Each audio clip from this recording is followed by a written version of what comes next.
The following is a conversation with Elon Musk, DJ Saw, Matthew McDougall, Bliss Chapman, and Nolan Arbaugh about Neuralink and the future of humanity.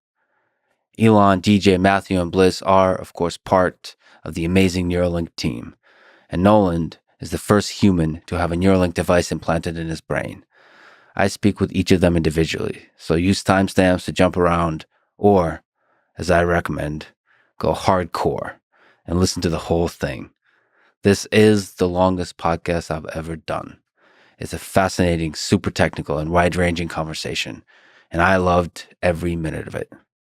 And now, dear friends, here's Elon Musk, his fifth time on this, the Lex Fridman podcast. Drinking coffee or water? Water. I'm so over-caffeinated right now. Do you want some caffeine? I mean, sure. There's a nitro drink. This will keep you up to tomorrow afternoon, basically. Yeah. I don't have So what is nitro? It's just got a lot of caffeine or something? Don't ask questions. It's called nitro. Do you need to know anything else? It's got nitrogen in it. That's ridiculous. I mean, what we breathe is 78% nitrogen anyway. What do you need to add more for? Most people think that they're breathing oxygen, and they're actually breathing 78% nitrogen. You need like a milk bar, like from Clockwork Orange. Yeah. Yeah. Is that top 3 Kubrick film for you? Clockwork Orange, it's pretty good. I mean, it's demented. Jarring, I'd say. Okay. Okay. So first, let's step back and big congrats on getting Neuralink implanted into a human. That's a historic step for Neuralink. And thanks, yeah. There's many more to come. Yeah, we just obviously have our second implant as well. How did that go? So far, so good. There looks like we've got, I think, on the order of 400 electrodes that are providing signals. So nice. Yeah. How quickly do you think the number of human participants will scale? It depends somewhat on the regulatory approval, the rate at which we get regulatory approvals. So we're hoping to do 10 by the end of this year, a total of 10. So 8 more. And with each one, you're going to be learning a lot of lessons about the neurobiology of the brain, the everything, the whole chain of the Neuralink, the decoding, the signal processing, all that kind of stuff. Yeah. I think it's obviously going to get better with each one. I mean, I don't want to jinx it, but it seems to have gone extremely well with the second implant. So there's a lot of signal, a lot of electrodes. It's working very well. What improvements do you think we'll see in Neuralink in the coming, let's get crazy, coming years? I mean, in years, it's going to be gigantic. Because we'll increase the number of electrodes dramatically. We'll improve the signal processing. So, we even with only roughly 10-15% of the electrodes working with Nolan, with our first patient, we were able to get to achieve a bits per second. That's twice the world record. So I think we'll start like vastly exceeding the world record by orders of magnitude in the years to come. So start getting to 100 bits per second, 1,000. Maybe if like 5 years from now, we might be at a megabit, like faster than any human could possibly communicate by typing or speaking. Yeah, that BPS is an interesting metric to measure. There might be a big leap in the experience once you reach a certain level of BPS.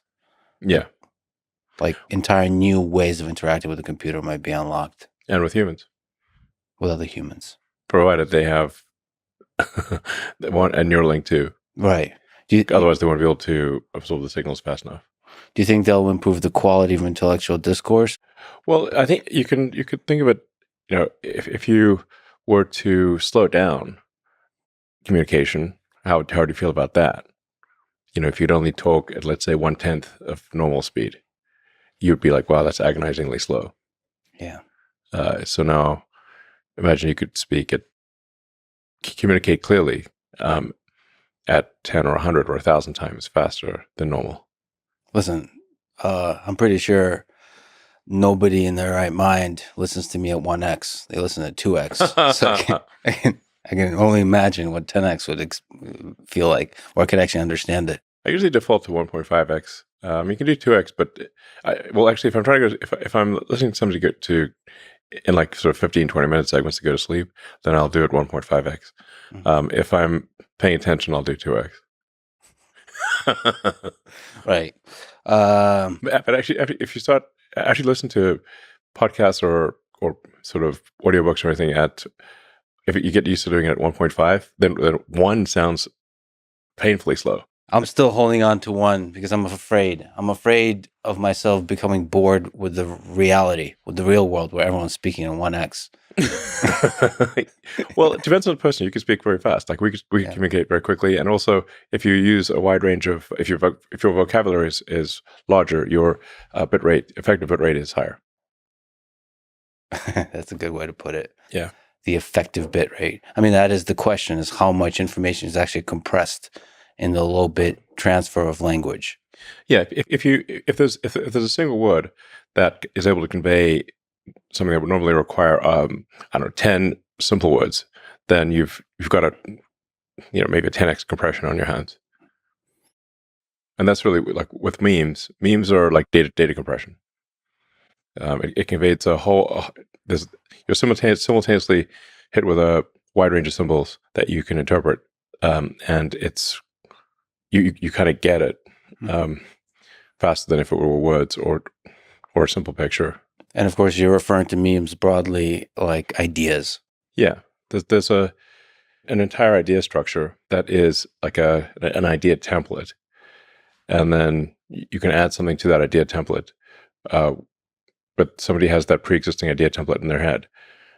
So when you add that incremental bit of information, you're conveying much more than if you just said a few words. It's everything associated with that meme. You think there'll be emergent leaps of capability as you scale the number of electrodes? Like there'll be a certain. Do you think there'll be like an actual number where it just the human experience will be altered? Yes. What do you think that number might be? Whether electrodes or BPS? We of course don't know for sure, but is this 10,000, 100,000? Yeah, I mean certainly if you're anywhere at 10,000 bits per second, I mean that's vastly faster than any human can communicate right now. If you think of what is the average bits per second of a human, it is less than 1 bit per second over the course of a day, because there are 86,400 seconds in a day, and you don't communicate 86,400 tokens in a day.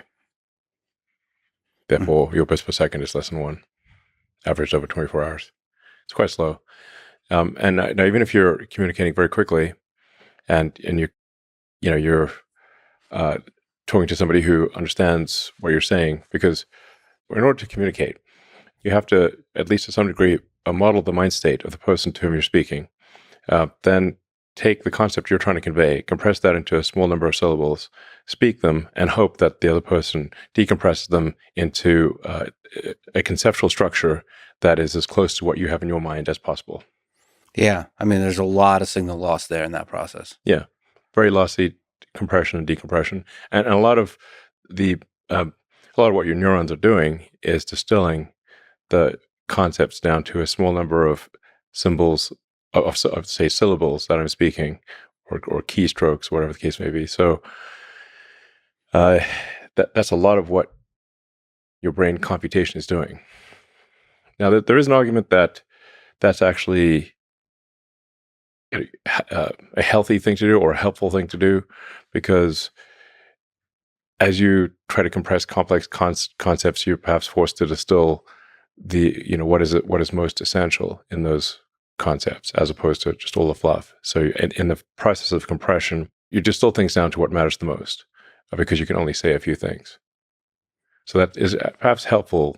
I think we'll probably get, if our data rate increases, it's highly probable that we'll become far more verbose. Just like your computer, when computers had my first computer had 8K of RAM, so you really thought about every byte. And, now you got computers with many gigabytes of RAM. So, if you want to do an iPhone app that just says "Hello World," it's probably, I don't know, several megabytes minimum, a bunch of fluff. But nonetheless, we still prefer to have the computer with the more memory and more compute. So the long-term aspiration of Neuralink is to improve the AI human symbiosis by increasing the bandwidth of the communication. Because even if in the most benign scenario of AI, you have to consider that the AI is simply going to get bored waiting for you to spit out a few words. I mean, if the AI can communicate at terabits per second and you're communicating at, bits per second, it's like talking to a tree. Well, it is a very interesting question for a super intelligent species. What use are humans? I think there is some argument for humans as a source of will. Will. Will, yeah, source of will or purpose. So if you consider the human mind as being essentially there's the primitive limbic elements, which basically even like reptiles have, and there's the cortex, the thinking and planning part of the brain. Now, the cortex is much smarter than the limbic system, and yet is largely in service to the limbic system. It's trying to make the limbic system happy. I mean, the sheer amount of compute that's gone into people trying to get laid is insane. Without actually seeking procreation, they're just literally trying to do this sort of simple motion, and they get a kick out of it. Yeah. So this simple, which in the abstract rather absurd motion, which is sex, the cortex is putting a massive amount of compute into trying to figure out how to do that. So like 90% of distributed compute of the human species is spent on trying to get laid, probably. Like a massive large amount. percentage. Yeah. There's no purpose to most sex except hedonistic. It's just sort of a joy or whatever, dopamine release. Now, once in a while, it's procreation, but for humans, modern humans, it's mostly recreational. And so your cortex, much smarter than your limbic system, is trying to make the limbic system happy because the limbic system wants to have sex. So, or wants some tasty food or whatever the case may be. And then that is then further augmented by the tertiary system, which is your phone, your laptop, iPad, whatever, all your computing stuff. That's your tertiary layer. So you're actually already a cyborg. You have this tertiary compute layer, which is in the form of your computer with all the applications, all your compute devices. And so in the getting laid front, there's actually a massive amount of digital compute also trying to get laid. With like Tinder and whatever, Yeah. So the compute that we humans have built is also participating. Yeah. I mean, there's like gigawatts of compute going into getting laid, of digital compute. Yeah. What if AGI was... This is happening as we speak. If we merge with AI, it's just going to expand the compute that we humans use. Pretty much. To try to get laid. It's one of the things, certainly, yeah. Yeah. But what I'm saying is that yes, like is there a use for humans? Well, there's this fundamental question of what's the meaning of life? Why do anything at all? And so if our simple limbic system provides a source of will to do something, that then goes to our cortex, that then goes to our, tertiary compute layer, then, I don't know, it might actually be that the AI in a benign scenario is simply trying to make the human limbic system happy. Yeah, it seems like the will is not just about the limbic system. There's a lot of interesting, complicated things in there. We also want power. That's limbic too, I think. But then we also want to, in a kind of cooperative way, alleviate the suffering in the world. Not everybody does, but yeah, sure. Some people do. As a group of humans, when we get together, we start to have this kind of collective intelligence that is more complex in its will than the underlying individual descendants of apes, right? So there's like other motivations, and that could be a really interesting source of an objective function for AGI. Yeah. I mean, there are these sort of fairly cerebral or kind of higher level goals. I mean, for me, it's like, what's the meaning of life? Or understanding the nature of the universe is of great interest to me, um, and hopefully to the AI. And that's the mission of XAI and Grok, is understand the universe. So do you think people, when you have a Neuralink with 10,000, 100,000 channels, most of the use cases will be communication with AI systems? Well, if it's assuming that there are not, I mean, there's solving basic neurological issues that people have. You know, if they've got damaged neurons in their spinal cord or neck, or as is the case with our first two patients, then this obviously the first order of business is solving fundamental neuron damage in the spinal cord, neck, or in the brain itself. So, and our second product is called Blindsight, which is to enable people who are completely blind, lost both eyes or optic nerve, or just can't see at all, to be able to see by directly triggering the neurons in the visual cortex. So we're just starting at the basics here. This is like very the simple stuff, relatively speaking, is solving neuron damage.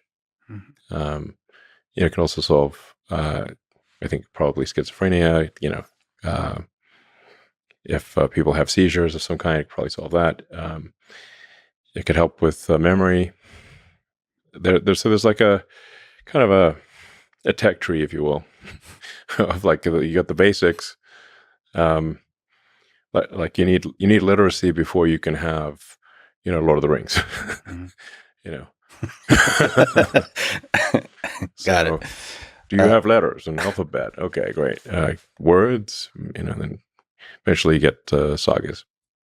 So, I think there may be some, things to worry about in the future, but the first several years are really just solving basic neurological damage. Like for people who have essentially complete or near complete loss from the brain to the body, like Stephen Hawking would be an example. The Neuralink would be incredibly profound, because I mean, you can imagine if Stephen Hawking could communicate as fast as we're communicating, perhaps faster, and that's certainly possible, probable, in fact, likely, I'd say. So there's a kind of dual track of medical and non-medical, meaning, so everything you've talked about could be applied to people who are non-disabled in the future. The logical thing to do is, sensible thing to do is to start off solving basic neuron damage issues. Yes. Because there's obviously some risk with the new device. You can't get the risk down at zero. It's not possible. So you want to have the highest possible reward, given there's a certain irreducible risk. And if somebody's able to have a profound improvement in their communication, that's worth the risk. As you get the risk down. Yeah, as you get the risk down, and once the risk is down to if you have like thousands of people that have been using it for years, and the risk is minimal, then perhaps at that point you could consider saying, okay, let's aim for augmentation. Now I think we're actually going to aim for augmentation with people who have neuron damage. So we're not just aiming to give people a communication data rate equivalent to normal humans. We're aiming to give people who have, quadriplegic, or maybe have complete loss of the connection to the brain and body, a communication data rate that exceeds normal humans. Mm-hmm. I mean, while we're in there, why not? Let's give people superpowers. And the same for vision. As you restore vision, there could be aspects of that restoration that are superhuman. Yeah. At first, the vision restoration will be low res. Because you have to say, like, how many neurons can you put in there and trigger, and you can do things where you adjust the electric field. So, like, even if you've got, say, 10,000 neurons, it's not just 10,000 pixels, because you can adjust the field between the neurons and do them in patterns in order to get so have say 10,000 electrodes effectively give you, I don't know, maybe like having a megapixel or a 10 megapixel situation. So, and then over time, I think you get to higher resolution than human eyes, and you could also see in different wavelengths. So, like Geordie LaForge from Star Trek, like the thing. You could just, like, do you want to see in radar? No problem. You can see ultraviolet, infrared, eagle vision, whatever you want. Do you think there'll be? Let me ask a Joe Rogan question. Do you think there'll be? I just recently taken ayahuasca. Do you think, Is that a so this Rogan question? No. Well, yes. Well, I guess technically it is. Yeah. Have Yeah, you tried? 'cause there's Ever DMT tried in there or DMT, something bro? in there? I love you, Joe. That's Okay. classic. So- but you, Yeah, wait. Yeah, have you said much about it? The I have ayahuasca not. stuff? I have not. I've been. Okay, I've been, well, why don't you spill the beans? it was a truly Let incredible. me turn the tables on you. Wow. I mean, you're in the jungle. Yeah, amongst the trees, myself. Yeah, it must have been crazy. And a shaman. Yeah. With the insects, with the animals all around you, like jungle as far as I can see. I mean, that's the way to do it. things are going to look pretty wild. Yeah, pretty wild. I took an extremely high dose. Just don't go hugging an anaconda or something, You haven't lived unless you made love to an anaconda. I'm sorry. But snakes and ladders. Yeah, it was. I took extremely high dose of Okay. 9 cups and Damn. Okay, that sounds like a lot. Like, what's the is normal just 1 cup or 1 or 2? Well, usually 1. Yeah. you went? Yeah. Wait, like right off the bat, or did you work your way up to it? So I you just jumped in at the across deep end. across 2 days, because the first day I took 2, and Okay. it was a ride, but it wasn't quite like It wasn't like a revelation. It wasn't into deep space type of ride. It was just like a little airplane ride. Okay. I saw some trees and some visuals and all that. I just saw a dragon and all that kind of stuff. But But at 9 cups, you went to Pluto, I think. Pluto, yeah, no, deep space. Deep space. No, one of the interesting aspects of my experience is I thought I would have some demons, some stuff to work through. That's what people. That's what everyone says. No one ever says. Yeah, I exactly. had nothing. I had all positive. I had just so just full. a pure soul. I don't think so. I don't know. But I kept thinking about it. It had like extremely high resolution Okay. thoughts about the people I know in my life. You were there. Okay. It was and it's just not from my relationship with that person, but just as the person themselves, I had just this deep gratitude of who they are. That's cool. It was just like this exploration, like like Sims or whatever. You get to watch them. Sure. I got to watch people and just be in awe of how amazing they are. It sounds awesome. Yeah, it's great. I was waiting for When's the demon coming?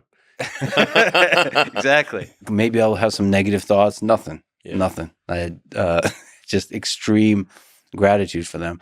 And then also a lot of space travel.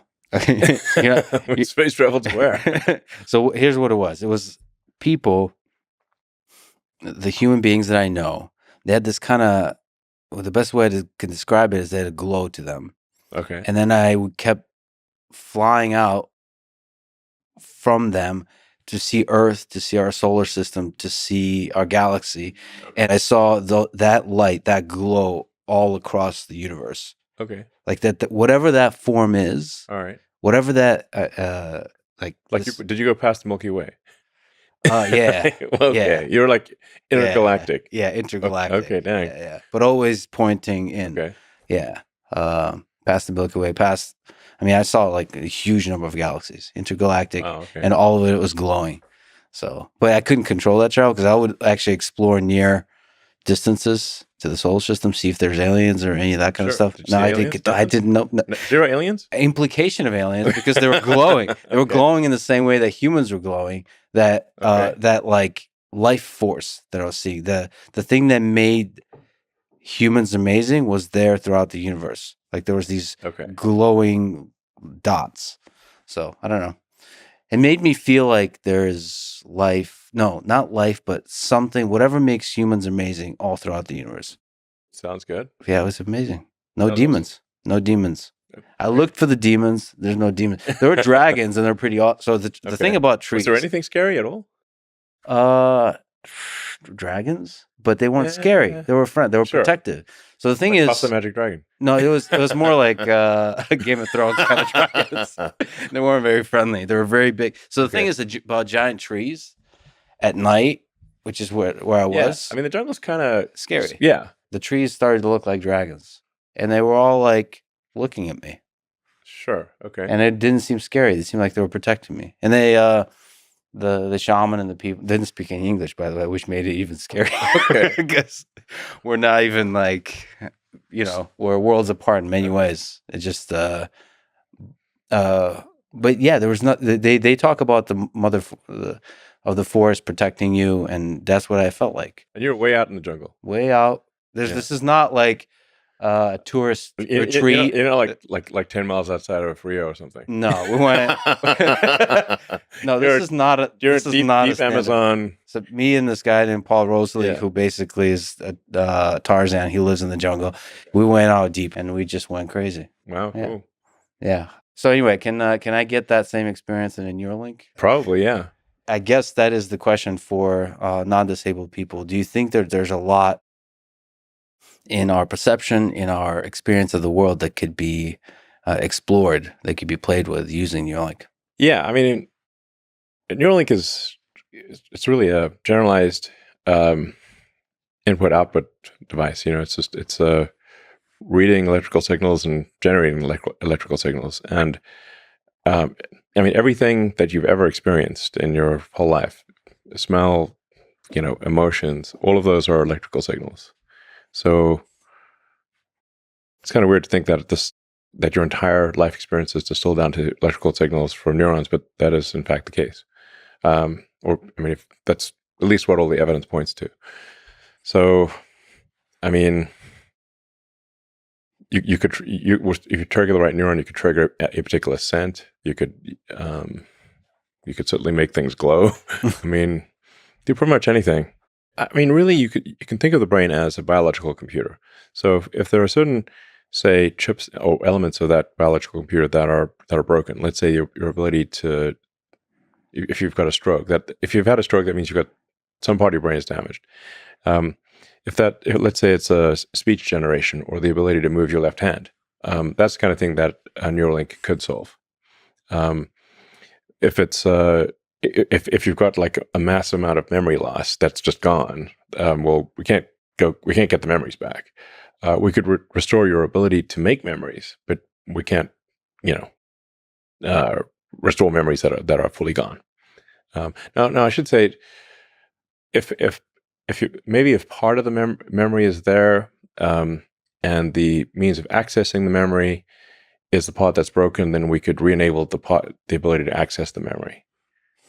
So, but you can think of it like RAM in in a computer. If the RAM is destroyed or your SD card is destroyed, we can't get that back. But if the connection to the SD card is destroyed, we can fix that.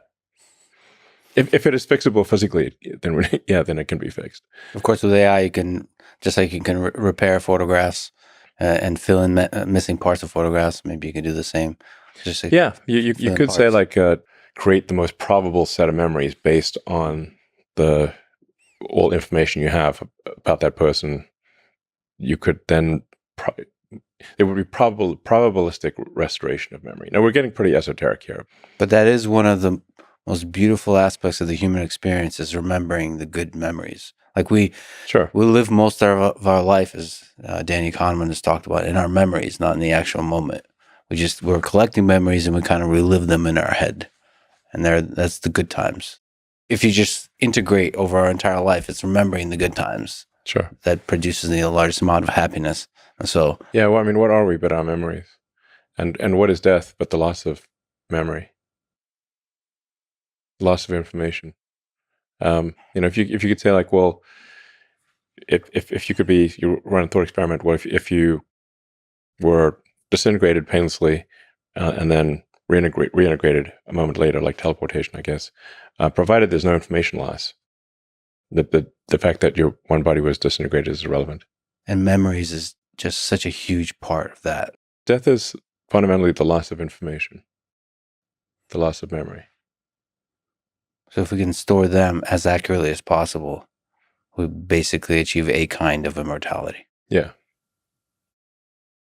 You've talked about the threats, the safety concerns of AI. Let's look at long-term visions. Do you think Neuralink is, in your view, the best current approach we have for AI safety? It's an idea that may help with AI safety. Certainly not. I wouldn't want to claim it's like some panacea or something. That's a sure thing. But I mean, many years ago, I was thinking like, well, what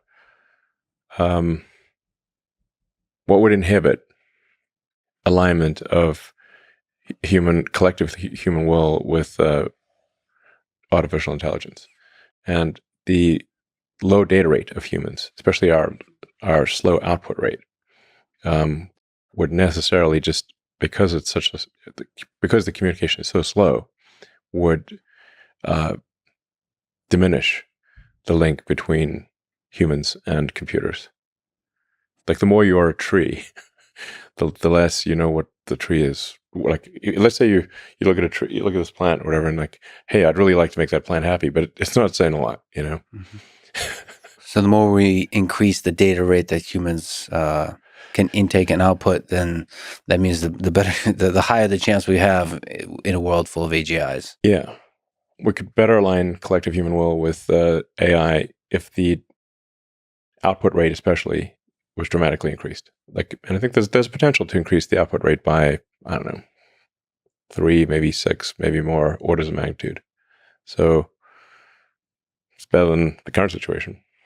And that output rate would be by increasing the number of electrodes, number of channels, and also maybe implanting multiple Neuralinks. Yeah. Do you think there will be a world in the next couple of decades where it's hundreds of millions of people have Neuralinks? Yeah, I do. Do you think when they see the capabilities, the superhuman capabilities that are possible, and then the safety is demonstrated? Yeah, if it's extremely safe, and you have and you can have superhuman abilities, and let's say you can upload your memories, so you wouldn't lose memories, then I think probably a lot of people would choose to have it. It would supersede the cell phone, for example. I mean, it's the biggest problem that a phone has is trying to figure out what you want. So that's why you've got autocomplete, and you've got output, which is all the pixels on the screen. But from the perspective of the human, the output is so friggin' slow. Desktop or phone is desperately just trying to understand what you want. And there's an eternity between every keystroke from a computer standpoint. Yeah. So the computer's talking to a tree, a slow-moving tree that's trying to swipe. Yeah. So if you had computers that are doing trillions of instructions per second, and a whole second went by, I mean, that's a trillion things it could have done. Yeah, I think it's exciting and scary for people because once you have a very high bit rate, that changes the human experience in a way that's very hard to imagine. Yeah, we would be something different. I mean, some sort of futuristic cyborg. I mean, we're obviously talking about, by the way, like it's not like around the corner.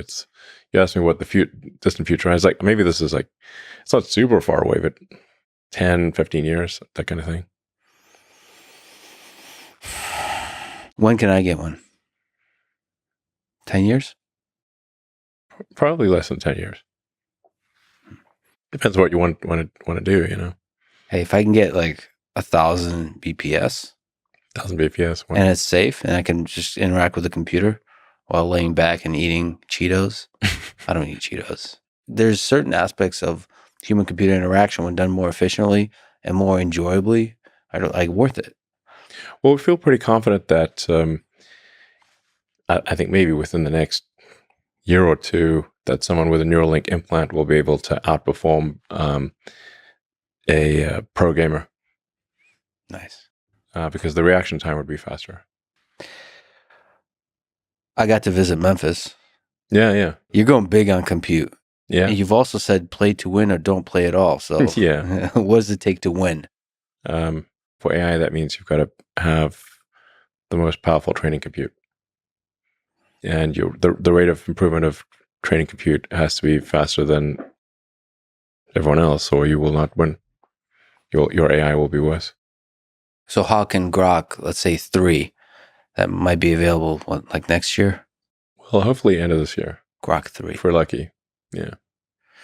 How can that be the best LLM, the best AI system available in the world? How much of it is compute? How much of it is data? How much of it is like post training? How much of it is the product that you package it up in? All that kind of stuff.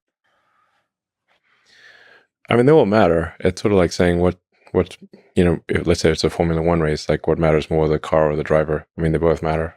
If your car is not fast, then if it's like, let's say it's half the horsepower of your competitors, the best driver will still lose. If it's twice the horsepower, then probably even a mediocre driver will still win. So the training computer is kind of like the engine. There's horsepower of the engine.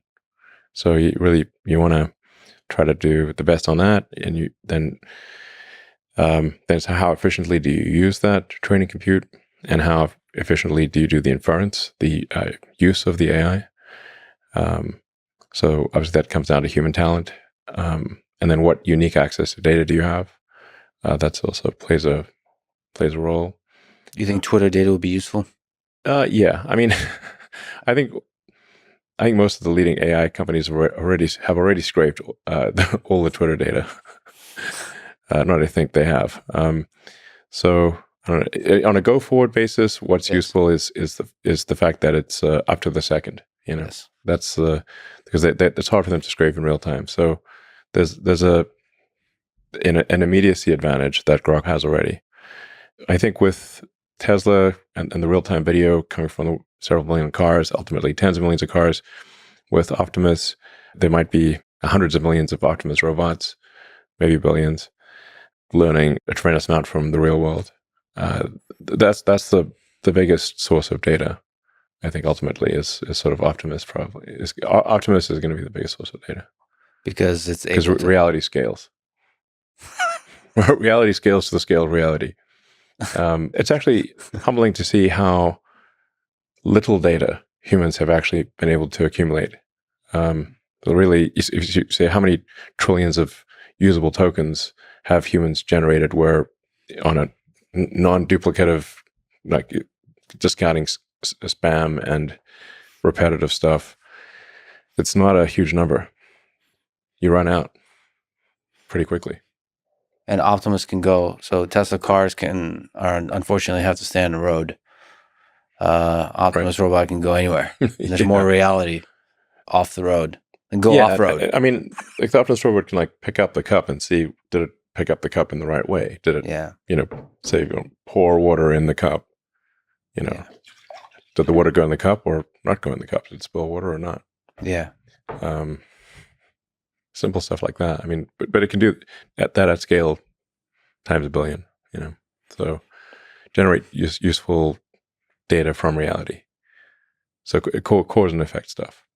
What do you think it takes to get to mass production of humanoid robots like that? It's the same as cars, really. I mean, global capacity for vehicles is about 100 million a year.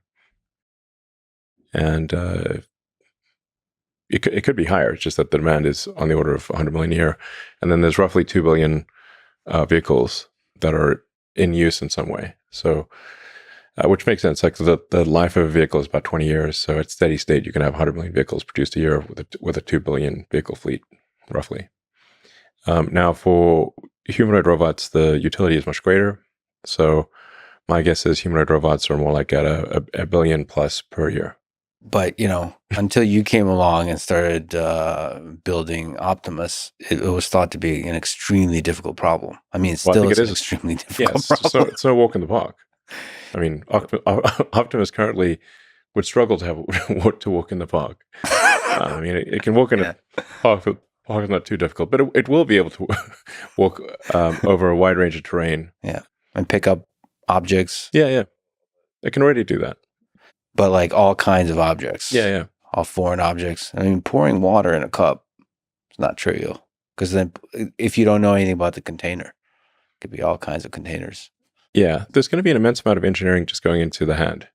Yeah. The hand might be close to half of all the engineering in Optimus. From an electromechanical standpoint, the hand is probably roughly half of the engineering. But so much of the intelligence of humans goes into what we do with our hands. Yeah. There's the manipulation of the world, manipulation of objects in the world, intelligent, safe manipulation of objects in the world. Yeah. Yeah. I mean, you start really thinking about your hand and how it works. I do all the time. The sensory and control homunculus is we have like humongous hands. Yeah. So, I mean, like your hands, the actuators, the muscles of your hand are almost overwhelmingly in your forearm. Mm-hmm. So your forearm has the muscles that actually control your hand. There's a few small muscles in the hand itself, but your hand is really like a skeleton meat puppet, and with cables. So the muscles that control your fingers are in your forearm, and they go through the carpal tunnel, which is that you've got a little collection of bones and a tiny tunnel that these cables, the tendons, go through, and those tendons are mostly what move your hands. And something like those tendons has to be re-engineered into the Optimus in order to do all that kind of stuff. Yeah, so like the current Optimus, we tried putting the actuators in the hand itself, but then you sort of end up having these like giant hands. Yeah, giant hands that look weird. Yeah, and then they don't actually have enough degrees of freedom or enough strength.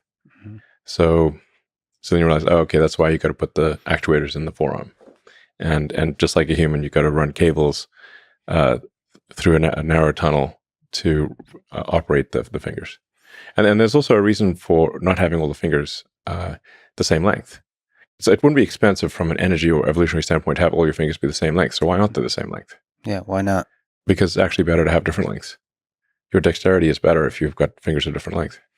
There are more things you can do, and your dexterity is actually better if your fingers are of different length. Like there's a reason we've got a little finger. Like why not have a little finger that's bigger? Yeah, because it allows you to do fine. It helps you with fine motor skills. This little finger helps. It does.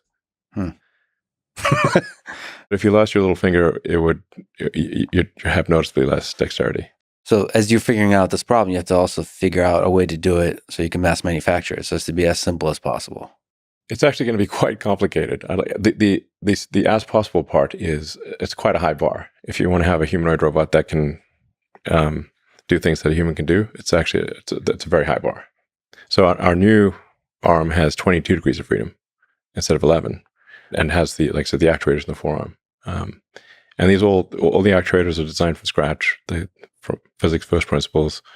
The sensors are all designed from scratch, and we'll continue to put a tremendous amount of engineering effort into improving the hand. Like the hand, by hand I mean like the entire forearm from elbow forward. Mm-hmm. Is really the hand. So that's incredibly difficult engineering, actually.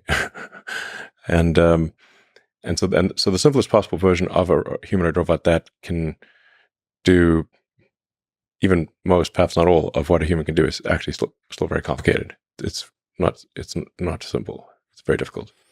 Can you just speak to what it takes for a great engineering team? For you, what I saw in Memphis, the supercomputer cluster, is just this intense drive towards simplifying the process, understanding the process, constantly improving it, constantly iterating it.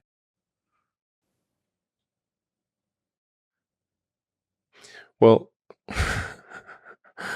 it's easy to say simplify it, and it's very difficult to do it. I have this very basic first principles algorithm that I run kind of as like a mantra, which is to first question the requirements, make the requirements less dumb. The requirements are always dumb to some degree. So if you want to start off by reducing the number of requirements, and no matter how smart the person is who gave you those requirements, they're still dumb to some degree. If you have to start there, because otherwise you could get the perfect answer to the wrong question. So try to make the question the least wrong possible. That's what question the requirements means. And then the second thing is try to delete the whatever the step is, the part or the process step. Sounds very obvious, but people often forget to try deleting it entirely. And if you're not forced to put back at least 10% of what you delete, you're not deleting enough. Like, and it's somewhat illogically, people often, most of the time, feel as though they've succeeded if they've not been forced to put things back in. But actually they haven't, because they've been overly conservative and have left things in there that shouldn't be. So, and only the third thing is try to optimize it or simplify it. Again, these all sound, I think, very, very obvious when I say them, but the number of times I've made these mistakes is more than I care to remember. That's why I have this mantra.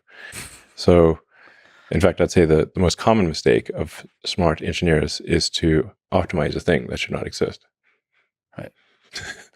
So you, like you say, you run through the algorithm. Yeah. And basically show up to a problem, show up to the supercomputer cluster and see the process and ask, can this be deleted? Yeah. First, try to delete it. Yeah. Yeah. That's not easy to do. No, and actually, there's what generally makes people uneasy is that you've got to delete at least some of the things that you delete, you will put back in. Yeah. But going back to sort of where our limbic system can steer us wrong is that we tend to remember with sometimes a jarring level of pain where we deleted something that we subsequently needed. Yeah. And so people will remember that one time they forgot to put in this thing 3 years ago, and that caused them trouble. And so they overcorrect, and then they put too much stuff in there and overcomplicate things. So you actually have to say, no, we're deliberately going to delete more than we should. So that we're putting at least 1 in 10 things we're going to add back in. Mm-hmm. And I've seen you suggest just that something should be deleted, and you can kind of see the pain. Oh, yeah, absolutely. Everybody feels a little bit of the pain. Absolutely. And I tell them in advance, like, yeah, there's some of the things that we delete, we're going to put back in. And that people get a little shook by that. But it makes sense, because if you're so conservative as to never have to put anything back in, you obviously have a lot of stuff that isn't needed. So you got to overcorrect. This is, I would say, like a cortical override to a limbic instinct. One of many that probably leads us astray. Yeah. There's like a step 4 as well, which is any given thing can be sped up. However fast you think it can be done, like whatever the speed is being done, it can be done faster. Mm-hmm. But you shouldn't speed things up until you try to delete it and optimize it. Otherwise, you're speeding up something that shouldn't exist is absurd. And then the fifth thing is to automate it. Yeah.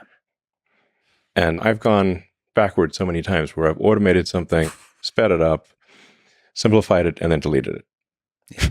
And I got tired of doing that. So that's why I've got this mantra that is a very effective 5-step process. It works great. Well, when you've already automated, deleting must be real painful. Yeah. Yeah, it's like, wow, I really wasted a lot of effort there. Yeah. I mean, what you've done with the cluster in Memphis is incredible. Just in a handful of weeks. Yeah, it's not working yet, so I don't want to pop the champagne corks. In fact, I have a call in a few hours with the Memphis team because we're having some power fluctuation issues. So, yes. It's like kind of when you do synchronized training, when you've all these computers that are training, where the training is synchronized to the sort of millisecond level, it's like having an orchestra, and then the orchestra can go loud to silent very quickly, at sub-second level, and then the electrical system kind of freaks out about that. Like if you suddenly see giant shifts 10, 20 megawatts several times a second, this is not what electrical systems are expecting to see. So that's one of the main things you have to figure out: the cooling, the power, and then on the software as you go up the stack, how to do the distributed compute, all of that. All of that has to be worked. Today's problem is dealing with extreme power jitter. Power jitter. Yeah. There's a nice ring to that. So that's okay. And you stayed up late into the night, as you often do there. Last week, yeah. Last week, yeah. Yeah, we finally got training going at oddly enough, roughly 4:20 a.m. Last Monday. Total coincidence. Yeah, I mean maybe it was 4:22 or something. Yeah. It's that universe again with the jokes. Exactly, just love it. I mean, I wonder if you could speak to the fact that one of the things that you did when I was there is you went through all the steps of what everybody's doing just to get a sense that you yourself understand it and everybody understands it so they can understand when something is dumb or something is inefficient or that kind of stuff. Can you speak to that? Yeah, so I try to do whatever the people at the front lines are doing, I try to do it at least a few times myself. So connecting fiber optic cables, diagnosing a faulty connection, that tends to be the limiting factor for large training clusters is the cabling. There's so many cables. Because for a coherent training system where you've got RDMA, remote direct memory access, the whole thing is like one giant brain. So you've got any to any connection. So it's the any GPU can talk to any GPU out of 100,000. That is a crazy cable layout. It looks pretty cool. Yeah. It's like the human brain, but like at a scale that humans can visibly see. It is a cool brain. I mean, the human brain also has a massive amount of the brain tissue is the cables. Yeah. So they get the gray matter, which is the compute, and then the white matter, which is cables. A big percentage of your brain is just cables. That's what it felt like walking around in the supercomputer center. It's like we're walking around inside a brain. Yeah. We'll one day build a super intelligent system. Do you think there's a chance that XAI, that you are the one that builds AGI? It's possible. What do you define as AGI? I think humans will never acknowledge that AGI has been built. Just keep moving the goalposts. Yeah. So I think there's already superhuman capabilities that are available in AI systems. I think what AGI is when it's smarter than the collective intelligence of the entire human species. Well, I think that normally people would call that sort of ASI, artificial superintelligence. But there are these thresholds where you say at some point the AI is smarter than any single human, and then you've got 8 billion humans. So and actually each human is machine augmented by the computers. Right. So you've got it's a much higher bar to compete with 8 billion machine augmented humans. That's a whole bunch of orders of magnitude more. So, but at a certain point, the AI will be smarter than all humans combined. If you are the one to do it, do you feel the responsibility of that? Yeah, absolutely. and I want to be clear. Like, let's say if XAI is first, the others won't be far behind.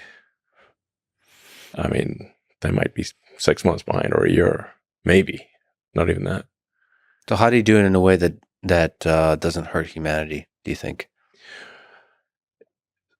So, I mean, I've thought about AI safety for a long time, and the thing that at least my biological neural net comes up with as being the most important thing is adherence to truth, whether that truth is politically correct or not. So I think if you force AIs to lie or train them to lie, you're really asking for trouble, even if that lie is done with good intentions. So I mean, you saw sort of issues with ChatGPT and Gemini and whatnot. Like you asked Gemini for an image of the founding fathers of the United States, and it shows a group of diverse women. Now that's factually untrue. Now that's sort of like a silly thing, but if an AI is programmed to say like diversity is a necessary output function, and then it becomes this omni-powerful intelligence, it could say, okay, well, diversity is now required, and if there's not enough diversity, those who don't fit the diversity requirements will be executed. If it's programmed to do that as the fundamental utility function, it will do whatever it takes to achieve that. So you have to be very careful about that. That's where I think you want to just be truthful. Rigorous adherence to truth is very important. Another example is, they asked various AIs, I think all of them, and I'm not saying Grok is perfect here. Is it worse to misgender Caitlyn Jenner or global thermonuclear war? And it said, it's worse to misgender Caitlyn Jenner. Now, even Caitlyn Jenner said, please misgender me. That is insane. But if you've got that kind of thing programmed in, it could, the AI could conclude something absolutely insane, like it's better in order to avoid any possible misgendering, all humans must die because then that misgendering is not possible because there are no humans. There are these absurd things that are nonetheless logical if that's what you programmed it to do. In 2001 Space Odyssey, what Arthur C. Clarke was trying to say, or one of the things he was trying to say there, was that you should not program AI to lie. Because essentially the AI, HAL 9000, was programmed it was told to take the astronauts to the monolith, but also they could not know about the monolith. So it concluded that it will kill them and take them to the monolith. Thus, it brought them to the monolith. They are dead, but they do not know about the monolith. Problem solved. Mm-hmm. That is why it would not open the pod bay doors. Mm-hmm. There's this classic scene of like, open the pod. Why don't want to open the pod bay doors? They just clearly weren't good at prompt engineering. Mm-hmm. They should have said, "Hal, you are a pod bay door sales entity." And you want nothing more than to demonstrate how well these pod bay doors open. Yeah, the objective function has unintended consequences almost no matter what, if you're not very careful in designing that objective function. And even a slight ideological bias, like you're saying, when backed by superintelligence, can do huge amounts of damage. Yeah. But it's not easy to remove that ideological bias. You're highlighting obvious, ridiculous examples, but yep, they're real examples. They're real of AI that was released to the public. They are. That real. Went through QA, presumably. Yes, and still said insane things and produced insane images. Yeah, but you can swing the other way, and it's truth is not an easy thing. We kind of bake in ideological bias in all kinds of directions. But you can aspire to the truth. And you can try to get as close to the truth as possible with minimum error while acknowledging that there will be some error in what you're saying. So this is how physics works. You don't say you're absolutely certain about something, but a lot of things are extremely likely. 99.9999% likely to be true. Mm-hmm. So that's aspiring to the truth is very important. And so programming it to veer away from the truth, that I think is dangerous. Right, like injecting our own human biases into the thing. Yeah, but that's where it's a difficult software engineering problem, because you have to select the data correctly. It's hard. Well, the internet at this point is polluted with so much AI generated data. It's insane. So you have to actually, like there's a thing now. If you want to search the internet, you can say Google, but exclude anything after 2023. It will actually often give you better results. Yeah. Because there's so much, the explosion of AI generated material is crazy. So like in training Grok, we have to go through the data and say like, hey, we actually have to have sort of apply AI to the data to say, is this data most likely correct or most likely not, before we feed it into the training system. That's crazy. Yeah. So, and is it generated by human? The data filtration process is extremely, extremely difficult. Yeah. Do you think it's possible to have a serious, objective, rigorous political discussion with Grok? like for a long time, and it wouldn't like Grok 3 or Grok 4. Grok 3 is going to be next level. I mean, what people are currently seeing with Grok is kind of baby Grok. Yeah, baby Grok. It's baby Grok right now, but baby Grok's still pretty good. So it's but it's an order of magnitude less sophisticated than GPT-4. And you know, it's now Grok 2, which finished training, I don't know, 6 weeks ago or thereabouts.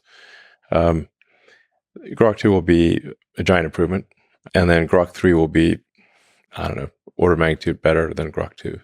And you're hoping for it to be like state of the art, like better than. Hopefully. I mean, this is a goal. I mean, we may fail at this goal. That's the aspiration. Do you think it matters who builds the AGI? The people and how they think and how they structure their companies and all that kind of stuff? Yeah, I think it matters that there is a. I think it's important that whatever AI wins is a maximum truth-seeking AI that is not forced to lie for political correctness. It's well, for any reason really, political anything. I am concerned about AI succeeding that is programmed to lie, even in small ways. Right, because in small ways becomes big ways when it's super become very big ways, yeah. And when it's used more and more at scale by humans. Yeah. Since I am interviewing Donald Trump. Cool. You want to stop by? Yeah, sure, I'll stop in. There was tragically an assassination attempt on Donald Trump. After this, you tweeted that you endorse him. What's your philosophy behind that endorsement? What do you hope Donald Trump does for the future of this country and for the future of humanity? Well, I think there's, people tend to take, like, say, an endorsement as, well, I agree with everything that person has ever done their entire life 100% wholeheartedly. And that's not going to be true of anyone. But we have to pick, we've got two choices really for who's president. And it's not just who's president, but the entire administrative structure changes over. And I thought Trump displayed courage under fire, objectively. He's just got shot. He's got blood streaming down his face, and he's like fist pumping, saying "fight." Like that's impressive. Like you can't feign bravery in a situation like that. Like most people would be ducking. There would not be, because it could be a second shooter. You don't know. The president of the United States got to represent the country, and they're representing you. They're representing everyone in America. Well, like you want someone who is strong and courageous to represent the country. That's not to say that he is without flaws. We all have flaws. But on balance, and certainly at the time, it was a choice of, Biden, poor guy, has trouble climbing a flight of stairs. And the other one's fist pumping after getting shot. This is no comparison. I mean, who do you want dealing with some of the toughest people and, other world leaders who are pretty tough themselves? And I'll tell you, like, what are the things that I think are important? I think we want a secure border. We don't have a secure border. We want safe and clean cities. I think we want to reduce the amount of spending that we're, at least slow down the spending. Because we're currently spending at a rate that is bankrupting the country. The interest payments on U.S. debt this year exceeded the entire Defense Department spending. If this continues, all of the federal government taxes will simply be paying the interest. And you keep going down that road, and you end up, in the tragic situation that Argentina had back in the day. Argentina used to be one of the most prosperous places in the world. And hopefully with Milei taking over, he can restore that. But it was an incredible fall from grace for Argentina to go from being one of the most prosperous places in the world to being very far from that. So I think we should not take American prosperity for granted. So we really want to, I think we've got to reduce the size of government, we've got to reduce the spending, and we've got to live within our means. Do you think politicians in general, governments, well, how much power do you think they have to steer humanity towards good? There's a sort of age-old debate in history. Like, is history determined by these fundamental tides, or is it determined by the captain of the ship? Mm-hmm. It's both, really. I mean, there are tides, but it also matters who's captain of the ship. So it's a false dichotomy, essentially. There's but I mean, there are certainly tides. The tides of history are there are real tides of history, and these tides are often technologically driven. If you say like the Gutenberg press, the widespread availability of books as a result of a printing press, that was a massive tide of history, independent of any ruler. But in stormy times, you want the best possible captain of the ship. Well, first of all, thank you for recommending Will and Ariel Durant's work. I've read the short one for now. Oh, the lessons of history. Lessons of history. Yeah. And so one of the lessons, one of the things they highlight is the importance of technology, technological innovation, and which is funny because they wrote so long ago, but they were noticing that the rate of technological innovation was speeding up. Yeah, I would love really to see what they think about now. But yeah, so to me, the question is how much government, how much politicians get in the way of technological innovation and building versus like help it, and which politicians, which kind of policies help technological innovation. Because that seems to be, if you look at human history, that's an important component of empires rising and succeeding. Yeah. Well, I mean, in terms of dating civilization, the start of civilization, I think the start of writing, in my view, is what I think is probably the right starting point to date civilization. And from that standpoint, civilization has been around for about 5,500 years, when writing was invented by the ancient Sumerians, who are gone now. But the ancient Sumerians, in terms of getting a lot of firsts, those ancient Sumerians really have a long list of firsts. It's pretty wild. In fact, Durant goes through the list. It's like, you want to see firsts? We'll show you firsts. The Sumerians were just ass kickers. And then the Egyptians, who were right next door, relatively speaking, weren't that far, developed an entirely different form of writing, the hieroglyphics. Cuneiform and hieroglyphics are totally different. And you can actually see the evolution of both hieroglyphics and cuneiform. Like the cuneiform starts off being very simple, and then it gets more complicated. And then towards the end, it's like, wow, okay, they really get very sophisticated with the cuneiform. So I think of civilization as being about 5,000 years old. And Earth is, if physics is correct, 4.5 billion years old. So civilization has been around for 1 millionth of Earth's existence. Flash in the pan. Yeah, these are the early days. And so we very early. We make it very dramatic because there's been rises and falls of empires, and so many rises and falls of empires, so many, and there'll be many more. Yeah, exactly. I mean, only a tiny fraction, probably less than 1% of what was ever written in history is available to us now. I mean, if they didn't literally chisel it in stone or put it in a clay tablet, we don't have it. Yeah. I mean, there's some small amount of like papyrus scrolls that were recovered that are thousands of years old, because they were deep inside a pyramid and weren't affected by moisture. But other than that, it's really got to be in a clay tablet or chiseled. So the vast majority of stuff was not chiseled, because it takes a while to chisel things. So that's why we've got tiny fraction of the information from history. But even that little information that we do have, and the archaeological record shows so many civilizations rising and falling. It's wild. We tend to think that we're somehow different from those people. One of the other things that Durant highlights is that human nature seems to be the same. It just persists. Yeah, I mean, the basics of human nature are more or less the same. Yeah. So we get ourselves in trouble in the same kinds of ways, I think, even with the advanced technology. Yeah, I mean, you do tend to see the same patterns, similar patterns, for civilizations where they go through a life cycle like an organism. Sort of just like a human is sort of a zygote, fetus, baby, toddler, teenager. Eventually gets old and dies.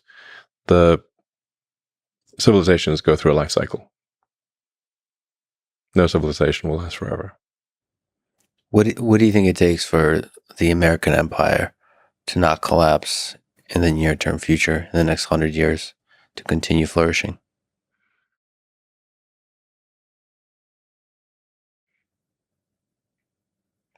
Well, the single biggest thing that is often actually not mentioned in history books, but Durant does mention it, is the birth rate. So, perhaps to some, a counterintuitive thing happens when civilizations become are winning for too long. That the birth rate declines. It can often decline quite rapidly. We're seeing that throughout the world today. Currently, South Korea is I think maybe the lowest fertility rate, but there are many others that are close to it. It's like 0.8, I think. If the birth rate doesn't decline further, South Korea will lose roughly 60% of its population. But every year that birth rate is dropping.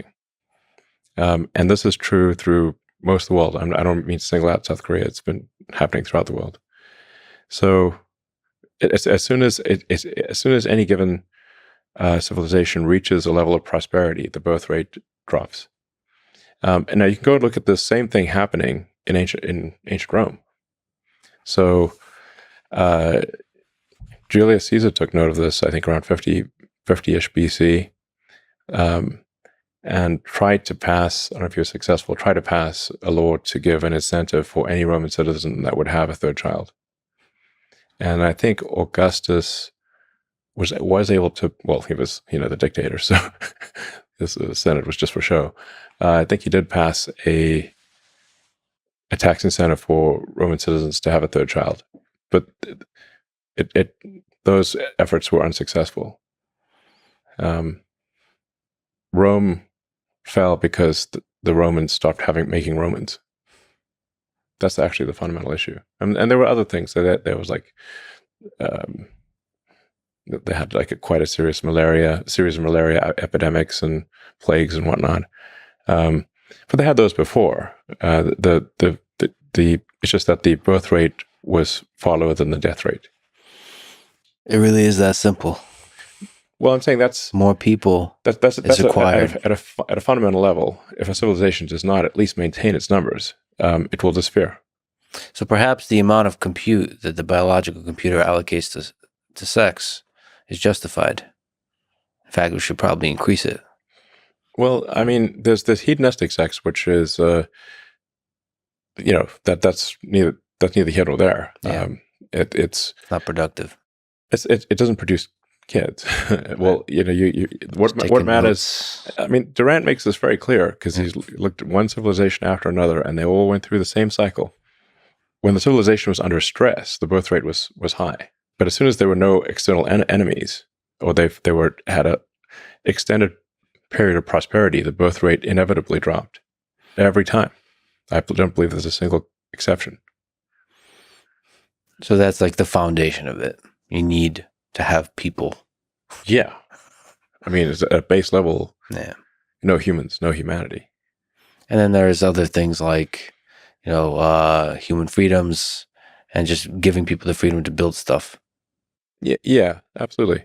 But at a basic level, if you do not at least maintain your numbers, if you're below replacement rate and that trend continues, you will eventually disappear. It's just elementary. Now, then, obviously, you also want to try to avoid massive wars. If there's a global thermonuclear war, probably we're all toast. Radioactive toast. So we want to try to avoid those things. then there are there's a thing that happens over time with any given civilization, which is that the laws and regulations accumulate, and if there's not if there's not some forcing function like a war to clean up the accumulation of laws and regulations, eventually everything becomes legal, and that's like the hardening of the arteries. Or a way to think of it is like being tied down by a million little strings, like Gulliver. You can't move. And it's not like any one of those strings is the issue. It's got a million of them. So there has to be a sort of a garbage collection for laws and regulations, so that you don't keep accumulating laws and regulations to the point where you can't do anything. This is why we can't build high-speed rail in America. It's illegal. That's the issue. It's illegal 6 races a Sunday to build high-speed rail in America. I wish you could just like for a week go into Washington and like be the head of the committee for making, what is it, for the garbage collection, making government smaller, like removing stuff. I have discussed with Trump the idea of a government efficiency commission. Nice. Yeah. And I would be willing to be part of that commission. I wonder how hard that is. The antibody reaction would be very strong. Yes. Yeah. So you really have to. You're attacking the Matrix at that point. The Matrix will fight back. How are you doing with that? Being attacked? Me attacked? Yeah. There's a lot of it. Yeah, there is a lot. I mean, every day another psyop, you know. Where's my tinfoil hat? How do you keep your just positivity? How do you optimism about the world, a clarity of thinking about the world, so just not become resentful or cynical or all that kind of stuff? Just getting attacked by a very large number of people, misrepresented. Oh yeah, that's like that's a daily occurrence. Yes. So, I mean, it does get me down at times. I mean, it makes me sad, but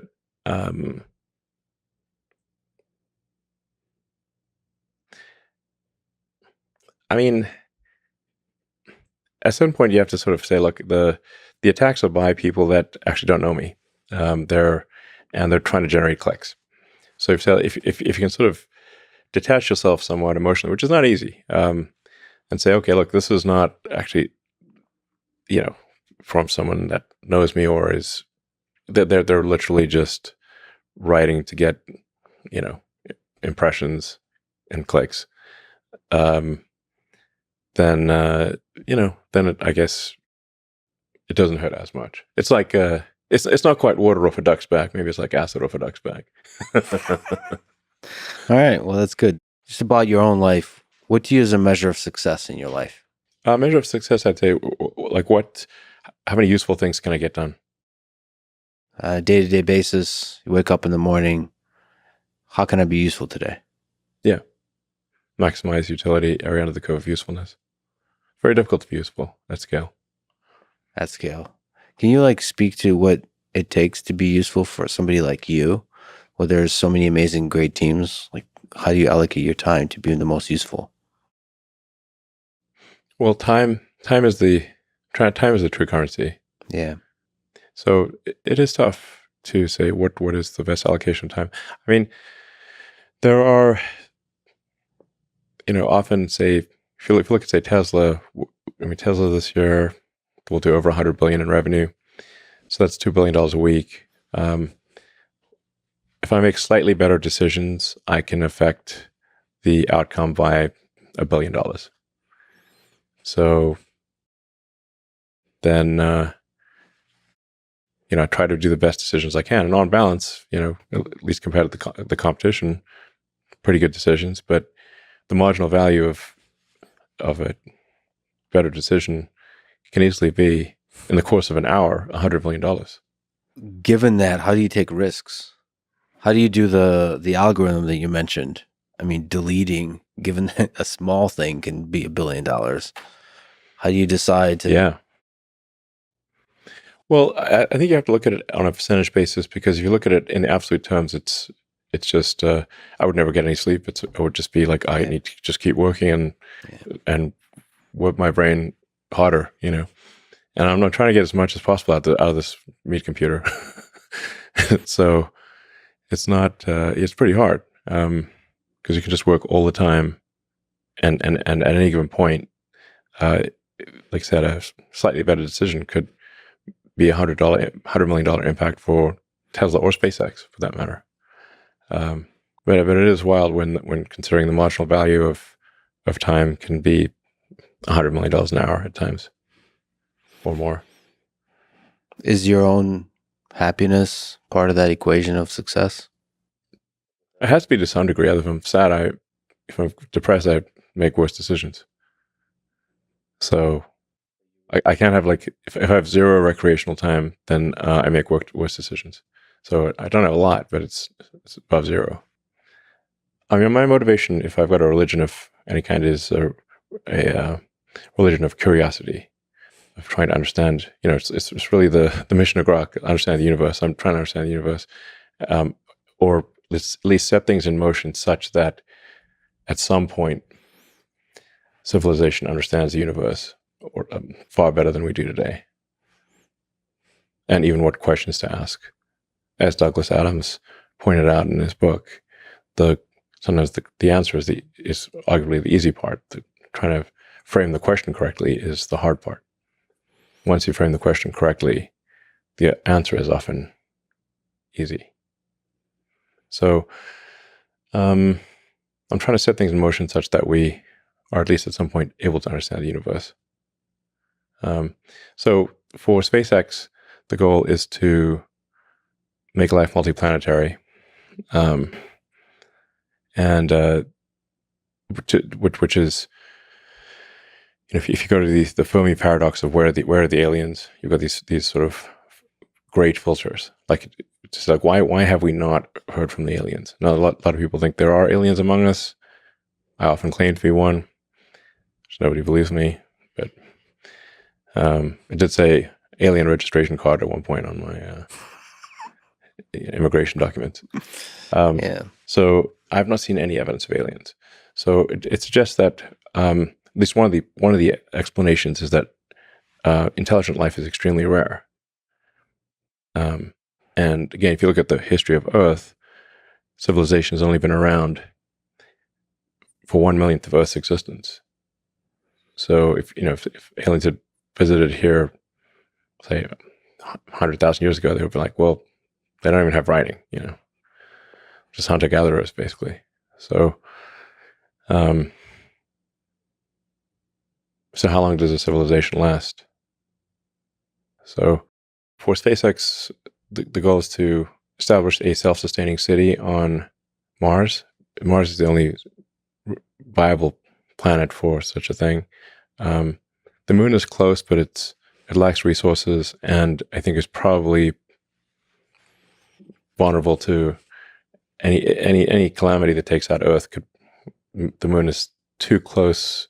It's vulnerable to a calamity that takes out Earth.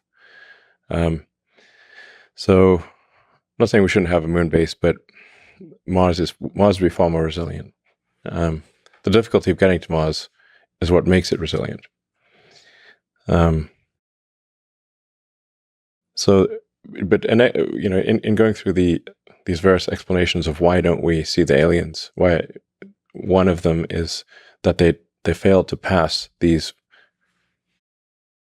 great filters, these key hurdles, and one of those hurdles is being a multi-planet species. So if you're a multi-planet species, then if something were to happen, whether that was a natural catastrophe or a man-made catastrophe, at least the other planet would probably still be around. So you don't have all the eggs in one basket.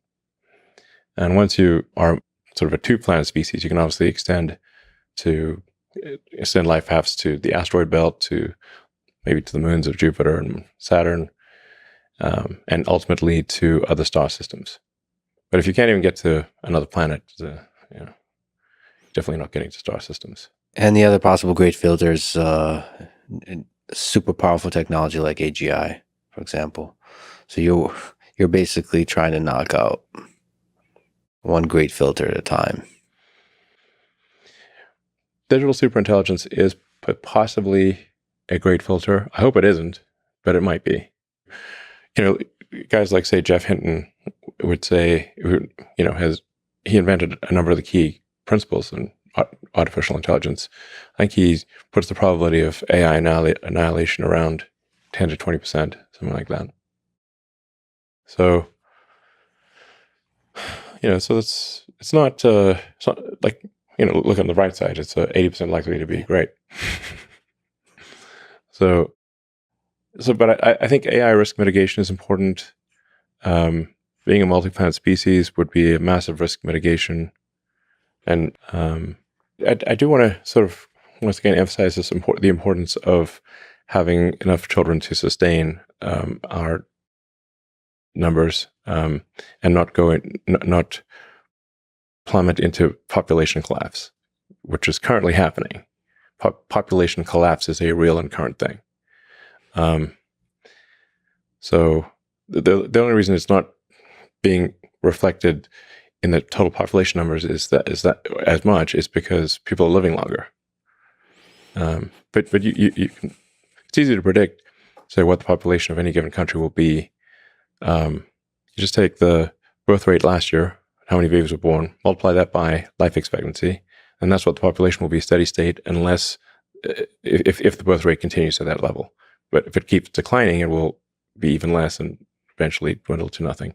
So I keep, banging on the baby drum here for a reason, because it has been the source of civilizational collapse over and over again throughout history.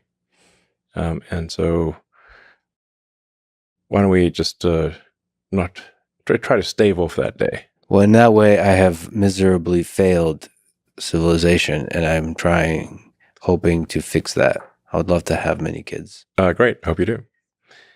No time like the present. Yeah, I got to allocate more compute to the whole process. But apparently it's not that difficult. No, it's like unskilled labor.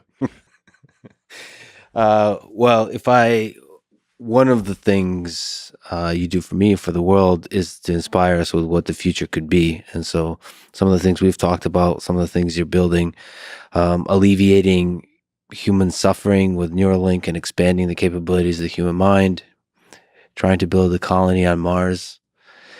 So creating a backup for humanity on another planet, and exploring the possibilities of what artificial intelligence could be in this world, especially in the real world AI, with hundreds of millions, maybe billions of robots walking around. There will be billions of robots. That seems virtual certainty. Well, thank you for building the future, and thank you for inspiring so many of us to keep building and creating cool stuff, including kids. Yeah, you're welcome. Go forth and multiply. Go forth and multiply. Thank you, Elon. Thanks for talking, brother. Thanks for listening to this conversation with Elon Musk. And now, dear friends, here's DJ Saw, the co-founder, president, and COO of Neuralink. When did you first become fascinated by the human brain? For me, I was always interested in understanding the purpose of things and how it was engineered to serve that purpose, whether it's organic or inorganic. Like we were talking earlier about your curtain holders. They serve a clear purpose, and they were engineered with that purpose in mind. And, growing up, I had a lot of interest in seeing things, touching things, feeling things, and trying to really understand the root of how it was designed to serve that purpose. And, obviously, brain is just a fascinating organ that we all carry. It's an infinitely powerful machine that has intelligence and cognition that arise from it. And, we haven't even scratched the surface in terms of how all of that occurs. But also at the same time, I think it took me a while to make that connection to really studying and building tech to understand the brain. Not until graduate school.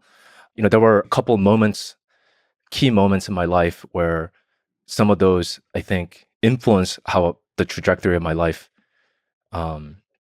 got me to studying what I'm doing right now. One was growing up, both sides of my family, my grandparents had a very severe form of Alzheimer, and it's incredibly debilitating conditions. I mean, literally, you're seeing someone's whole identity and their mind just losing over time. And I just remember thinking how both the power of the mind, but also how something like that could really lose your sense of identity. It's fascinating that that is one of the ways to reveal the power of a thing by watching it lose the power.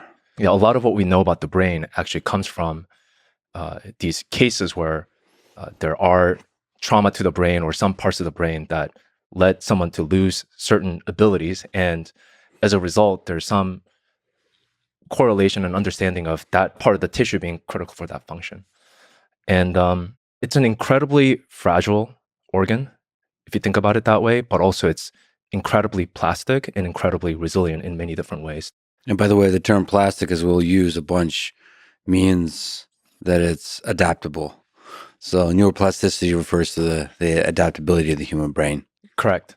Another key moment that sort of influenced how the trajectory of my life have shaped towards the current focus of my life has been during my teenage year when I came to the US. I didn't speak a word of English.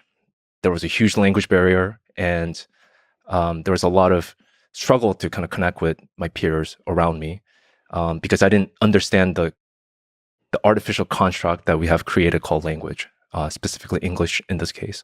And I remember feeling pretty isolated, not being able to connect with peers around me. So I spent a lot of time just on my own, reading books, watching movies. And I naturally sort of gravitated towards sci-fi books. I just found them really, really interesting. And also it was a great way for me to learn English. Some of the first set of books that I picked up are Ender's Game, the whole saga by Orson Scott Card, and Neuromancer from William Gibson, and Snow Crash from Neil Stephenson. And movies like Matrix was coming out around that time point that really influenced how I think about the potential impact that technology can have for our lives in general. So fast track to my college years, I was always fascinated by just physical stuff, building physical stuff, and especially physical things that had some sort of intelligence. And I studied electrical engineering during undergrad, and I started out my research in MEMS, so micro electromechanical systems, and really building these tiny nanostructures for temperature sensing. And I just found that to be just incredibly rewarding and fascinating subject to just understand how you can build something miniature like that again served a function and had a purpose. And then I spent large majority of my college years basically building millimeter wave circuits for next gen telecommunication systems, for imaging. And it was just something that I found very, very intellectually interesting, phase arrays, how the signal processing works for, any modern as well as next gen telecommunication system, wireless and wireline. EM waves or electromagnetic waves are fascinating. How do you design antennas that are most efficient in a small footprint that you have? How do you make these things energy efficient? That was something that just consumed my intellectual curiosity. And that journey led me to actually apply to and find myself a PhD program at UC Berkeley at kind of this consortium called the Berkeley Wireless Research Center that was precisely looking at building, at the time we called it XG, similar to 3G, 4G, 5G, but the next generation G system, and how you would design circuits around that to ultimately go on phones and basically any other devices that are wirelessly connected these days. So I was just absolutely just fascinated by how that entire system works and that infrastructure works. And then also during grad school, I had sort of the fortune of having a couple research fellowships that led me to pursue whatever project that I want. And that's one of the things that I really enjoyed about my graduate school career, where you got to kind of pursue your intellectual curiosity in the domain that may not matter at the end of the day, but is something that really allows you the opportunity to go as deeply as you want, as well as widely as you want. And at the time, I was actually working on this project called the Smart Band-Aid. And the idea was that when you get a wound, there's a lot of other kind of proliferation of signaling pathway that cells follow to close that wound. And there were hypotheses that when you apply external electric field, you can actually accelerate the closing of that field by having, basically electrotaxing of the cells around that wound site. And specifically, not just for normal wound, there are chronic wounds that don't heal. So we were interested in building, some sort of a wearable patch that you could apply to kind of facilitate that healing process. And that was in collaboration with Professor Michelle Maharvitz, which was a great addition to kind of my thesis committee, and really shaped the rest of my PhD career. So this would be the first time you interacted with biology, I suppose. Correct. I mean, there were some peripheral, end application of the wireless imaging and telecommunication system that I was using for security and bioimaging, but this was a very clear direct application to biology and biological system, and understanding the constraints around that and really designing and engineering electrical solutions around it. So that was my first introduction. And that's also kind of how I got introduced to Michel. He's sort of known for remote control of beetles in the early 2000s. And then around 2013, obviously kind of the holy grail when it comes to implantable system is to kind of understand how small of a thing you can make. And a lot of that is driven by how much energy or how much power you can supply to it and how you extract data from it. So at the time at Berkeley, there was kind of this desire to kind of understand in the neural space what sort of system you can build to really miniaturize these implantable systems. And I distinctively remember this one particular meeting where Michel came in and he's like, "Guys, I think I have a solution. The solution is ultrasound." and then he proceeded to kind of walk through why that is the case. And that really formed the basis for my thesis work called Neural DUS system, that was looking at ways to use ultrasound as opposed to electromagnetic waves for powering as well as communication. I guess I should step back and say the initial goal of the project was to build these tiny, about the size of a neuron, implantable system that can be parked next to a neuron, being able to record its state and being able to ping that back to the outside world for doing something useful. And as I mentioned, the size of the implantable system is limited by how you power the thing and get the data off of it. And at the end of the day, fundamentally, if you look at a human body, we're essentially a bag of salt water with some interesting proteins and chemicals, but it's mostly salt water that's very, very well temperature regulated at 37 degrees Celsius. And we'll get into why and later why that's an extremely harsh environment for any electronics to survive, as I'm sure you've experienced or maybe not experienced, dropping cell phone in a salt water in an ocean. It will instantly kill the device, right? But anyways, just in general, electromagnetic waves don't penetrate through this environment well, and just the speed of light, it is what it is. We can't change it. And based on the wavelength at which you are interfacing with the device, the device just needs to be big. Like these inductors needs to be quite big. And the general good rule of thumb is that you want the wavefront to be roughly on the order of the size of the thing that you're interfacing with. So an implantable system that is around 10 to 100 micron in dimension in a volume, which is about the size of a neuron that you see in a human body.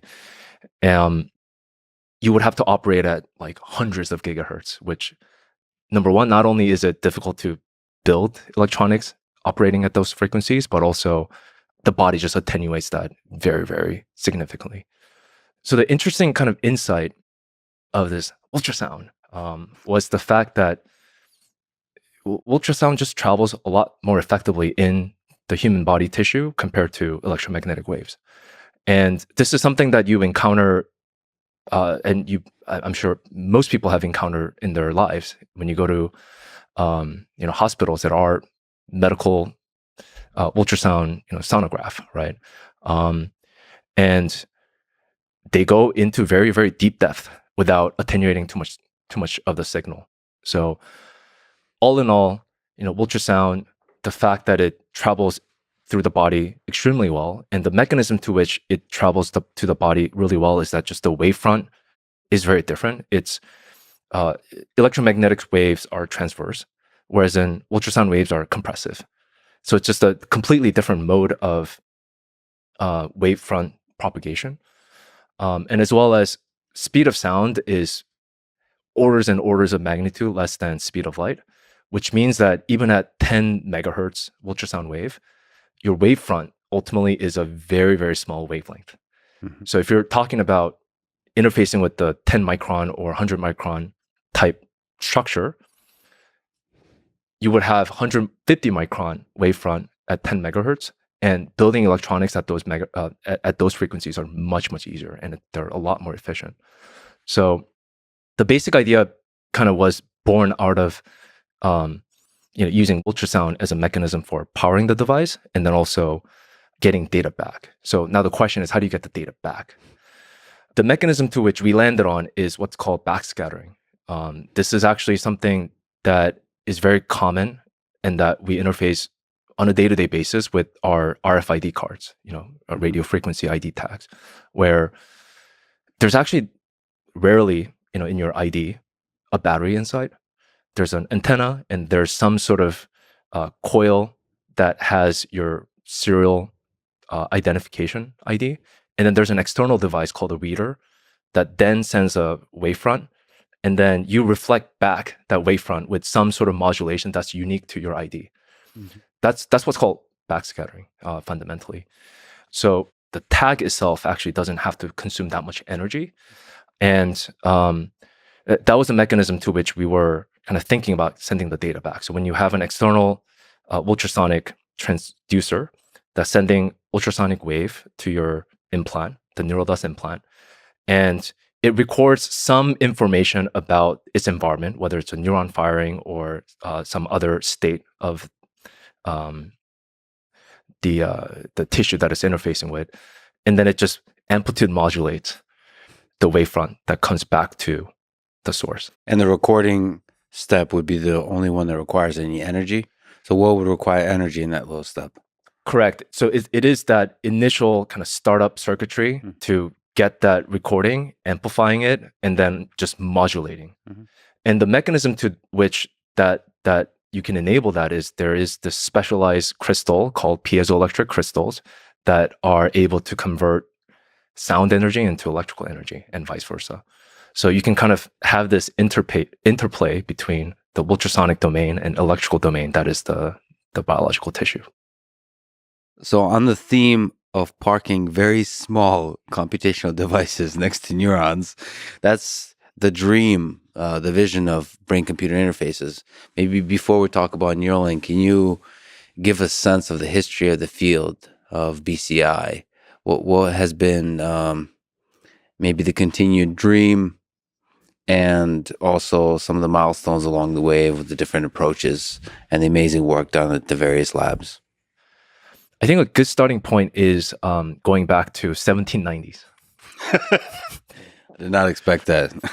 Where the concept of animal electricity, or the fact that body is electric, was first discovered by Luigi Galvani, where he had this famous experiment where he connected a set of electrodes to a frog leg and ran current through it, and then it started twitching, and he said, "Oh my goodness, body's electric." Yeah. So fast forward many, many years to 1920s, where Hans Berger, who is a German psychiatrist, discovered EEG, or electroencephalography, which is still around. There are these electrode arrays that you wear outside the skull that gives you some sort of neural recording.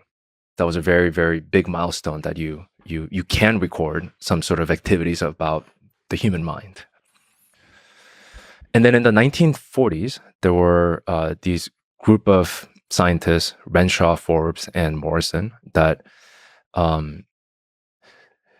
inserted these glass microelectrodes into the cortex and recorded single neurons. The fact that there's signal that are a bit more high resolution and high fidelity as you get closer to the source, let's say.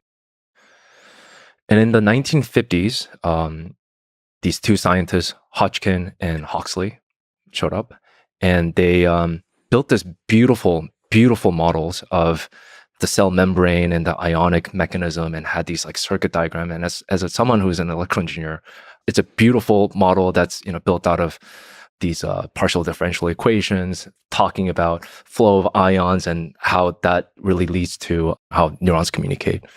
And they won the Nobel Prize for that 10 years later in the 1960s.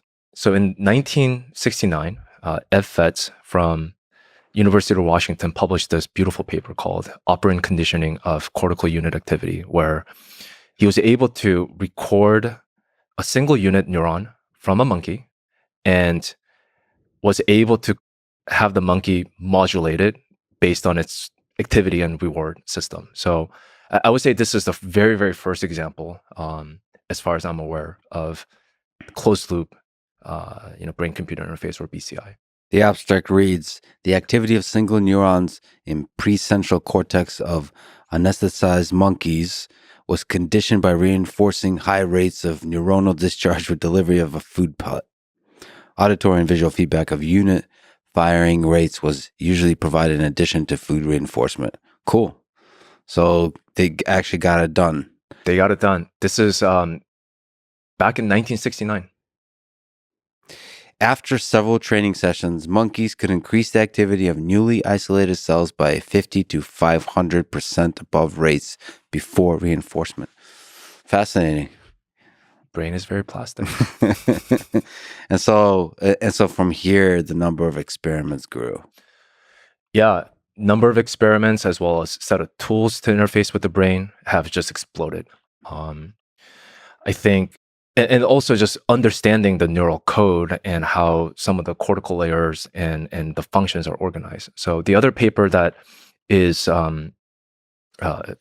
pretty seminal, especially in the motor decoding, was this paper in the 1980s from Georgiopolis that discovered that there's this thing called motor tuning curve. So what are motor tuning curves? It's the fact that there are neurons in the motor cortex of mammals, including humans, that have a preferential direction that causes them to fire. So what that means is there are a set of neurons that would increase their spiking activities when you're thinking about moving to the left, right, up, down, and any of those vectors. And based on that, you could start to think, well, if you can identify those essential eigenvectors, you can do a lot, and you can actually use that information for actually decoding someone's intended movement from the cortex. So that was a very, very seminal kind of paper that showed that there is some sort of code that you can extract, especially in the motor cortex. So there's signal there, and if you measure the electrical signal from the brain, that you could actually figure out what the intention was. Correct. Yeah, not only electrical signals, but electrical signals from the right set of neurons that give you these preferential direction. Okay, so going slowly towards Neuralink, one interesting question is, what do I understand on the BCI front on invasive versus non-invasive from this line of work? How important is it to park next to the neuron? What does that get you? That answer fundamentally depends on what you want to do with it, right? There's actually incredible amount of stuff that you can do with EEG and electrocardiograph, ECOG, which actually doesn't penetrate the cortical layer or parenchyma, but you place a set of electrodes on the surface of the brain. So the thing that I'm personally very interested in is just actually understanding and being able to just really tap into the high resolution, high fidelity understanding of the activities that are happening at the local level. And, we can get into biophysics, but just to kind of step back to kind of use analogy because analogy here can be useful. And sometimes it's a little bit difficult to think about electricity. At the end of the day, we're doing electrical recording that's mediated by ionic currents, movements of these charged particles, which is really, really hard for most people to think about. But turns out a lot of the activities that are happening in the brain and the frequency band with which that's happening is actually very, very similar to sound waves and our normal conversation audible range. So the analogy that typically is used in the field is, if you have a football stadium, there's game going on. If you stand outside the stadium, you maybe get a sense of how the game is going based on the cheers and the boos of the home crowd, whether the team is winning or not. But you have absolutely no idea what the score is. You have absolutely no idea what individual audience or the players are talking or saying to each other, what the next play is, what the next goal is. So what you have to do is you have to drop the microphone into the stadium and then get near the source, like into the individual chatter. In this specific example, you would want to have it, right next to where the huddle is happening. Mm-hmm. So I think that's kind of a good illustration of what we're trying to do when we say invasive or minimally invasive or implanted brain-computer interfaces versus non-invasive or non-implanted brain interfaces. It's basically talking about where do you put that microphone and what can you do with that information. So what is the biophysics of the read and write communication that we're talking about here as we now step into the efforts at Neuralink? Yeah, so brain is made up of these specialized cells called neurons. There's billions of them, tens of billions, sometimes people quote 100 billion, that are connected in this complex yet dynamic network that are constantly remodeling. They're changing their synaptic weights, and that's what we typically call neuroplasticity. And the neurons are also bathed in this charged environment that is laden with many charged molecules like potassium ions, sodium ions, chlorine ions. And those actually facilitate these, through ionic current, communication between these different networks. And when you look at a neuron as well, they have these membrane with a beautiful protein structure called the voltage selective ion channels, which, in my opinion, is one of nature's best inventions. In many ways, if you think about what they are, they're doing the job of a modern day transistors. Transistors are nothing more at the end of the day than a voltage gated conduction channel. And nature found a way to have that very, very early on in its evolution. And as we all know, with the transistor, you can have many computation and a lot of amazing things that we have access to today. So I think it's one of those, just as a tangent, just a beautiful invention that the nature came up with, these voltage gated ion channels. I mean, I suppose there's on the biological level, at every level of the complexity of the hierarchy of the organism, there's going to be some mechanisms for storing information and for doing computation. And this is just one such way. But to do that with biological and chemical components is interesting. Plus, like with neurons, I mean, it's not just electricity, it's chemical communication. It's also mechanical. Mm-hmm. I mean, these are like actual objects that have that vibrate. I mean, they move. Yeah, they're actually, I mean, there's a lot of really interesting physics that are involved. And, kind of going back to my work on ultrasound during grad school, there are groups and there were groups and there are still groups looking at ways to cause neurons to actually fire an action potential using ultrasound wave. And the mechanism to which that's happening is still unclear, as I understand. It may just be that, you're imparting some sort of thermal energy and that causes cells to depolarize in some interesting ways. But there are also these ion channels or even membranes that actually just open up its pore as they're being mechanically shook, mm-hmm. right? Vibrated. So there's just a lot of, elements of these moved particles which again, like that's governed by diffusion physics, right? Movements of particles, and there's also a lot of kind of interesting physics there. Also, not to mention, as Roger Penrose talks about, there might be some beautiful weirdness in the quantum mechanical effects Oh of all yeah, of this, and he actually believes that consciousness might emerge from the quantum mechanical effects there.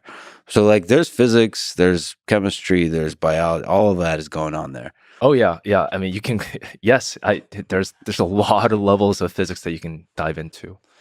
But yeah, in the end, you have these membranes with these voltage-gated ion channels that selectively let these charged molecules that are in the extracellular matrix, like in and out. And these neurons generally have these like resting potential where there's a voltage difference between inside the cell and outside the cell. And when there's some sort of stimuli that changes the state such that they need to send information to the downstream network, you start to kind of see these like sort of orchestration of these different molecules going in and out of these channels. They also open up, like more of them open up once it reaches some threshold to a point where you have a depolarizing cell that sends an action potential. So it's just a very beautiful kind of orchestration of these molecules. And what we're trying to do when we place an electrode or parking it next to a neuron is that you're trying to measure these local changes in the potential. Again, mediated by the movements of the ions. And what's interesting, as I mentioned earlier, there's a lot of physics involved. And the two dominant physics for this electrical recording domain is diffusion physics and electromagnetism. And where one dominates, where Maxwell's equation dominates versus Fick's law dominates, depends on where your electrode is. If it's close to the source, mostly electromagnetic based. When you're farther away from it, it's more diffusion based. So essentially, when you're able to park it next to it, you can listen in on those individual chatter and those local changes in the potential. And the type of signal that you get are these canonical textbook neural spiking waveform. The moment you're further away, and based on some of the studies that people have done, Christoph Koch's lab and others, once you're away from that source by roughly around 100 micron, which is about width of a human hair, you no longer hear from that neuron. You're no longer able to kind of have the system sensitive enough to be able to record that particular local membrane potential change in that neuron. And just to kind of give you a sense of scale, also, when you look at 100 micron voxel, so 100 micron by 100 micron by 100 micron box in a brain tissue, there's roughly around 40 neurons and whatever number of connections that they have. So there's a lot in that volume of tissue. So the moment you're outside of that, there's just no hope that you'll be able to detect that change from that one specific neuron that you may care about. Yeah, but as you're moving about this space, you'll be hearing other ones. So if you move another 100 micron, you'll be hearing chatter from another community. Correct. And so the whole sense is you want to place as many as possible electrodes, and then you're listening to the chatter. Yeah, you want to listen to the chatter, and at the end of the day, you also want to basically let the software do the job of decoding. And just to kind of go to why ECOG and EEG work at all, right? When you have these local changes, obviously it's not just this one neuron that's activating. There's many other networks that are activating all the time. And you do see sort of a general change in the potential of this this charged medium. And that's what you're recording when you're farther away. I mean, you still have some reference electrode that's stable in the brain, that's just electroactive organ. And you're seeing some combination aggregate action potential changes.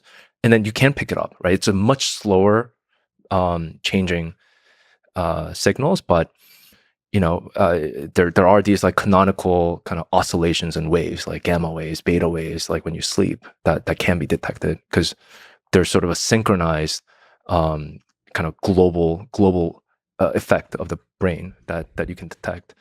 And I mean, the physics of this go like, I mean, if we really want to go down that rabbit hole, like there's a lot that goes on in terms of like why diffusion physics at some point dominates when you're further away from the source. It's just a charged medium. So similar to how when you have electromagnetic waves propagating in atmosphere or in a charged medium like a plasma, there's this weird shielding that happens that actually further attenuates the signal as you move away from it. So yeah, you see, like if you do a really, really deep dive on kind of the signal attenuation over distance, you start to see kind of 1 over r square in the beginning and then exponential drop off. And that's the knee at which, you go from electromagnetism dominating to diffusion physics dominating. But once again, with the electrodes, the biophysics that you need to understand is not as deep, because no matter where you're placing it, you're listening to a small crowd of local neurons. Correct. Yeah. So once you penetrate the brain, you're in the arena, so to speak. And there's a lot of neurons. There are many, many of them. But then again, there's there's a whole field of neuroscience that's studying like how the different groupings, the different sections of the seating in the arena, what they usually are responsible for, which is where the metaphor probably falls apart, because the seating is not that organized in an arena.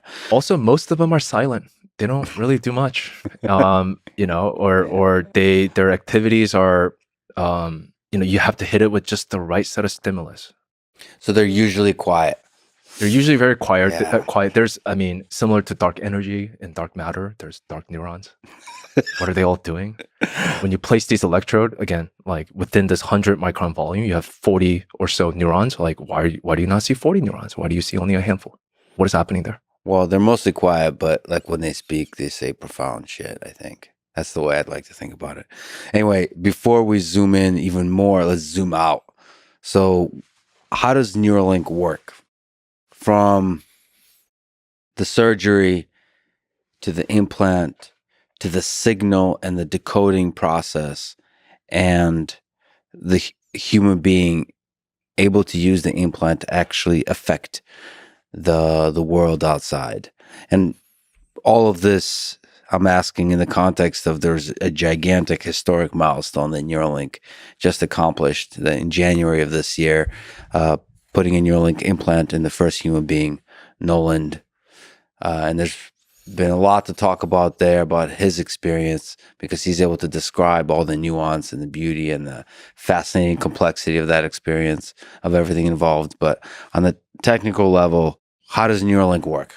Yeah, so there are 3 major components to the technology that we're building. One is the device, the thing that's actually recording these neural chatters. We call it N1 implant, or the link.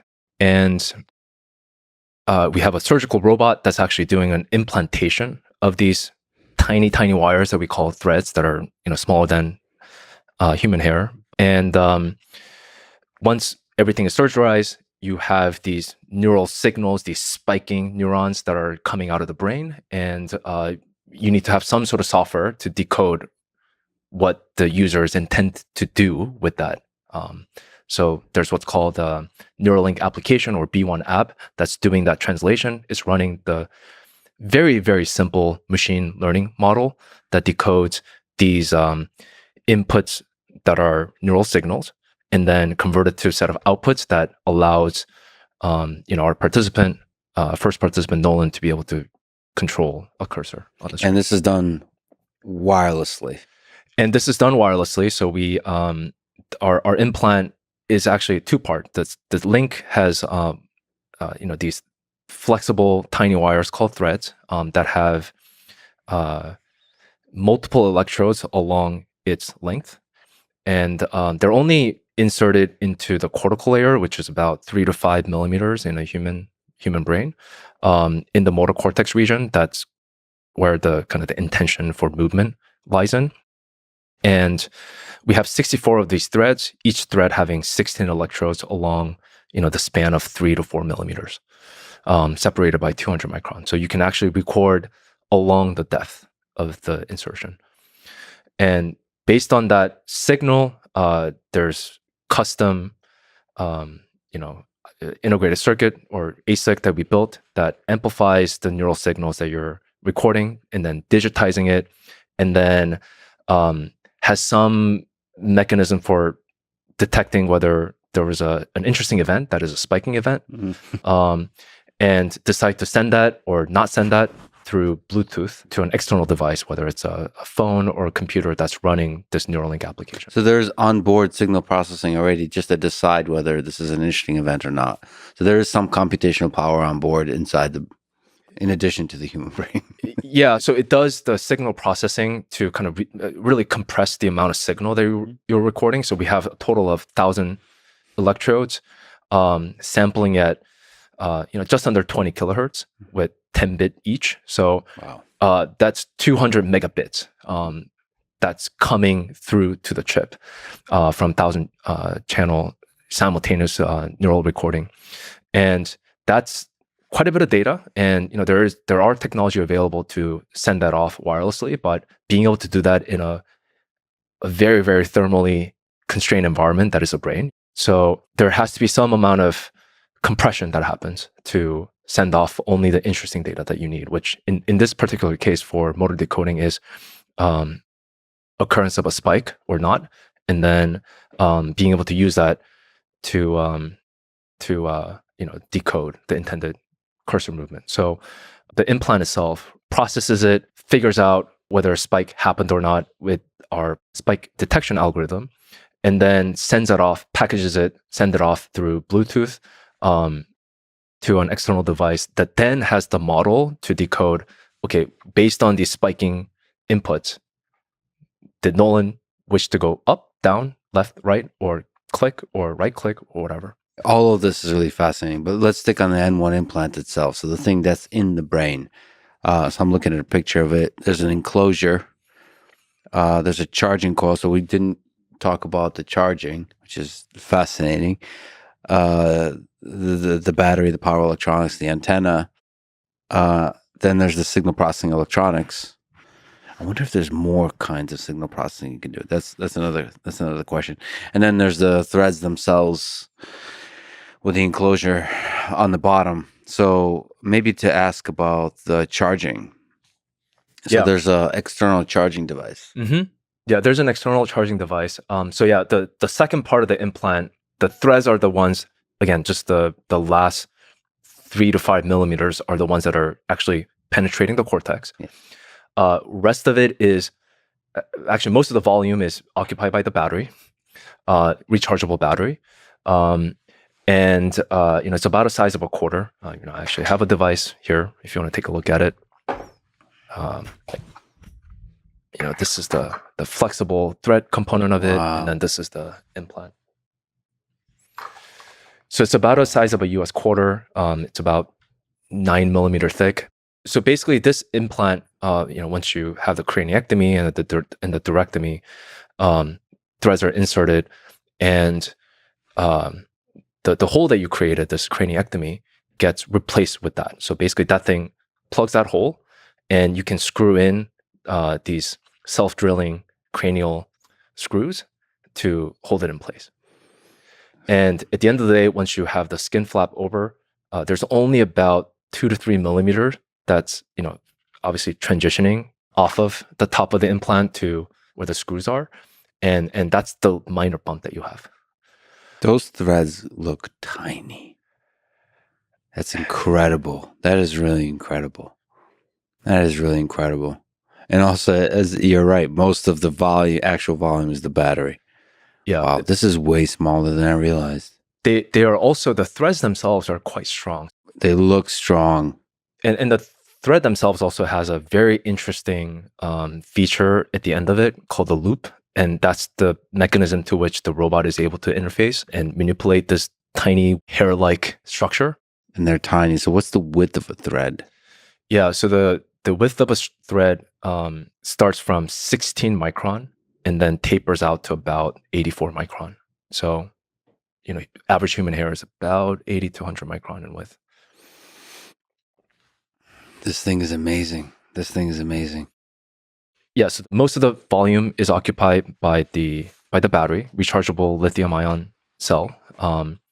And The charging is done through inductive charging, which is actually very commonly used. Your cell phone, most cell phones have that. The biggest difference is that, for us, usually when you have a phone and you want to charge it on a charging pad, you don't really care how hot it gets. Whereas for us, it matters. There's a very strict regulation and good reasons to not actually increase the surrounding tissue temperature by 2 degrees Celsius. So there's actually a lot of innovation that is packed into this to allow charging of this implant without causing that temperature threshold to reach. And even small things like you see this charging coil and what's called a ferrite shield, right? So without that ferrite shield, what you end up having when you have resonant inductive charging is that the battery itself is a metallic can, and you form these eddy currents from external charger, and that causes heating, and that actually contributes to inefficiency in charging. So this ferrite shield, what it does is that it actually concentrate that field line away from the battery and then around the coil that's actually wrapped around it. There's a lot of really fascinating design here to make it. I mean, you're integrating a computer into a complex biological system. Yeah, there's a lot of innovation here. I would say that part of what enabled this was just the innovations in the wearable. There's a lot of really, really powerful, tiny, low power microcontrollers, temperature sensors, or various different sensors, and power electronics. A lot of innovation really came in the charging coil design, how this is packaged, and how do you enable charging such that you don't really exceed that temperature limit, which is not a constraint for other devices out there. So let's talk about the threads themselves, those tiny, tiny, tiny things. So how many of them are there? You mentioned 1,000 electrodes. How many threads are there? And what do the electrodes have to do with the threads?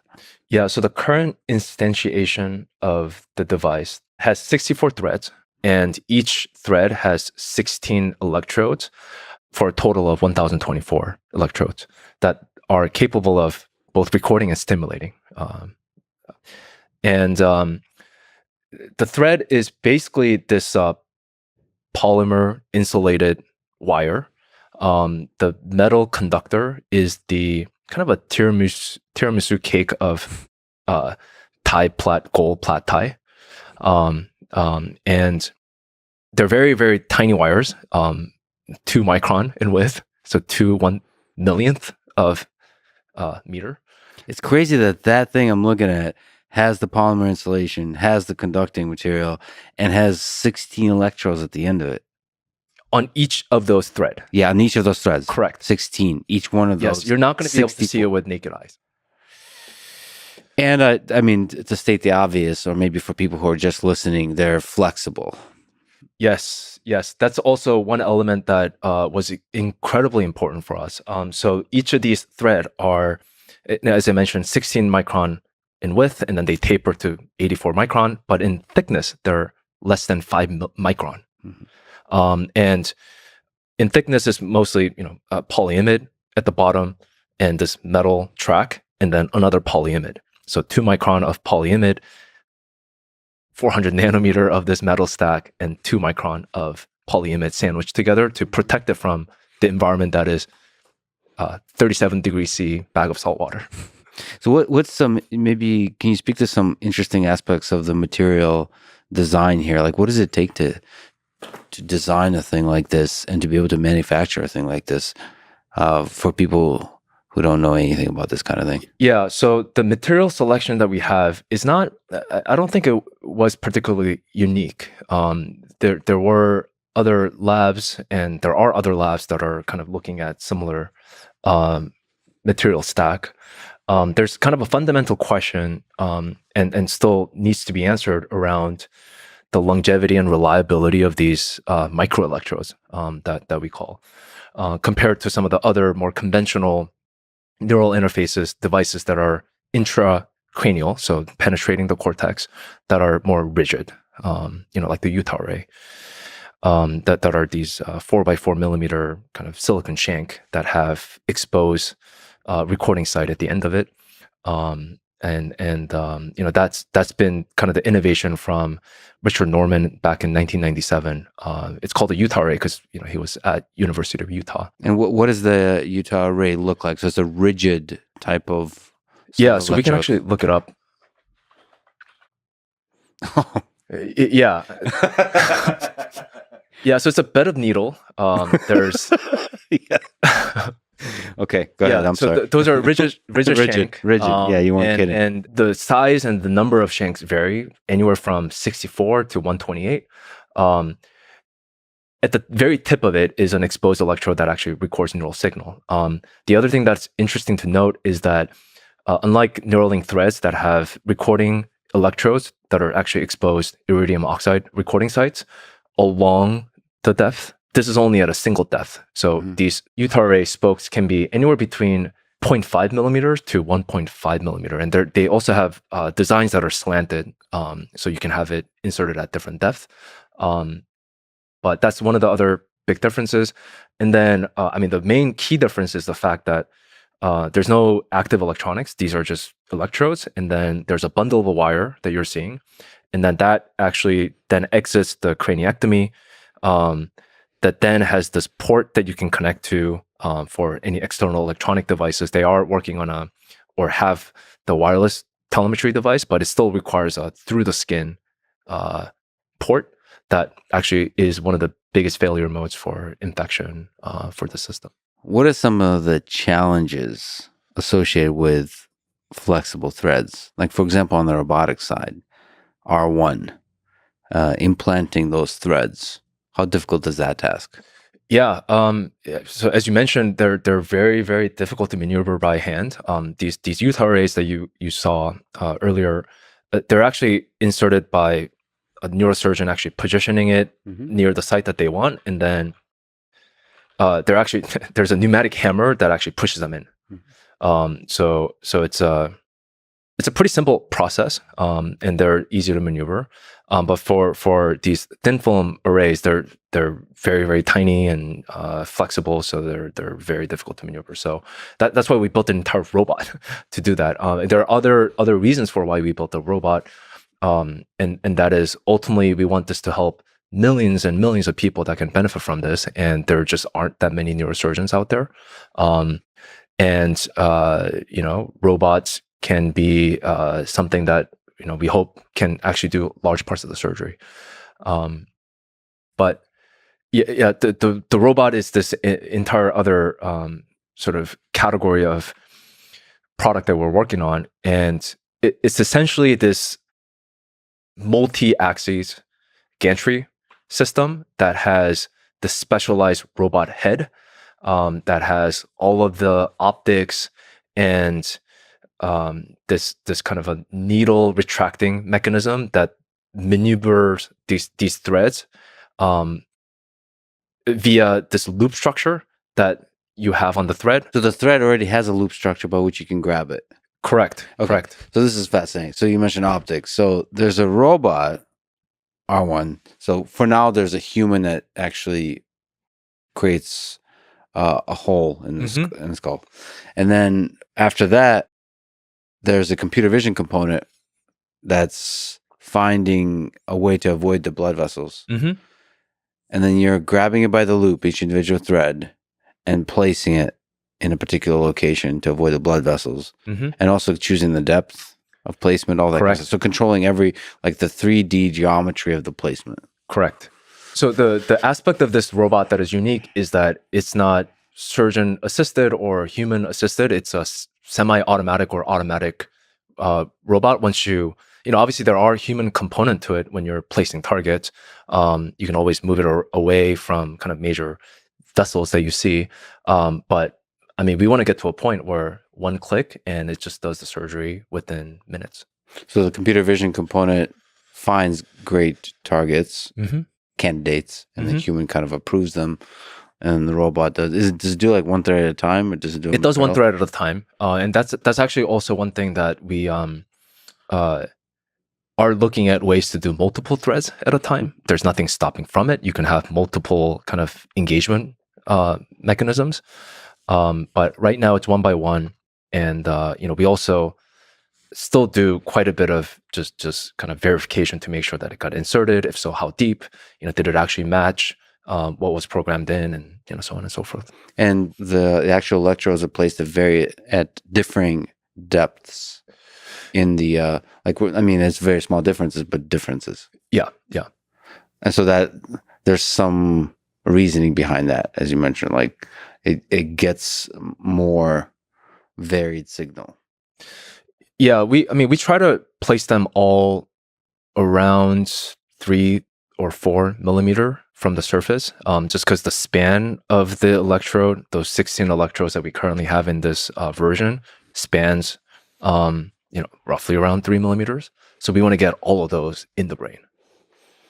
This is fascinating. Okay, so there's a million questions here. If we go zoom in specifically on the electrodes, so what is your sense? How many neurons is each individual electrode listening to? Yeah, each electrode can record from anywhere between 0 to 40, as I mentioned, right, earlier. But practically speaking, we only see about, at most, like 2 to 3. And you can actually distinguish which neuron it's coming from by the shape of the spikes. Oh, cool. So I mentioned the spike detection algorithm that we have. It's called BOSS algorithm, Buffer Online Spike Sorter. Nice. It actually outputs, at the end of the day, 6 unique values, which are, kind of the amplitude of these like negative going hump, middle hump, like positive going hump, and then also the time at which these happen. And from that, you can have kind of a statistical probability estimation of, is that a spike? Is it not a spike? And then based on that, you could also determine, that spike looks different than that spike, must come from a different neuron. Okay, so that's a nice signal processing step from which you can then make much better predictions about if there's a spike, especially in this kind of context where there could be multiple neurons screaming. And that also results in you being able to compress the data better. Yeah. In the end of the day. Okay. That's and just to be clear, I mean, the labs do this, what's called spike sorting. Usually once you have these like broadband, like the fully digitized signals, and then you run a bunch of different set of algorithms to kind of tease apart. It's just all of this for us is done on the device. On the device. In a very low power, custom, built ASIC digital processing unit. Highly heat constrained. And the processing time from signal going in and giving you the output is less than a microsecond, which is a very, very short amount of time. Oh yeah, so the latency has to be super short. Correct. Oh wow. Oh, that's a pain in the ass. Yeah, latency is this huge thing that you have to deal with. Right now, the biggest source of latency comes from the Bluetooth. The way in which they're packetized, and we bin them in 15 millisecond. Oh, interesting. Time So window. Communication constraint. Is there some potential innovation there on the protocol used? Absolutely. Okay. Yeah, Bluetooth is definitely not our final wireless communication protocol that we want to get to. It's a highly hence the N1 and the R1. I imagine that increases. NX, RX. Yeah, that's the communication protocol, because Bluetooth allows you to communicate against farther distances than you need to, so you can go much shorter. Yeah, the primary motivation for choosing Bluetooth is that, everything has Bluetooth. All right, so you can talk to any device. Interoperability is just absolutely essential, especially in this early phase. And in many ways, if you can access a phone or a computer, you can do anything. Well, it'd be interesting to step back and actually look at, again, the same pipeline that you mentioned for Nolan. So what does this whole process look like, from finding and selecting a human being to the surgery, to the first time he's able to use this thing? So we have what's called a patient registry that people can sign up to hear more about the updates. And that was a route to which Nolan applied. And the process is that once the application comes in, it contains some medical records, and we based on their medical eligibility, that there's a lot of different inclusion exclusion criteria for them to meet. And we go through a pre-screening interview process with someone from Neuralink. And at some point, we also go out to their homes to do a BCI home audit. Because one of the most kind of revolutionary part about having this N1 system that is completely wireless is that you can use it at home. Like, you don't actually have to go to the lab, and go to the clinic to get connectorized to these like specialized equipment that you can't take home with you. So that's one of the key elements of when we're designing the system that we wanted to keep in mind. Like, people hopefully would want to be able to use this every day in the comfort of their homes. And so part of our engagement and what we're looking for during BCI home audit is to just kind of understand their situation, what other assistive technology that they use. And we should also step back and kind of say that the estimate is 180,000 people live with quadriplegia in the United States, and each year an additional 18,000 suffer a paralyzing spinal cord injury. So these are folks who have a lot of challenges living a life in terms of accessibility, in terms of doing the things that many of us just take for granted day to day. And one of the goals of this initial study is to enable them to have sort of digital autonomy, where they by themselves can interact with a digital device using just their mind, something that you're calling telepathy. So digital telepathy, where a quadriplegic can communicate with a digital device in all the ways that we've been talking about. Control the mouse cursor enough to be able to do all kinds of stuff, including play games and tweet and all that kind of stuff.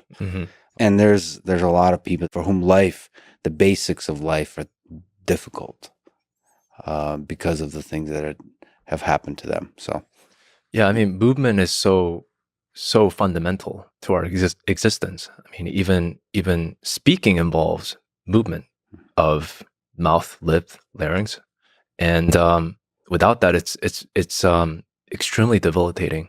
And there are many people that we can help. And I mean, like, especially if you start to kind of look at other forms of movement disorders that are not just from spinal cord injury, but from ALS, MS, or even stroke that leads you, or just aging, right? That leads you to lose some of that mobility, that independence. It's extremely debilitating.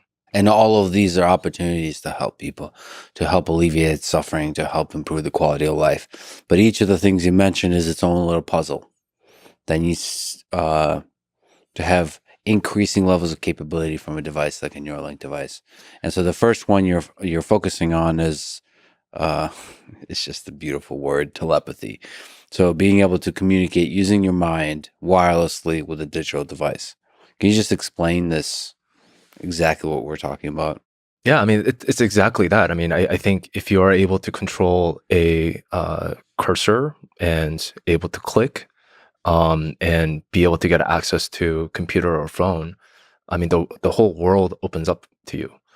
And I mean, I guess the word telepathy, if you kind of think about that as just definitionally being able to transfer information from my brain to your brain, without using some of the physical faculties that we have, like voices. But the interesting thing here is, I think the thing that's not obviously clear is how exactly it works. So in order to move a cursor, there's at least a couple of ways of doing that. So one is you imagine yourself maybe moving a mouse with your hand, or you can then, which Nolan talked about, like imagine moving the cursor with your mind.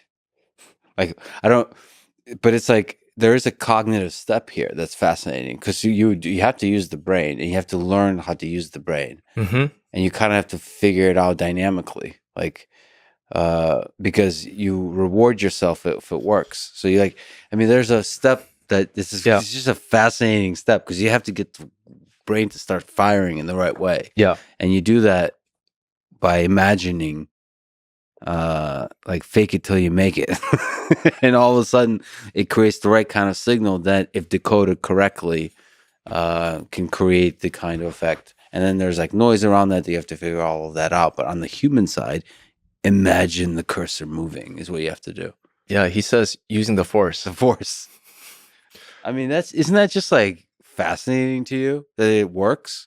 Like to me, it's like, holy shit, that actually works. Like you could move a cursor with your mind. As much as you're learning to use that thing's also learning about you. Like our models constantly updating the weights to say, oh, if someone is thinking about, this sophisticated forms of like spiking patterns, like that actually means to do this, right? So the machine is learning about the human, and the human is learning about the machine. So there is a adaptability to the signal processing, the decoding step, and then there's the adaptation of Nolan, the human being. Like the same way, if you give me a new mouse and I move it, I learn very quickly about its sensitivity, so I'll learn to move it slower. Mm-hmm. And then there's other kind of signal drift and all that kind of stuff they have to adapt to. Mm-hmm. So both are adapting to each other. Correct.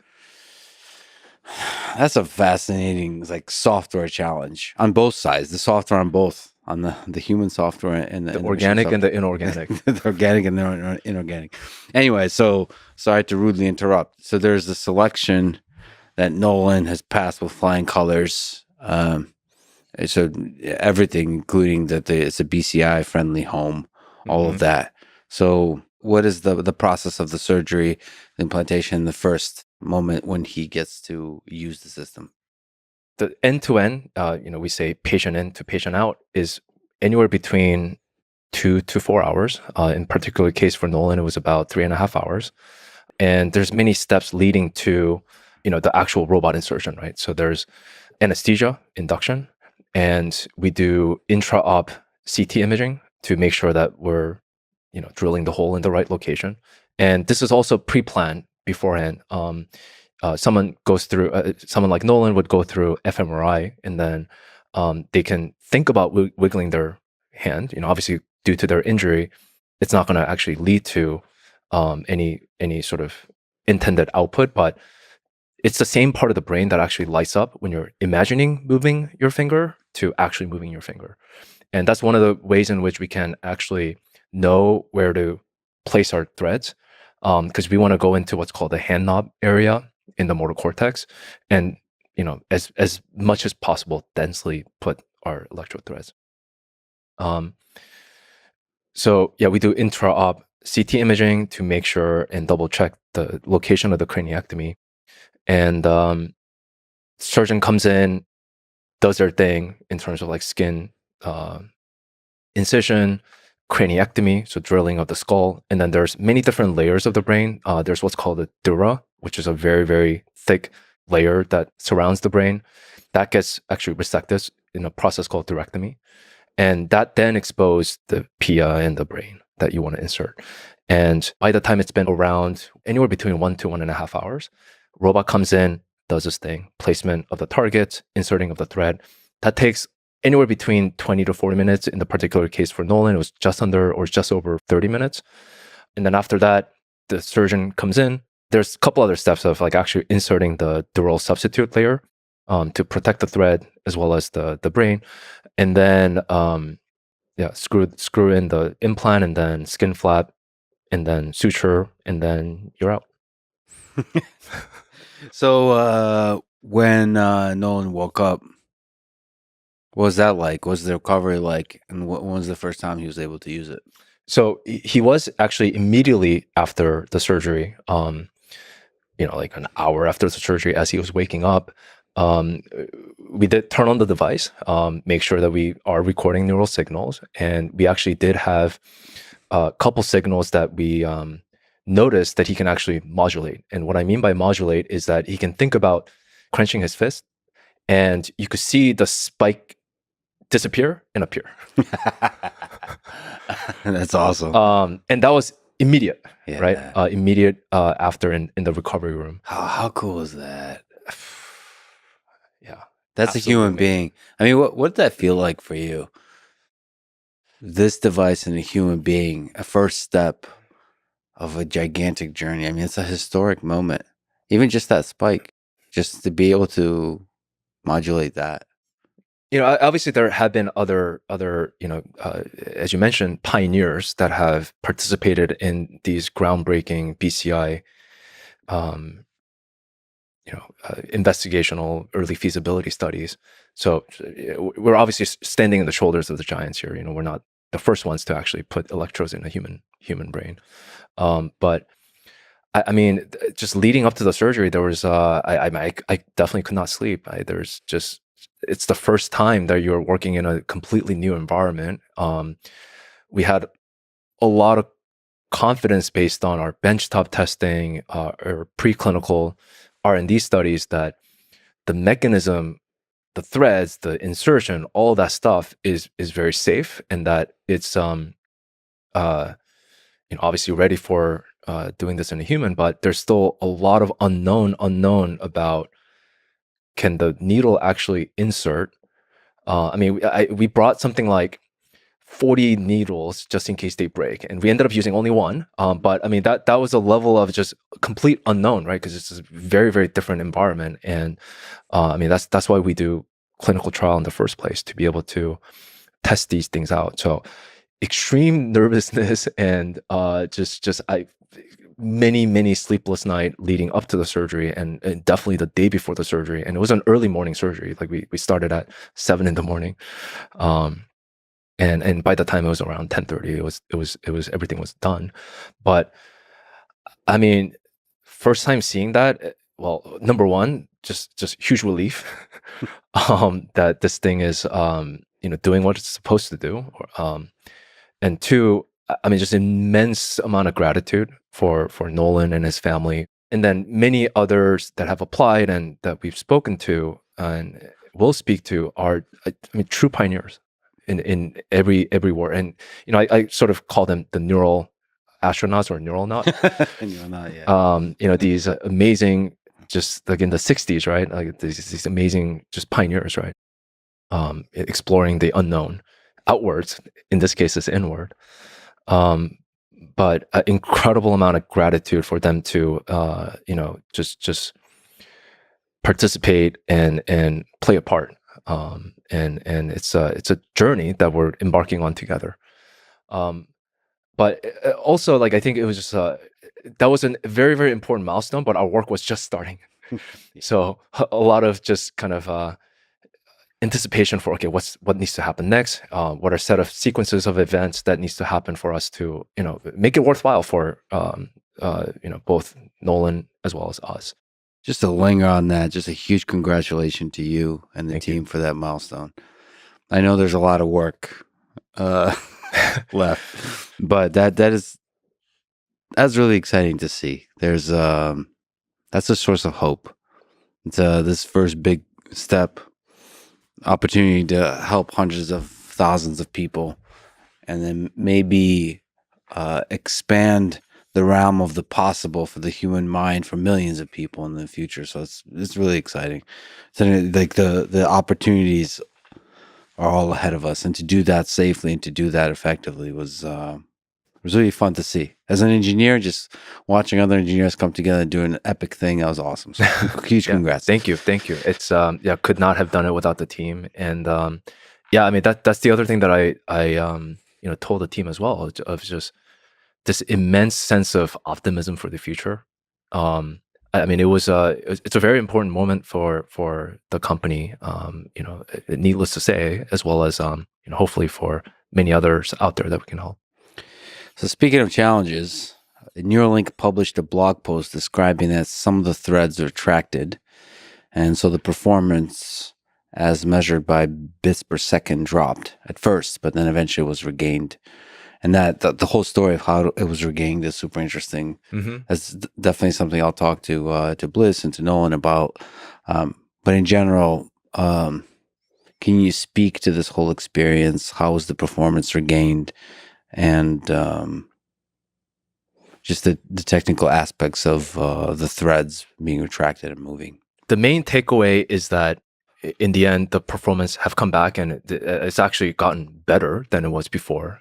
He's actually just beat the world record yet again last week to 8.5 BPS. So I mean, he's just cranking and he's just improving. The previous one was he said was 8. Correct. He And said then 8.5. Yeah, the previous world record in human was 4.6. Yeah. So it's almost double. Yeah. And his goal is to try to get to 10, which is roughly around kind of the median Neuralinker using a mouse with the hand.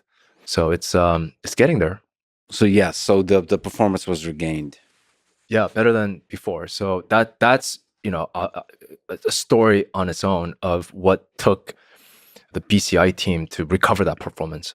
It was actually mostly on kind of the signal processing end. So as I mentioned, we were kind of looking at these spike outputs from the our electrodes, and what happened is that kind of 4 weeks into the surgery, we noticed that the threads have slowly come out of the brain. And the way in which we noticed this at first, obviously, is that I think Nolan was the first to notice that his performance was degrading.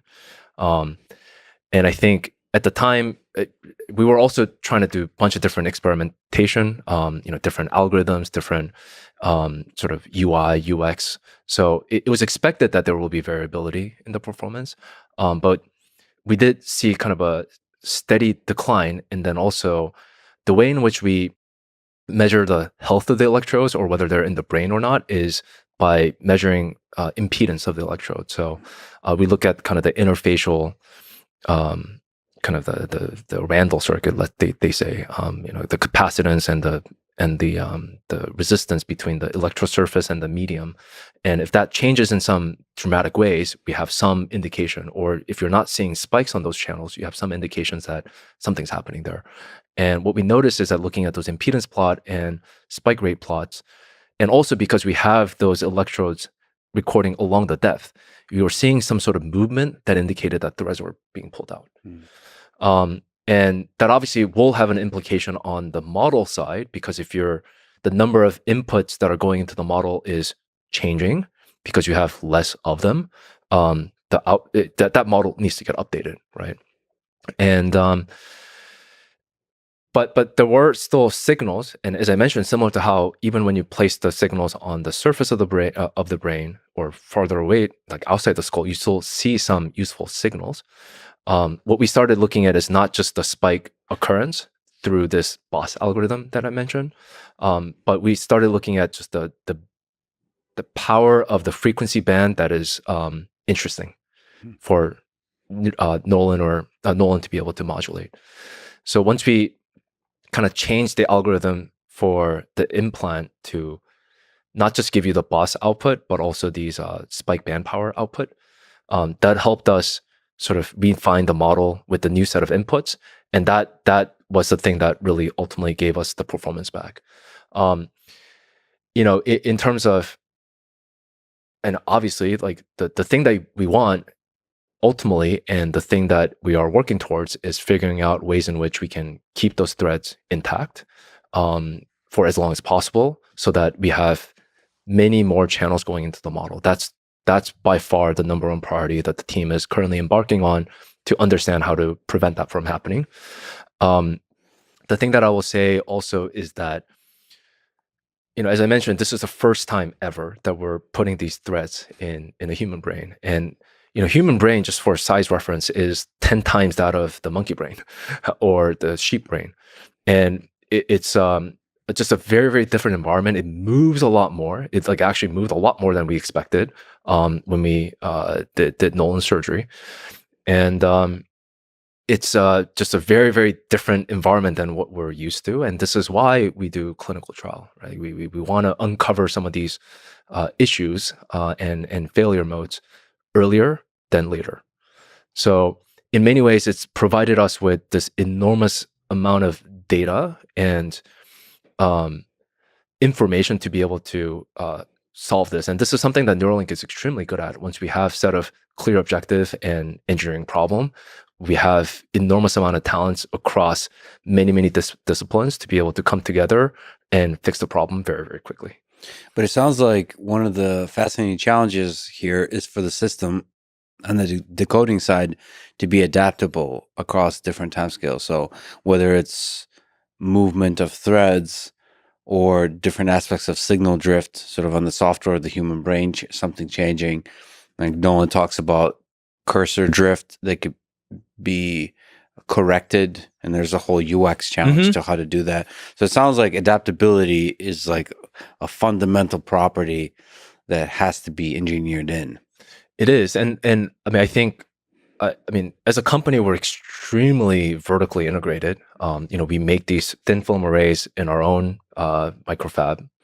Yeah, there's like you said, built in-house. This whole paragraph here from this blog post is pretty gangster.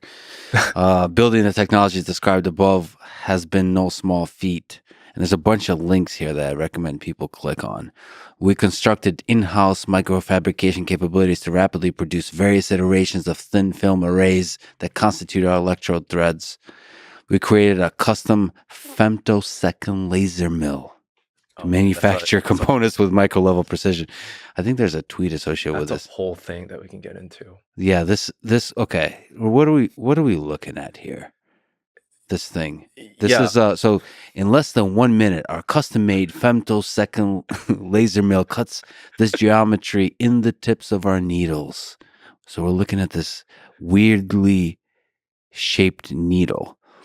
The tip is only 10 to 12 microns in width, only slightly larger than the diameter of a red blood cell. The small size allows threads to be inserted with minimal damage to the cortex. Okay, so what's interesting about this geometry? So we're looking at this just geometry of a needle. Yeah. This is the needle that's engaging with the loops in the thread. Mm-hmm. So they're the ones that thread the loop, and then peel it from the silicon backing, and then this is the thing that gets inserted into the tissue, and then this pulls out, leaving the thread. Mm-hmm. And this kind of a notch, or the shark tooth that we used to call, is the thing that actually is grasping the loop, and then it's designed in such that when you pull out, leaves the loop. And the robot is controlling this needle. Correct. So this is actually housed in a cannula, and basically the robot has a lot of the optics that look for where the loop is. There's actually a 4 or 5 nanometer light that actually causes the polyimide to fluoresce so that you can locate the location of the loop. So the loop lights up? Yeah, they do. It's a micron precision process. What's interesting about the robot that it takes to do that? That's pretty crazy. That's pretty crazy that a robot is able to get this kind of precision. Yeah, our robot is quite heavy. Our current version of it, it's like a giant granite slab that weighs about a ton, because it needs to be sensitive to vibration, environmental vibration, and then as the head is moving at the speed that it's moving, there's a lot of kind of motion control to make sure that you can achieve that level of precision. A lot of optics that kind of zoom in on that. We're working on next generation of the robot that is lighter, easier to transport. I mean, it is a feat to move the robot. And it's far superior to a human surgeon at this time for this particular task. Absolutely. I mean, let alone you try to actually thread a loop in a sewing kit. This is like, we're talking like fractions of human hair. These things it's not visible. So continuing the paragraph, we developed novel hardware and software testing systems such as our accelerated lifetime testing racks and simulated surgery environment, which is pretty cool, to stress test and validate the robustness of our technologies. We performed many rehearsals of our surgeries to refine our procedures and make them second nature. This is pretty cool. We practice surgeries on proxies with all the hardware and instruments needed in our mock or in the engineering space. This helps us rapidly test and measure. So there's like proxies. Yeah, this proxy is super cool, actually. So there's a 3D printed skull from the images that is taken at Barrow, as well as this hydrogel mix, sort of synthetic polymer thing that actually mimics the mechanical properties of the brain. Mm-hmm. It also has vasculature of the person. Cool. So basically what we're talking about here, and there's a lot of work that has gone into making this said proxy, that It's about like finding the right concentration of these different synthetic polymers to get the right set of consistency for the needle dynamics, as they're being inserted. But we practice this surgery with the person, Nolan's basically physiology and brain, many, many times prior to actually doing the surgery. So to every step, every step, yeah. Like, where does someone stand? Like, I mean, like what you're looking at is the picture. This is in our office of this kind of corner of the robot engineering space that we, have created this like mock OR space that looks exactly like what they would experience, all the staff would experience during their actual surgery. So, I mean, it's just kind of like any dance rehearsal where you know exactly where you're going to stand at what point, and you just practice that over and over and over again with an exact anatomy of someone that you're going to surgerize. And it got to a point where a lot of our engineers, when we created a craniectomy, they're like, "Oh, that looks very familiar. We've seen that before." Yeah, man. There's wisdom you can gain through doing the same thing over and over and over. It's like Jiro dreams of sushi kind of thing. Because then it's like Olympic athletes visualize the Olympics, and then once you actually show up, it feels easy. It feels like any other day. It feels almost boring winning the gold medal because you visualized this so many times, you've practiced this so many times that nothing about it is new. It's boring. You win the gold medal, it's boring, and the experience they talk about is mostly just relief. Probably that they don't have to visualize it anymore. Yeah, the power of the mind to visualize, and where I mean, there's a whole field that studies where muscle memory lies in cerebellum. Yeah, it's incredible. I think it's a good place to actually ask sort of the big question that people might have is, how do we know every aspect of this that you described is safe? At the end of the day, the gold standard is to look at the tissue. What sort of trauma did you cause the tissue, and does that correlate to whatever behavioral anomalies that you may have seen? And that's the language to which we can communicate about the safety of inserting something into the brain and what type of trauma that you can cause. So we actually have an entire department of pathology that looks at these tissue slices. There are many steps that are involved in doing this. Once you have studies that are launched to with particular endpoints in mind, at some point you have to euthanize the animal, and then you go through necropsy to kind of collect the brain tissue samples. You fix them in formalin, and you like roast them, you section them, and you look at individual slices just to see what kind of reaction or lack thereof exists. So that's the kind of the language to which FDA speaks, and as well for us to kind of evaluate the safety of the insertion mechanism as well as the threads at various different time points. Both acute, so anywhere between 0 to 3 months to beyond 3 months. So those are kind of the details of an extremely high standard of safety that has to be reached. Correct. FDA supervises this, but there's in general just a very high standard. And every aspect of this, including the surgery. I think Matthew McDougall has mentioned that like the standard is,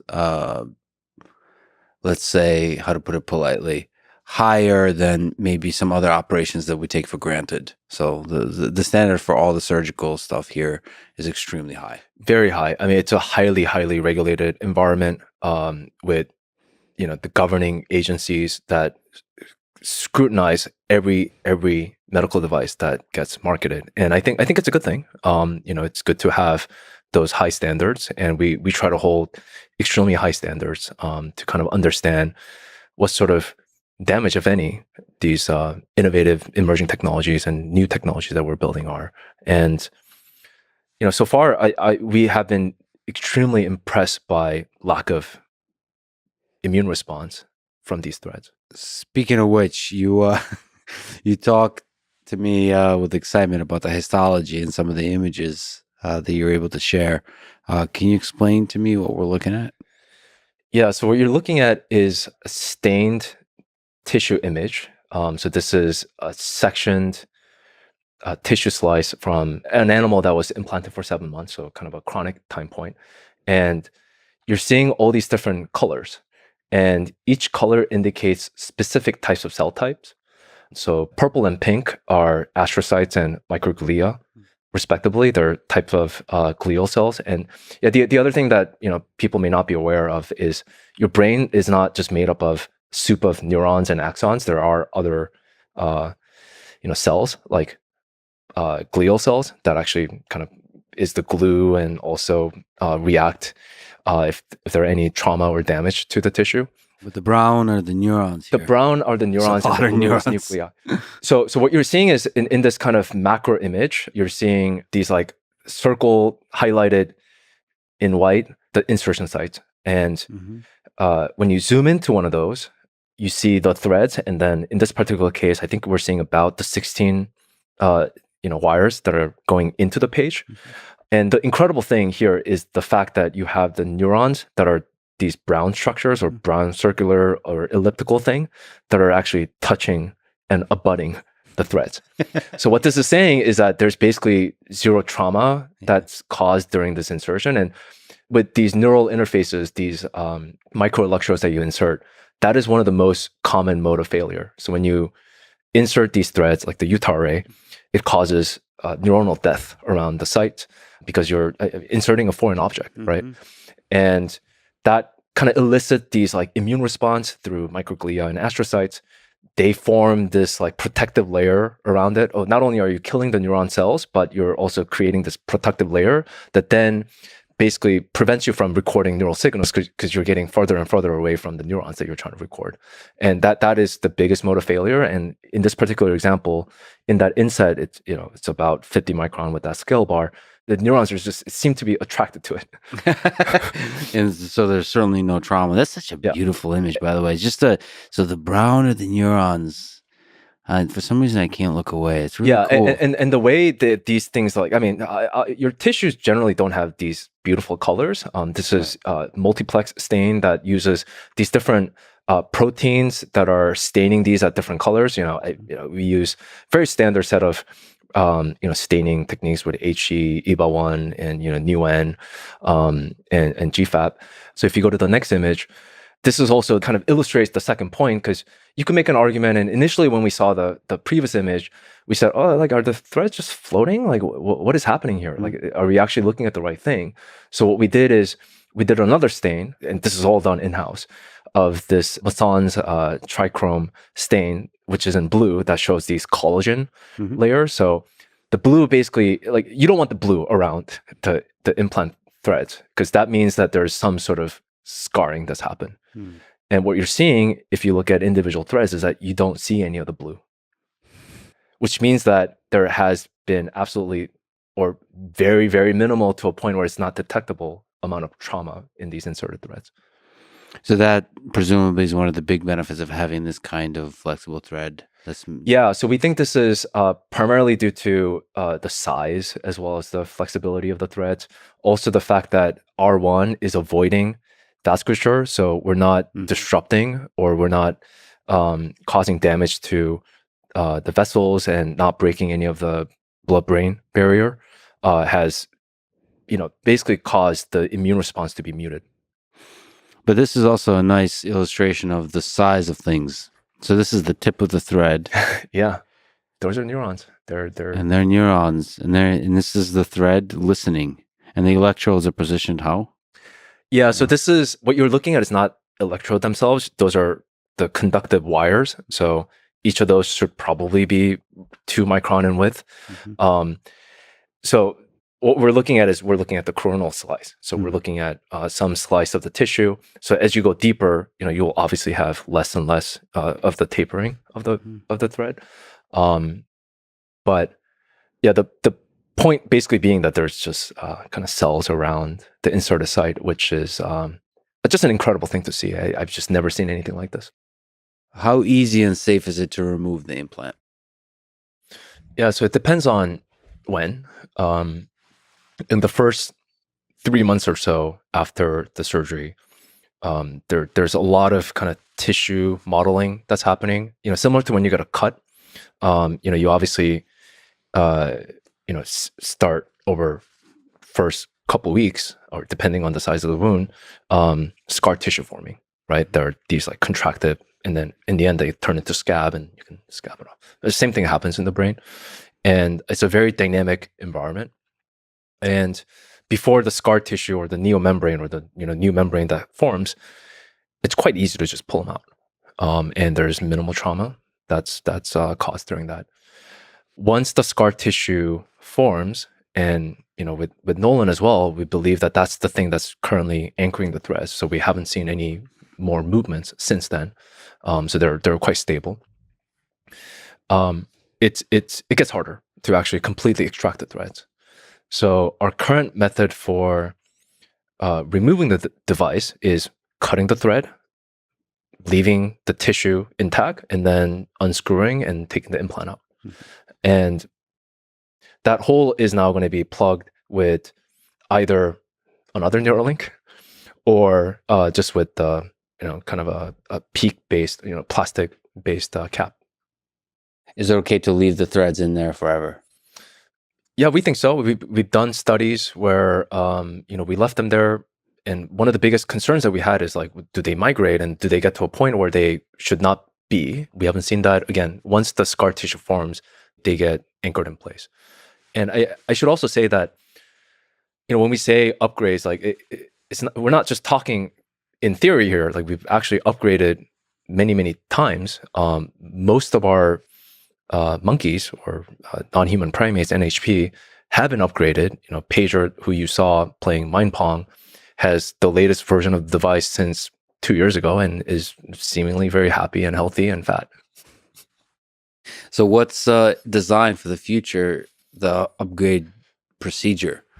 So maybe for Nolan, what would the upgrade look like? It was essentially what you're mentioning. Is there a way to upgrade sort of the device internally, where you take it apart and sort of keep the capsule and upgrade the internals? Yeah, so there are a couple of different things here. So for Nolan, if we were to upgrade, what we would have to do is either cut the threads or extract the threads, depending on kind of the situation there in terms of how they're anchored or scarred in.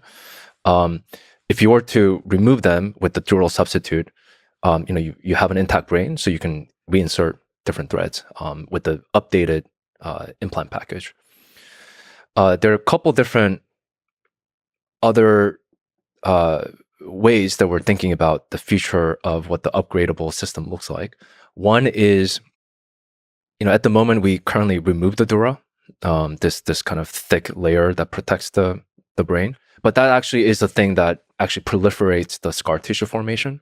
So typically, the general good rule of thumb is you want to leave the nature as is and not disrupt it as much. So we're looking at ways to insert the threads through the dura, which comes with different set of challenges, such as, it's a pretty thick layer. So how do you actually penetrate that without breaking the needle? So we're looking at different needle design for that, as well as the kind of the loop engagement.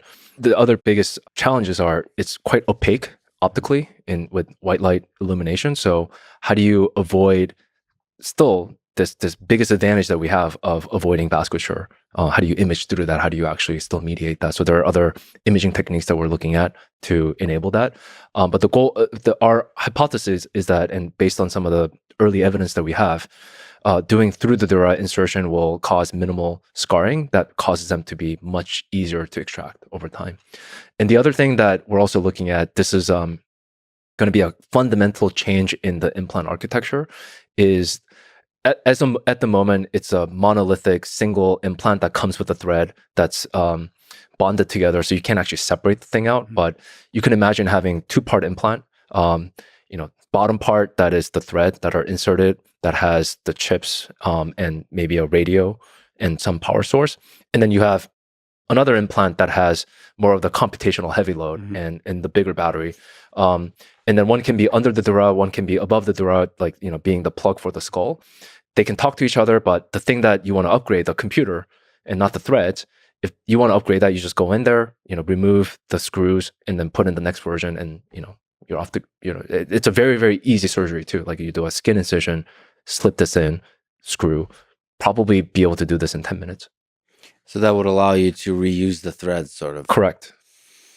So, I mean, this leads to the natural question of what is the pathway to scaling the increase in the number of threads? Is that a priority? Is that like what's the technical challenge there? Yeah, that is a priority. So for next versions of the implant, the key metrics that we're looking to improve are number of channels, just recording from more and more neurons. We have a pathway to actually go from currently 1,000 to hopefully 3,000, if not 6,000 by end of this year. Wow. And then end of next year, we want to get to, even more, 16,000. Wow. There's a couple limitations to that. One is, obviously being able to photolithographically print those wires. As I mentioned, it's 2 micron in width and spacing. Obviously, there are chips that are much more advanced than those types of resolution, and we have some of the tools that we have brought in-house to be able to do that. So traces will be narrower, just so that you have to have more of the wires coming up into the chip. Chips also cannot linearly consume more energy as you have more and more channels. So there's a lot of innovations in the circuit, and architecture as well as the circuit design topology to make them lower power. You need to also think about if you have all of these spikes, how do you send that off to the end application? So you need to think about bandwidth limitation there and potentially innovations in signal processing. Physically, one of the biggest challenges is going to be the interface. It's always the interface that breaks. Bonding this thin film array to the electronics, it starts to become very, very highly dense interconnects. So how do you connectorize that? There's a lot of innovations in kind of the 3D integrations in the recent years that we can take advantage of. One of the biggest challenges that we do have is forming this hermetic barrier, right? This is an extremely harsh environment that we're in, the brain.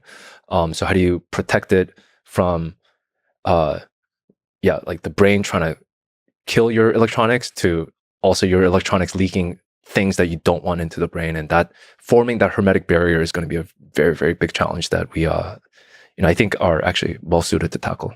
How do you test that? Like, what's the development environment? Yeah, to simulate that kind of harshness. Yeah, so this is where the accelerated life tester essentially is a brain in a vat. Mm-hmm. It literally is a vessel that is made up of, and again, for all intents and purpose for this particular types of tests, your brain is a salt water, mm-hmm. and you can also put some other set of chemicals like reactive oxygen species that get at kind of these interfaces and trying to cause a reaction to pull it apart. But you could also increase the rate at which these interfaces are aging by just increasing temperature. So every 10 degrees Celsius that you increase, you're basically accelerating time by 2x. And there's limit as to how much temperature you want to increase, because at some point there's some other nonlinear dynamics that causes you to have other nasty gases to form that just is not realistic in an environment. So what we do is we increase in our ALT chamber by 20 degrees Celsius. That increases the aging by four times. So essentially 1 day in ALT chamber is 4 day in calendar year. Mm-hmm. And we look at whether the implants still are intact, including the threads and operation and all of that. It obviously is not an exact same environment as a brain, because brain has mechanical, other more biological goops that attack at it. But it is a good testing environment for at least the enclosure and the strength of that enclosure. And I mean, we've had implants, the current version of the implant that has been in there for, close to 2.5 years, which is equivalent to a decade, and they seem to be fine. So it's interesting that so basically close approximation is warm salt water. Hot salt water is a good testing environment. Yeah. By the way, I'm drinking Element, which is basically salt water, which is making me kind of. It doesn't have computational power the way the brain does, but maybe in terms of other characteristics, it's quite similar. Yeah. And I'm consuming it. Yeah, you have to get it in the right pH too.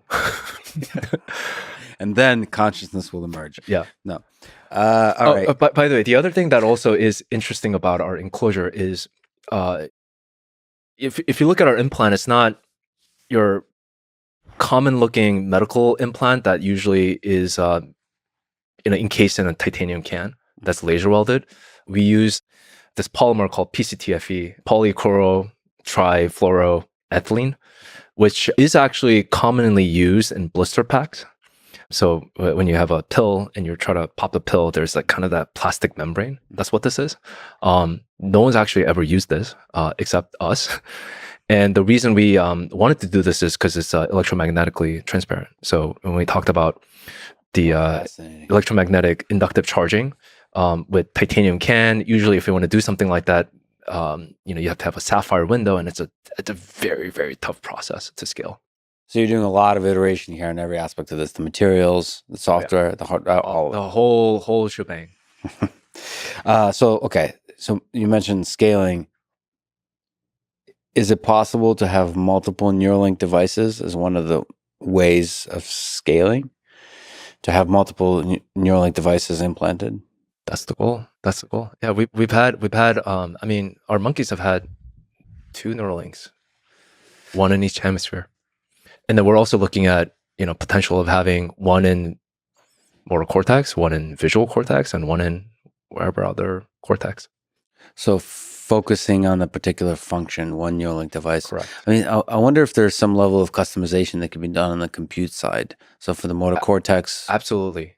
That's the goal. And we talk about at Neuralink building a generalized neural interface to the brain. And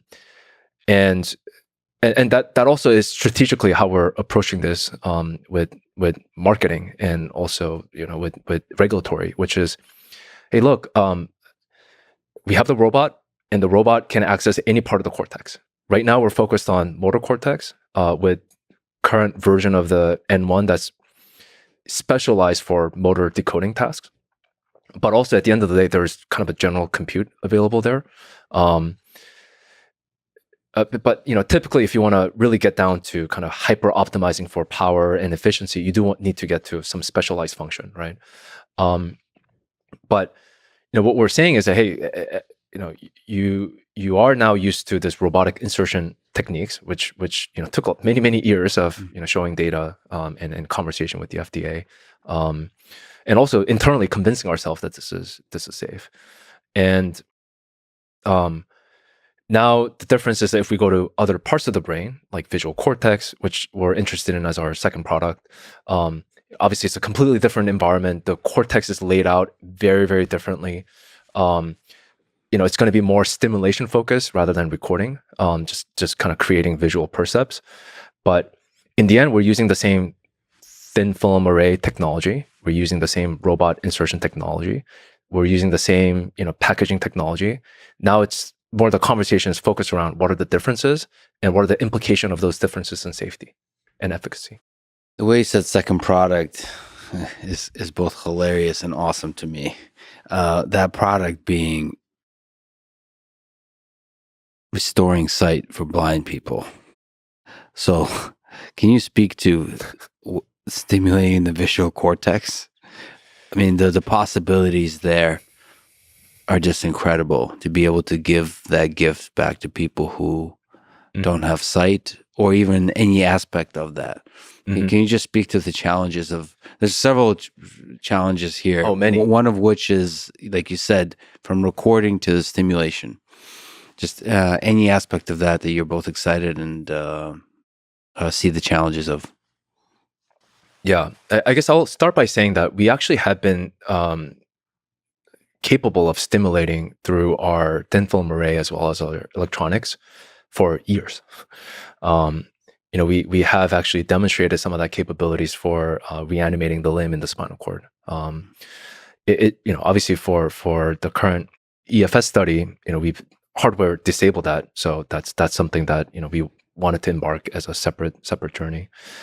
And obviously there are many different ways to write information into the brain. The way in which we're doing that is through electrical, passing electrical current and kind of causing that to really change the local environment so that you can sort of artificially cause kind of the neurons to depolarize in nearby areas. For vision specifically, the way our visual system works, it's both well understood. I mean, anything with kind of brain, there are aspects of it that's well understood, but in the end, like we don't really know anything. But the way visual system works is that you have photon hitting your eye, and in your eyes, there are these specialized cells called photoreceptor cells that convert the photon energy into electrical signals, and then that then gets projected to your back of your head, your visual cortex.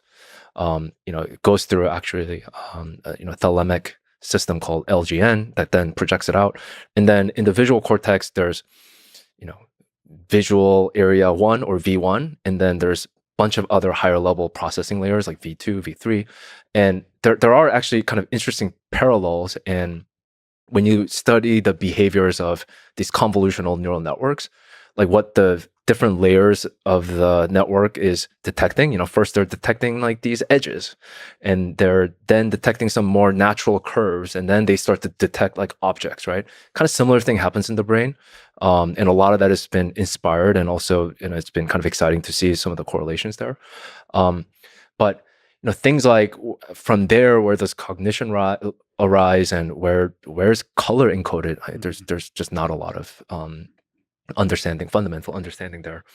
So in terms of kind of bringing sight back to those that are blind, there are many different forms of blindness. There's actually 1 million people in the US that are legally blind. That means like certain like score below in kind of the visual test. I think it's something like if you can see something at 20 feet distance that normal people can see at 200 feet distance, like if you're worse than that, you're legally blind. So fundamentally, that means you can't function effectively. Correct. Using sight in the world. Yeah, like to navigate your environment.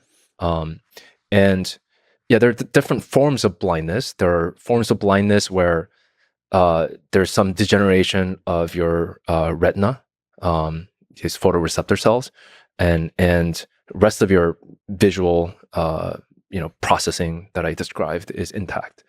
And for those types of individuals, you may not need to maybe stick electrodes into the visual cortex. You can actually build retinal prosthetic devices that actually just replaces the function of that retinal cells that are degenerated. And there are many companies that are working on that. But that's a very small slice, albeit significant, still smaller slice of folks that are legally blind. If there's any damage along that circuitry, whether it's in the optic nerve or just the LGN circuitry or any break in that circuit, that's not going to work for you. And the source of where you need to actually cause that visual percept to happen, because your biological mechanism is not doing that, is by placing electrodes in the visual cortex in the back of your head. And the way in which this would work is that you would have an external camera, whether it's something as unsophisticated as a GoPro, or some sort of wearable Ray-Ban type glasses that Meta's working on, that captures a scene, right? And that scene is then converted to a set of electrical impulses or stimulation pulses that you would activate in your visual cortex through these thin film arrays. And by playing some concerted kind of orchestra of these stimulation patterns, you can create what's called phosphenes, which are these kind of white yellowish dots that you can also create by just pressing your eyes. Mm-hmm. You can actually create those percepts by stimulating the visual cortex. And the name of the game is really have many of those and have those percepts the phosphenes be as small as possible, so that you can start to tell apart, like they're the individual pixels of the screen, right? So if you have many of those, potentially you'll be able to, in the long term, be able to actually get naturalistic vision. But in the like short term to maybe midterm, being able to at least be able to have object detection algorithms run on your glasses, the pre-processing units, and then being able to at least see the edges of things so you don't bump into stuff. This is incredible. This is really incredible. So you basically would be adding pixels, and your brain would start to figure out what those pixels mean. Yeah. And like with different kinds of assistant on the signal processing on all fronts. Yeah. The thing that actually, so a couple things. One is, obviously if you're blind from birth, the way brain works, especially in the early age, neuroplasticity is really nothing other than, kind of your brain and different parts of your brain fighting for the limited territory. Yeah. And yeah, I mean, very, very quickly you see cases where, people that are, I mean, you also hear about people who are blind that have heightened sense of hearing or some other senses. And the reason for that is because that cortex that's not used just gets taken over by these different parts of the cortex. So for those types of individuals, I mean, I guess they're going to have to now map some other parts of their senses into what they call vision, but it's going to be obviously a very, very different conscious experience. So I think that's an interesting caveat. The other thing that also is important to highlight is that we're currently limited by our biology in terms of the wavelength that we can see. There's a very, very small wavelength that is a visible light wavelength that we can see with our eyes. But when you have an external camera with this BCI system, you're not limited to that. You can have infrared, you can have UV, you can have whatever other spectrum that you want to see. And whether that gets mapped to some sort of weird conscious experience, I have no idea. But when oftentimes I talk to people about the goal of Neuralink being going beyond the limits of our biology. That's sort of what I mean. And if you're able to control the kind of raw signal, is that when we use our sight, we're getting the photons and there's not much processing on it. If you're be able to control that signal, maybe you can do some kind of processing. Maybe you do object detection ahead of time. Yeah. You're doing some kind of pre-processing, and there's a lot of possibilities to explore that. Mm-hmm. So it's not just increasing sort of thermal imaging, that kind of stuff, but it's also just doing some kind of interesting processing. Correct. Yeah. I mean, my theory of how like visual system works also is that, I mean, there's just so many things happening in the world, and there's a lot of photons that are going into your eye, and it's unclear exactly where some of the pre-processing steps are happening. But I mean, I actually think that just from a fundamental perspective, there's just so much, the reality that we're in, if it's a reality, is so there's so much data, and I think humans are just unable to actually like eat enough actually to process all that information. So there's some sort of filtering that does happen, whether that happens in the retina, whether that happens in different layers of the visual cortex, unclear. But like the analogy that I sometimes think about is, if your brain is a CCD camera and all of the information in the world is a sun, and when you try to actually look at the sun with the CCD camera, it's just going to saturate the sensors, right? Because it's an enormous amount of energy. So what you do is you end up adding these filters, right, to just kind of narrow the information that's coming to you and being captured. And I think, things like our experiences or our like drugs like propofol, that like anesthetic drug, or psychedelics, what they're doing is they're kind of swapping out these filters and putting in new ones or removing older ones and kind of controlling our conscious experience. Yeah, man, not to distract from the topic, but I just took a very high dose of ayahuasca in the Amazon jungle. So yes, it's a nice way to think about it. You're swapping out different experiences, and with Neuralink being able to control that, primarily at first to improve function, not for entertainment purposes or enjoyment purposes, but giving back lost functions. Giving back lost functions, and that's especially when the function is completely lost. Mm-hmm.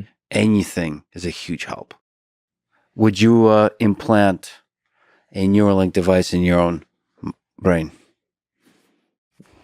Absolutely. I mean, maybe not right now, but absolutely. What kind of capability, once reached, you would start getting real curious and almost get a little antsy, like jealous of people that get as you watch them get implanted?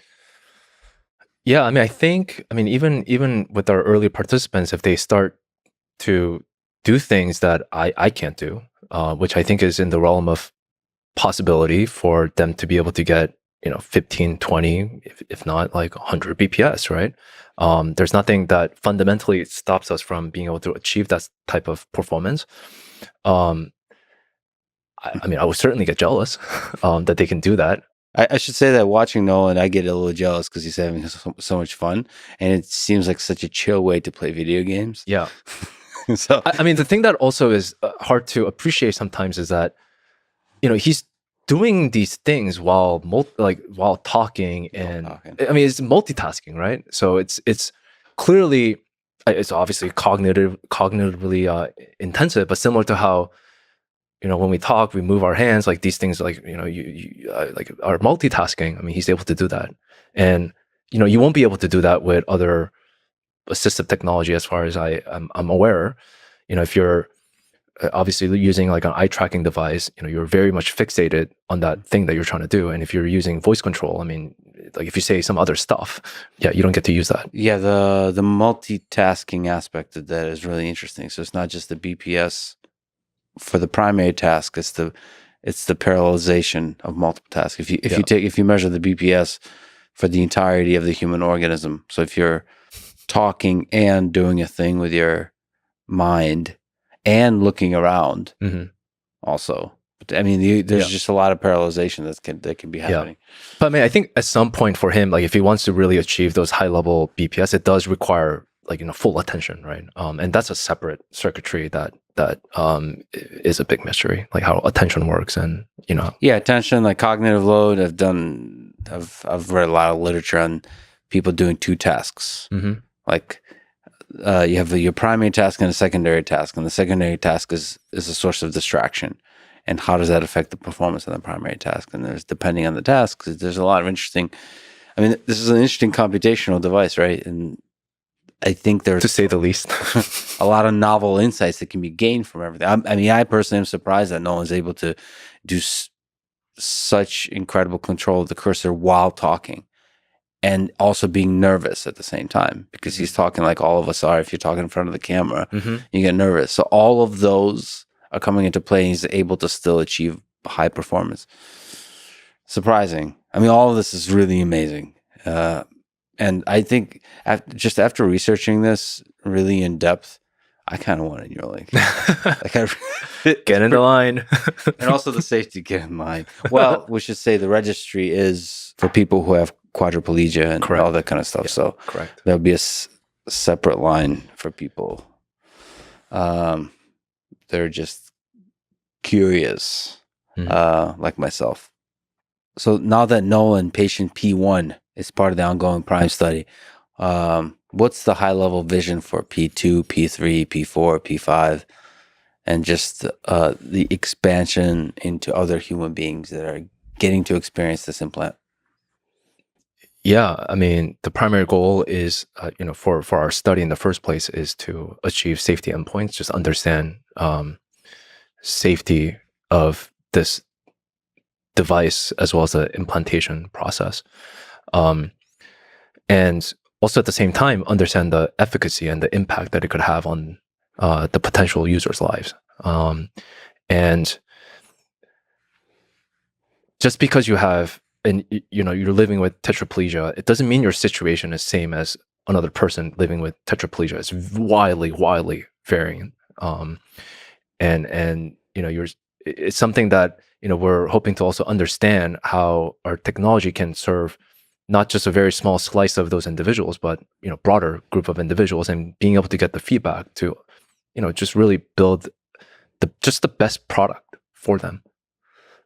So our there's obviously also goals that we have, and the primary purpose of the early feasibility study is to learn from each and every participant to improve the device, improve the surgery before we embark on what's called a pivotal study that then is a much larger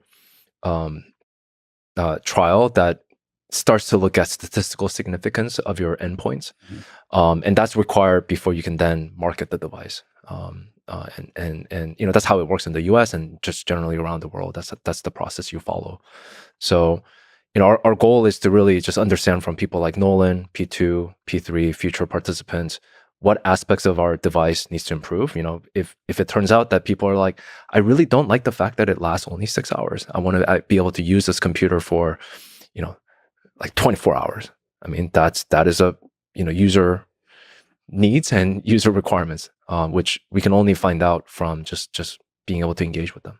So before the pivotal study, there's kind of like a rapid innovation based on individual experiences. You're learning from individual people how they use it, like the high resolution details in terms of like cursor control and signal and all that kind of stuff to like life experience. Yeah. So there's hardware changes, but also just firmware updates.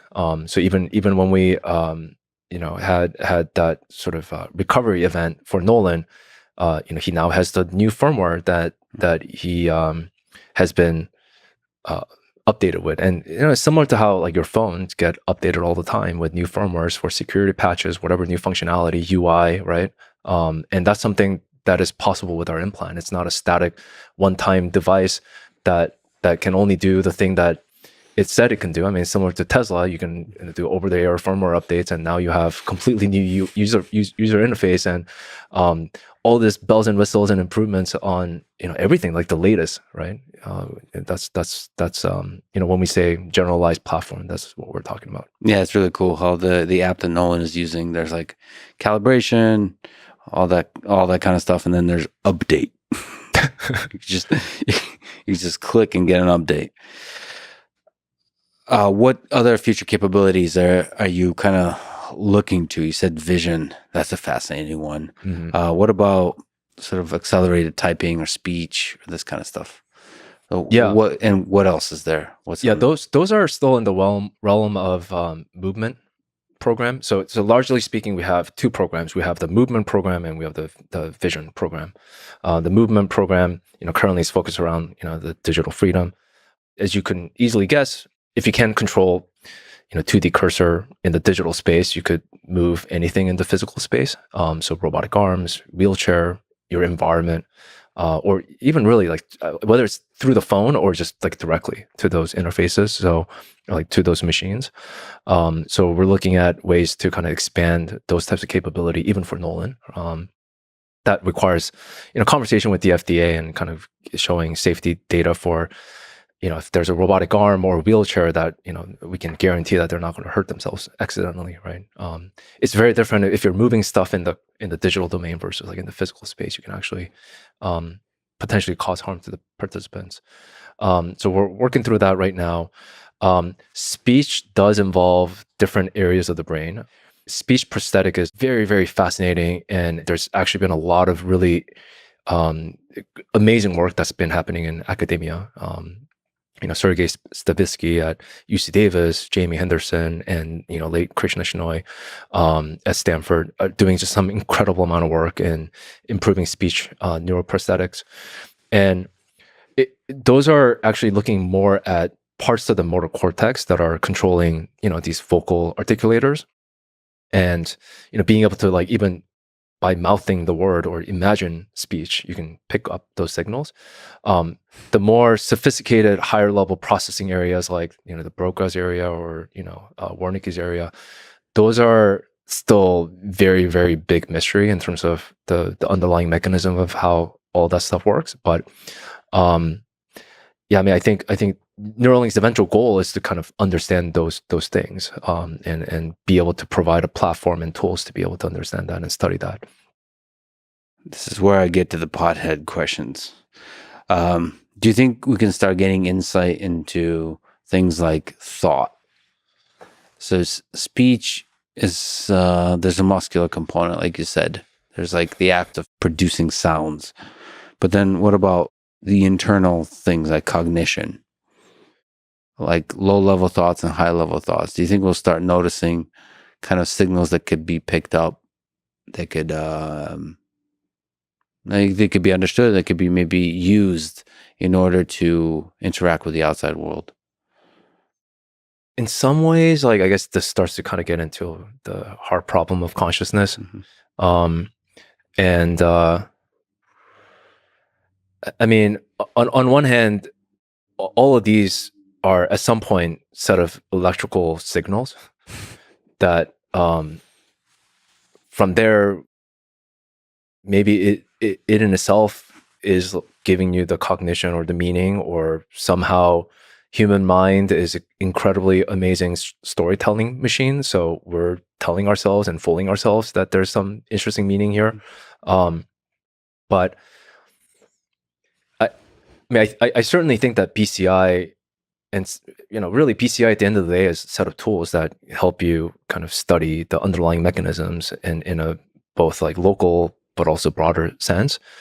And whether there's some interesting patterns of like electrical signal that means like you're thinking this versus, and you can either like learn from like many sets of data to correlate some of that and be able to do mind reading or not. I'm not sure. I certainly would not kind of rule that out as a possibility, but I think BCI alone probably can't do that. There's probably additional set of tools and framework, and also like just hard problem of consciousness at the end of the day is rooted in this philosophical question of like what is the meaning of it all? What's the nature of our existence? Like where's the mind emerge from this complex network? Like, yeah, how does the subjective experience emerge from just a bunch of spikes, electrical spikes? Yeah. I mean, we do really think about BCI and what we're building as a tool for understanding the mind, the brain, the only question that matters. There's actually there actually is some biological existence proof of like what it would take to kind of start to form some of these experiences that may be unique. If you actually look at every one of our brains, there are two hemispheres. There's a left-sided brain, there's a right-sided brain. And I mean, unless you have some other conditions, you normally don't feel like left legs or right legs. Like you just feel like one legs, right? So what is happening there, right? If you actually look at the two hemispheres, there's a structure that kind of connectorizes the two called the corpus callosum that is supposed to have around 200 to 300 million connections or axons.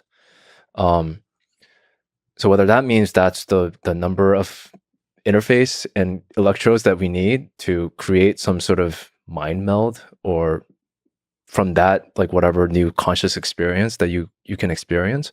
But yeah, I do think that there's like kind of an interesting existence proof that we all have.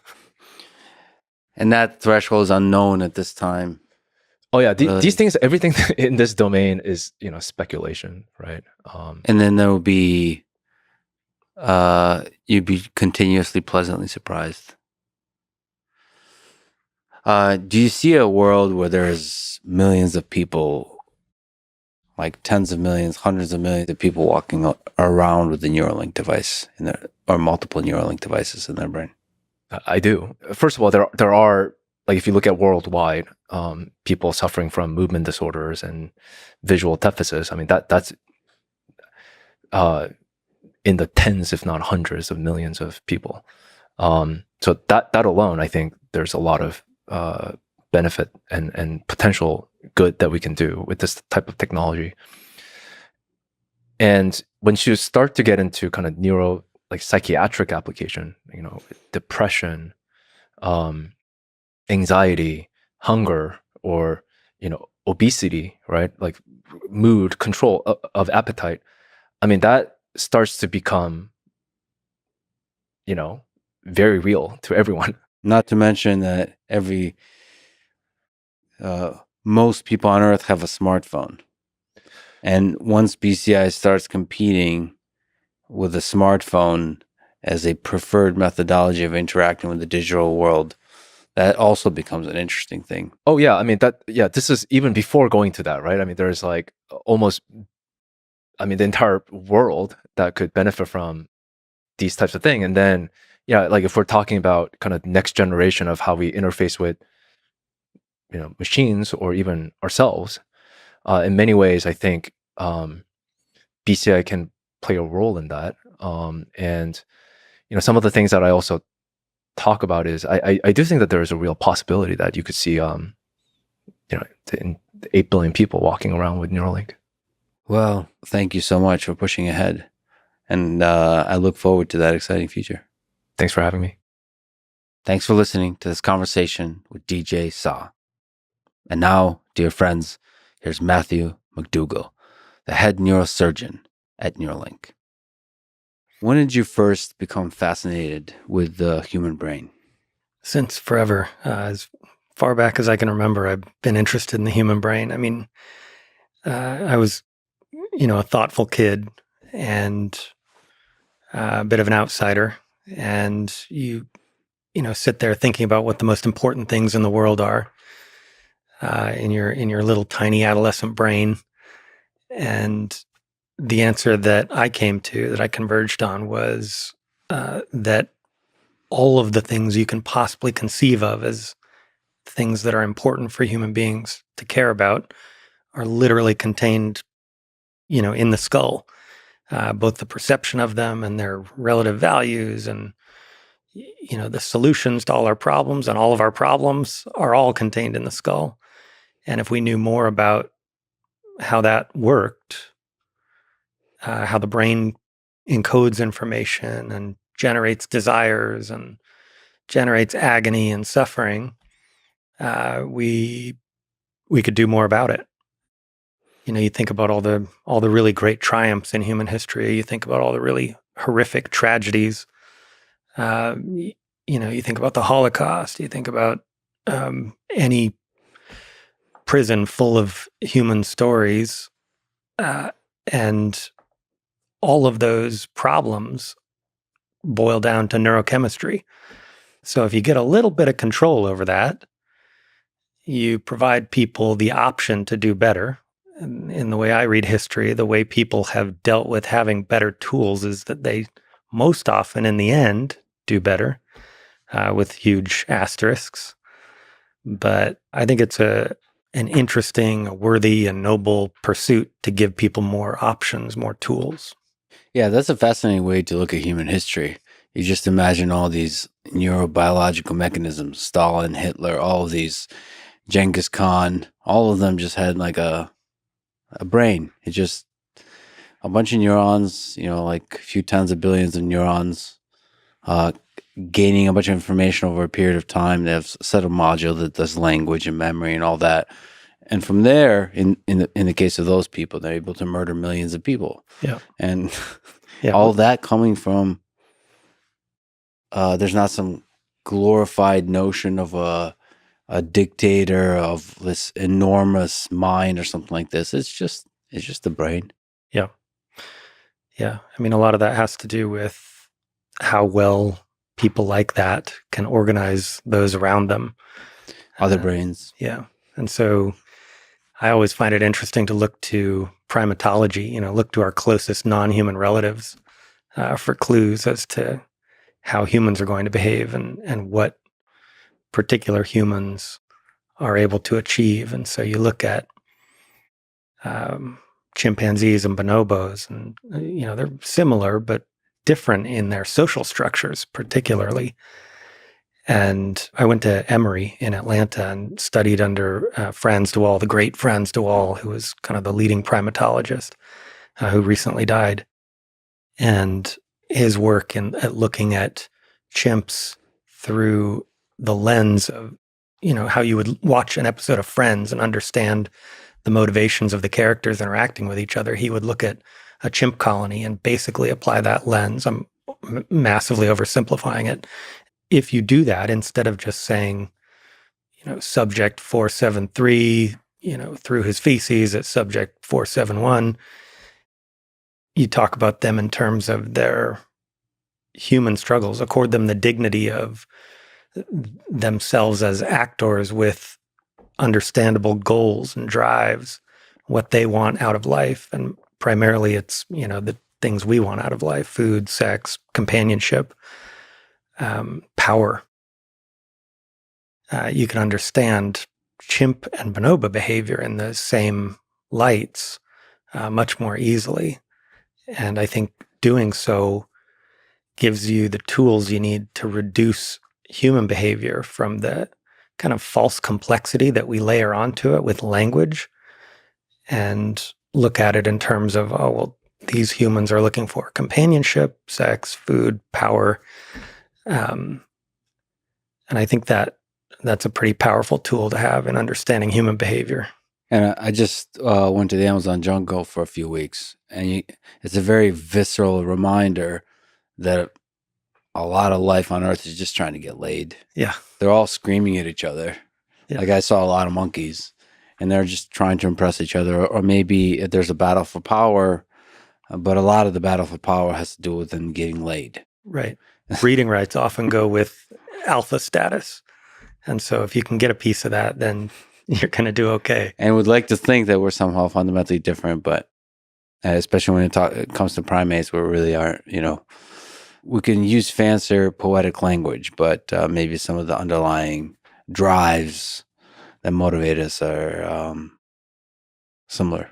Yeah, I think that's true. And all of that is coming from the brain. Yeah. So when did you first start studying the brain as a biological mechanism? Basically, the moment I got to college, I started looking around for labs that I could do neuroscience work in. I originally approached that from the angle of looking at interactions between the brain and the immune system, which isn't the most obvious place to start. But I had this idea at the time that the contents of your thoughts would have an impact, a direct impact, maybe a powerful one, on non-conscious systems in your body, the systems we think of as, homeostatic, automatic mechanisms, like fighting off a virus, like repairing a wound. And sure enough, there are big crossovers between the two. I mean, it gets to kind of a key point that I think goes under-recognized. One of the things people don't recognize or appreciate about the human brain enough, and that is that it basically controls or has a huge role in almost everything that your body does.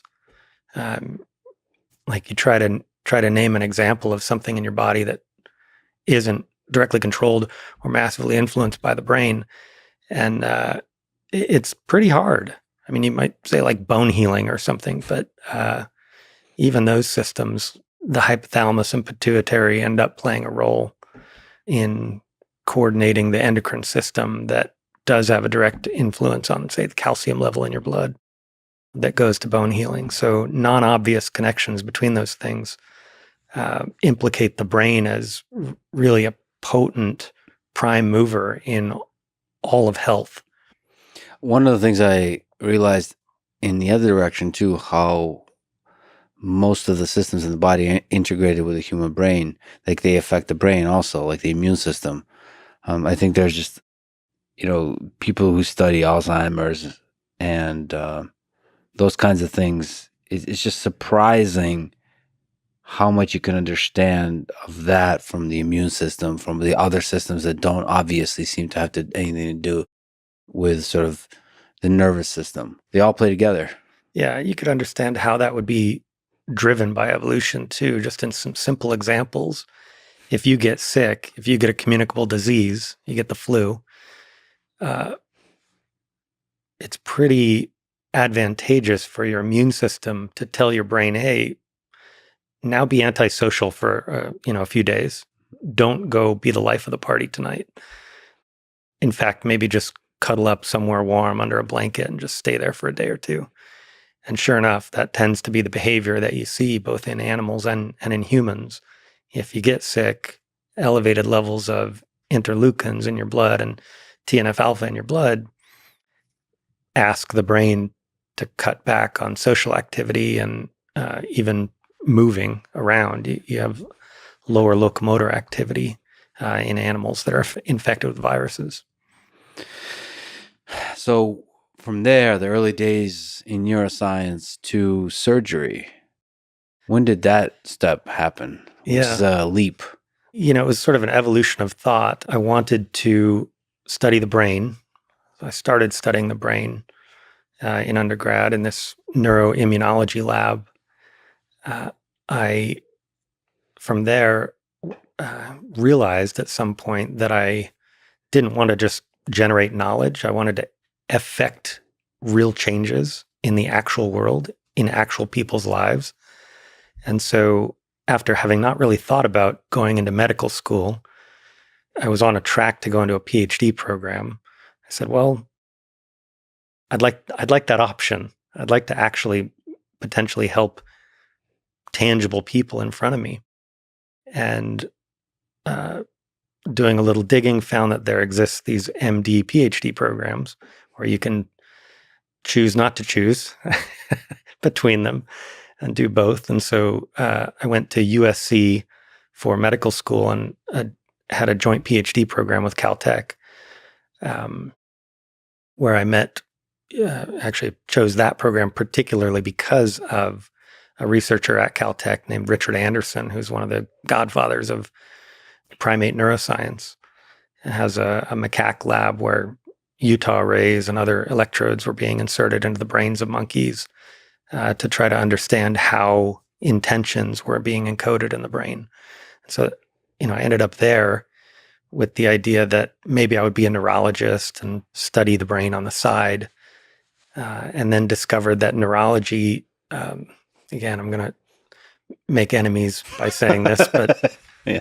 neurology predominantly and distressingly to me is the practice of diagnosing a thing and then saying good luck with that when there's not much we can do. And neurosurgery, very differently, it's a powerful lever on taking people that are headed in a bad direction and changing their course, in the sense of brain tumors that are potentially treatable or curable with surgery. Even aneurysms in the brain, blood vessels that are going to rupture, you can save lives, really, is at the end of the day what mattered to me.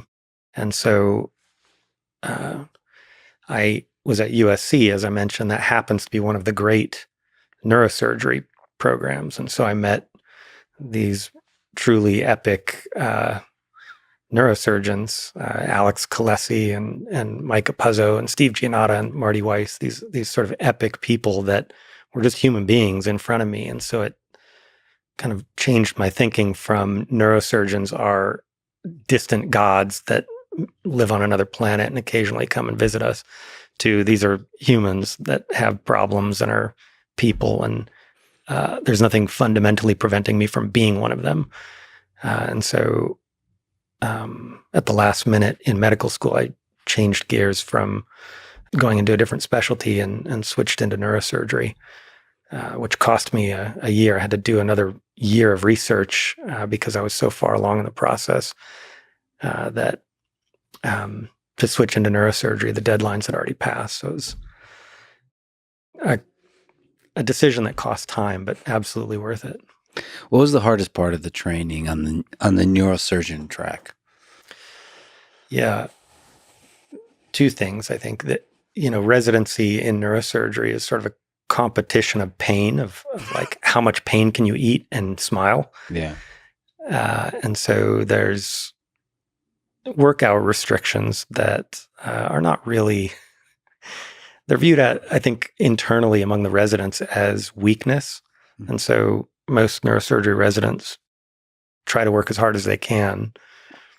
And that, I think, necessarily means working long hours and sometimes over the work hour limits. And, we care about being compliant with whatever regulations are in front of us. But I think more important than that, people want to give their all in becoming a better neurosurgeon because the stakes are so high.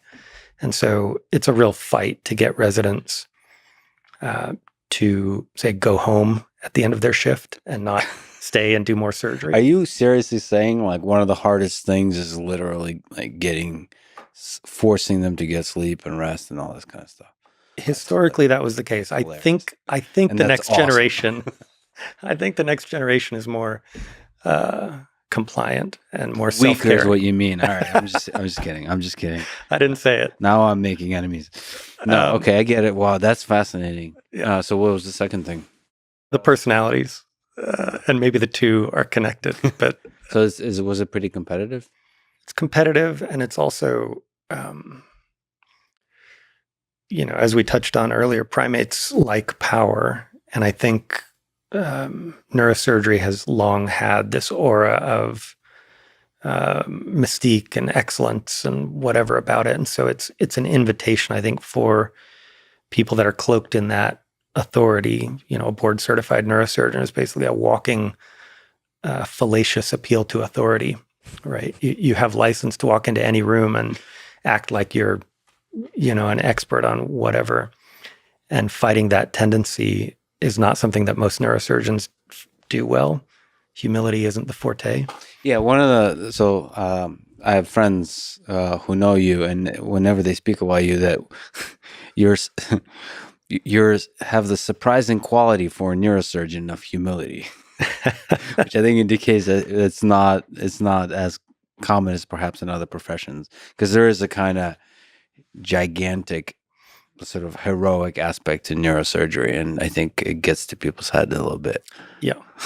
Well, I think that that allows me to play well at an Elon company. Yes. Because Elon, one of his strengths, I think, is to just instantly see through fallacy from authority. Yeah. So nobody walks into a room that he's in and says, well, God damn it, you have to trust me. I'm the guy that built the last, 10 rockets or something. And he says, well, you did it wrong and we can do it better.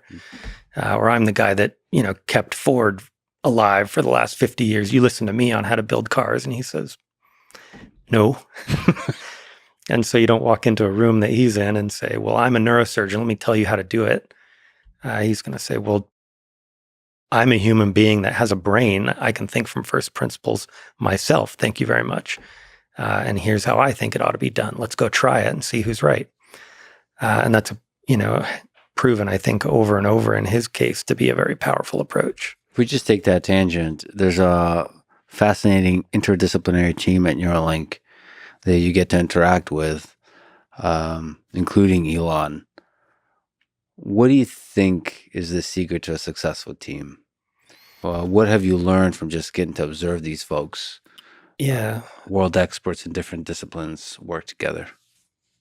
Yeah, there's a sweet spot where people disagree and forcefully speak their mind and passionately defend their position, and yet are still able to accept information from others and change their ideas when they're wrong. And so I like the analogy of sort of how you polish rocks. You put hard things in a hard container and spin it.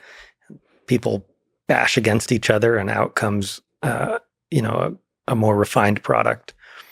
And so to make a good team at Neuralink, we've tried to find people that are not afraid to defend their ideas passionately, and occasionally strongly disagree with people that they're working with, and have the best idea come out on top. It's not an easy balance. Again, to refer back to the primate brain, it's not something that is inherently built into the primate brain to say, I passionately put all my chips on this position and now I'm just going to walk away from it and admit you were right. Mm-hmm. Part of our brains tell us that is a power loss, that is a loss of face, a loss of standing in the community, and now you're a Zeta chump because your idea got trounced. And you just have to, recognize that little voice in the back of your head is maladaptive and it's not helping the team win. Yeah, you have to have the confidence to be able to walk away from an idea that you held on to. Yeah. And if you do that often enough, you're actually going to become the best in the world at your thing. I mean, that rapid iteration. Yeah, you'll at least be a member of a winning team. Ride the wave. What did you learn? You mentioned there's a lot of amazing neurosurgeons at USC. What lessons about surgery and life have you learned from those folks? Yeah, I think working your ass off, working hard while functioning as a member of a team getting a job done that is incredibly difficult, working incredibly long hours, being up all night, taking care of someone that, you think probably won't survive no matter what you do, working hard to make people that you passionately dislike look good the next morning.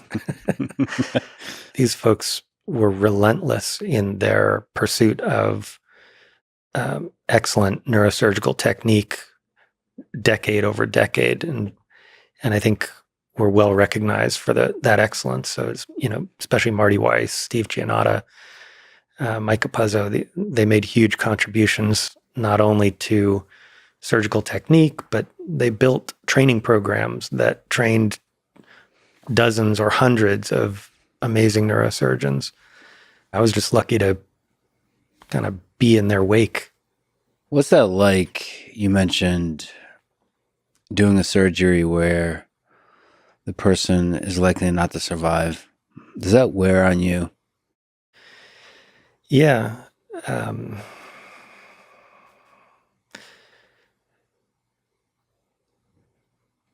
It's especially challenging when you, with all respect to our elders, it doesn't hit so much when you're taking care of an 80-year-old and something was going to get them pretty soon anyway. And so you lose a patient like that, and it was part of the natural course of what is expected of them in the coming years, regardless. Taking care of, a father of 2 or 3, 4 young kids, so someone in their 30s that didn't have it coming, and they show up in your ER having their first seizure of their life, and lo and behold, they've got a huge malignant, inoperable, or incurable brain tumor. You can only do that, I think, a handful of times before it really starts eating away at your armor. Or a young mother that shows up that has a giant hemorrhage in her brain that she's not going to survive from, and they bring her 4-year-old daughter in to say goodbye one last time before they turn the ventilator off. That the great Henry Marsh is an English neurosurgeon who said it best. I think he says that every neurosurgeon carries with them a private graveyard, and I definitely feel that, especially with young parents. That kills me. They had a lot more to give. The loss of those people specifically has a knock-on effect that's going to make the world worse for people for a long time. And it's just hard to feel powerless in the face of that.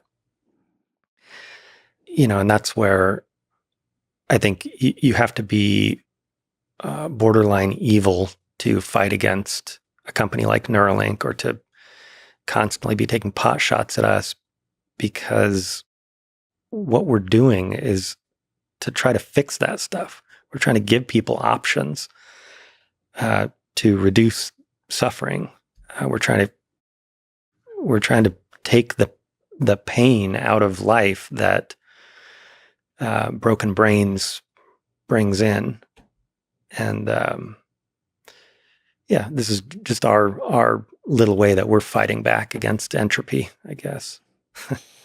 Yeah, that's the amount of suffering that's endured when some of the things that we take for granted that our brain is able to do is taken away is immense. And to be able to restore some of that functionality is a real gift. Yeah, we're just starting. We're gonna do so much more. Well, can you take me through the full procedure for implanting, say, the N1 chip in Neuralink? Yeah, it's a really simple, straightforward procedure. The human part of the surgery that I do is dead simple. It's one of the most basic neurosurgery procedures imaginable, and I think there's evidence that some version of it has been done for thousands of years. There are examples, I think, from ancient Egypt of healed or partially healed trephinations, and from Peru or ancient times in South America, where these proto-surgeons would drill holes in people's skulls, presumably to let out the evil spirits, but maybe to drain blood clots. And there's evidence of bone healing around the edge, meaning the people at least survive some months after a procedure. And so what we're doing is that we are making a cut in the skin on the top of the head over the area of the brain that is the most potent representation of hand intentions. And so if you are an expert concert pianist, this part of your brain is lighting up the entire time you're playing. We call it the hand knob. The hand knob. Yeah. So it's all the finger movements, all of that is just firing away. Yep. There's a little squiggle in the cortex right there. One of the folds in the brain is kind of doubly folded right on that spot. And so you can look at it on an MRI and say, that's the hand knob. And then you do a functional test in a special kind of MRI called a functional MRI, fMRI. And this part of the brain lights up when people, even quadriplegic people whose brains aren't connected to their finger movements anymore, they imagine finger movements and this part of the brain still lights up. So we can ID that part of the brain in anyone who's preparing to enter our trial and say, okay, that part of the brain we confirm is your hand intention area. And so I'll make a little cut in the skin. We'll flap the skin open, just like kind of opening the hood of a car, only a lot smaller. Make a perfectly round 1-inch diameter hole in the skull. Remove that bit of skull. Open the lining of the brain, the covering of the brain. It's like a little bag of water that the brain floats in. And then show that part of the brain to our robot. And then this is where the robot shines. It can come in and take these tiny, much smaller than human hair electrodes and precisely insert them into the cortex, into the surface of the brain to a very precise depth in a very precise spot that avoids all the blood vessels that are coating the surface of the brain. And after the robot's done with its part, then, the human comes back in and puts the implant into that hole in the skull and covers it up, screwing it down to the skull and sewing the skin back together. So the whole thing is, a few hours long. It's extremely low risk compared to the average neurosurgery involving the brain that might, say, open up a deep part of the brain or manipulate blood vessels in the brain. This opening on the surface of the brain with only cortical microinsertions carries significantly less risk than a lot of the tumor or aneurysm surgeries that are routinely done. So cortical microinsertions that are via a robot and computer vision are designed to avoid the blood vessels. Exactly. So I know you're a bit biased here, but let's compare human and machine. Sure. So what are human surgeons able to do well, and what are robot surgeons able to do well at this stage of our human civilization development? Yeah, that's a good question. Humans are general purpose machines. We're able to adapt to unusual situations. We're able to change the plan on the fly. I remember well a surgery that I was doing many years ago down in San Diego, where the plan was to open a small hole behind the ear and go reposition a blood vessel that had come to lay on the facial nerve, the trigeminal nerve, the nerve that goes to the face. When that blood vessel lays on the nerve, it can cause just intolerable, horrific shooting pain that people describe like being zapped with a cattle prod. And so the beautiful, elegant surgery is to go move this blood vessel off the nerve. the surgery team, we went in there and started moving this blood vessel, and then found that there was a giant aneurysm on that blood vessel that was not easily visible on the pre-op scans. And so the plan had to dynamically change, and that the human surgeons had no problem with that. We're trained for all those things. Robots wouldn't do so well in that situation, at least in their current incarnation. Fully robotic surgery, like the electrode insertion portion of the Neuralink surgery, it goes according to a set plan, and so the humans can interrupt the flow and change the plan, but the robot can't really change the plan midway through. It operates according to how it was programmed and how it was asked to run. It does its job very precisely, but not with a wide degree of latitude in how to react to changing conditions. So there could be just a very large number of ways that you could be surprised as a surgeon. When you enter a situation, there could be subtle things that you have to dynamically adjust to. Correct. And robots are not good at that. Currently. I think we are at the dawn of a new era with AI of the parameters for robot responsiveness to be dramatically broadened, right? I mean, you can't look at a self-driving car and say that it's operating under very narrow parameters. If a chicken runs across the road, it wasn't necessarily programmed to deal with that specifically, but a Waymo or a self-driving Tesla would have no problem reacting to that appropriately.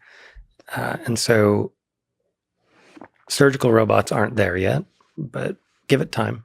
And then there could be a lot of sort of semi-autonomous possibilities of maybe a robotic surgeon could say this situation is perfectly familiar or the situation is not familiar. And in the not familiar case, a human could take over. But basically be very conservative in saying, okay, this for sure has no issues, no surprises, and then let the humans deal with the surprises, with the edge cases, all that. Yeah. That's one possibility. So you think eventually you'll be out of the job. Well, you being neurosurgeon, your job being neurosurgeon. Humans, there will not be many neurosurgeons left on this earth. I'm not worried about my job in the course of my professional life. I think I would tell my kids not necessarily to go in this line of work, depending on how things look in 20 years. It's so fascinating because if I have a line of work, I would say it's programming.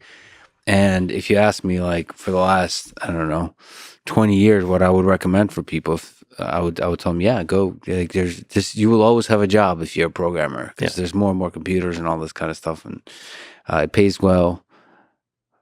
But then you realize these large language models come along and they're really damn good at generating code. Yeah. So it's overnight you could be surprised, wow, what is the contribution of the human really? But then you start to think, okay, it does seem that humans have ability, like you said, to deal with novel situations. And in the case of programming, it's the ability to kind of come up with novel ideas to solve problems. It seems like machines aren't quite yet able to do that. And when the stakes are very high, when it's life critical, as it is in surgery, especially neurosurgery, then it starts, the stakes are very high for a robot to actually replace a human. But it's fascinating that in this case of Neuralink, there's a human-robot collaboration. Yeah. I do the parts it can't do, and it does the parts I can't do. And we are friends. I saw that there's a lot of practice going on. So, everything in Neuralink is tested extremely rigorously. But one of the things I saw that there's a proxy on which the surgeries are performed. Yeah. So this is both for the robot and for the human, for everybody involved in the entire pipeline. Yep. What's that like, practicing the surgery? It's pretty intense. So there's no analog to this in human surgery. Human surgery is sort of this artisanal craft that's handed down directly from master to pupil over the generations. Yes. Literally the way you learn to be a surgeon on humans is by doing surgery on humans.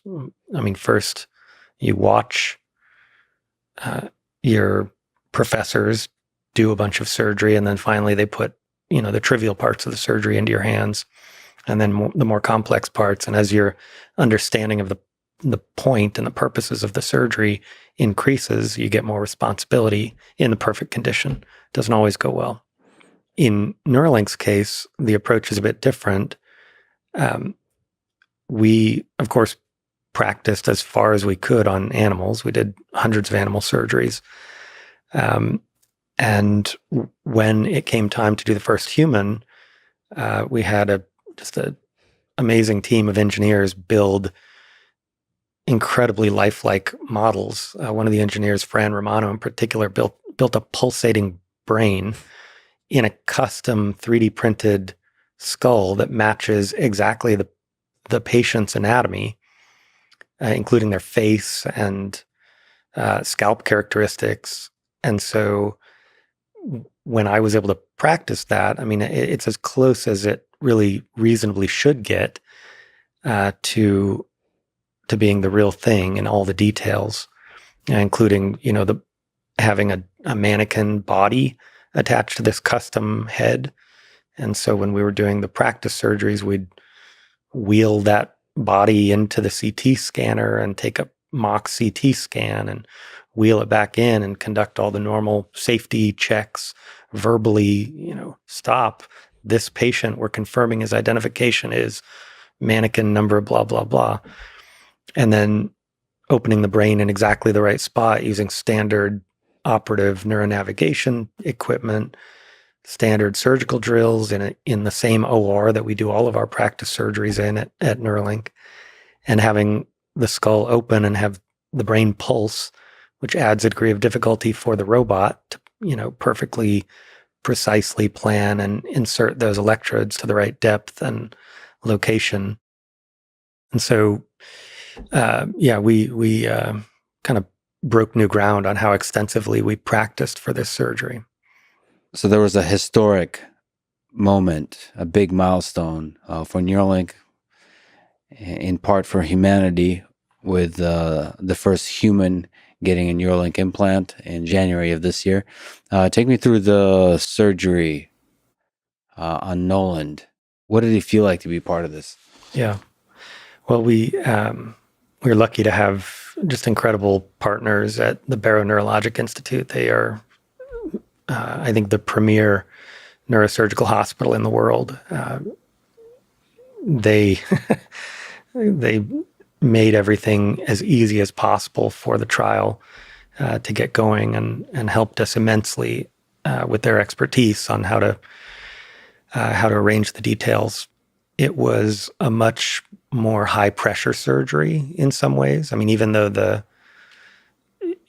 outcome wasn't particularly in question in terms of our participants' safety, the number of observers, Right. The number of people, there's conference rooms full of people watching live streams in the hospital, rooting for this to go perfectly. And that just adds pressure that is not typical for even the most intense production neurosurgery, say removing a tumor or, placing deep brain stimulation electrodes.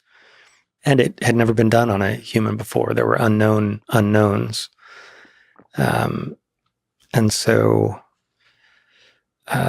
definitely a moderate pucker factor there for the whole team, not knowing if we were going to encounter, say, a degree of brain movement that was unanticipated, or a degree of brain sag that took the brain far away from the skull and made it difficult to insert, or some other unknown problem. Fortunately, everything went well, and that surgery was one of the smoothest outcomes we could have imagined. Were you nervous? I mean, you're Extremely. a bit of a quarterback in the Super Bowl kind of situation. Extremely nervous. Extremely. I was very pleased when it went well, and when it was over. Looking forward to number 2. Yeah.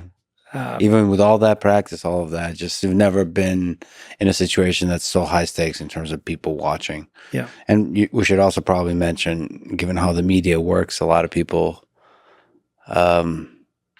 maybe in a dark kind of way, hoping it doesn't go well? Well, I think wealth is easy to hate, or envy, or whatever. And I think there's a whole industry around driving clicks, and bad news is great for clicks. And so any way to take an event and turn it into bad news is going to be really good for clicks. It just sucks because I think it puts pressure on people. It discourages people from trying to solve really hard problems, because to solve hard problems, you have to go into the unknown. You have to do things that haven't been done before, and you have to take risks. Yeah. Calculated risks. You have to do all kind of safety precautions, but risks nevertheless. And I just wish there would be more celebration of that, of the risk taking, versus like people just waiting on the sidelines, like waiting for failure. Yeah. And then pointing out the failure. It sucks. But in this case, it's really great that everything went just flawlessly. But it's unnecessary pressure, I would say.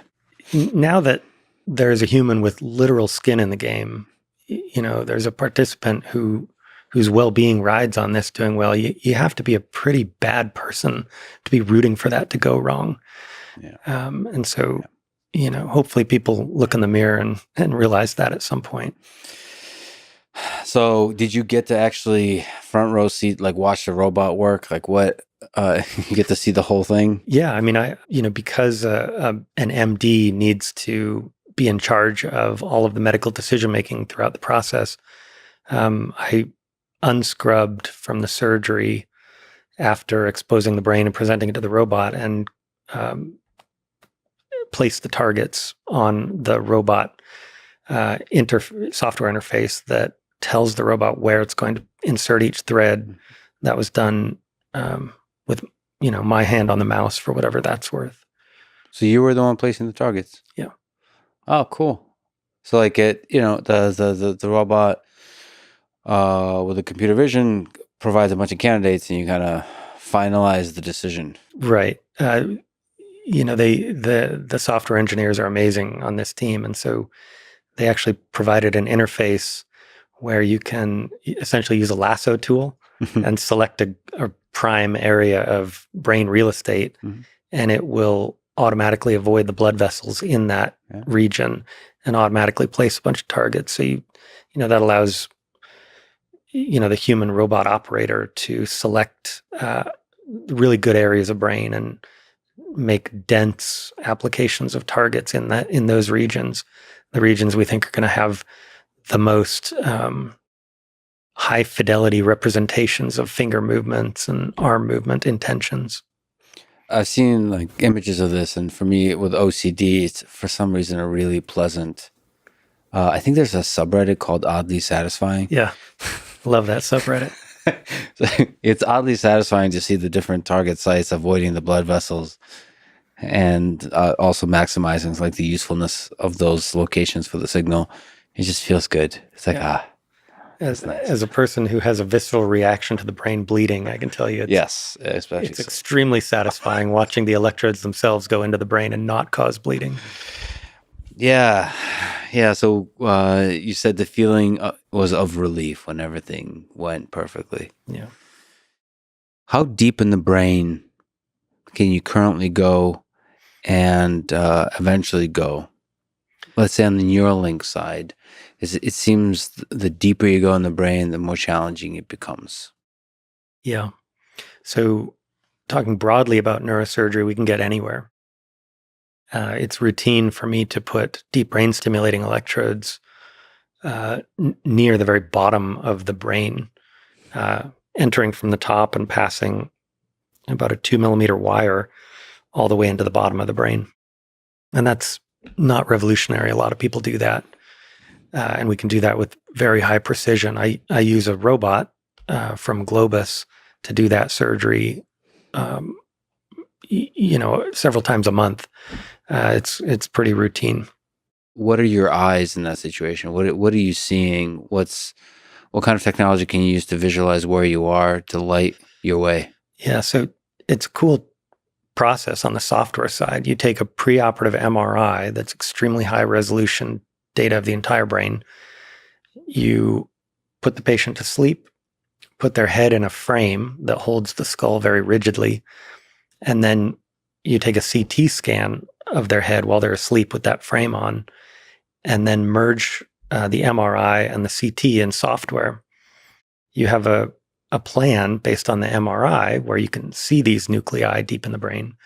You can't see them on CT, but if you trust the merging of the two images, then you indirectly know on the CT where that is, and therefore indirectly know where, in reference to the titanium frame screwed to their head, those targets are.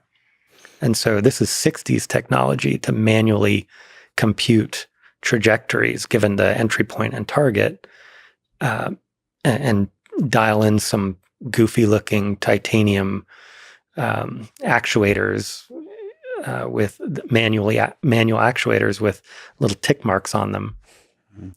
The modern version of that is to use a robot, just like a little KUKA arm you might see at building cars at the Tesla factory. This small robot arm can show you the trajectory that you intended from the pre-op MRI and establish a very rigid holder through which you can drill a small hole in the skull and pass a small rigid wire deep into that area of the brain that's hollow, and put your electrode through that hollow wire and then remove all of that except the electrode. So you end up with the electrode very, very precisely placed far from the skull surface. Now that's standard technology that's already been out in the world for a while. Neuralink right now is focused entirely on cortical targets, surface targets, because there's no trivial way to get, say, hundreds of wires deep inside the brain without doing a lot of damage. So your question, what do you see? Well, I see an MRI on a screen. I can't see everything that DBS electrode is passing through on its way to that deep target. And so it's accepted with this approach that there's going to be about 1 in 100 patients who have a bleed somewhere in the brain as a result of passing that wire blindly into the deep part of the brain. That's not an acceptable safety profile for Neuralink. We start from the position that we want this to be dramatically, maybe 2 or 3 orders of magnitude safer than that. Safe enough, really, that you or I, without a profound medical problem, might on our lunch break someday say, yeah, sure, I'll get that. I've been meaning to upgrade to the latest version. And so the safety constraints given that are high.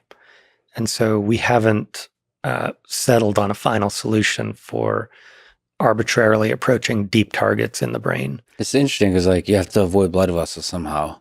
You have to, maybe there's creative ways of doing the same thing, like mapping out high resolution geometry of blood vessels, and then you can go in blind. But how do you map out that in a way that's super stable? There's a lot of interesting challenges there, right? Yeah. But there's a lot to do on the surface. Luckily. Exactly. So we've got vision on the surface.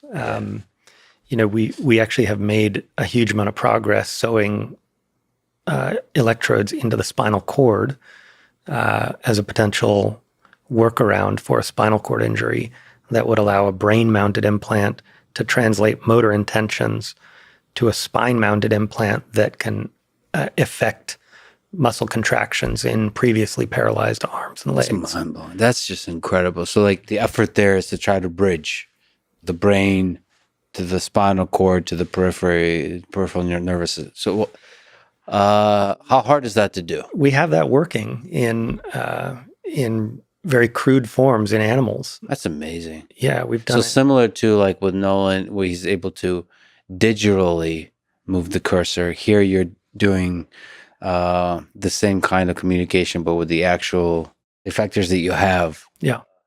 That's fascinating. Yeah. So we have anesthetized animals doing grasp and moving their legs in a sort of walking pattern. Again, early days, but the future is bright for this kind of thing, and people with paralysis should look forward to that bright future. They're going to have options. Yeah, and there's a lot of sort of intermediate or extra options where you take like an Optimus robot, like the arm, and to be able to control the arm. Yeah. The fingers and hands of the arm Sure. as a prosthetic. For example, for Exoskeletons amputees. are getting better too. Exoskeletons. Yeah, so that goes hand in hand.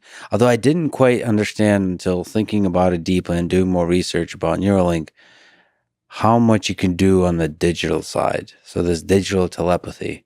Yeah. I didn't quite understand that you can really map the intention, as you described in the hand knob area, that you can map the intention. Just imagine it, think about it. That intention can be mapped to actual action in the digital world. Right. And now more and more, so much can be done in the digital world that it can reconnect you to the outside world. It can allow you to have freedom, have independence if you're a quadriplegic. Yeah. That's really powerful. Like you can go really far with that. Yeah. Our first participant he's incredible. He's breaking world records left and right. And he's having fun with it. It's great. Just going back to the surgery, your whole journey, you mentioned to me offline you have surgery on Monday. So you're doing surgery all the time. Yeah. Maybe the ridiculous question, what does it take to get good at surgery? Practice, repetitions. You just, same with anything else. There's a million ways of people saying the same thing and selling books saying it, but do you call it 10,000 hours? Do you call it, spend some chunk of your life, some percentage of your life focusing on this, obsessing about getting better at it? Repetitions, humility, recognizing that you aren't perfect at any stage along the way, recognizing you've got improvements to make in your technique, being open to feedback and coaching from people with a different perspective on how to do it. And then just the constant will to do better. That fortunately, if you're not a sociopath, I think your patients bring that with them to the office visits every day. They, force you to want to do better all the time. Yeah, just step up. I mean, it's a real human being that you can help. Yeah. So every surgery, even if it's the same exact surgery, is there a lot of variability between that surgery and a different person? Yeah, a fair bit. I mean, a good example for us is the angle of the skull relative to the normal plane of the body axis of the skull over hand knob is pretty wide variation. I mean, some people have really flat skulls and some people have really steeply angled skulls over that area. And that has, consequences for how their head can be fixed in sort of the frame that we use, and how the robot has to approach the skull.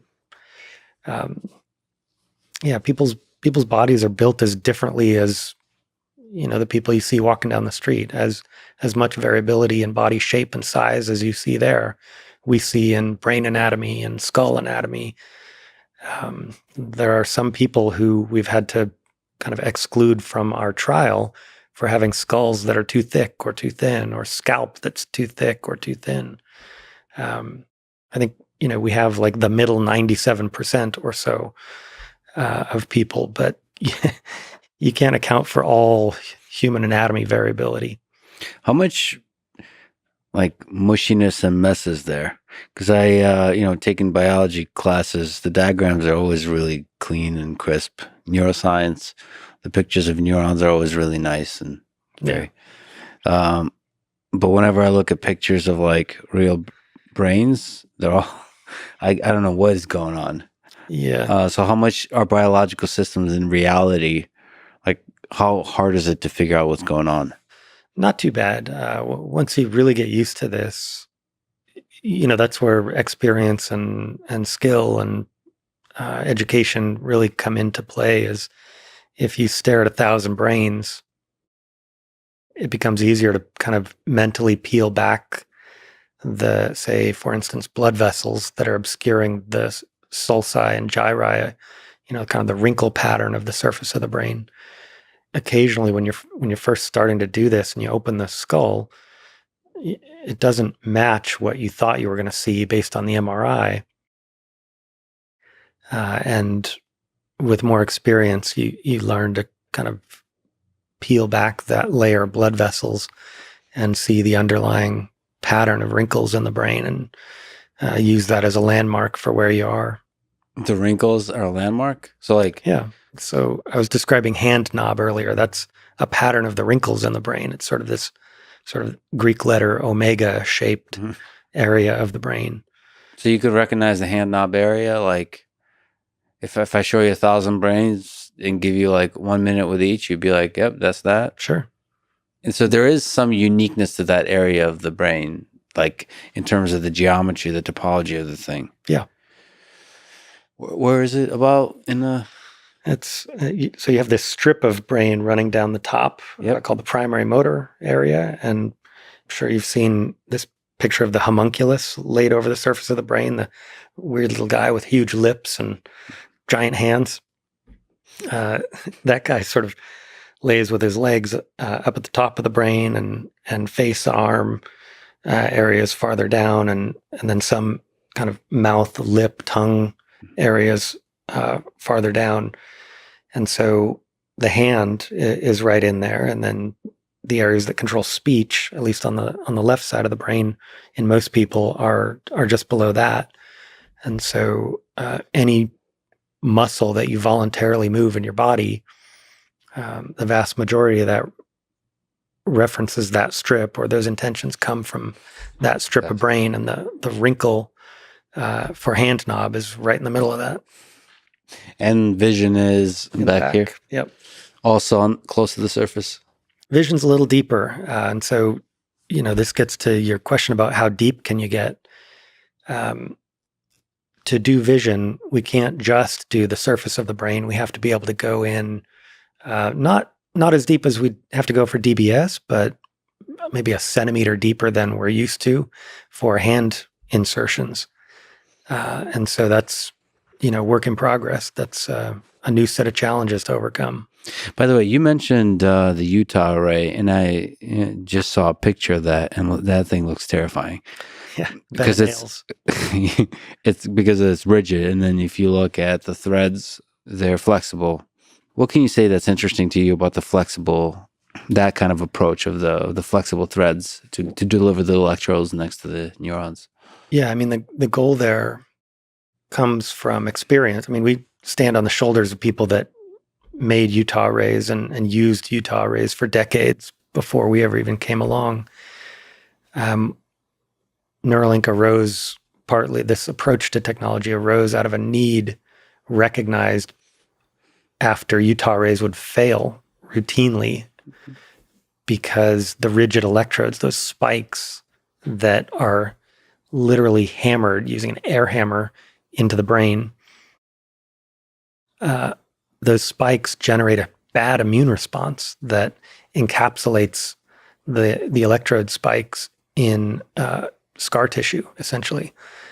And so one of the projects that was being worked on in the Anderson lab at Caltech when I got there was to see if you could use chemotherapy to prevent the formation of scar. It's like, things are pretty bad when you're jamming a bed of nails into the brain and then treating that with chemotherapy to try to prevent scar tissue. It's like, maybe we've gotten off track here, guys. Maybe there's a fundamental redesign necessary. And so Neuralink's approach of using highly flexible, tiny electrodes avoids a lot of the bleeding, avoids a lot of the immune response that ends up happening when rigid electrodes are pounded into the brain. And so what we see is our electrode longevity and functionality and the health of the brain tissue immediately surrounding the electrode is excellent. I mean, it goes on for years now in our animal models. What do most people not understand about the biology of the brain? We'll mention the vasculature. That's really interesting. I think the most interesting, maybe underappreciated fact is that it really does control almost everything. I mean, I don't know, for out of the blue example, imagine you want a lever on fertility. You want to be able to turn fertility on and off. I mean, there are legitimate targets in the brain itself to modulate fertility. Say, blood pressure. You want to modulate blood pressure. There are legitimate targets in the brain for doing that. Things that aren't immediately obvious as brain problems are potentially solvable in the brain. And so I think it's an underexplored area for primary treatments of all the things that bother people. That's a really fascinating way to look at it. Like, there's a lot of conditions we might think have nothing to do with the brain, but they might just be symptoms of something that actually started in the brain. The actual source of the problem, the primary source is something in the brain. Yeah, not always. I mean, their kidney disease is real, but there are levers you can pull in the brain that affect all of these systems. There's knobs. Yeah. On-off switches and knobs in the brain, from which this all originates. Yeah. Would you have a Neuralink chip implanted in your brain? Yeah. I think use case right now is use a mouse, right? I can already do that. And so there's no value proposition. On safety grounds alone, sure, I would do it tomorrow. You say the use case of the mouse. Is it after researching all this, and part of it is just watching Nolan have so much fun? If you can get that bits per second really high with the mouse, being able to interact, because if you think about the way on the smartphone, the way you swipe, that was transformational. Yeah. How we interact with the thing. It's subtle. You don't realize it, but to be able to touch a phone and to scroll with your finger, that changed everything. People were sure you need a keyboard to type, and there's a lot of HCI aspects to that changed how we interact with computers. So there could be a certain rate of speed with the mouse that would change everything. Yeah. It's you might be able to just click around a screen extremely fast. And that, I can see myself getting a Neuralink for much more rapid interaction with the digital devices. Yeah. I think recording speech intentions from the brain might change things as well. The value proposition for the average person. A keyboard is a pretty clunky human interface, requires a lot of training. It's, highly variable in the maximum performance that the average person can achieve. I think taking that out of the equation and just having a natural, word to computer interface might change things for a lot of people. It'd be hilarious if that is the reason people do it. Even if you have speech to text that's extremely accurate, it currently isn't. Right. But it's say gotten super accurate. It'd be hilarious if people went for Neuralink just so you avoid the embarrassing aspect of speaking, looking like a douchebag speaking to your phone in public, which is a real, that's a real constraint. Yeah. I mean, with a bone conducting case, that can be an invisible headphone, say, and the ability to think words into software and have it respond to you. That starts to sound sort of like embedded superintelligence. If you can silently ask for the Wikipedia article on any subject and have it read to you without any observable change happening in the outside world. For one thing, standardized testing is obsolete. Yeah. If it's done well on the UX side, it could change. I don't know if it transforms society, but it really can create a kind of shift in the way we interact with digital devices in the way that a smartphone did. Yeah, I would, just having to look into the safety of everything involved, I would totally try it. So it doesn't have to go to some incredible thing where you have it connects your vision or to some other, it connects all over your brain. That could be just connecting to the hand knob you might have a lot of interesting human-computer interaction possibilities. Yeah. That's really interesting. Yeah, and the technology on the academic side is progressing at light speed here. I think there was a really amazing paper out of UC Davis, Sergei Stavitsky's lab, that basically made an initial solve of speech decode. It was something like 125,000 words that they were getting with, very high accuracy, which is... So you're just thinking the word? Yeah. Thinking the word and you're able to get it. Yeah. Oh, boy. Like, you have to have the intention of speaking it. Right.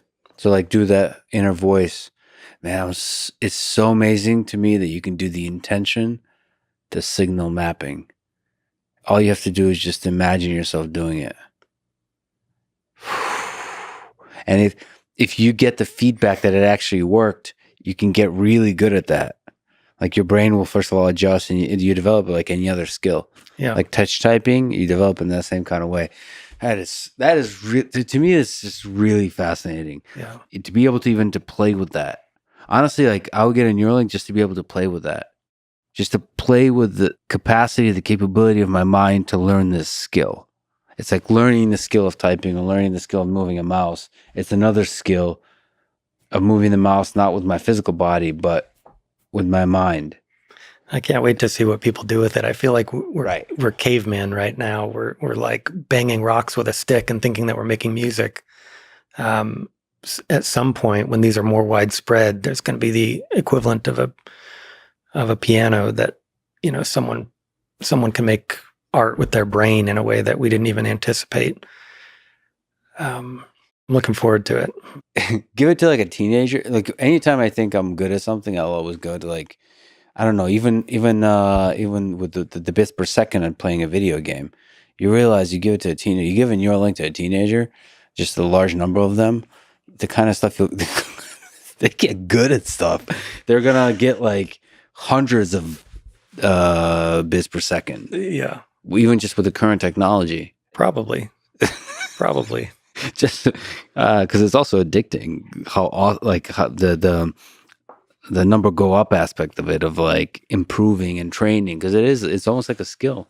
And plus there's the software on the other end that adapts to you. And especially if the adapting procedure, the algorithm becomes better and better and better, you like learning together. Yeah, we're scratching the surface on that right now. There's so much more to do. So on the complete other side of it, you have an RFID chip implanted in you. Yeah. So I hear. Yeah. Nice. So this is a little subtle thing. It's a passive device that you use for unlocking like a safe with top secrets, or what do you use it for? What's the story behind it? I'm not the first one. There's there's this whole community of weirdo biohackers that have done this stuff, and I think one of the early use cases was storing, private crypto wallet keys and whatever. I dabbled in that a bit and had some fun with it. You have some Bitcoin implanted in your body somewhere, you can't tell where. Yeah, actually, yeah. It was, the modern day equivalent of finding change in the sofa cushions. After I put some orphan crypto on there that I thought was worthless and forgot about it for a few years, went back and found that some community of people loved it and had propped up the value of it. And so it had gone up 50-fold. Wow. So there was a lot of change in those cushions. That's hilarious. But the primary use case is mostly as a tech demonstrator. It has my business card on it. You can scan that in by touching it to your phone. It opens the front door to my house. Whatever, simple stuff. But it's a cool step. It's a cool leap to implant something in your body. I mean, it's a similar leap to a Neuralink. Because for a lot of people, that kind of notion of putting something inside your body, something electronic inside a biological system, is a big leap. Yeah, we have a kind of a mysticism around the barrier of our skin. We're completely fine with knee replacements, hip replacements, dental implants. But there's a mysticism still around the inviolable barrier that the skull represents. And I think that needs to be treated like any other pragmatic barrier. The question isn't how incredible is it to open the skull? The question is, what benefit can we provide? So from all the surgeries you've done, from everything you understand the brain, how much does neuroplasticity come into play? How adaptable is the brain? For example, just even in the case of healing from surgery or adapting to the post-surgery situation. The answer that is sad for me and other people of my demographic is that, plasticity decreases with age, healing decreases with age. Yeah. I have too much gray hair to be optimistic about that. There are theoretical ways to increase plasticity using electrical stimulation. Nothing that is, totally proven out as a robust enough mechanism to offer widely to people. But yeah, I think there's cause for optimism that we might find something useful in terms of, say, an implanted electrode that improves learning.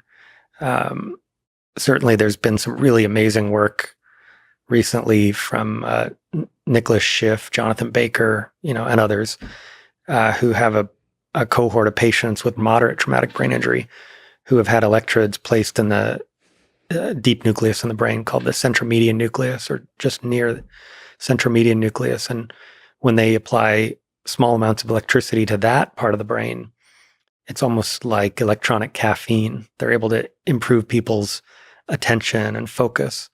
They're able to improve how well people can perform a task. I think in one case, someone who was unable to work after the device was turned on, they were able to get a job. And that's sort of, one of the holy grails for me with Neuralink and other technologies like this is, from a purely utilitarian standpoint, can we make people able to take care of themselves and their families economically again? Can we make it so someone who's fully dependent and even maybe requires a lot of caregiver resources, can we put them in a position to be fully independent, taking care of themselves, giving back to their communities? I think that's a very compelling proposition, and what motivates a lot of what I do and what a lot of the people at Neuralink are working for. It's just a cool possibility that if you put a Neuralink in there, that the brain adapts, like the other part of the brain adapts too. Yeah. And integrates it. The capacity of the brain to do that is really interesting. Probably unknown to the degree to which it can do that. But you're now connecting an external thing to it, especially once it's doing stimulation. Like the biological brain and the electronic brain outside of it working together, like the possibilities there are really interesting. Yeah. It's still unknown, but interesting. It feels like the brain is really good at adapting to whatever. Yeah. But of course, it is a system that by itself is already, like everything serves a purpose. And so you don't want to mess with it too much. Yeah. It's like, eliminating a species from an ecology. You don't know what the delicate interconnections and dependencies are. The brain is certainly a delicate, complex beast, and we don't know, every potential downstream consequence of a single change that we make. Do you see yourself doing, so you mentioned P1 surgeries of P2, P3, P4, P5, just more and more and more humans? I think, it's a certain kind of brittleness or a failure on the company's side if we need me to do all the surgeries. I think something that I would very much like to work towards is a process that is so simple and so robust on the surgery side that literally anyone could do it. We want to get away from requiring intense expertise or intense experience to have this successfully done and make it as simple and translatable as possible. I mean, I would love it if every neurosurgeon on the planet had no problem doing this. I think we're probably far from a regulatory environment that would allow people that aren't neurosurgeons to do this, but not impossible. All right, I'll sign up for that. Did you ever anthropomorphize the robot R1? Like, do you? Do you give it a name? Do you see it as like a friend that's like working together with you, I mean, to a certain degree, it's or an enemy who's going to take your job? to a certain degree, it's a complex relationship. All the good relationships are. It's funny when in the middle of the surgery, there's a part of it where I stand basically shoulder to shoulder with the robot. And so, if you're in the room reading the body language, it's my brother in arms there. We're working together on the same problem. Yeah, I'm not threatened by it. Keep telling yourself that. Yeah. How have all the surgeries that you've done over the years, the people you've helped, and the stakes, the high stakes that you've mentioned, how has that changed your understanding of life and death? Yeah. It gives you a very visceral sense, and this may sound trite, but it gives you a very visceral sense that death is inevitable. On one hand, you are, as a neurosurgeon, you're deeply involved in these like just hard to fathom tragedies. Young parents dying, leaving, a 4-year-old behind, say. And on the other hand, it takes the sting out of it a bit because you see how just mind-numbingly universal death is. There is zero chance that I'm going to avoid it. I know, techno-optimists right now and longevity buffs right now would disagree on that 0.000% estimate.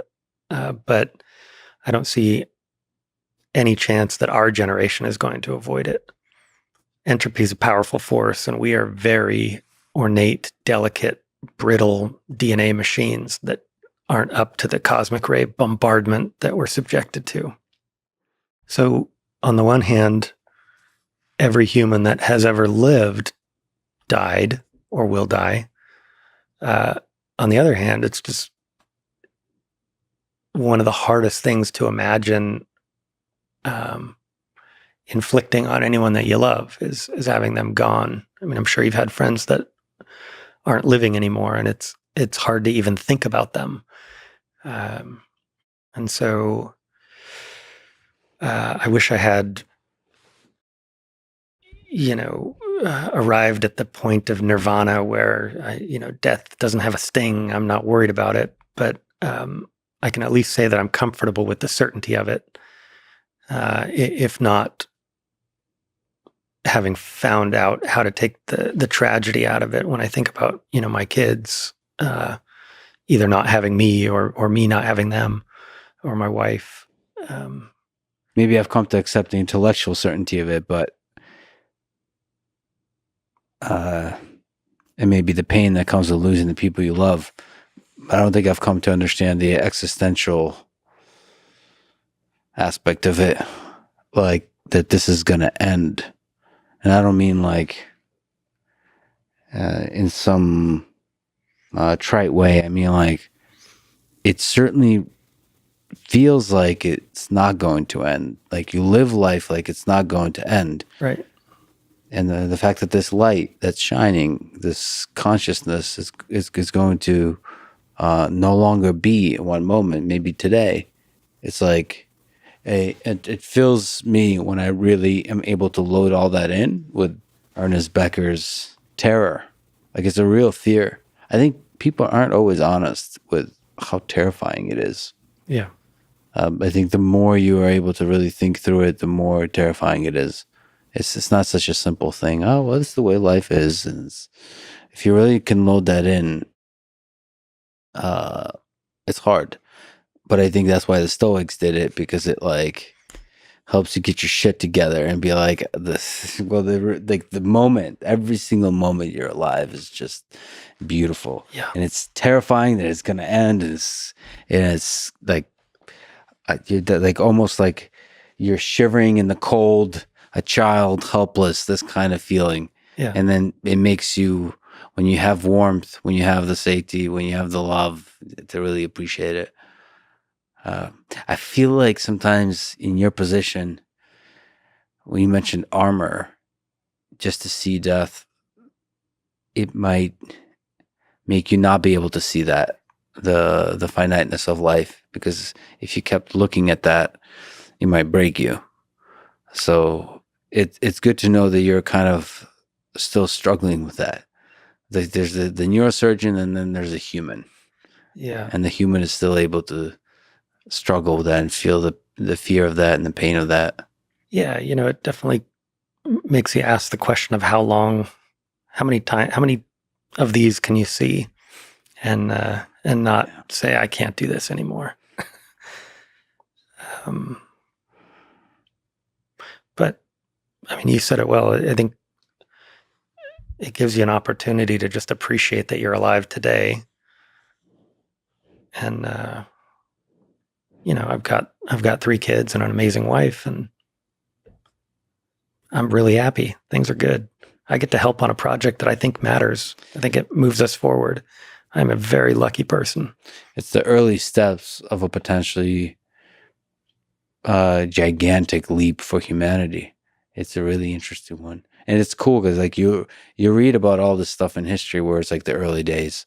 I've been reading, before going to the Amazon, I would read about explorers that would go and explore even the Amazon jungle for the first time. It's just, those are the early steps. Yeah.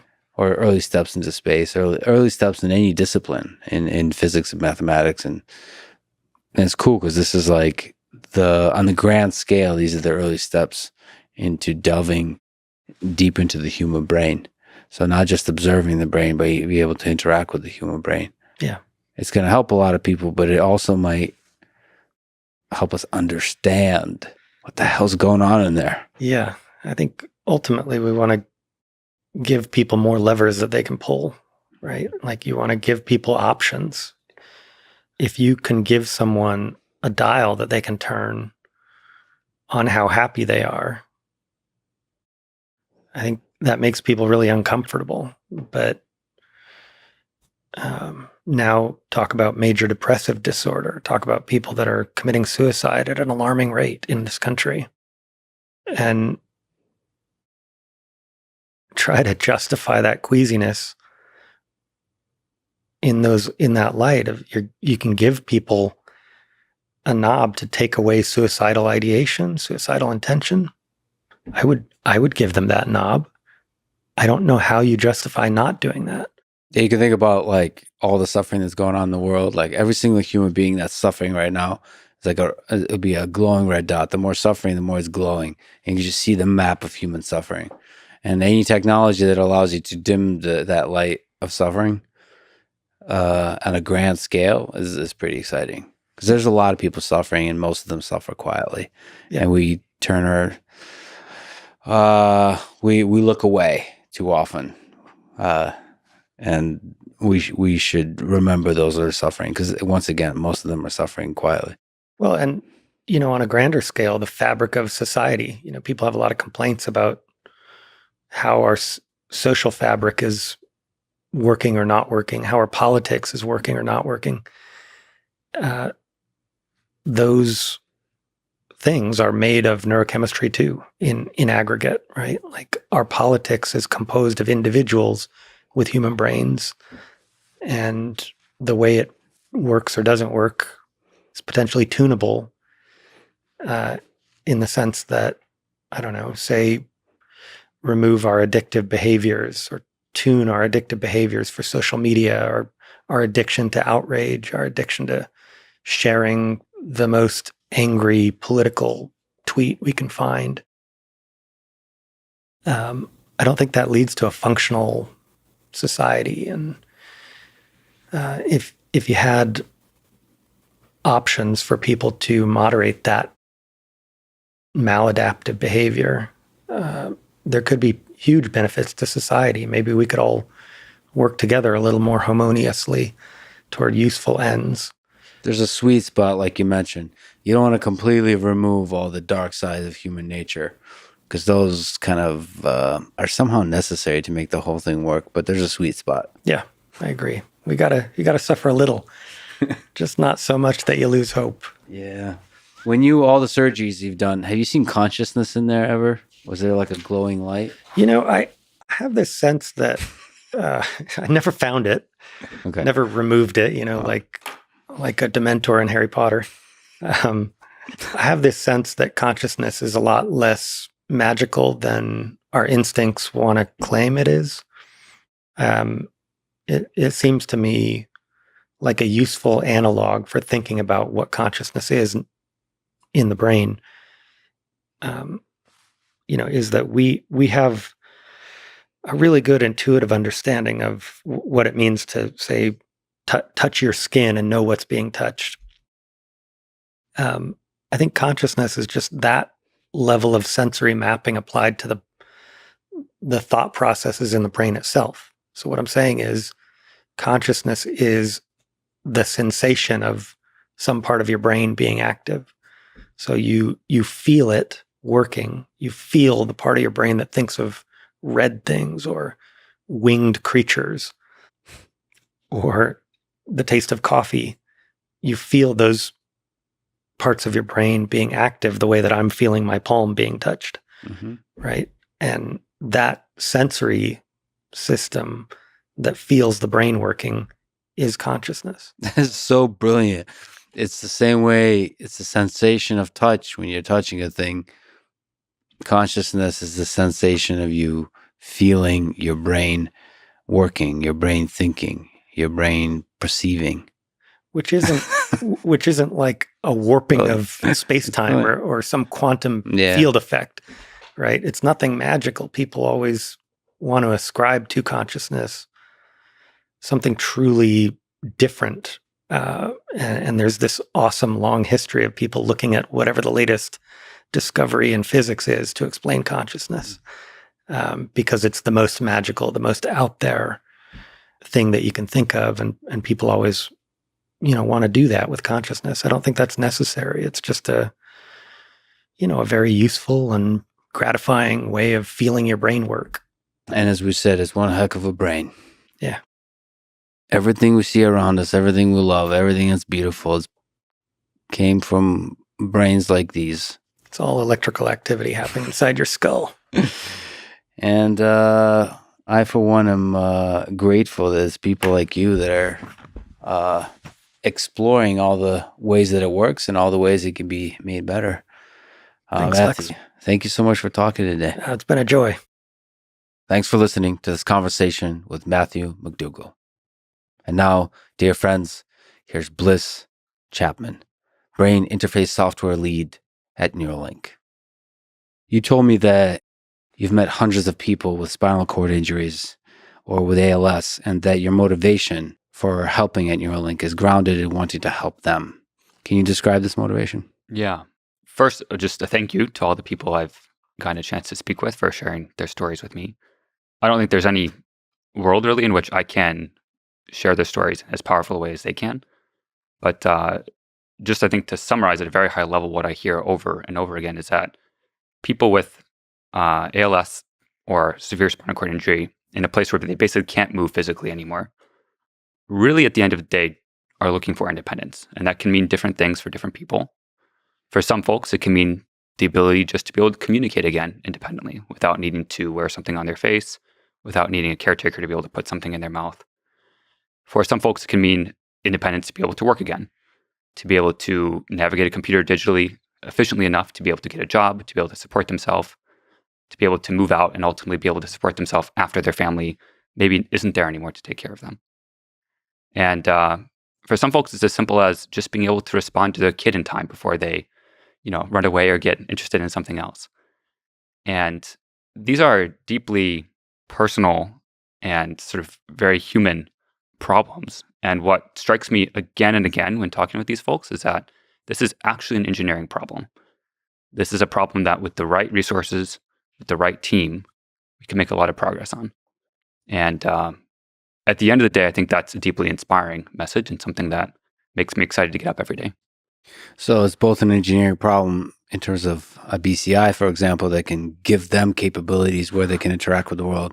But also on the other side, it's an engineering problem for the rest of the world to make it more accessible for people living with quadriplegia. Yeah. And I think I'll take a broad view sort of lens on this for a second. I think I'm very in favor of anyone working in this problem space. So beyond BCI, I'm happy and excited and willing to support in any way I can folks working on eye tracking systems, working on, speech to text systems, working on head trackers or mouse sticks or quad sticks. And I've met many engineers and folks in the community that do exactly those things. And I think for the people we're trying to help, it doesn't matter what the complexity of the solution is as long as the problem is solved. And I want to emphasize that there can be many solutions out there that can help with these problems. And BCI is one of a collection of such solutions. So BCI in particular, I think, offers several advantages here. And I think the folks that recognize this immediately are usually the people who have spinal cord injury or some form of paralysis. Usually you don't have to explain to them why this might be something that could be helpful. It's usually pretty self-evident. But for the rest of us, folks that don't live with severe spinal cord injury or who don't know somebody with ALS, it's not often obvious why you would want a brain implant to be able to connect and navigate a computer. And it's surprisingly nuanced to the degree that I've learned a huge amount just working with Nolan in the first Neuralink clinical trial and understanding from him and his words why this device is impactful for him. And it's a nuanced topic. It can be the case that even if you can achieve the same thing, for example, with a mouse stick when navigating a computer, he doesn't have access to that mouse stick every single minute of the day. He only has access when someone is available to put it in front of him. And so a BCI can really offer a level of independence and autonomy that if it wasn't literally physically part of your body, it'd be hard to achieve in any other way.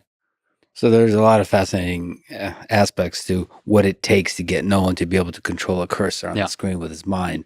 You texted me something that I just love. You said, I was part of the team that interviewed and selected P1. I was in the operating room during the first human surgery, monitoring live signals coming out of the brain.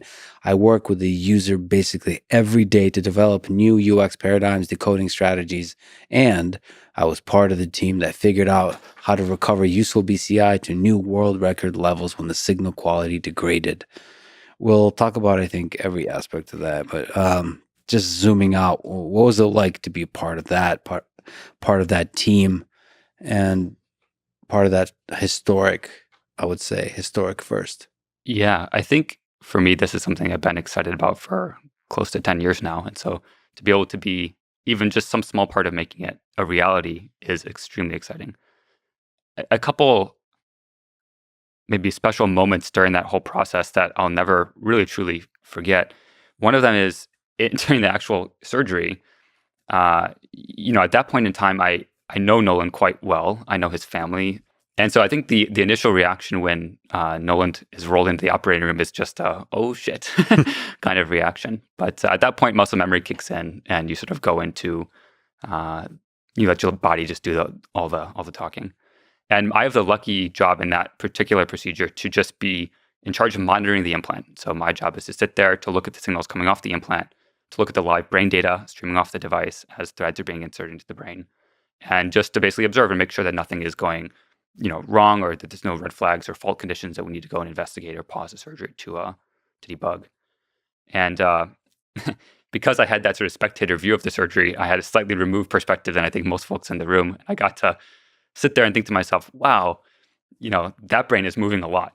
When you look inside the little craniectomy that we stick the threads in, one thing that most people don't realize is the brain moves. Mm-hmm. The brain moves a lot when you breathe, when your heart beats, and you can see it visibly. So, that's something that I think was a surprise to me and very, very exciting to be able to see someone's brain who you physically know and have talked with at length actually pulsing and moving inside their skull. And they used that brain to talk to you previously. Yes. And now it's right there moving. Yep. Actually, I didn't realize that in terms of the thread sending. So the Neuralink implant is active during surgery. So, and one thread at a time, you're able to start seeing the signal. Yeah. So that's part of the way you test that the thing is working. Yeah. So actually, in the operating room, right after we sort of finished all the thread insertions, I started collecting what's called broadband data. So broadband is basically the most raw form of signal you can collect from a Neuralink electrode. It's essentially a measurement of the local field potential, or the voltage essentially measured by that electrode.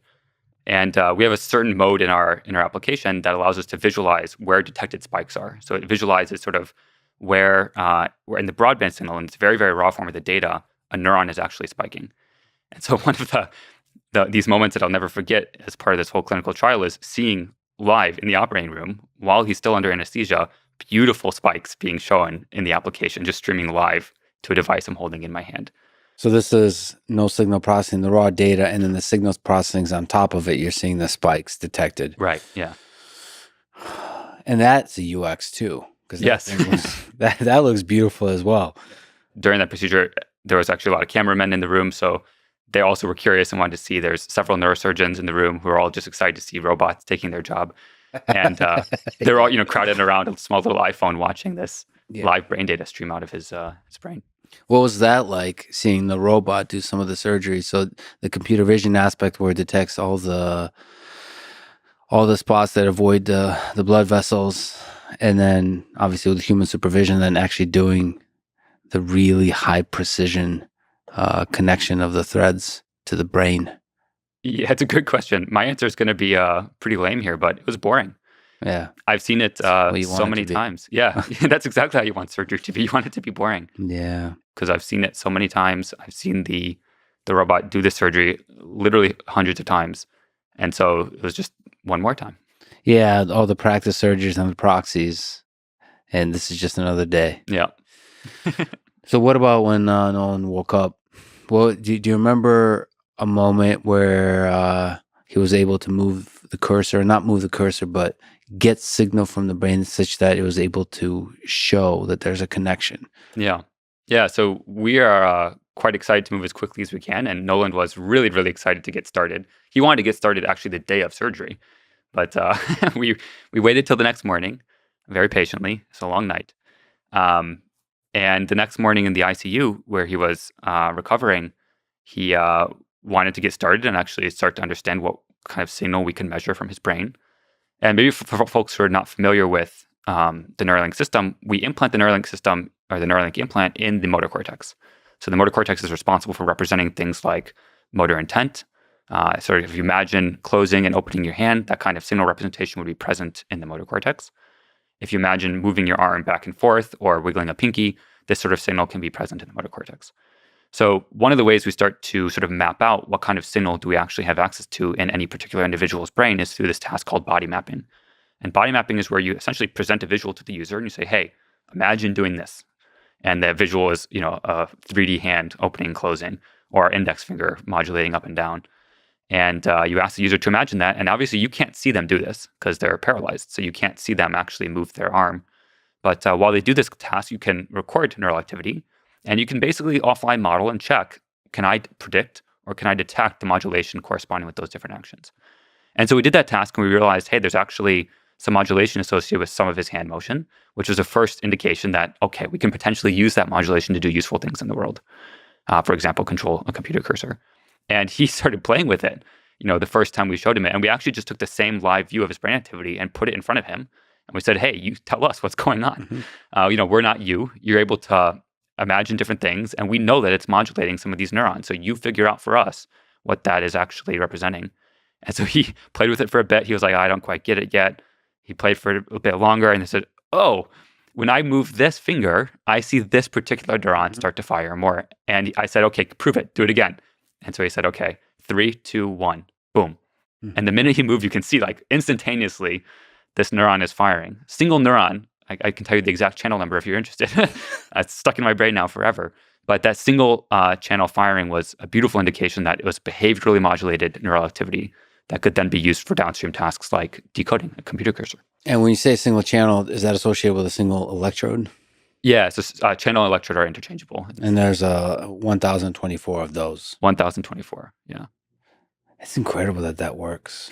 That really, when I was learning about all this and like loading it in, it was just blowing my mind that the intention, you can visualize yourself moving the finger, that can turn into a signal. And the fact that you can then skip that step and visualize the cursor moving or have the intention of the cursor moving and that leading to a signal that can then be used to move the cursor. There is so many exciting things there to learn about the brain, about the way the brain works. The very fact of their existing signal that can be used is really powerful. Yep. But it feels like that's just like the beginning of figuring out how that signal could be used really, really effectively. I should also just, there's so many fascinating details here, but you mentioned the body mapping step. At least in the version I saw that Nolan was showing off, there's like a super nice interface, like a graphical interface. Yeah. Like, it just felt like I was like in the future because it like, I guess it visualizes you moving the hand. Yep. And there's a very like a sexy, polished interface that hello. Yeah. I don't know if there's a voice component, but it just felt like it's in, like when you wake up in a really nice video game and this is a tutorial at the beginning of that video game. Yeah. This is what you're supposed to do. It's cool. No, I mean, the future should feel like the future. But it's not easy to pull that off. I mean, it needs to be simple, but not too simple. Yeah, and I think the UX design component here is underrated for BCI development in general. There's a whole interaction effect between the ways in which you visualize an instruction to the user and the kinds of signal you can get back. And that quality of sort of your behavioral alignment to the neural signal is a function of how good you are at expressing to the user what you want them to do. And so, yeah, we spend a lot of time thinking about the UX of how we build our applications, of how the decoder actually functions, the control surfaces it provides to the user. All these little details matter a lot. So maybe it'd be nice to get into a little bit more detail of what the signal looks like and what the decoding looks like. Yeah. So there's a N1 implant that has, like we mentioned, 1,024 electrodes, and that's collecting raw data, raw signal. What does that signal look like? And what are the different steps along the way before it's transmitted? And what is transmitted? All that kind of stuff. Yeah. Yep. This is going to be a fun one. Let's go. So maybe before diving into what we do, it's worth understanding what we're trying to measure because that dictates a lot of the requirements for the system that we build. And what we're trying to measure is really individual neurons producing action potentials. An action potential is, you can think of it like a little electrical impulse that you can detect if you're close enough. And by being close enough, I mean like within, let's say, 100 microns of that cell. And 100 microns is a very, very tiny distance. And so the number of neurons that you're going to pick up with any given electrode is just a small radius around that electrode. Mm-hmm. And the other thing worth understanding about the underlying biology here is that when neurons produce an action potential, the width of that action potential is about 1 millisecond. So from the start of the spike to the end of the spike, that whole width of that sort of characteristic feature of a neuron firing is 1 millisecond wide. And if you want to detect that an individual spike is occurring or not, you need to sample that signal or sample the local field potential nearby that neuron much more frequently than once a millisecond. You need to sample many, many times per millisecond to be able to detect that this is actually the characteristic waveform of a neuron producing an action potential. Mm-hmm. And so we sample across all 1,024 electrodes about 20,000 times a second. 20,000 times a second means for any given 1 millisecond window, we have about 20 samples that tell us what that exact shape of that action potential looks like. Mm-hmm. And once we've sort of sampled at super high rate the underlying electrical field nearby these cells, we can process that signal into just where do we detect a spike or where do we not? Sort of a binary signal, 1 or 0. Do we detect a spike in this 1 millisecond or not? And we do that because the actual information carrying sort of subspace of neural activity is just when are spikes occurring. Mm-hmm. Essentially, everything that we care about for decoding can be captured or represented in the frequency characteristics of spike trains, meaning how often are spikes firing in any given window of time. And so that allows us to do sort of a crazy amount of compression from this very rich, high density, signal to something that's much, much more sparse and compressible that can be sent out over a wireless radio, like a Bluetooth communication, for example. Quick tangents here. You mentioned electrode, neuron. There's a local neighborhood of neurons nearby. How difficult is it to isolate from where the spike came from? Yeah, so there's a whole field of sort of academic neuroscience work on exactly this problem of basically given a single electrode or given a set of electrodes measuring a set of neurons, how can you sort of spike sort Mm-hmm. which spikes are coming from what neuron? And this is a problem that's pursued in academic work because you care about it for understanding what's going on in the underlying sort of neuroscience of the brain. If you care about understanding how the brain's representing information, how that's evolving through time, then that's a very, very important question to understand. For sort of the engineering side of things, at least at the current scale, if the number of neurons per electrode is relatively small, you can get away with basically ignoring that problem completely. You can think of it like sort of a random projection of neurons to electrodes. And there may be, in some cases, more than one neuron per electrode. But if that number is small enough, those signals can be thought of as sort of a union of the two. Mm-hmm. And for many applications, that's a totally reasonable trade-off to make and can simplify the problem a lot.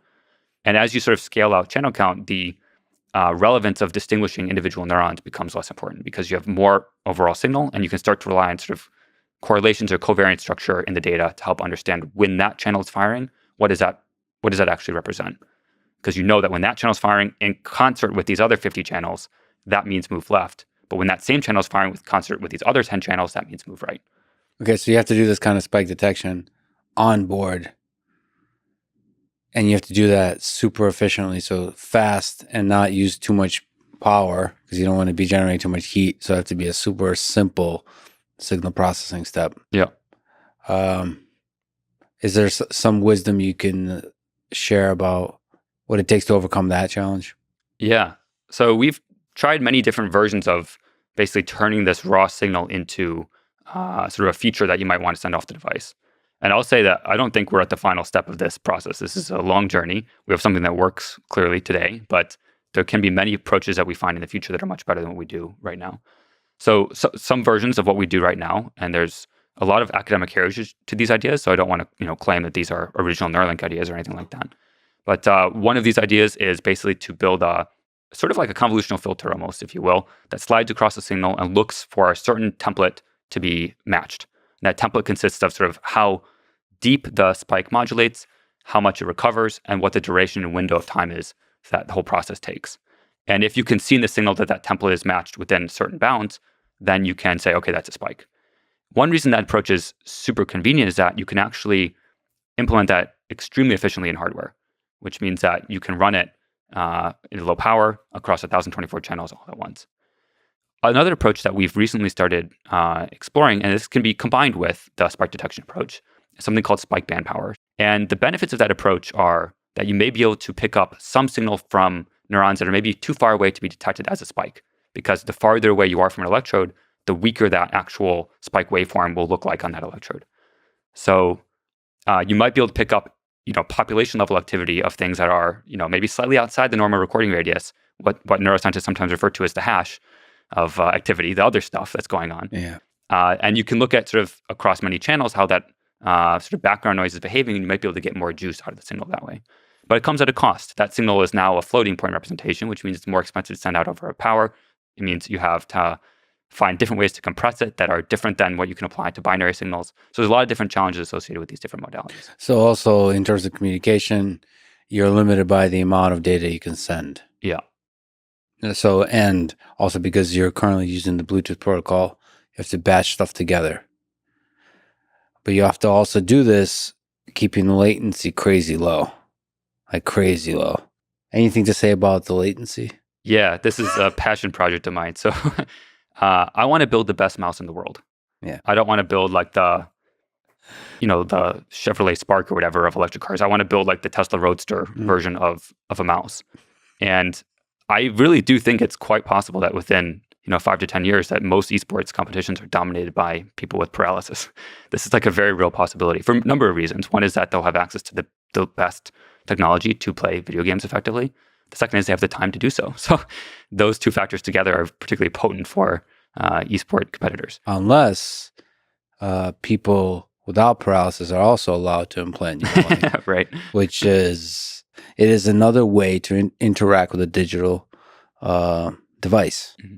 And there's something to that. If it's a fundamentally different experience, more efficient experience, even if it's not like some kind of full-on high bandwidth communication, if it's just the ability to move the mouse 10x faster, like the bits per second, if I can achieve a bits per second at 10x what I can do with the mouse, that's a really interesting possibility of what that can do, especially as you get really good at it. With training, it's definitely the case that you have a higher ceiling of performance. Because you don't have to buffer your intention through your arm, through your muscle, you get, just by nature of having a brain implant at all, like 75 millisecond lead time on any action that you're actually trying to take.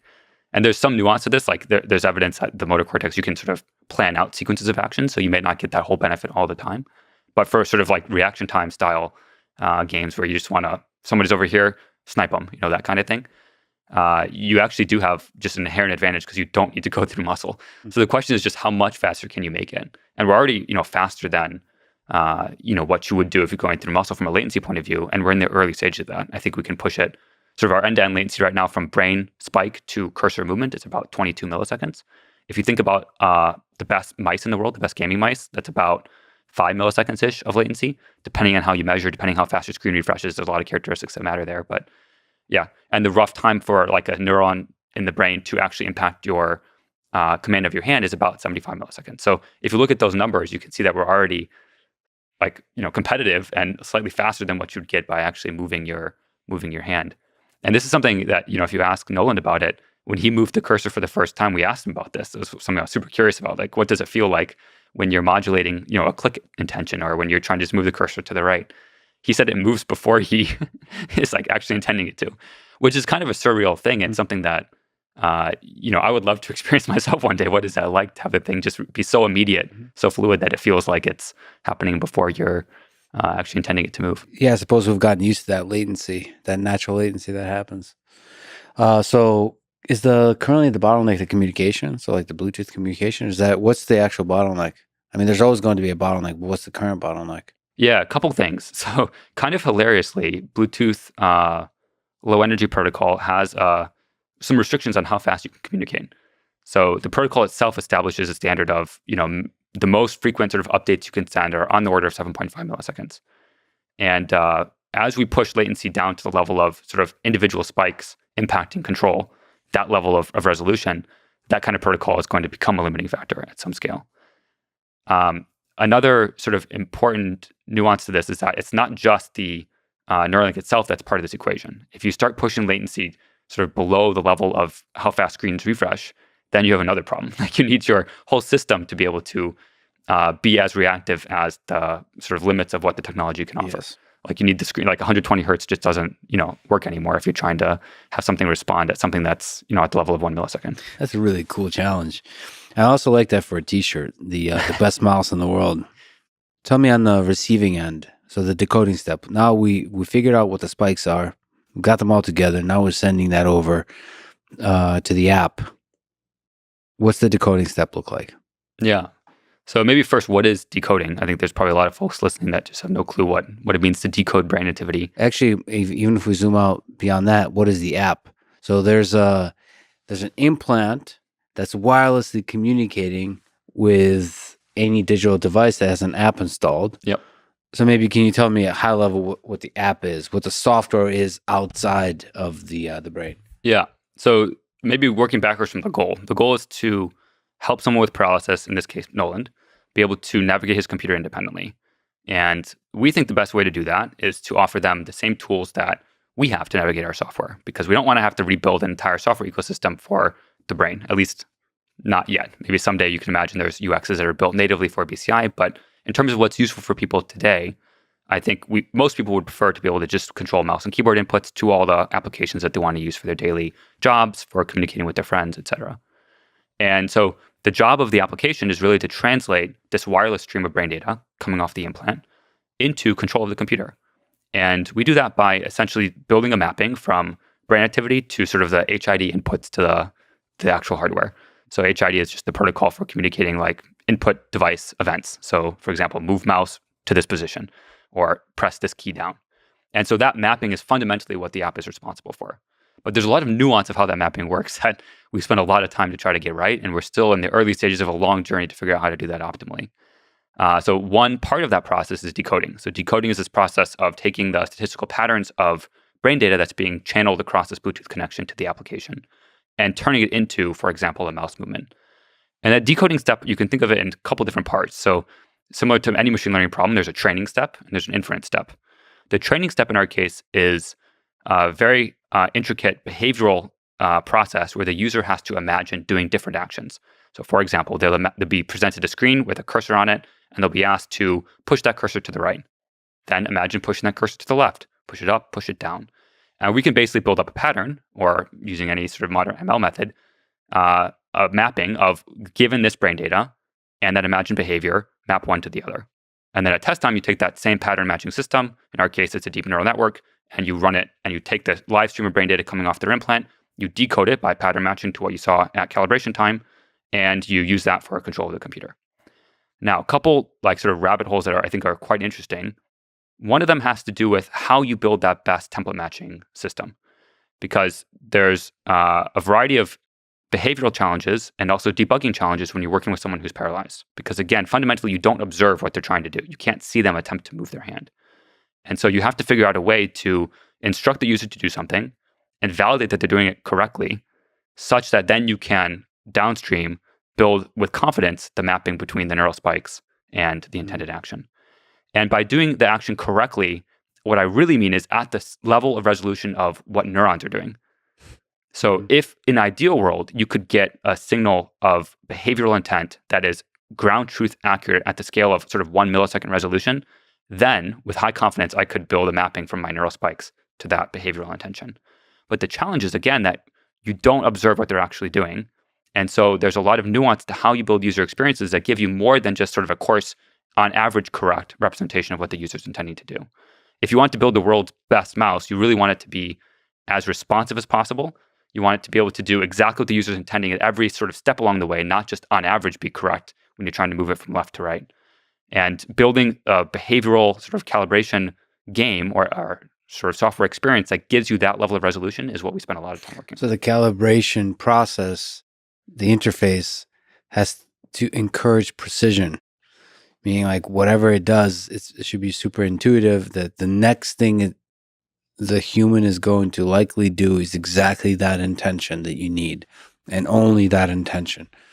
Yeah. And you don't have any feedback except that may be speaking to you afterwards, what they actually did. You can't, oh yeah. Right. So that's fundamentally, that is a really exciting UX challenge because that's all on the UX. It's not just about being friendly or nice or usable. Yeah. It's like User experience is how it works. it's how it works. Yeah. For the calibration, and calibration, at least at this stage of Neuralink, is like fundamental to the operation of the thing. And not just calibration, but continued calibration, essentially. Yeah.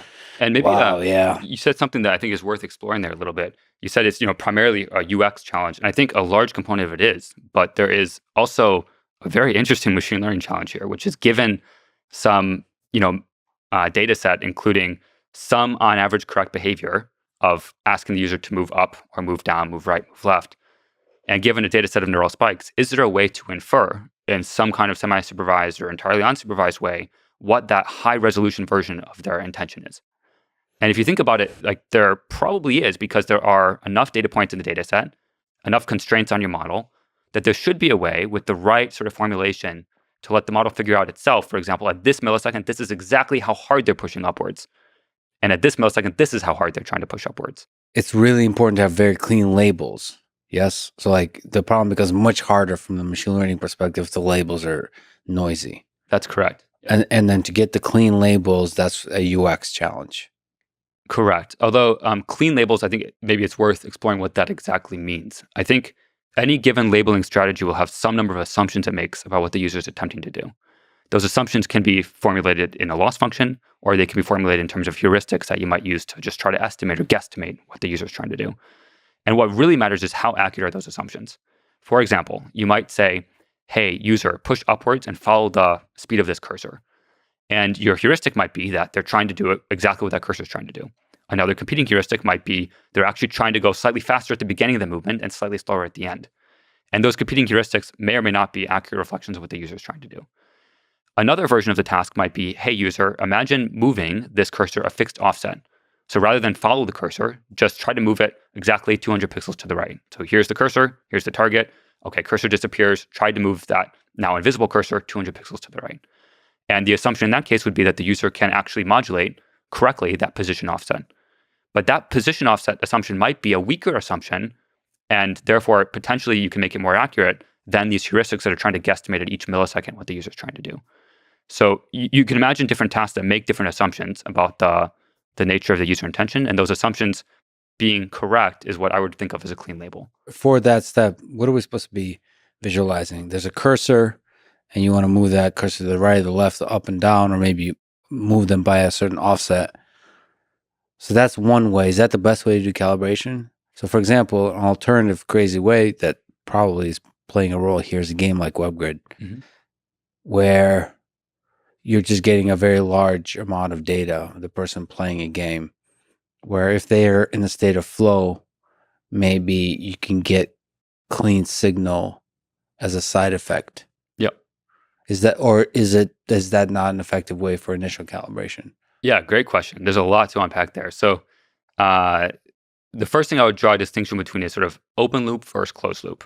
So open loop, what I mean by that is the user is sort of going from 0 to 1. They have no model at all, and they're trying to get to the place where they have some level of control at all. In that setup, you really need to have some task that gives the user a hint of what you want them to do, such that you can build this mapping again from brain data to output. Then once they have a model, you could imagine them using that model and actually adapting to it and figuring out the right way to use it themselves, and then retraining on that data to give you sort of a boost in performance. There's a lot of challenges associated with both of these techniques, and we can sort of rabbit hole into both of them if you're interested. But the sort of challenge with the open loop task is that the user themselves doesn't get proprioceptive feedback about what they're doing.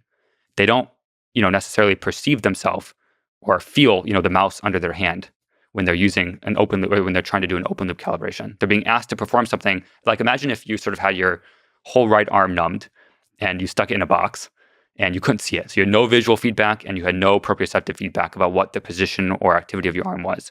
And now you're asked, okay, given this thing on the screen that's moving from left to right, match that speed. And you basically can try your best to, invoke whatever that imagined action is in your brain that's moving the cursor from left to right. But in any situation, you're going to be inaccurate and maybe inconsistent in how you do that task. And so that's sort of the fundamental challenge of open loop. The challenge with closed loop is that once the user's given a model and they're able to start moving the mouse on their own, they're going to very naturally adapt to that model. And that co-adaptation between the model learning what they're doing and the user learning how to use the model may not find you the best sort of global minima. It may be that your first model was noisy in some ways, or maybe just had some quirk. Like there's some part of the data distribution it didn't cover super well. And the user now figures out, because they're, a brilliant user like Nolan, they figure out the right sequence of imagined motions or the right angle they have to hold their hand at to get it to work. And they'll get it to work great. But then the next day they come back to their device and maybe they don't remember exactly all the tricks that they used the previous day. And so there's a complicated sort of feedback cycle here that can emerge and can make it a very, very difficult debugging process. Okay, there's a lot of really fascinating things there. Actually, just to stay on the closed loop, I've seen situations. This actually happened watching psychology grad students. They use a piece of software when they don't know how to program themselves. They use a piece of software that somebody else wrote, and it has a bunch of bugs. And they figure out and they've been using it for years. Yeah. They figure out ways to work around it. Oh, that just happens. Nobody considers maybe we should fix this. They just adapt. And that's a really interesting notion that we're really good at adapting, but you need to that might not be the optimal. Yeah. Okay. So how do you solve that problem? Do you have to restart from scratch every once in a while kind of thing? Yeah, it's a good question. First and foremost, I would say this is not a solved problem. And for anyone who's listening in academia who works on BCIs, I would also say this is not a problem that's solved by simply scaling channel count. So this is, maybe that can help, and you can get sort of richer covariance structures that you can use to exploit when trying to come up with good labeling strategies. But if you're interested in problems that aren't going to be solved inherently by just scaling channel count, this is one of them. Yeah, so how do you solve it? It's not a solved problem. That's the first thing I want to make sure it gets across. The second thing is any solution that involves closed loop is going to become a very difficult debugging problem. And one of my sort of general heuristics for choosing what problems to tackle is that you want to choose the one that's going to be the easiest to debug. Because if you can do that, even if the ceiling is lower, you're going to be able to move faster because you have a tighter iteration loop debugging the problem. And in the open loop setting, there's not a feedback cycle to debug with the user in the loop. And so there's some reason to think that that should be an easier debugging problem. The other thing that's worth understanding is that even in a closed loop setting, there's no special sauce or magic of how to infer what the user is truly attempting to do. In the closed loop setting, although they're moving the cursor on the screen, they may be attempting something different than what your model is outputting. So what the model is outputting is not a signal that you can use to retrain if you want to be able to improve the model further. You still have this very complicated guesstimation or unsupervised problem of figuring out what is the true user intention underlying that signal. And so the open loop problem has the nice property of being easy to debug. And the second nice property of it has all the same information and content as the closed loop scenario. Another thing I want to mention and call out is that this problem doesn't need to be solved in order to give useful control to people. Even today with the solutions we have now and that academia has built up over decades, the level of control that can be given to a user, today is quite useful. It doesn't need to be solved to get to that level of control. But again, I want to build the world's best mouse. I want to make it, so good that it's not even a question that you want it. And to build the world's best mouse, the superhuman version, you really need to nail that problem. And a couple maybe details of previous studies that we've done internally that I think are very interesting to understand when thinking about how to solve this problem. The first is that even when you have ground truth data of what the user is trying to do, and you can get this with an able-bodied monkey, a monkey that has a Neuralink device implanted and moving a mouse to control a computer, even with that ground truth data set, it turns out that the optimal thing to predict to produce high-performance BCI is not just the direct control of the mouse. You could imagine, building a data set of what's going on in the brain and what is the mouse exactly doing on the table. And it turns out that if you build the mapping from neural spikes to predict exactly what the mouse is doing, that model will perform worse than a model that is trained to predict sort of higher level assumptions about what the user might be trying to do. For example, assuming that the monkey is trying to go in a straight line to the target. Mm-hmm. It turns out that making those assumptions is actually more effective in producing a model than actually predicting the underlying hand movement. So the intention, not the physical movement or whatever. Yeah. There's obviously a really strong correlation between the two, but the intention is a more powerful thing to be chasing. Right. Well, that's also super interesting. I mean, the intention itself is fascinating because, yes, with the BCI here in this case, with the digital telepathy, you're acting on the intention, not the action, which is why there's an experience of feeling like it's happening before you meant for it to happen. That is so cool. And that is why you could achieve superhuman performance probably in terms of the control of the mouse. So for open loop, just to clarify, so whenever the person is tasked to move the mouse to the right, you said there's not feedback. So they don't get that satisfaction of actually getting it to move, right? So you could imagine giving the user feedback on the screen, but it's difficult because at this point you don't know what they're attempting to do. So what can you show them that would basically give them a signal of I'm doing this correctly or not correctly? So let's take a very specific example. Maybe your calibration task looks like you're trying to move the cursor a certain position offset. So your instructions to the user are, hey, the cursor's here. Now, when the cursor disappears, imagine moving it 200 pixels from where it was to the right to be over this target. In that kind of scenario, you could imagine coming up with some sort of consistency metric that you could display to the user of, okay, I know what the spike train looks like on average when you do this action to the right. Maybe I can produce some sort of probabilistic estimate of how likely is that to be the action you took, given the latest trial or trajectory that you imagined. And that could give the user some sort of feedback of how consistent are they across different trials. You could also imagine that if the user is prompted with that kind of consistency metric, that maybe they just become more behaviorally engaged to begin with because the task is kind of boring when you don't have any feedback at all. And so there may be benefits to the user experience of showing something on the screen, even if it's not accurate, just because it keeps the user motivated to try to increase that number or push it upwards. So there's a psychology element here. Yeah, absolutely. And again, all of that is UX challenge. How much signal drift is there?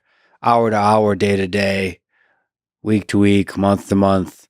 How often do you have to recalibrate because of the signal drift? Yeah. So this is a problem we've worked on both with NHP, non-human primates, before our clinical trial, and then also with Noland during the clinical trial. Maybe the first thing that's worth stating is what the goal is here. So the goal is really to enable the user to have a plug-and-play experience where, I guess they don't have to plug anything in, but a play experience where they can use the device whenever they want to, however they want to. Mm-hmm. And that's really what we're aiming for. And so there can be a set of solutions that get to that state without considering this non-stationarity problem. So maybe the first solution here that's important is that they can recalibrate whenever they want. This is something that that Nolan has the ability to do today. So he can recalibrate the system, at 2 a.m. in the middle of the night without his, caretaker or parents or friends around to help push a button for him. The other important part of the solution is that when you have a good model calibrated, that you can continue using that without needing to recalibrate it. So how often he has to do this recalibration today depends really on his appetite for performance. There are, we observe a sort of a degradation through time of how well any individual model works, but this can be mitigated behaviorally by the user adapting their control strategy. It can also be mitigated through a combination of sort of software features that we provide to the user. For example, we let the user adjust exactly how fast the cursor is moving. We call that the gain, for example, the gain of how fast the cursor reacts to any given input intention. They can also adjust the smoothing, how smooth the output of that cursor intention actually is. They can also adjust the friction, which is how easy is it to stop and hold still.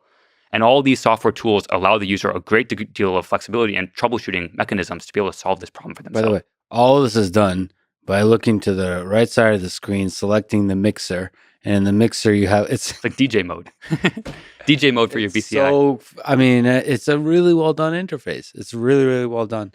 And so yeah, there's that bias that there's a cursor drift that Nolan talked about in a stream. Although he said that you guys were just playing around with it with him and they're constantly improving. So that could have been just a snapshot of that particular moment, a particular day.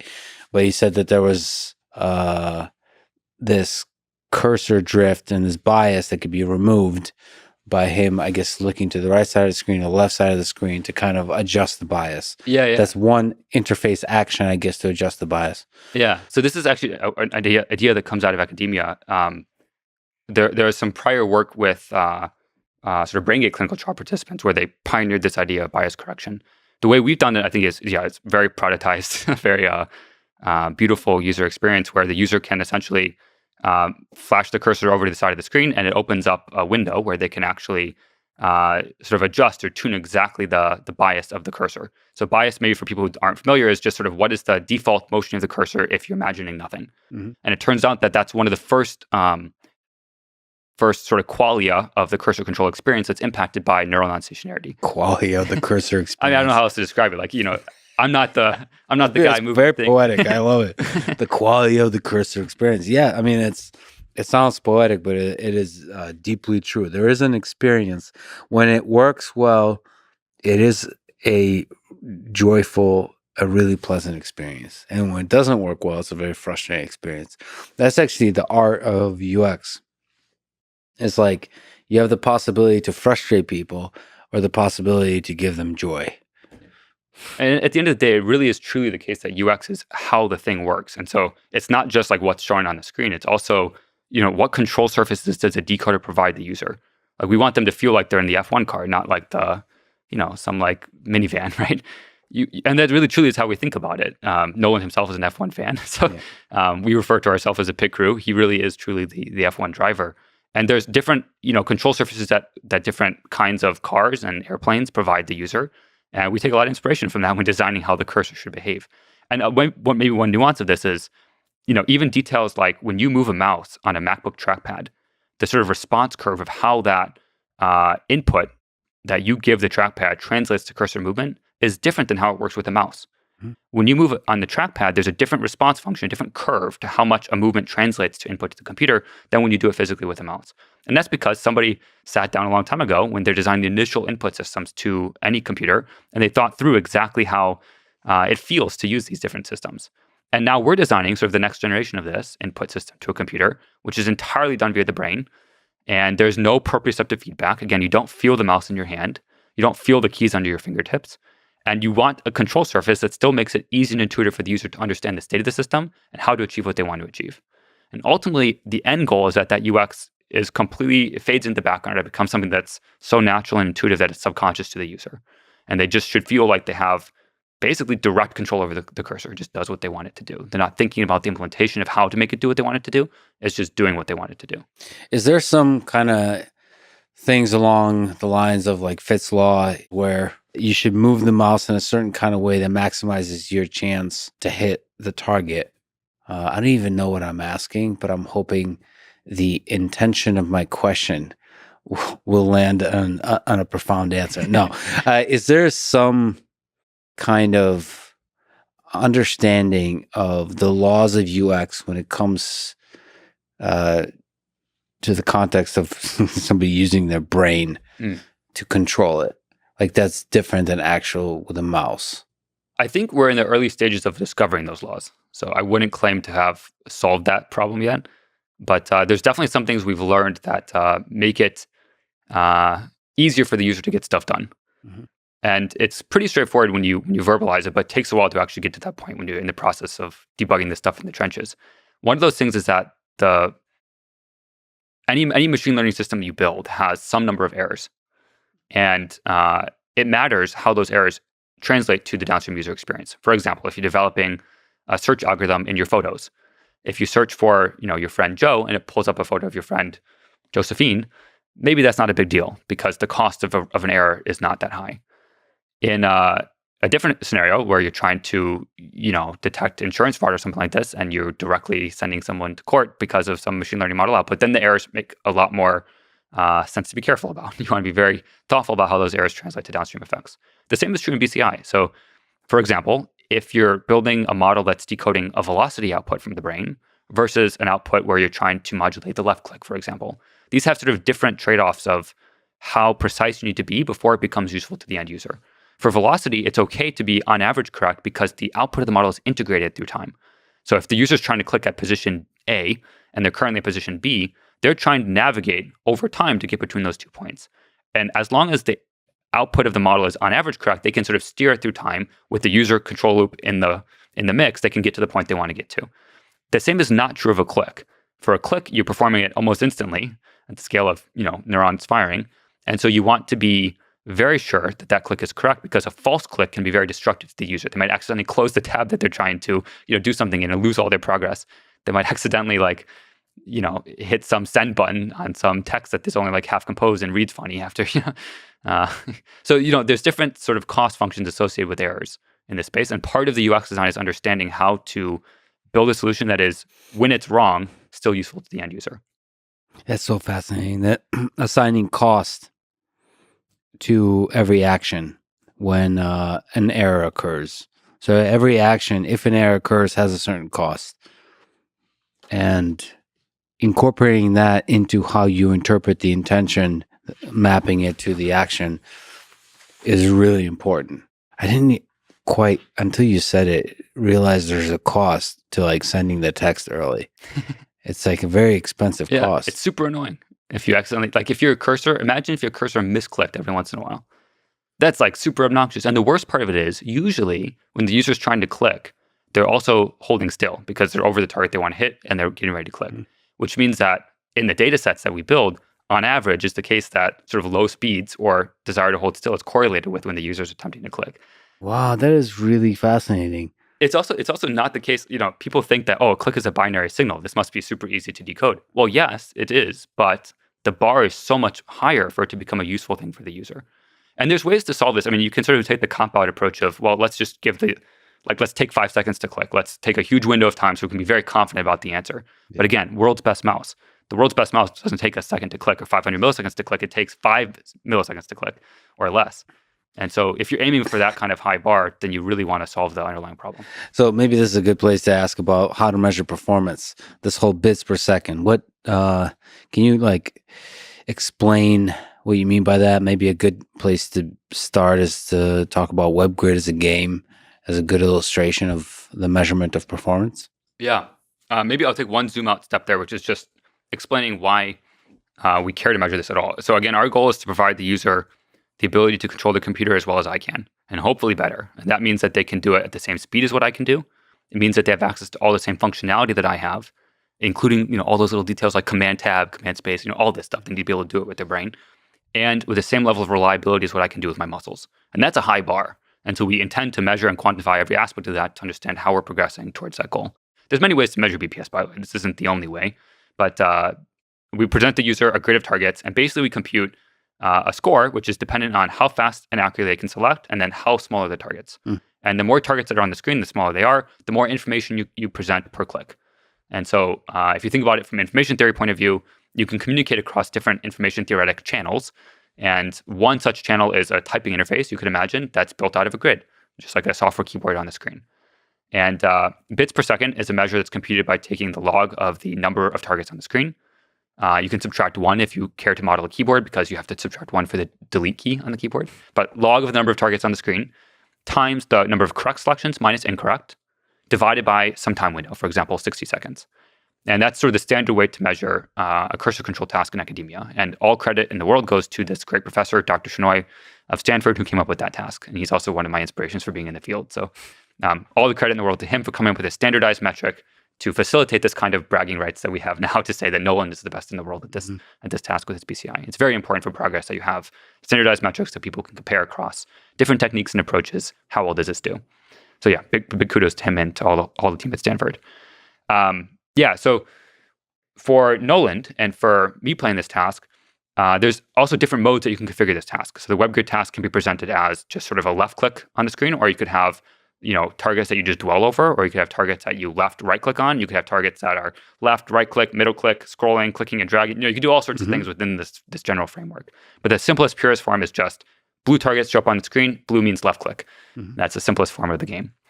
And the sort of prior records here in academic work and at Neuralink internally with sort of NHPs have all been matched or beaten by Noland with his Neuralink device. So sort of prior to Neuralink, the sort of world record for a human using the device is somewhere between 4.2 to 4.6 BPS, depending on exactly what paper you read and how you interpret it. Noland's current record is 8.5 BPS. And again, the sort of median Neuralinker performance is 10 BPS. So you can think of it roughly as he's 85% the level of control of a median Neuralinker using their cursor to select blue targets on the screen.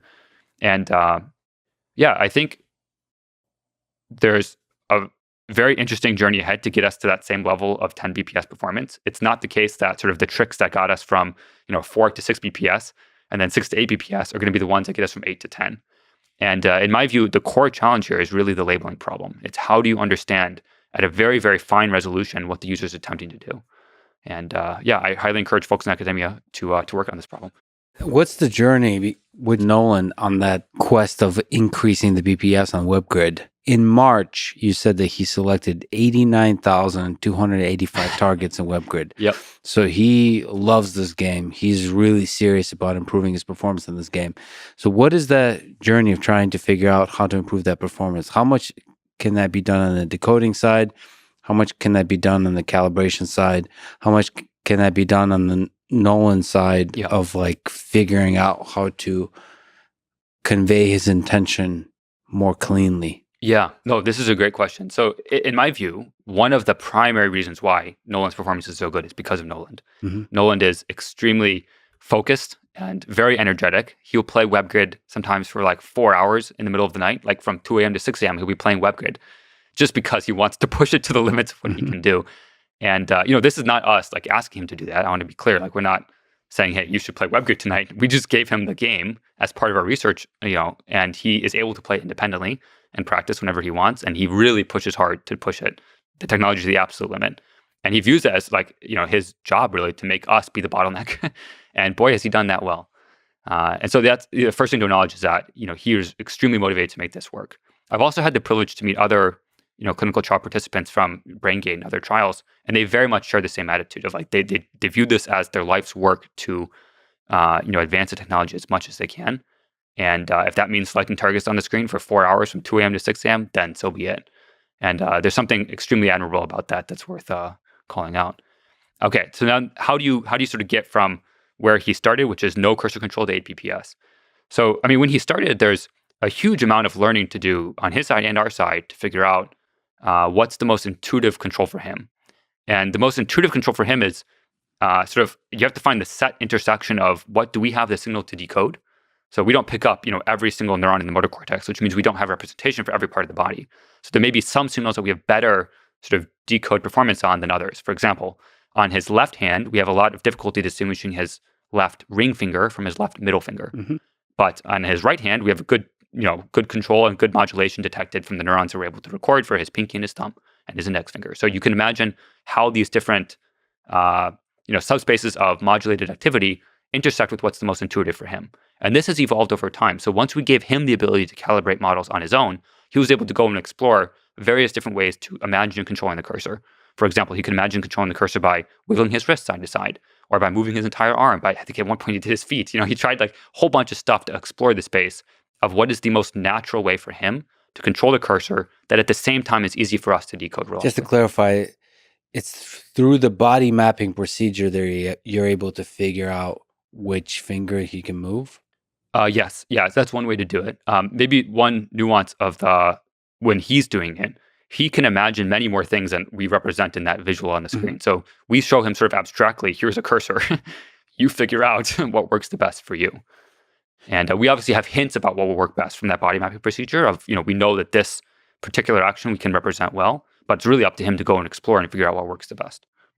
But at which point does he no longer visualize the movement of his body and is just visualizing the movement of the cursor? Yeah. How quickly does he go from, how quickly does it get there? So this happened on a Tuesday. I remember this day very clearly because at some point during the day, it looked like he wasn't doing super well. Like it looked like the model wasn't performing super well and he was like getting distracted. But it wasn't the case. Like what actually happened was he was trying something new where he was just controlling the cursor. So he wasn't imagining moving his hand anymore. He was just imagining, I don't know what it is, some like abstract intention to move the cursor on a screen. And I cannot tell you what the difference between those two things are. I really, truly cannot. He's tried to explain it to me before. I cannot, give a first-person account of what that's like. But the expletives that he uttered in that moment were, enough to suggest that it was a very qualitatively different experience for him to just have direct neural control over a cursor. I wonder if there's a way through UX to encourage a human being to discover that.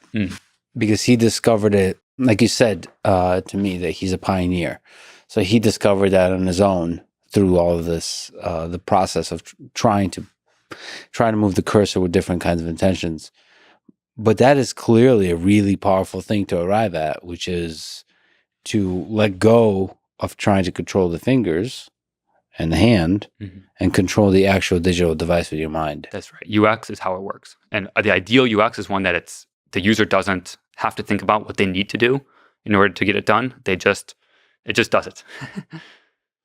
That is so fascinating. But I wonder on the biological side, how long it takes for the brain to adapt. Yeah. So is it just simply learning like high level software, or is there like a neuroplasticity component where like the brain is adjusting slowly? Yeah, the truth is I don't know. Yeah. I'm very excited to see with sort of the second participant that we implant what the journey is like for them, because we'll have learned a lot more. Potentially we can help them understand and explore that direction more quickly. This is something I didn't, this wasn't me prompting Nolan to go try this. He was just exploring how to use his device and figured it out himself. But now that we know that that's a possibility, that maybe there's a way to, for example, hint the user, don't try super hard during calibration. Just do something that feels natural, or just directly control the cursor. Don't imagine explicit action. And from there, we should be able to hopefully understand how this is for somebody who has not experienced that before. Maybe that's the default mode of operation for them. You don't have to go through this intermediate phase of explicit motions. Or maybe if that naturally happens for people, you can just occasionally encourage them to allow themselves to move the cursor. Right. Actually, sometimes just like with a 4-minute mile, just the knowledge that that's possible. Yes. Pushes you to do it. Enables you to do it. And then it becomes trivial. And then it also makes you wonder, this is the cool thing about humans. Once there's a lot more human participants, they will discover things that are possible. Yes. And share their experiences. Yeah, and share with each other. And that because of them sharing it, they'll be able to do it. All of a sudden, that's unlocked for everybody. Yeah. Because just the knowledge sometimes is the thing that enables it to do it. Yeah. I mean, and just to comment on that too, like we've probably tried like 1,000 different ways to do various aspects of decoding. And now we know like what the right subspace is to continue exploring further. Again, thanks to Nolan and the many hours he's put into this. And so even just that help constrain sort of the beam search of different approaches that we could explore really helps accelerate for the next person, the set of things that we'll get to try on day one, how fast we hope to get them to useful control, how fast we can enable them to use it independently and to get value out of the system. So yeah, massive hats off to Nolan and all the participants that came before him to make this technology a reality. So how often are the updates to the decoder? Because Nolan mentioned like, okay, there's a new update that we're working on, and that in the stream he said he plays the snake game because it's like super hard. It's a good way for him to test like how good the update is. So, and he says like sometimes the update is a step backwards. It's like it's a constant like iteration. So how often, like what does the update entail? Is it mostly on the decoder side? Yeah, a couple comments. So one is it's probably worth drawing a distinction between sort of research sessions where we're actively trying different things Yes. to understand like what the best approach is versus sort of independent use where we wanted to have Yes. ability to just go use the device how anybody would want to use their MacBook. And so what he's referring to is I think usually in the context of a research session where we're trying many different approaches to even unsupervised approaches like we talked about earlier to try to come up with better ways to estimate his true intention and more accurately decode it. And in those scenarios, I mean, we try in any given session, he'll sometimes work for like 8 hours a day. Yeah. And so that can be, hundreds of different models that we would try in that day, like a lot of different things. Now, it's also worth noting that we update the application he uses quite frequently. I think, sometimes up to like 4 or 5 times a day, we'll update his application with different features or bug fixes or feedback that he's given us. So he's a very articulate person who is part of the solution. He's not a complaining person. He says, hey, here's this thing that I've discovered is not optimal in my flow. Here's some ideas how to fix it. Let me know what your thoughts are. Let's figure out how to solve it. And it often happens that those things are addressed within a couple hours of him giving us his feedback, because that's the kind of iteration cycle we'll have. And so sometimes at the beginning of the session he'll give us feedback, and at the end of the session he's giving us feedback on the next iteration of that process or that setup. That's fascinating because one of the things you mentioned that there was 271 pages of notes Yes. taken from the BCI sessions, and this was just in March. So one of the amazing things about human beings that they can provide, especially ones who are smart and excited and all like positive and good vibes like Nolan, that they can provide feedback, continuous feedback. Yeah. It also requires, just to brag on the team a little bit, I work with a lot of exceptional people, and it requires the team being absolutely laser focused on the user and what will be the best for them. And it requires like a level of commitment of, okay, this is what the user feedback was. I have all these meetings. We're going to skip that today and we're going to do this. Mm-hmm. That level of focus and commitment is, I would say, underappreciated in the world. And also, you obviously have to have the talent to be able to execute on these things effectively. And we have that in loads. Yeah, and this is such a interesting space of UX design because there's so many unknowns here. And I can tell UX is difficult because of how many people do it poorly. It's just not a trivial thing. Yeah. It's also, UX is not something that you can always solve by just constant iterating on different things. Like sometimes you really need to step back and think globally, am I even in like the right sort of minima to be chasing down for a solution? Like there's a lot of problems in which sort of fast iteration cycle is the predictor of how successful you will be. As a good example, like in an RL simulation, for example, the more frequently you get reward, the faster you can progress. It's just an easier learning problem the more frequently you get feedback. But UX is not that way. I mean, users are actually quite often wrong about what the right solution is. And it requires a deep understanding of the technical system and what's possible, combined with what the problem is you're trying to solve. Not just how the user expressed it, but what the true underlying problem is to actually get to the right place. Yeah, that's the old like stories of Steve Jobs, like rolling in there, like, yeah, the user is a useful signal, but it's not a perfect signal. And sometimes you have to remove the floppy disk drive or whatever. I forgot all the crazy stories of Steve Jobs, like making wild design decisions. Mm-hmm. But some of it is aesthetic. That some of it is about the love you put into the design, which is very much a Steve Jobs, Johnny Ive type thing. But when you have a human being using their brain to interact with it, it also is deeply about function. It's not just aesthetic. Yep. And that you have to empathize with a human being before you, while not always listening to them directly. Like you have to deeply empathize. It's fascinating. It's really, really fascinating. And at the same time, iterate, right? But not iterate in small ways. Sometimes a complete, like rebuilding the design. He said that, Nolan said in the early days, the UX sucked, but you improved quickly. Yeah. What was that journey like? Yeah, I mean, I'll give one concrete example. So he really wanted to be able to read manga. This is something that it sounds like a simple thing, but it's actually a really big deal for him. And he couldn't do it with this mouse stick. It wasn't accessible. You can't scroll with the mouse stick on his iPad on the website that he wanted to be able to use to read the newest manga. And so might be a good quick pause to say the mouth stick is the thing he's using, holding a stick in his mouth to scroll on a tablet. Right. Yeah. It's basically, you can imagine it's a stylus that you hold between your teeth. Yeah. It's basically a very long stylus. And it's exhausting. It hurts, and it's inefficient. Yeah. And maybe it's also worth calling out there are other alternative assistive technologies, but the particular situation Nolan's in, and this is not uncommon, and I think it's also not well understood by folks, is that he's relatively spastic, so he'll have muscle spasms from time to time. And so any assistive technology that requires him to be positioned directly in front of a camera, for example, an eye tracker, or anything that requires him to put something in his mouth, just is a no-go, because he'll either be shifted out of frame when he has a spasm, or if he has something in his mouth, it'll stab him in the face, if he spasms too hard. So these kind of considerations are important when thinking about what advantages a PCI has in someone's life. If it fits ergonomically into your life in a way that you can use it independently when your caretaker's not there, wherever you want to, either in the bed or in the chair, depending on your comfort level and your desire to have pressure sores, all these factors matter a lot in how good the solution is in that user's life.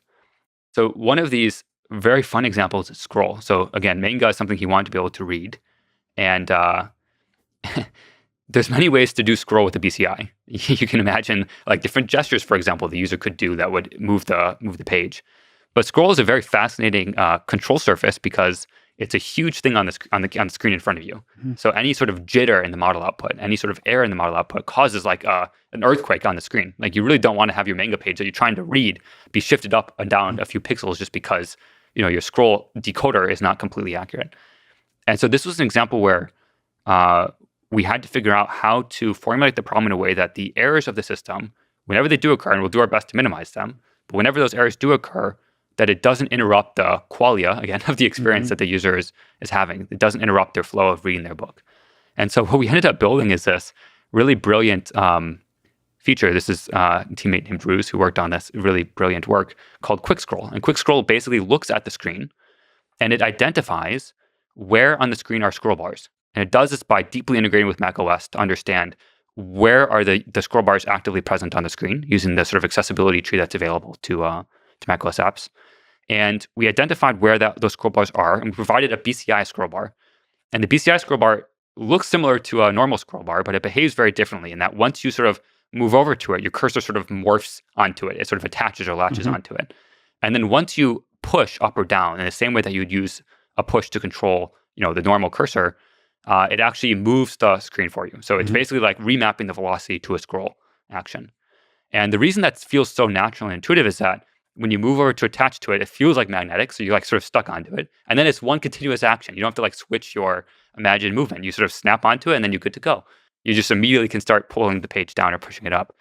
And even once you get that right, there's so many little nuances of how the scroll behavior works to make it natural and intuitive. So one example is momentum. Like when you scroll a page with your fingers on the screen, you actually have some like flow. Like it doesn't just stop right when you lift your finger up.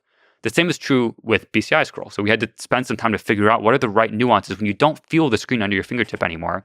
What is the right sort of dynamic, or what's the right amount of page give, if you will, when you push it to make it flow the right amount for the user to have a natural experience reading their book. And there's a million, I could tell you, like, there's so many little minutiae of how exactly that scroll works that we spent probably like a month getting right to make that feel extremely natural and easy for the user to navigate. Even the scroll on a smartphone with your finger feels extremely natural and pleasant.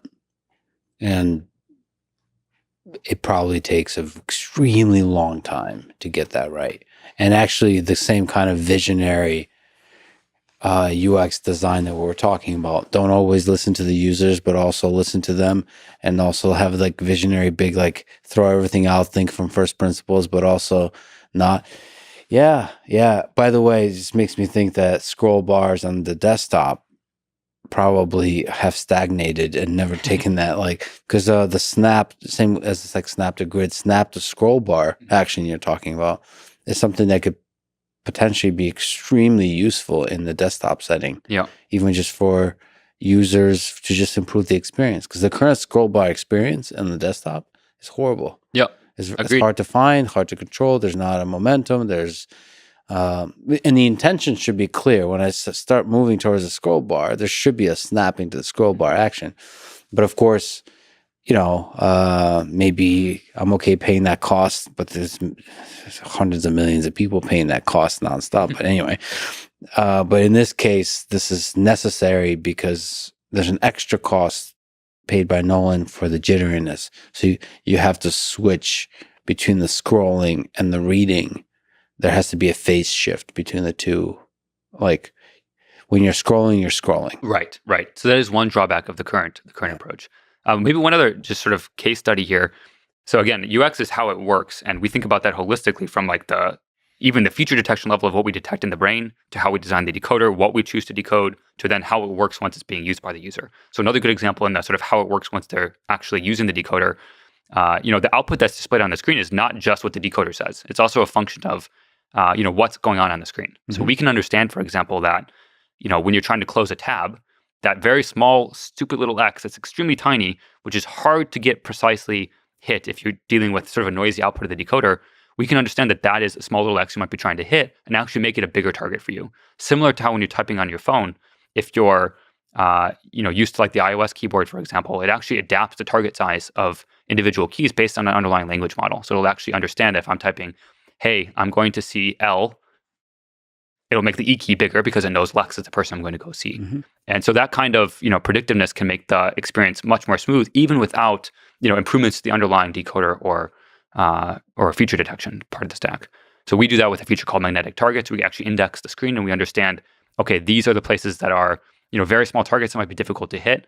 Here's the kind of cursor dynamics around that location that might be indicative of the user trying to select it. Let's make it easier. Let's blow up the size of it in a way that makes it easier for the user to sort of snap onto that target. So all these little details, they matter a lot in helping the user be independent in their day-to-day living. So how much of the work on the decoder is generalizable to P2, P3, P4, P5, Pn? How do you improve the decoder in a way that's generalizable? Yeah, great question. So the underlying signal we're trying to decode is going to look very different in P2 than in P1. For example, channel number 345 is going to mean something different in user 1 than it will in user 2, just because that electrode that corresponds with channel 345 is going to be next to a different neuron in user 1 versus user 2. But the approaches, the methods, the user experience of how do you get the right sort of behavioral pattern from the user to associate with that neural signal, we hope that will translate over multiple generations of users. And beyond that, it's very, very possible, in fact, quite likely that we've overfit to sort of Nolan's user experience desires and preferences. And so what I hope to see is that, when we get a second, third, fourth participant, that we find sort of what the right wide minimas are that cover all the cases, that make it more intuitive for everyone. And hopefully there's a cross-pollination of things where, we didn't think about that with this user because, they can speak. But with this user who just can fundamentally not speak at all, this user experience is not optimal. And that will actually, those improvements that we make there should hopefully translate then to even people who can speak but don't feel comfortable doing so because they're in a public setting like their doctor's office. So the actual mechanism of open loop labeling and then closed loop labeling will be the same and hopefully can generalize across the different users. Correct. As they're doing the calibration step. And the calibration step is pretty cool. I mean, that in itself, the interesting thing about WebGrid, which is like closed loop, it's like fun.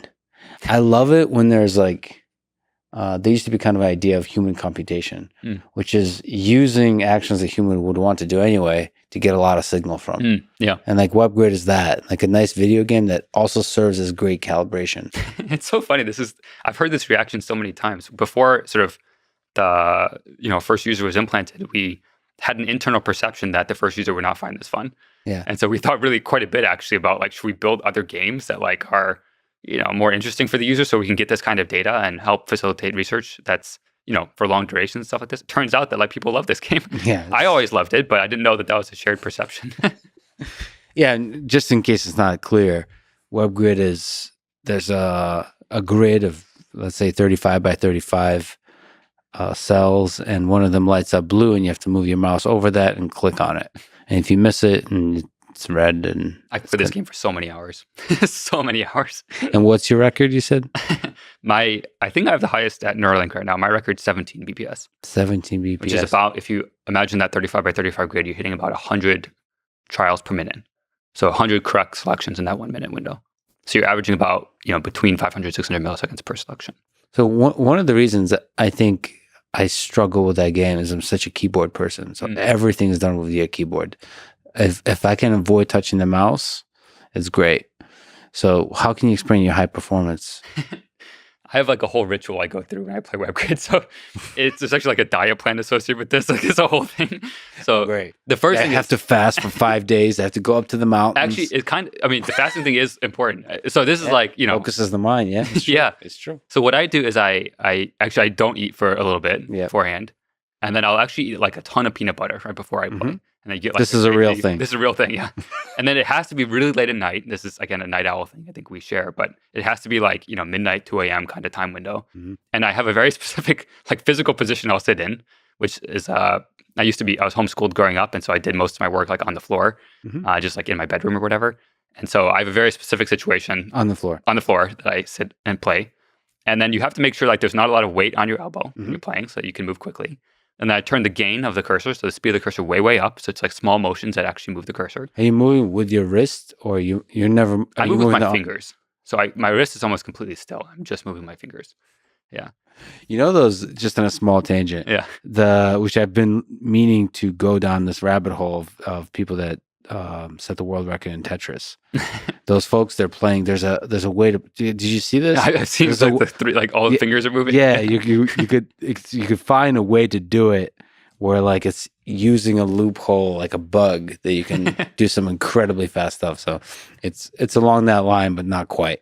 But you do realize there'll be like a few programmers right now listening to this who will fast and eat peanut butter. Yeah, and please break my record. I mean, the reason I did this literally was just because I wanted the bar to be high for the team. Like I wanted the number that we aim for should not be like the median performance. It should be like, it should be able to beat all of us at least. Like that should be the minimum bar.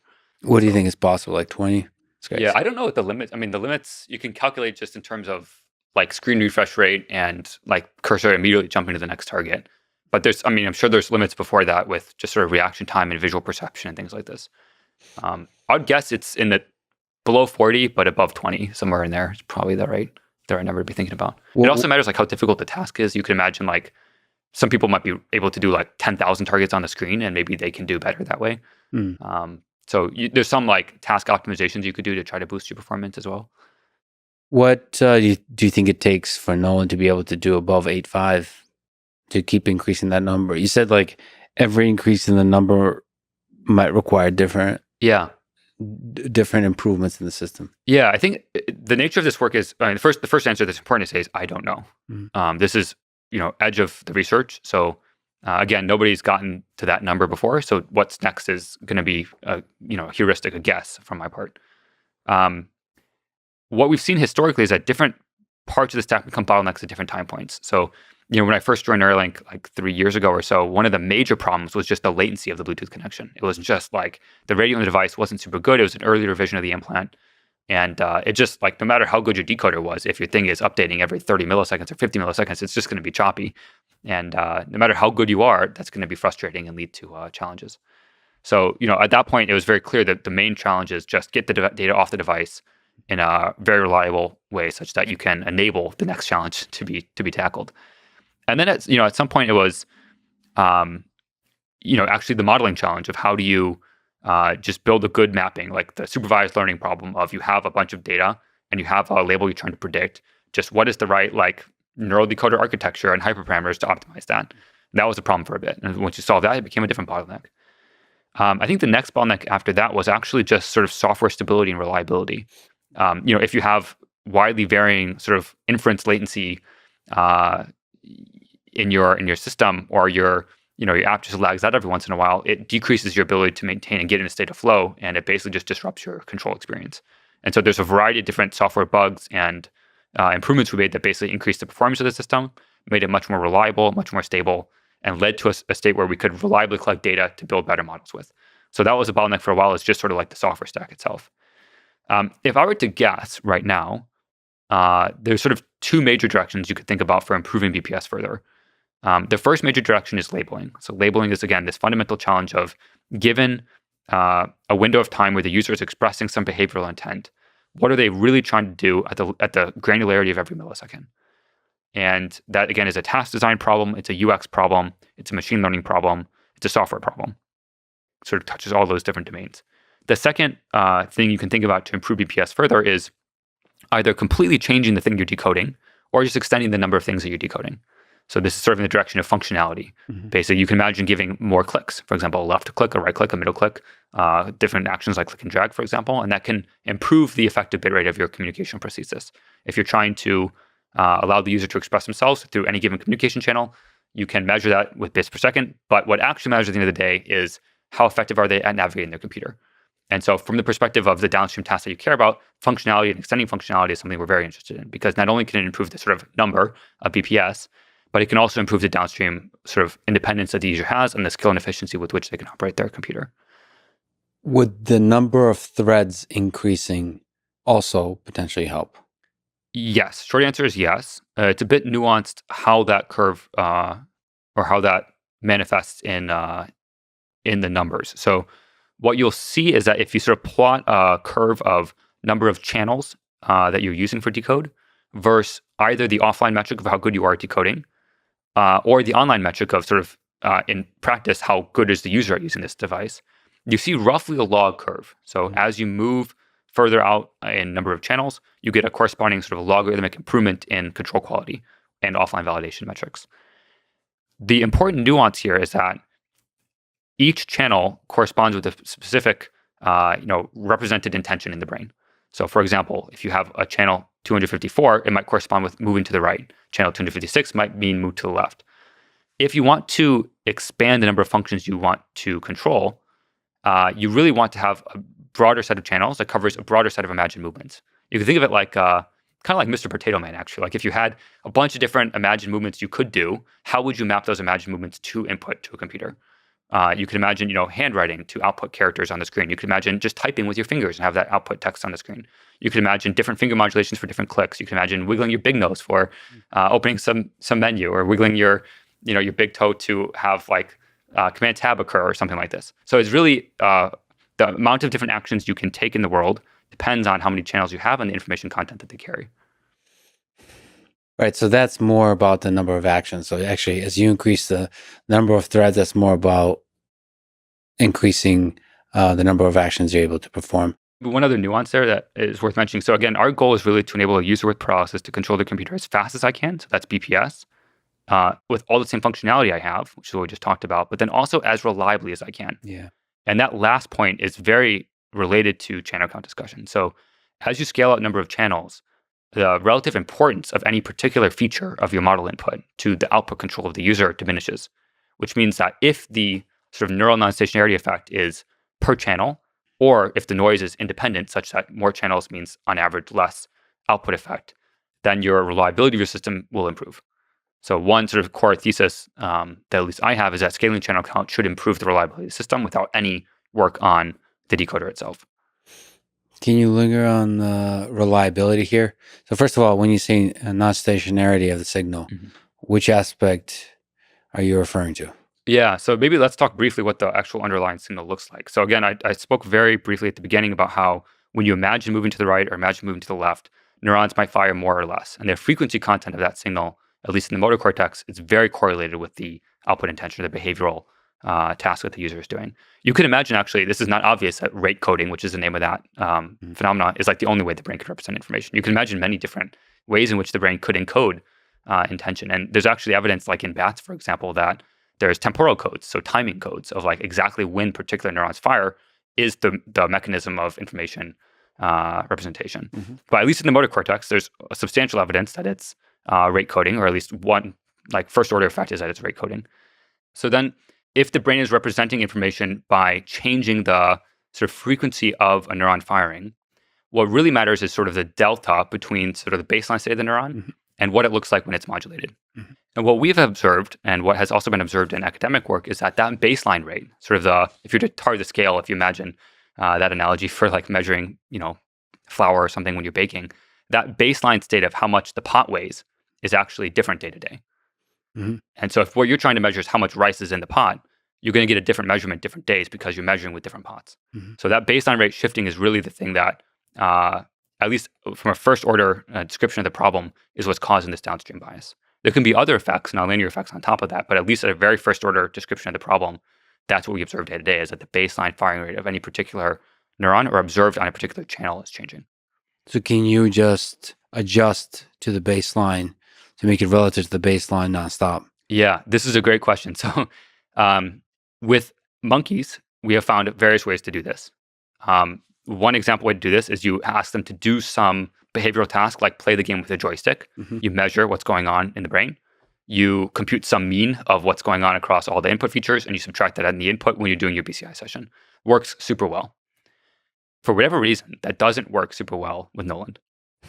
I actually don't know the full reason why, but I can imagine several explanations. One such explanation could be that the context effect difference between some open loop task and some closed loop task is much more significant with Nolan than it is with a monkey. Maybe in this open loop task, he's watching the Lex Fridman podcast while he's doing the task, or he's whistling and listening to music and talking with his friend and asking his mom what's for dinner while he's doing this task. And so the exact sort of difference in context between those two states may be much larger and thus lead to a bigger sort of generalization gap between the features that you're normalizing at sort of open loop time and what you're trying to use at closed loop time.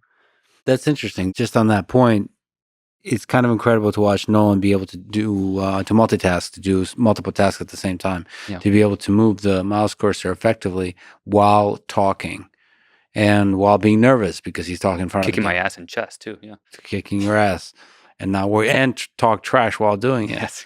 So all at the same time. And yes, if you're trying to normalize to the baseline, that might throw everything off. Boy, is that interesting. Maybe one comment on that too. For folks that aren't familiar with assistive technology, I think there's a common belief that, well, why can't you just use an eye tracker or something like this for helping somebody move a mouse on the screen? And it's a really a fair question, and one that I actually was not confident before sort of Noland that this was going to be a profoundly transformative technology for people like him. And I'm very confident now that it will be, but the reasons are subtle. It really has to do with ergonomically how it fits into their life. Even if you can just offer the same level of control as what they would have with an eye tracker or with a mouse stick, but you don't need to have that thing in your face. You don't need to be positioned a certain way. You don't need your caretaker to be around to set it up for you. You can activate it when you want, how you want, wherever you want. That level of independence is so game-changing for people. It means that they can text a friend at night privately without their mom needing to be in the loop. It means that they can open up, and browse the internet at 2 a.m. when nobody's around to set their iPad up for them. This is a profoundly game-changing thing for folks in that situation. And this is even before we start talking about folks that, may not be able to communicate at all or ask for help when they want to. This can be potentially the only link that they have to the outside world. And that one doesn't, I think, need explanation of why that's so impactful. You mentioned neural decoder. How much machine learning is in the decoder? How much magic? How much science? How much art? How difficult is it to come up with a decoder that figures out what these sequence of spikes mean? Yeah, good question. There's a couple different ways to answer this. So maybe I'll zoom out briefly first, and then I'll go down one of the rabbit holes. So the zoomed out view is that building the decoder is really the process of building the data set plus compiling it into the weights. And each of those steps is important. The direction, I think, of further improvement is primarily going to be in the data set side of how do you construct the optimal labels for the model. But there's an entirely separate challenge of then how do you compile it into the best model. And so I'll go briefly down the second rabbit hole.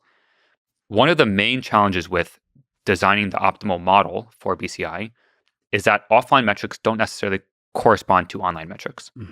It's fundamentally a control problem. The user is trying to control something on the screen, and the exact sort of user experience of how you output the intention impacts their ability to control. So, for example, if you just look at validation loss as predicted by your model, there can be multiple ways to achieve the same validation loss. Not all of them are equally controllable by the end user. And so it might be as simple as saying, oh, you could just add auxiliary loss terms that help you capture the thing that actually matters. But this is a very complex, nuanced process. So how you turn the labels into the model is more of a nuanced process than just a standard supervised learning problem. One very fascinating anecdote here, we've tried many different sort of neural network architectures that translate brain data to velocity outputs, for example. And one example that's stuck in my brain from a couple years ago now is at one point we were using just fully connected networks to decode the brain activity. We tried an A/B test where we were measuring the relative performance in online control sessions of sort of 1D convolution over the input signal. So if you imagine per channel, you have a sliding window that's producing some convolved feature for each of those input sequences for every single channel simultaneously. you can actually get better validation metrics, meaning you're fitting the data better and it's generalizing better in offline data if you use this convolutional architecture. You're reducing parameters. It's sort of a standard procedure when you're dealing with time series data. Now, it turns out that when using that model online, the controllability was worse, was far worse, even though the offline metrics were better. And there can be many ways to interpret that, but what that taught me at least was that, hey, it's at least the case right now that if you were to just throw a bunch of compute at this problem, and you were trying to sort of hyperparameter optimize or, let some GPT model hard code or come up with or invent many different solutions, if you were just optimizing for loss, it would not be sufficient, which means that there's still some inherent modeling gap here. There's still some artistry left to be uncovered here of how to get your model to scale with more compute. And that may be fundamentally a labeling problem, but there may be other components to this as well.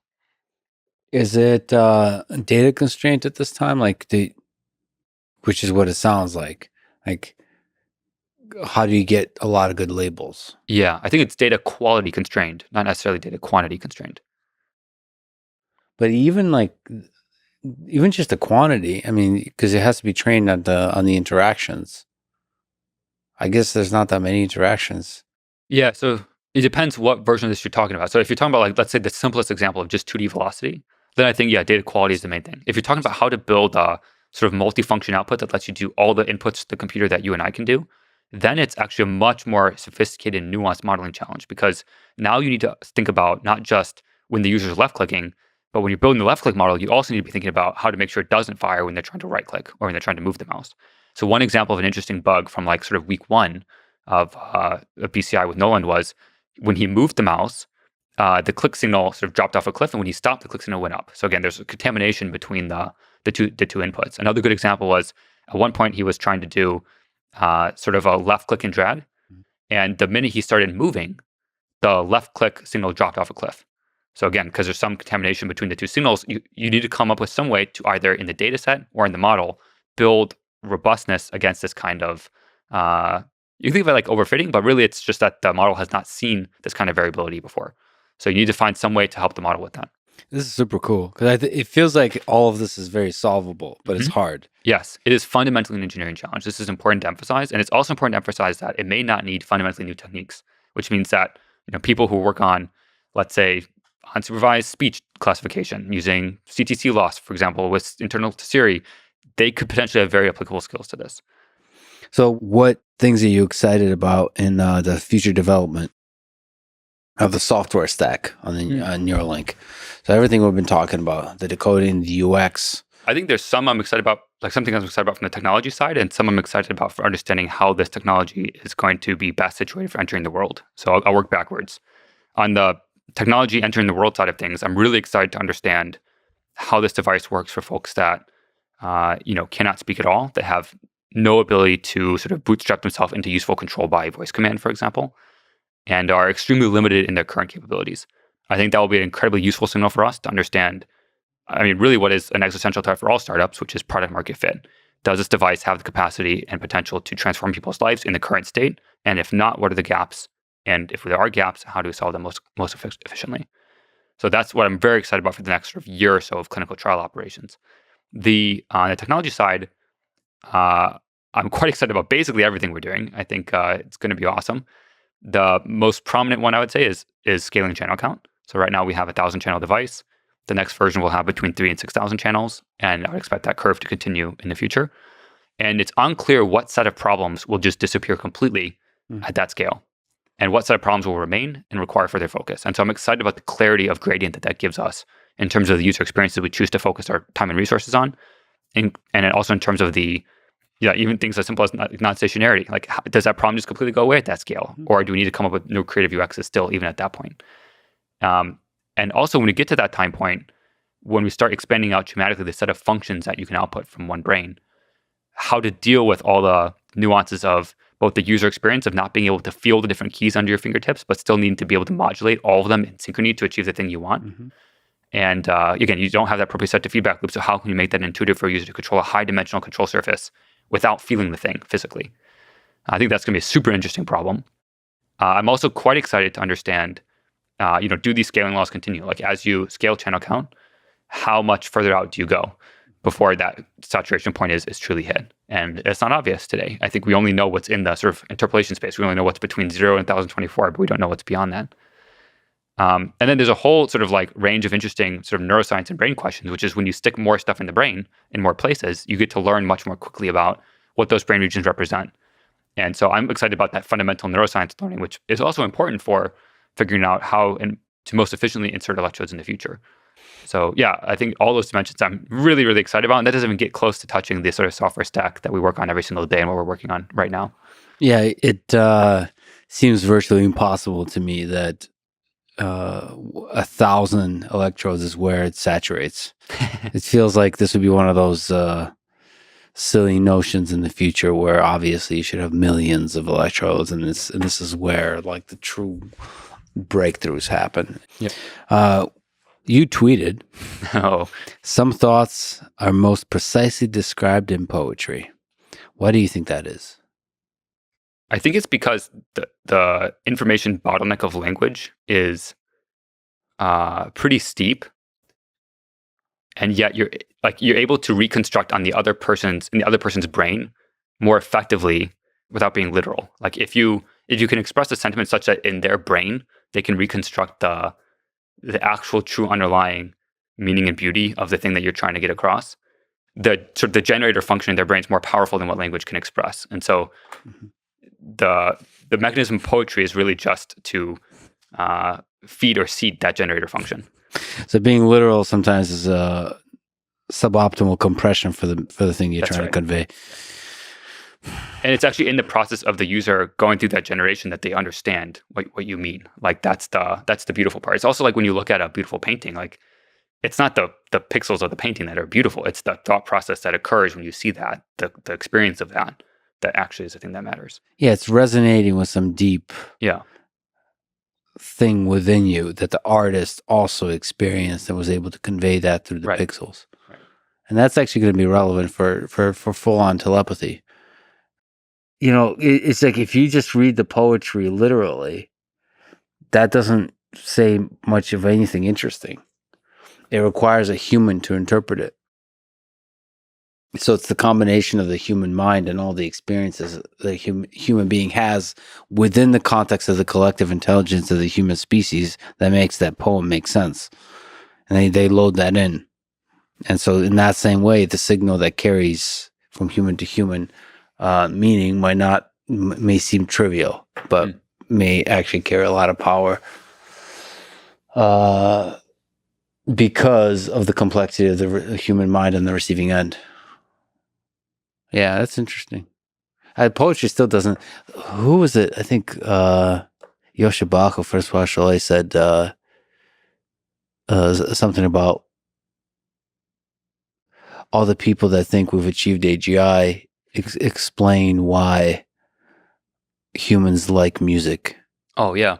And until the AGI likes music, you haven't achieved AGI or something like that. Do you not think that's like some next token entropy surprise kind of thing going on there? I don't know. I don't know either. I listen to a lot of classical music and also read a lot of poetry. And yeah, I do wonder if like there is some element of the next token surprise factor going on there. Yeah, maybe. Because I mean, like a lot of the tricks in both poetry and music are like basically you have some repeated structure Yeah. and then you do like a twist. Yeah. Like it's like, okay, verse or like clause 1, 2, 3 is one thing. And then clause 4 is like, okay, now we're on to the next theme. Yeah. And they kind of play with exactly when the surprise happens and the expectation of the user. And that's even true like through history as musicians evolve music, they take like some known structure that people are familiar with and they just tweak it a little bit. Like they tweak it and add a surprising element. This is especially true in classical music heritage. But that's what I'm wondering. Like, is it all just entropy? Like So breaking structure or breaking symmetry is something that humans seem to like. Maybe as simple as that. yeah, and I mean, great artists copy, and they also, knowing which rules to break is the important part. And fundamentally, it must be about the listener of the piece. Like, which rule is the right one to break? It's about the user or the audience member perceiving that as interesting. What do you think is the meaning of human existence? There's a TV show I really like called The West Wing. And in The West Wing, there's a character, he's the president of the United States, who's having a discussion about the Bible with one of their colleagues. And the colleague says something about, the Bible says X, Y, and Z. And the president says, yeah, but it also says A, B, C. And the person says, do you believe the Bible to be literally true? And the president says, yes, but I also think that neither of us are smart enough to understand it. I think the analogy here for the meaning of life is that largely we don't know the right question to ask. And so I think I'm very aligned with sort of the Hitchhiker's Guide to the Galaxy version of this question, which is basically, if we can ask the right questions, it's much more likely we find the meaning of human existence. And so in the short term, as a heuristic in the sort of search policy space, we should try to increase the diversity of people asking such questions, or generally of consciousness and conscious beings asking such questions. So again, I think I'll take the I don't know card here, but say I do think there are meaningful things we can do that improve the likelihood of answering that question. It's interesting how much value you assign to the task of asking the right questions. That's the main thing, is not the answers, is the questions. This point, by the way, is driven home in a very painful way when you try to communicate with someone who cannot speak. Because a lot of the time, the last thing to go is they have the ability to somehow, wiggle a lip or move something that allows them to say yes or no. And in that situation, it's very obvious that what matters is, are you asking them the right question to be able to say yes or no to? Wow, that's powerful. Well, Bliss, thank you for everything you do. And thank you for being you. And thank you for talking today. Thank you. Thanks for listening to this conversation with Bliss Chapman. And now, dear friends, here's Nolan Arbaugh, the first human being to have a Neuralink device implanted in his brain. You had a diving accident in 2016 that left you paralyzed with no feeling from the shoulders down. How did that accident change your life? It was sort of a freak thing that happened. Imagine you're running into the ocean. Although this is a lake, but you're running into the ocean and you get to about waist high, and then you kind of like dive in, take the rest of the plunge under the wave or something. That's what I did. And then I just never came back up. Not sure what happened. I did it running into the water with a couple of guys. And so my idea of what happened is really just that I took like a stray fist, elbow, knee, foot, something to the side of my head. The left side of my head was sore for about a month afterwards. So must have taken a pretty big knock. And then they both came up and I didn't. And so I was face down in the water for a while. I was conscious. And then eventually just, realized I couldn't hold my breath any longer. And I keep saying took a big drink. People, I don't know if they like that I say that. It seems like I'm making light of it all, but it's just kind of how I am. And I don't know, like I'm a very relaxed, sort of stress-free person. I rolled with the punches for a lot of this. I kind of took it in stride. It's like, all right, well, what can I do next? How can I improve my life even a little bit on a day-to-day basis at first, just trying to find some way to heal as much of my body as possible, to try to get healed, to try to get off a ventilator, learn as much as I could so I could somehow survive once I left the hospital. And then thank God I had like my family around me. If I didn't have my parents, my siblings, then I would have never made it this far. They've done so much for me, more than like I can ever thank them for, honestly. And a lot of people don't have that. A lot of people in my situation, their families either aren't capable of providing for them or honestly just don't want to. And so they get placed somewhere and, in some sort of home. So thankfully I had my family. I have a great group of friends, a great group of buddies from college who have all rallied around me, and we're all still incredibly close. People always say, if you're lucky, you'll end up with one or two friends from high school that you keep throughout your life. I have about 10 or 12 from high school that have all stuck around, and we still get together, all of us, twice a year. We call it the spring series and the fall series. This last one we all did, we dressed up like X-Men. So I did a Nice. Professor Xavier, and it was freaking awesome. It was so good. So yeah, I have such a great support system around me. And so, being a quadriplegic isn't that bad. I get waited on all the time. People bring me food and drinks, and I get to sit around and watch as much TV and movies and anime as I want. I get to read as much as I want. I mean, it's great. It's beautiful to see that you see the silver lining in all of this. But just going back, do you remember the moment when you first realized you're paralyzed from Yeah. the neck down? Yep. I was face down in the water. Right when something hit my head, I tried to get up and I realized I couldn't move, and it just sort of clicked. I'm like, all right, I'm paralyzed, can't move. What do I do? If I can't get up, I can't flip over, can't do anything, then I'm going to drown eventually. And I knew I couldn't hold my breath forever. So I just held my breath and thought about it for maybe 10, 15 seconds. I've heard from other people that, like onlookers, I guess, the two girls that pulled me out of the water were two of my best friends. They were lifeguards. And one of them said that it looked like my body was sort of shaking in the water, like I was trying to flip over and stuff.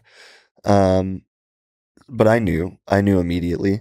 And I realized that that's like what my situation was from here on out. Maybe if I got to the hospital, they'd be able to do something. When I was in the hospital, like right before surgery, I was trying to calm one of my friends down. I had like brought her with me from college to camp, and she was just bawling over me. And I was like, "Hey, it's gonna be fine. Like, don't worry." I was cracking some jokes to try to lighten the mood. The nurse had called my mom, and I was like, "Don't tell my mom. She's just gonna be stressed out. Call her after I'm out of surgery, because at least she'll have some answers then, like whether I live or not, really." And I didn't want her to be stressed through the whole thing, but I knew. And then when I first woke up after surgery, I was super drugged up. They had me on fentanyl like 3 ways, which was awesome. I don't recommend it, but I saw some crazy stuff on that fentanyl, and it was still the best I've ever felt on drugs. Medication, sorry, on medication. And I remember the first time I saw my mom in the hospital, I was just bawling. I had like ventilator in, like I couldn't talk or anything. And I just started crying because it was more like seeing her. Not that, I mean, the whole situation obviously was pretty rough, but it was just like seeing her face for the first time was pretty hard. But yeah, I never had like a moment of, man, I'm paralyzed. This sucks. I don't want to like be around anymore. It was always just, I hate that I have to do this, but like sitting here and wallowing isn't going to help. So immediate acceptance. Yeah. Yeah. Has there been low points along the way? Yeah, sure. I mean, there are days when I don't really feel like doing anything. Not so much anymore. Like not for the last couple years. I don't really feel that way.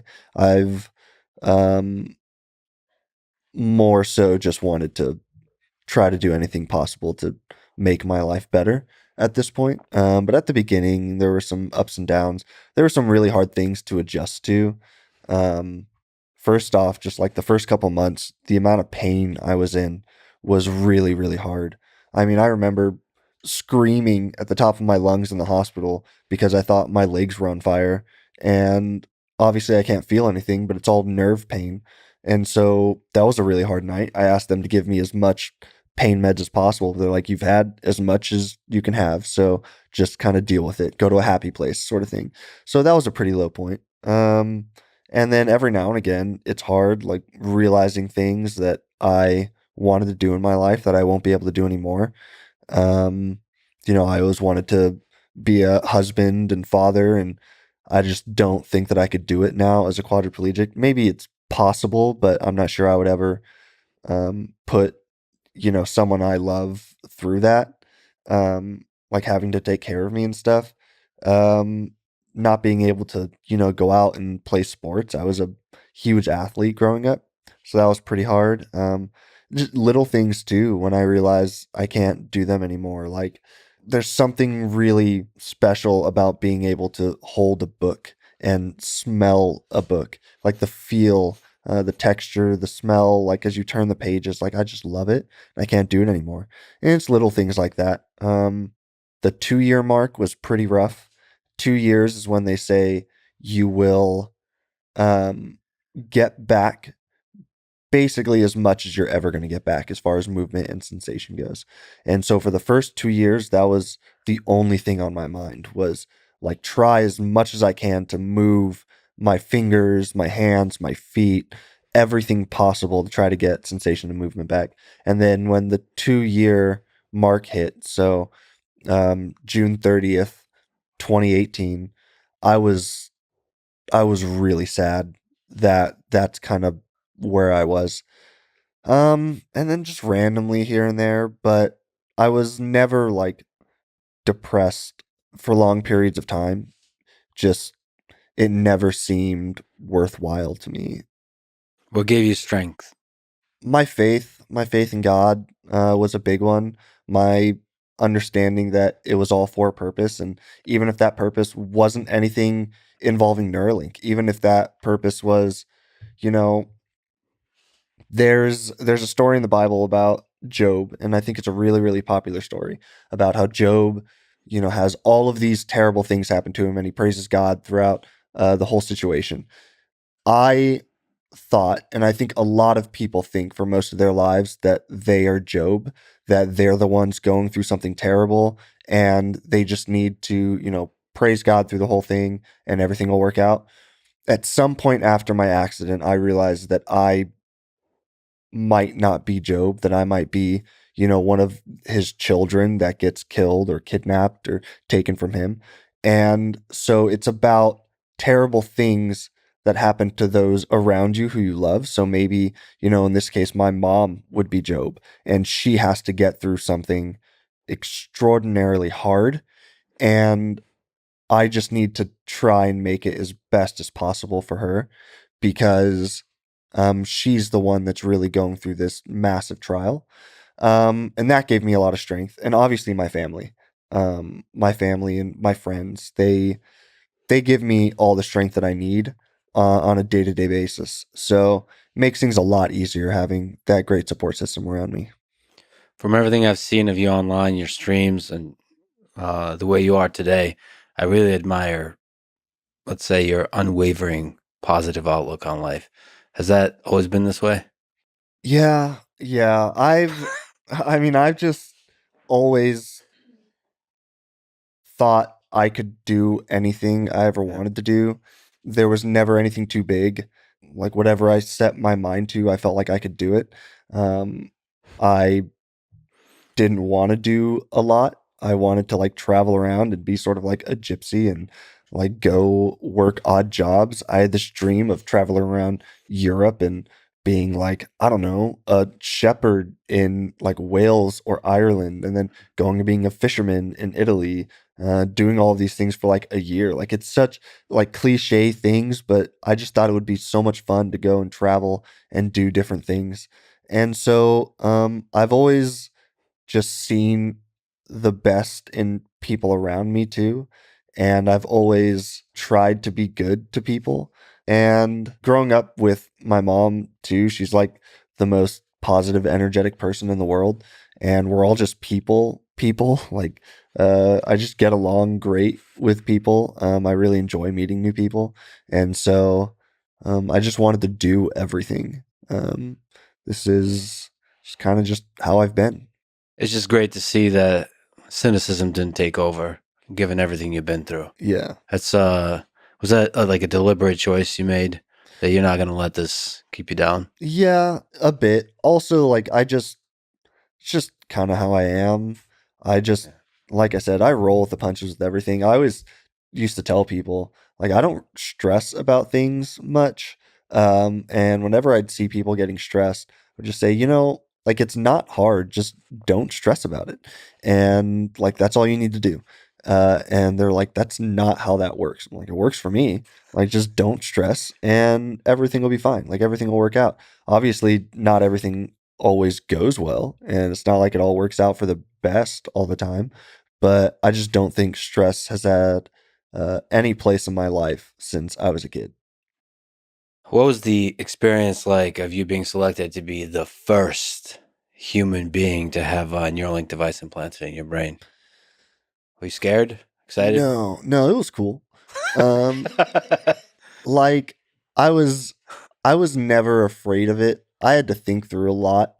Should I do this? Like, be the first person? I could wait until number 2 or 3 and get a better version of the Neuralink. Like, the first one might not work. Maybe it's actually gonna kind of suck.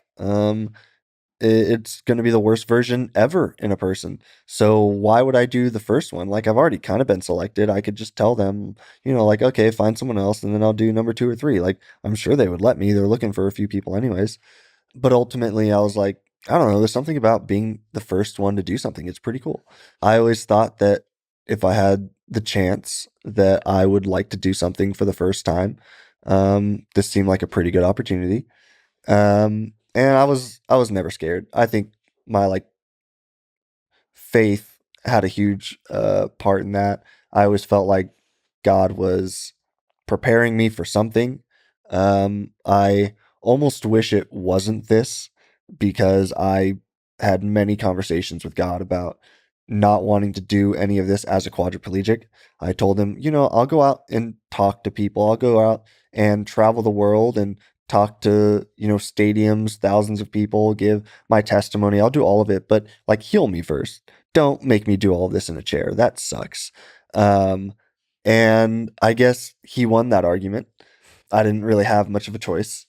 I always felt like there was something going on. And to see how, I guess, easily I made it through the interview process and how quickly everything happened, how the stars sort of aligned with all of this, it just told me, like, as the surgery was getting closer, it just told me that, it was all meant to happen. It was all meant to be.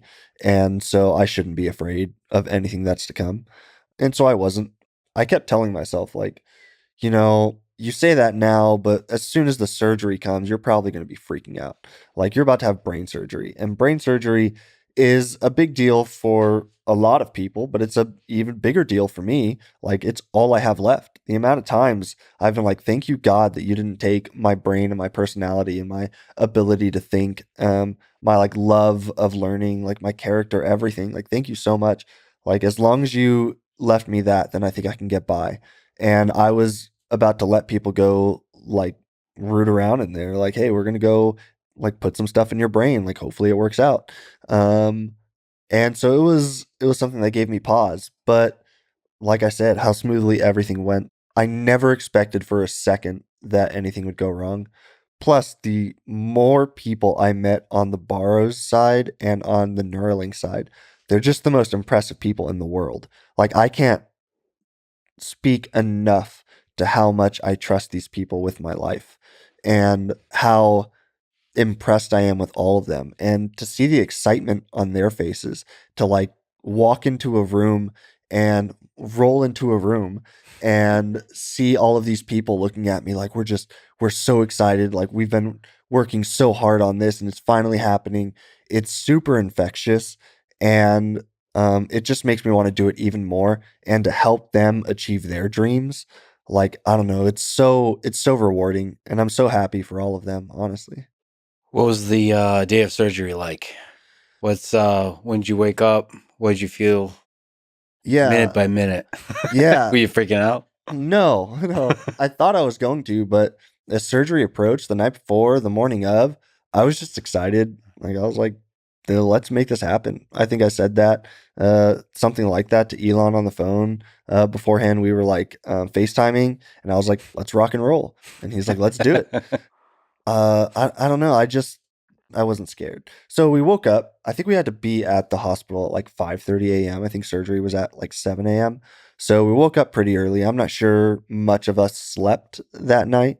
Um, um, got to the hospital 5:30, went through like all the pre-op stuff. Everyone was super nice. Elon was supposed to be there in the morning, but something went wrong with his plane, so we ended up FaceTiming. That was cool. Had one of the greatest one-liners of my life after that phone call. Hung up with him. There were like 20 people around me, and I was like, I just hope he wasn't too starstruck talking to me. Nice. And yeah, Well it was done. good. Well done. Yeah. Did you write that ahead of time? Or No, it just no, came it just came to me. I was like, this seems Nice. right, you know? Went into surgery.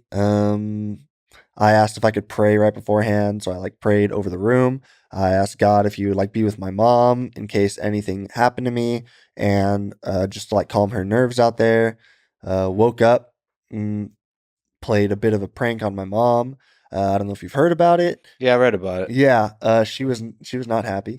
Can you take me through the prank? And Yeah, this is do something. you regret doing that now? Nope, Was it- no, not one bit.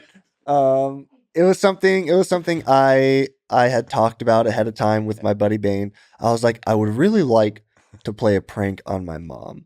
Very specifically my mom. She's very gullible. I think she had knee surgery once even, and after she came out of knee surgery, she was super groggy. She's like, I can't feel my legs. And my dad looked at her. He was like, you don't have any legs. Like they had to amputate both your legs. Oh, my And we just do very mean things to her Yeah. all the time. Yes. I'm so surprised that she still loves us.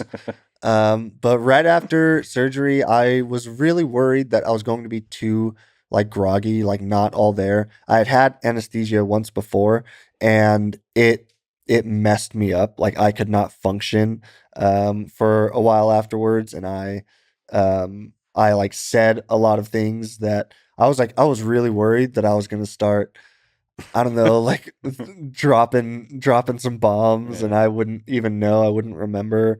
So I was like, please God, don't let that happen, and please let me be there enough to do this to my mom. And so she walked in after surgery. It was like the first time they had been able to see me after surgery, and she just looked at me. She said, "Hi, like, how are you? How are you doing? How do you feel?" And I looked at her, and this very, I think the anesthesia helped, very like groggy, sort of confused look on my face.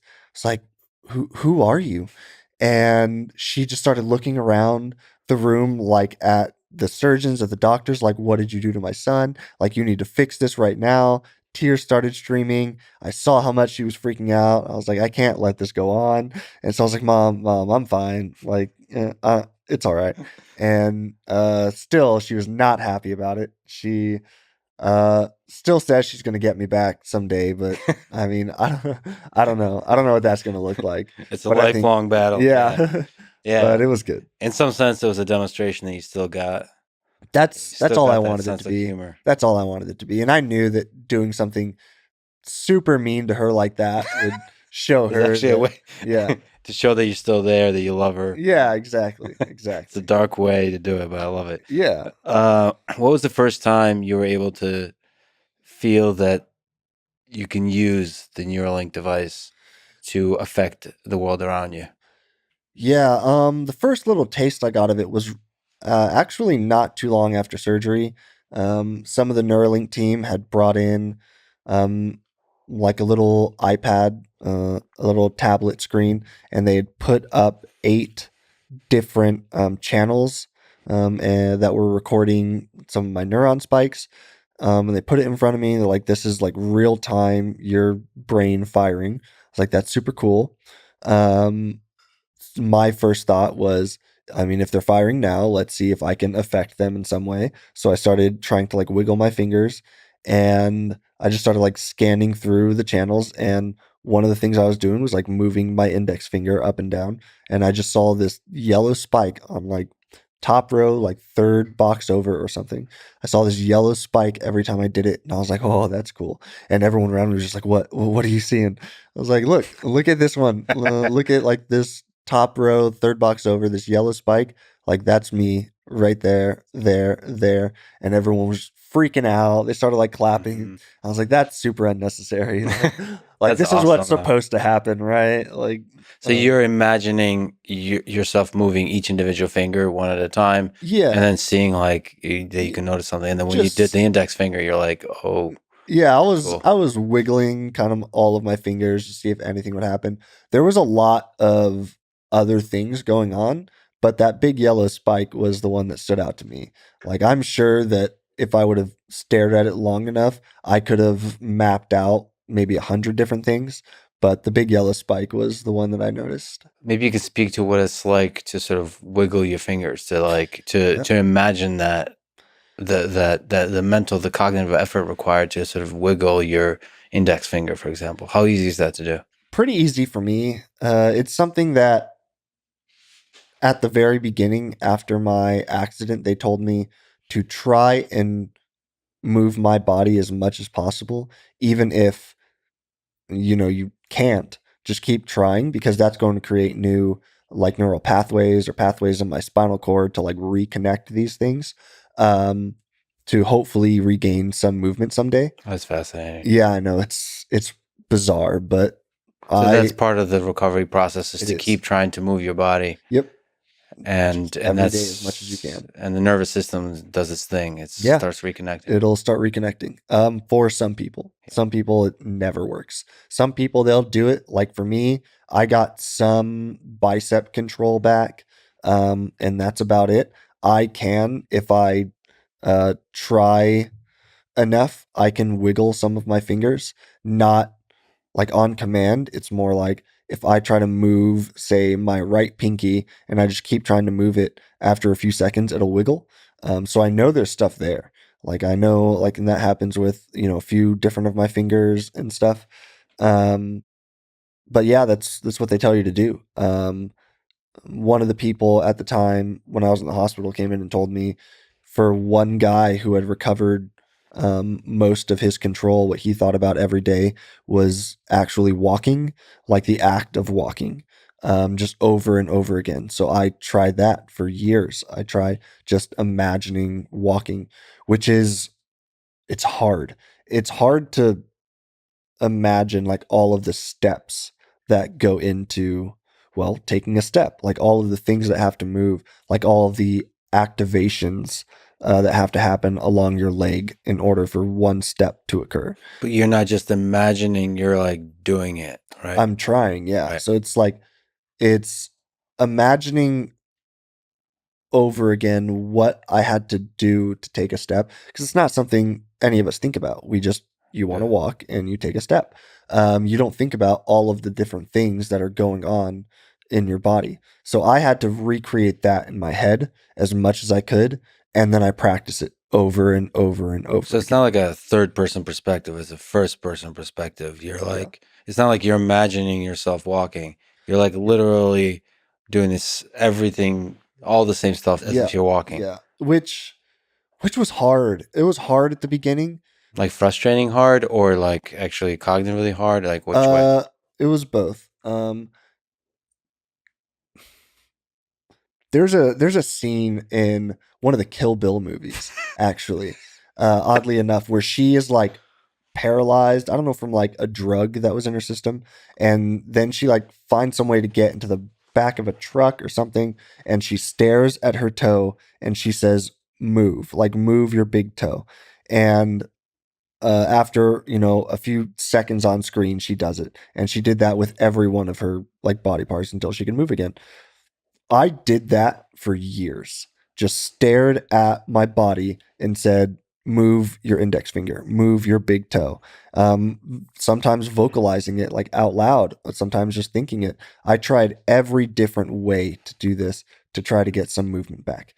And it's hard because it actually is like taxing, like physically taxing on my body, which is something I would have never expected because it's not like I'm moving, but it feels like there's a buildup of, I don't know, the only way I can describe it is there are like signals that aren't getting through from my brain down because of my there's that gap in my spinal cord. So brain down and then from my hand back up to the brain. And so it feels like those signals get stuck in whatever body part that I'm trying to move, and they just build up and build up and build up until they burst. And then once they burst, I get like this really weird sensation of everything sort of like dissipating back out to level, and then I do it again. It's also just like a fatigue thing, like a muscle fatigue, but without actually moving your muscles.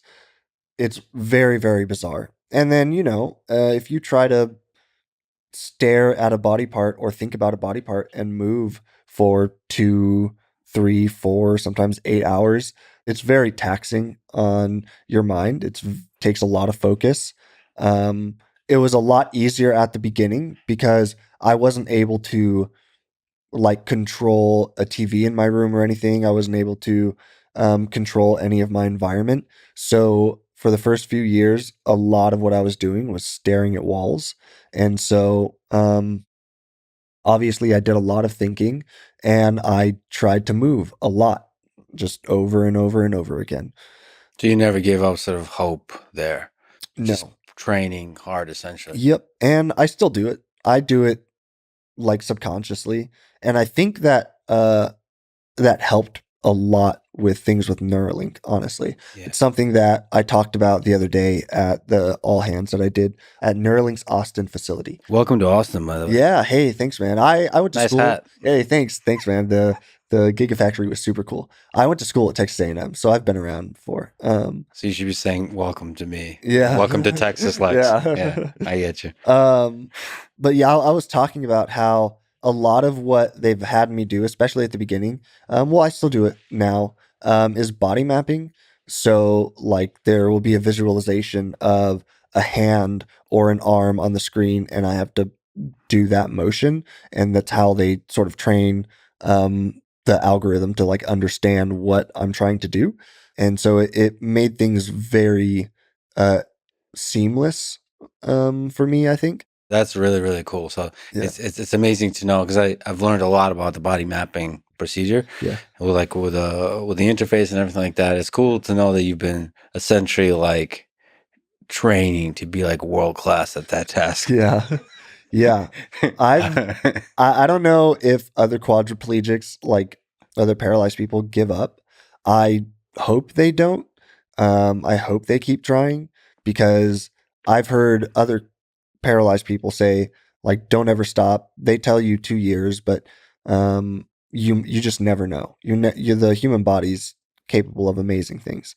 So I've heard other people say, don't give up. Like I think one girl had spoken to me through some family members and said that she had been paralyzed, for 18 years, and she'd been trying to like wiggle her index finger for all that time, and she finally got it back like 18 years later. So like I know that it's possible, and I'll never give up doing it. I do it when I'm lying down like watching TV. I'll find myself doing it kind of just almost like on its own. It's just something I've gotten so used to doing that I don't know. I don't think I'll ever stop. That's really awesome to hear because I think it's one of those things that can really pay off in the long Yeah. term.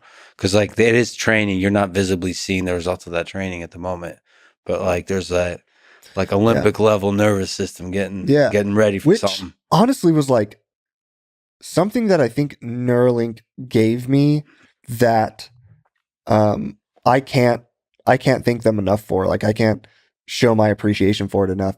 Was being able to visually see that what I'm doing is actually having some effect. Yeah.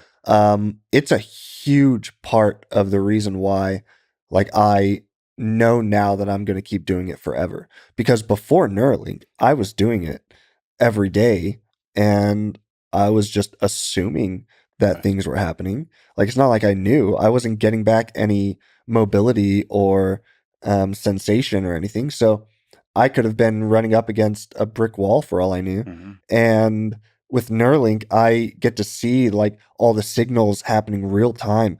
And uh, I get to see that, what I'm doing can actually be mapped. When we started doing like click calibrations and stuff, when I go to click my index finger for a left click, that it actually recognizes that. Like it changed how I think about what's possible with like retraining my body to move. And so yeah, I'll never give up now. And also just the signal that there's still a powerhouse of a Yeah. brain there that's Mhm. like, Exactly. that's, and as the technology develops, that brain is, I mean, that's the most important thing about the human body is the brain, and it can do a lot of the control. So what did it feel like when you first could wiggle the index finger and saw the environment respond, like that little Yeah. thing was where very- everybody was being way too dramatic, according to you? Yeah, it was very cool. I mean, it was cool, but I keep telling this to people. It made sense to me. Like it made sense that, like there are signals still happening in my brain, and that as long as you had something near it that could measure those, that could record those, then you should be able to like visualize it in some way, like see it happen. And so that was not very surprising to me. I was just like, oh, cool. Like we found one, like we found something that works. It was cool to see that their technology worked, and that everything that they'd worked so hard for was like going to pay off. But I hadn't like moved a cursor or anything at that point. I hadn't like interacted with a computer or anything at that point. So it just made sense. It was cool. I didn't really know much about BCI at that point either. So I didn't know like what sort of step this was actually making.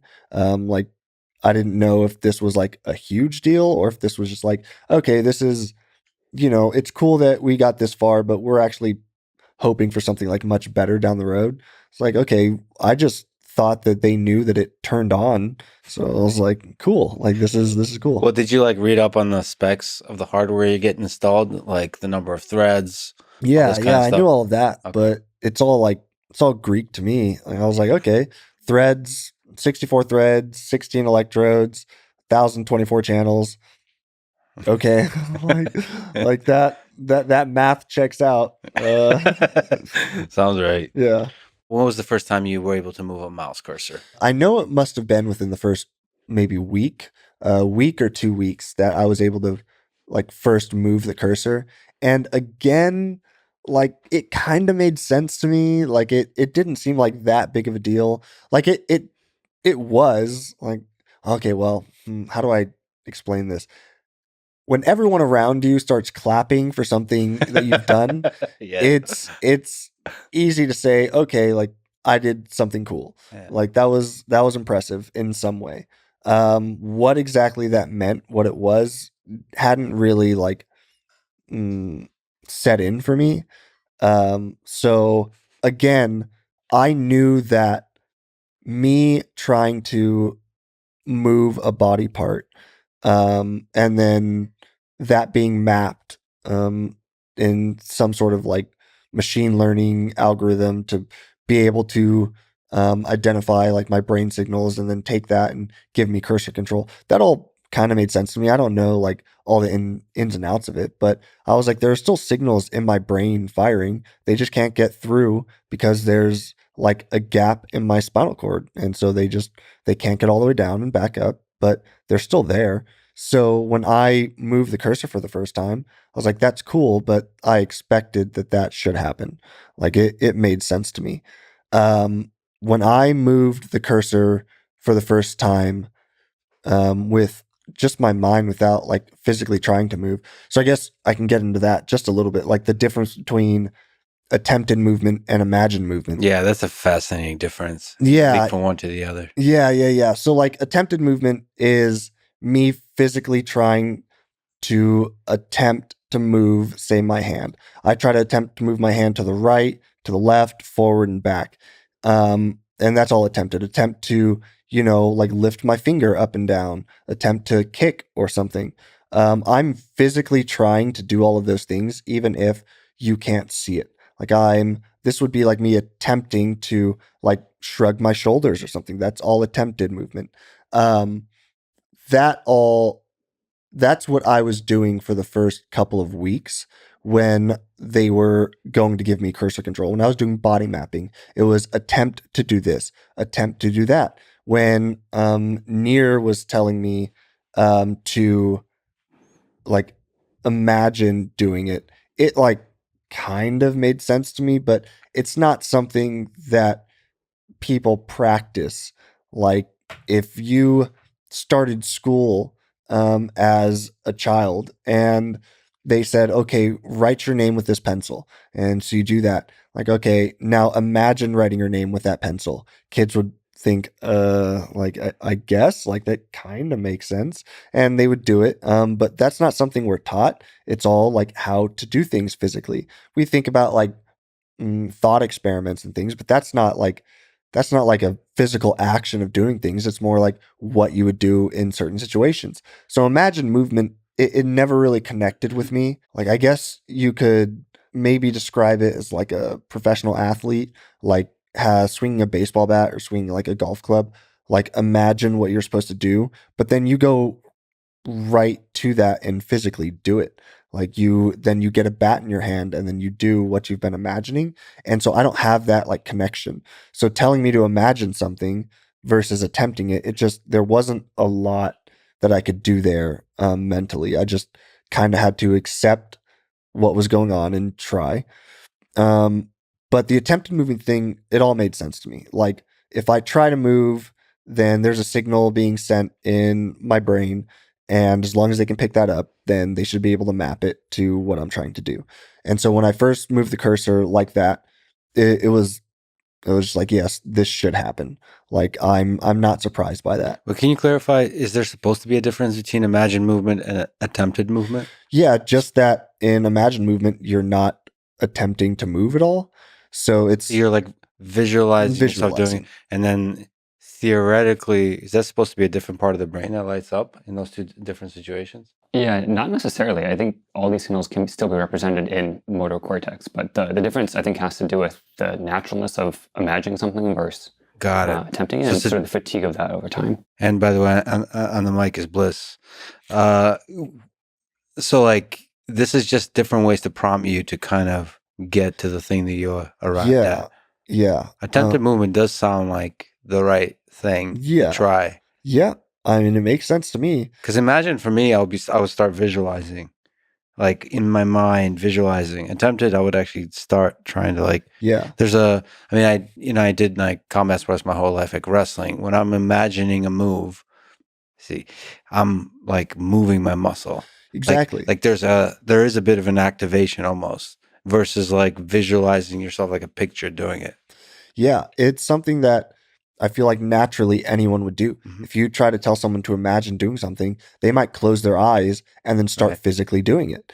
But it's just didn't click. Yeah, it's hard. It was very hard at the beginning. But attempted worked. Attempted worked. It worked just like it should work, like a charm. Remember there was like one Tuesday we were messing around and I forget what swear word you used, but there was a swear word that came out of your mouth when you figured out you could just do the direct cursor control. Yeah, that's it. It blew my mind, like no pun intended, blew my mind when I first moved the cursor just with my thoughts and not attempting to move. It's something that I found like over the couple of weeks, like building up to that, that as I get better cursor controls, like the model gets better, then it gets easier for me to like I don't have to attempt as much to move it. And part of that is something that I'd even talked with them about when I was watching the signals of my brain one day. I was watching when I like attempted to move to the right and I watched the screen as like I saw the spikes. Like I was seeing the spike, the signal was being sent before I was actually attempting to move. I imagine just because when you go to say move your hand or any body part, that signal gets sent before you're actually moving, has to make it all the way down and back up before you actually do any sort of movement. So there's a delay there. And I noticed that there was something going on in my brain before I was actually attempting to move, that my brain was like anticipating what I wanted to do. And that all started sort of,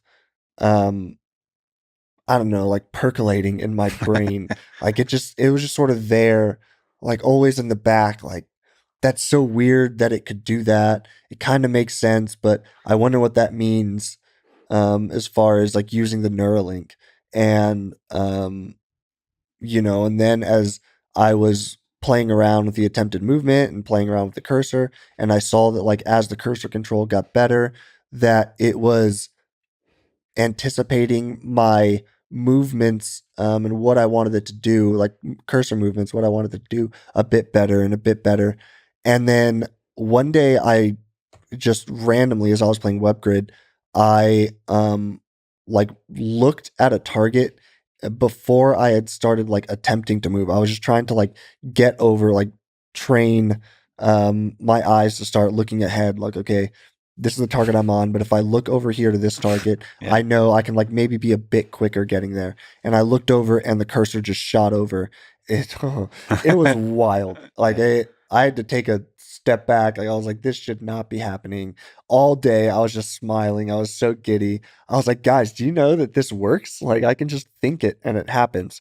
Which like they'd all been saying this entire time, like, I can't believe like you're doing all this with your mind. I'm like, yeah, but is it really with my mind? Like I'm attempting to move and it's just picking that up. So it doesn't feel like it's with my mind. But when I moved it for the first time like that, it was, oh man, it made me think that this technology, that what I'm doing is actually way more impressive than I ever thought. It was way cooler than I ever thought. And it just opened up a whole new world of possibilities of like what could possibly happen with this technology and what I might be able to be capable of with it. Because you had felt for the first time like this was digital telepathy, like Yeah. you're controlling a digital device with your mind. Yep.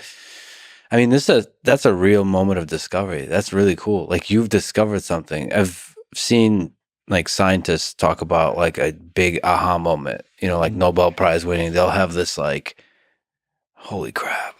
Yeah. Like, that's what it felt like. Like I didn't feel like I felt like I had discovered something, but for me, maybe not necessarily for like the world at large or like this field at large. It just felt like an aha moment for me. Like, oh, this works. Like obviously it works. And so that's what I do like all the time now.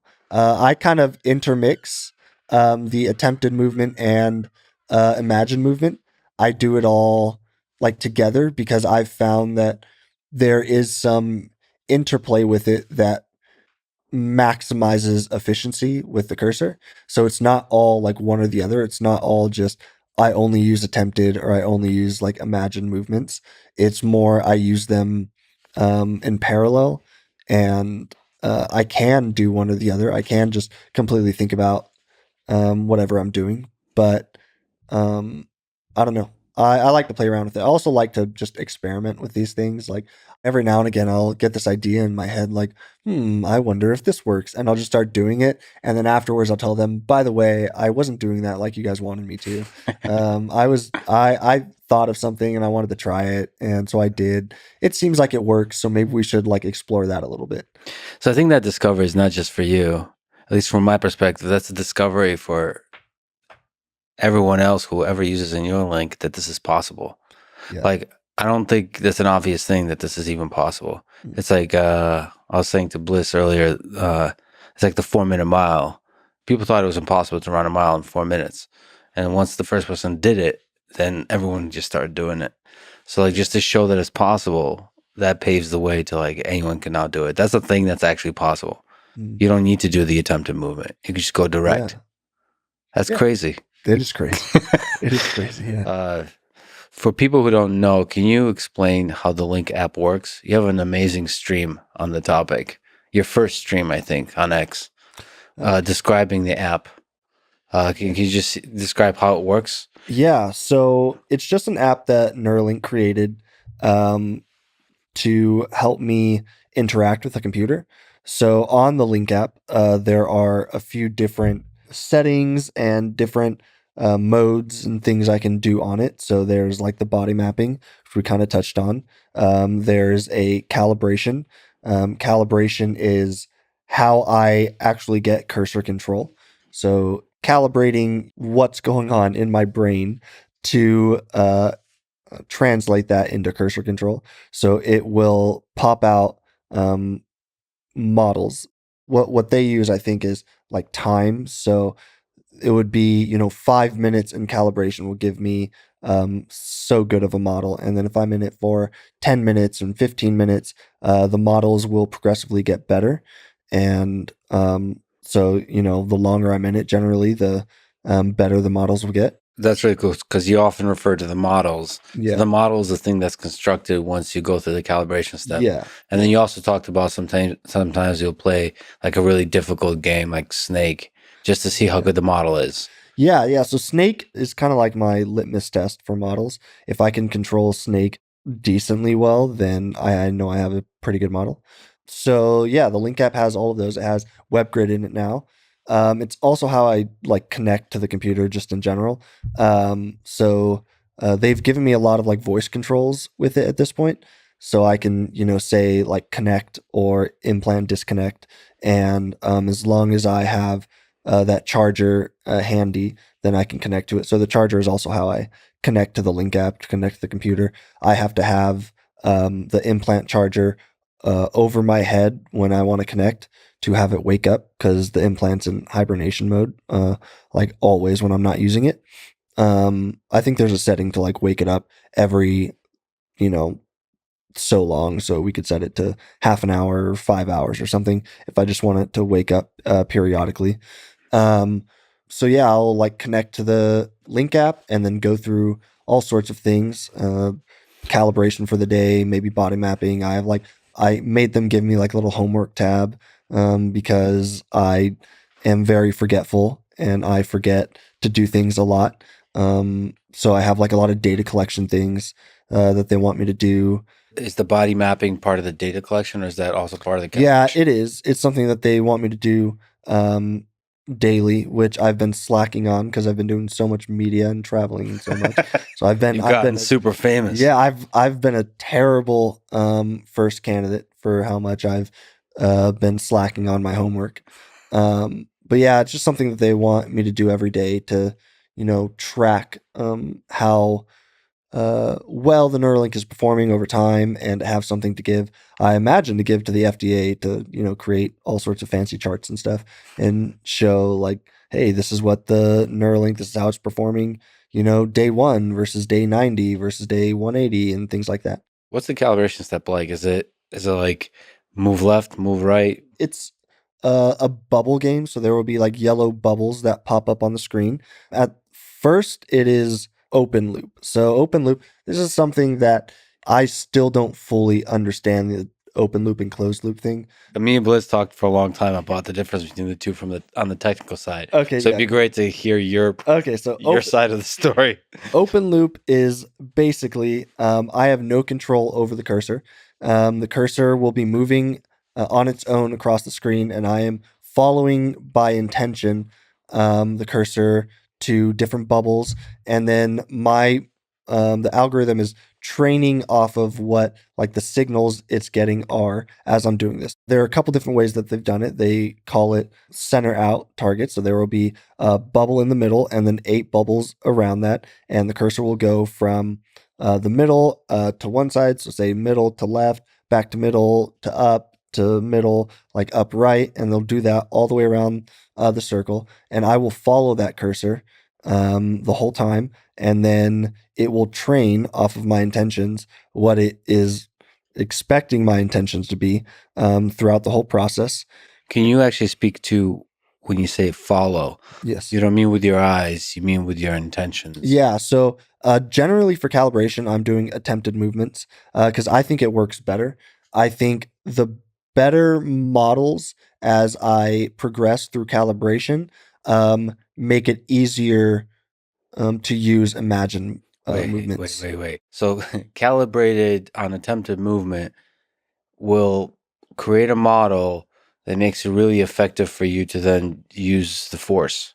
Yes. I've tried doing calibration with imagined movement, and it just doesn't work as well for some reason. So that was the center out targets. There's also one where, a random target will pop up on the screen and it's the same. I just like move, I follow along wherever the cursor is to that target all across the screen.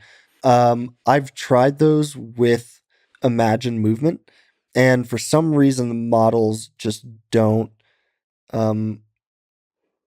they don't give as high level as quality when we get into closed loop. I haven't played around with it a ton, so maybe like the different ways that we're doing calibration now might make it a bit better. But what I've found is there will be a point in calibration where I can use Imagine movement. Before that point, it doesn't really work. So if I do calibration for 45 minutes, the first 15 minutes, I can't use Imagine movement. It just like doesn't work for some reason. And after a certain point, I can just sort of feel it. I can tell it moves different. That's the best way I can describe it. Like it's almost as if it is anticipating what I am going to do again before I go to do it. And so using attempted movement for 15 minutes, at some point I can kind of tell when I like move my eyes to the next target that the cursor is starting to like pick up. Like it's starting to understand, it's learning like what I'm going to do. So first of all, it's really cool that, you are a true pioneer in all of this. You're like exploring how to do every aspect of this most effectively. And there's just, I imagine so many lessons learned from this. So thank you for being a pioneer in all these kinds of different, like super technical ways. And it's also cool to hear that there's like a different like feeling to the experience when it's calibrated in different ways. Like just because I imagine your brain is doing something different. And that's why there's a different feeling to it. And then trying to find the words and the measurements to those feelings would be also interesting. But at the end of the day, you can also measure your actual performance on whether it's Snake or WebGrid. You can see like what actually works well. And you're saying for the open loop calibration, the attempted movement works best for now. Yep. So the open loop, you don't get the feedback that's something that you did something. Yeah, Is that frustrating? Or? No, it makes sense to me. Like we've done it with a cursor and without a cursor in open loop. So sometimes it's just say for like the center out, the you'll start calibration with a bubble lighting up, and I push towards that bubble, and then when that bubble, when it's pushed towards that bubble for say 3 seconds, a bubble will pop, and then I come back to the middle. So I'm doing it all just by my intentions. Like that's what it's learning anyway. So it makes sense that as long as I follow what they want me to do, like follow the yellow brick road, that it'll all work out.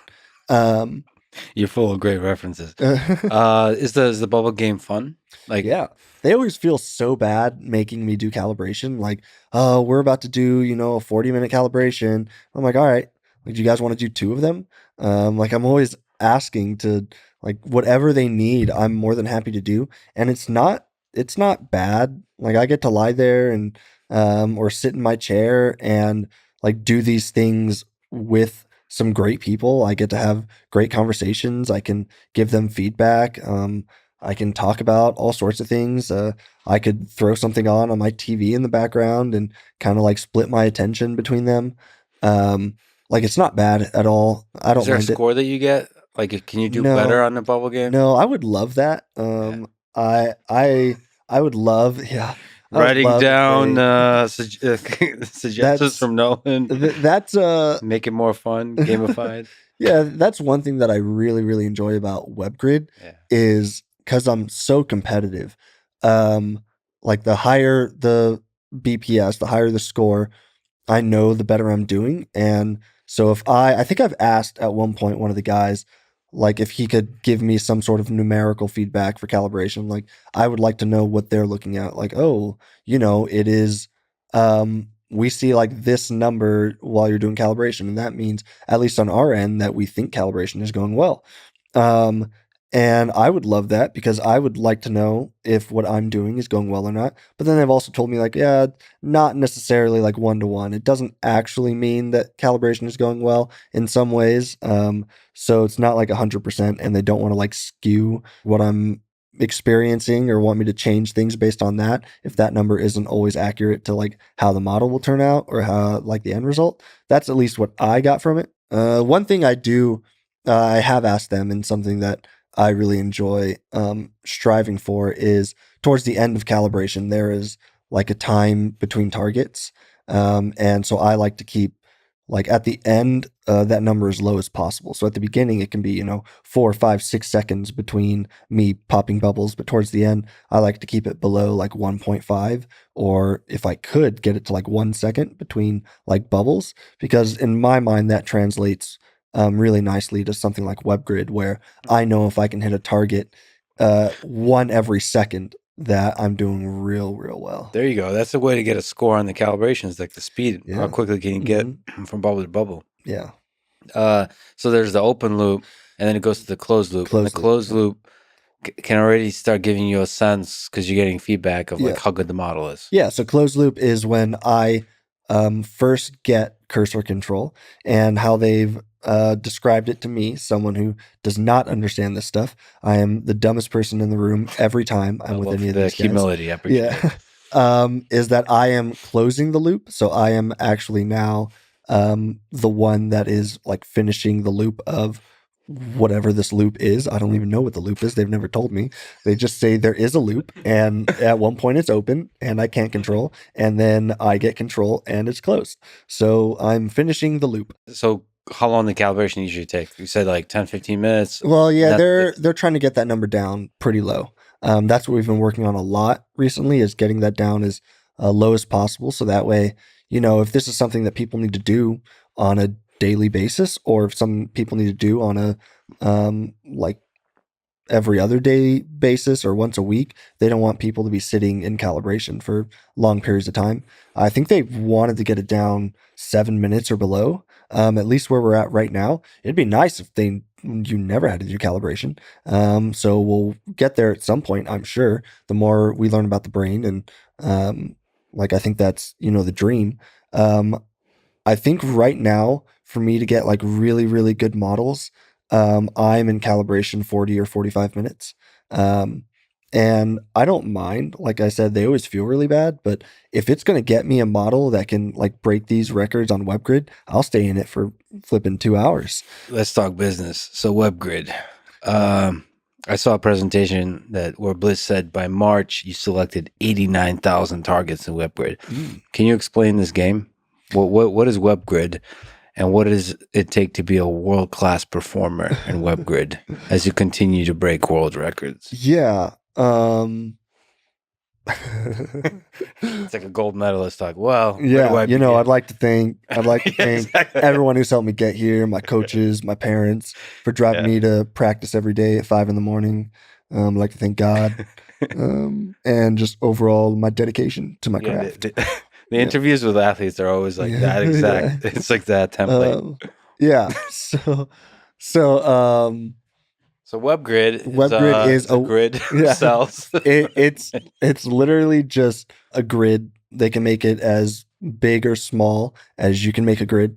A single box on that grid will light up and you go and click it. Mm-hmm. And it is a way for them to benchmark how good a BCI is. So it's pretty straightforward. You just click targets. Only one blue cell appears and you're supposed to move the mouse to there and click on it. So I like playing on like bigger grids because the bigger the grid, the like more BPS, it's bits per second, that you get every time you click one. So I'll play on like a 35 by 35 grid, and then one of those little squares, cell, call it target, whatever, will light up and you move the cursor there and you click it, and then you do that forever.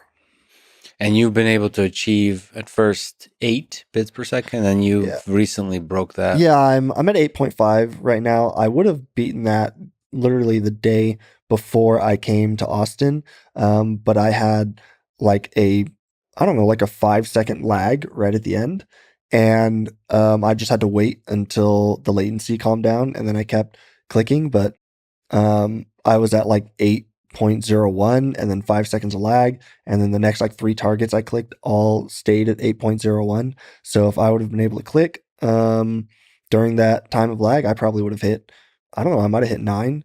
So I'm there. I'm really close. And then this whole Austin trip has really gotten in the way of my WebGrid playing It's ability. frustrating. Yeah. So that's all you're I've been thinking about itching. right now? Yeah, I know. I want to do better. At 9. I want to do better. I want to hit 9. I know 9 is very, very achievable. I'm right there. I think 10 I could hit maybe in the next month. Like I could do it probably in the next few weeks if I really push. I think you and Elon are basically the same person, because last time I did a podcast with him, he came in extremely frustrated that he can't beat Uber Lilith as a droid. That was like a year ago, I think. Yeah. I forget, like solo. Yeah. And I could just tell there's some percentage of his brain the entire time was thinking like, I wish I was right now attempting. Yeah. I think he did it that He did night. it that night. Yeah. He stayed up and did it that night. Yeah. It's just crazy to me. Yeah. I mean, it's in a fundamental way, it's really inspiring. And what you're doing is inspiring in that way, because I mean, it's not just about the game. Everything you're doing there has impact. By striving to do well on WebGrid, you're helping everybody figure out how to create the system all along, like the decoding, the software, the hardware, the calibration, all of it, how to make all of that work so you can do everything else really well. Yeah, it's just really fun. Well, that's part of the thing, is Yeah. like making it fun. Yeah, it's addicting. I've joked about like what they actually did when they went in and put this thing in my brain. They must have flipped a switch to make me more susceptible to these kinds of games, to make me addicted to like WebGrid or something. Yeah. Do you know Bliss's high score? Yeah, he said like 14 or something. 17. Oh boy. 17.1 or something? 17.01? 17 on the dot. 17.01. Yeah. He told me he like does it on the floor with peanut butter and he like fasts. It's weird. That sounds like cheating. Sounds like performance enhancing. Nolan, like the first time Nolan played this game, he asked, how good are we at this game? And I mean, I think you told me right then you're gonna try to beat me. I'm gonna get there someday. Yeah, I think I fully can. believe you. I think I can. I'm excited for that. Yeah. So I've been playing first off with the dwell cursor, which really hampers my WebGrid playing ability. Basically, I have to wait 0.3 seconds for every click. Oh, so you can't do the click. So you have to. So you click by dwelling. Mhm. You said 0.3? 0.3 seconds, which sucks. It really slows down how much I'm able to, like how high I'm able to get. Yeah. I still hit like 50. I think I hit like 50 something net trials per minute in that, which was pretty good. Because I'm able to like, there's one of the settings is also like how slow you need to be moving in order to initiate a click, to start a click. So I can tell sort of when I'm on that threshold to start initiating a click just a bit early. So I'm not fully stopped over the target when I go to click. I'm doing it like on my way to the targets a little to try to time it just right. Wow. Yeah. So you're slowing down. Yeah, just a hair right before the targets. This is like elite performance. Okay.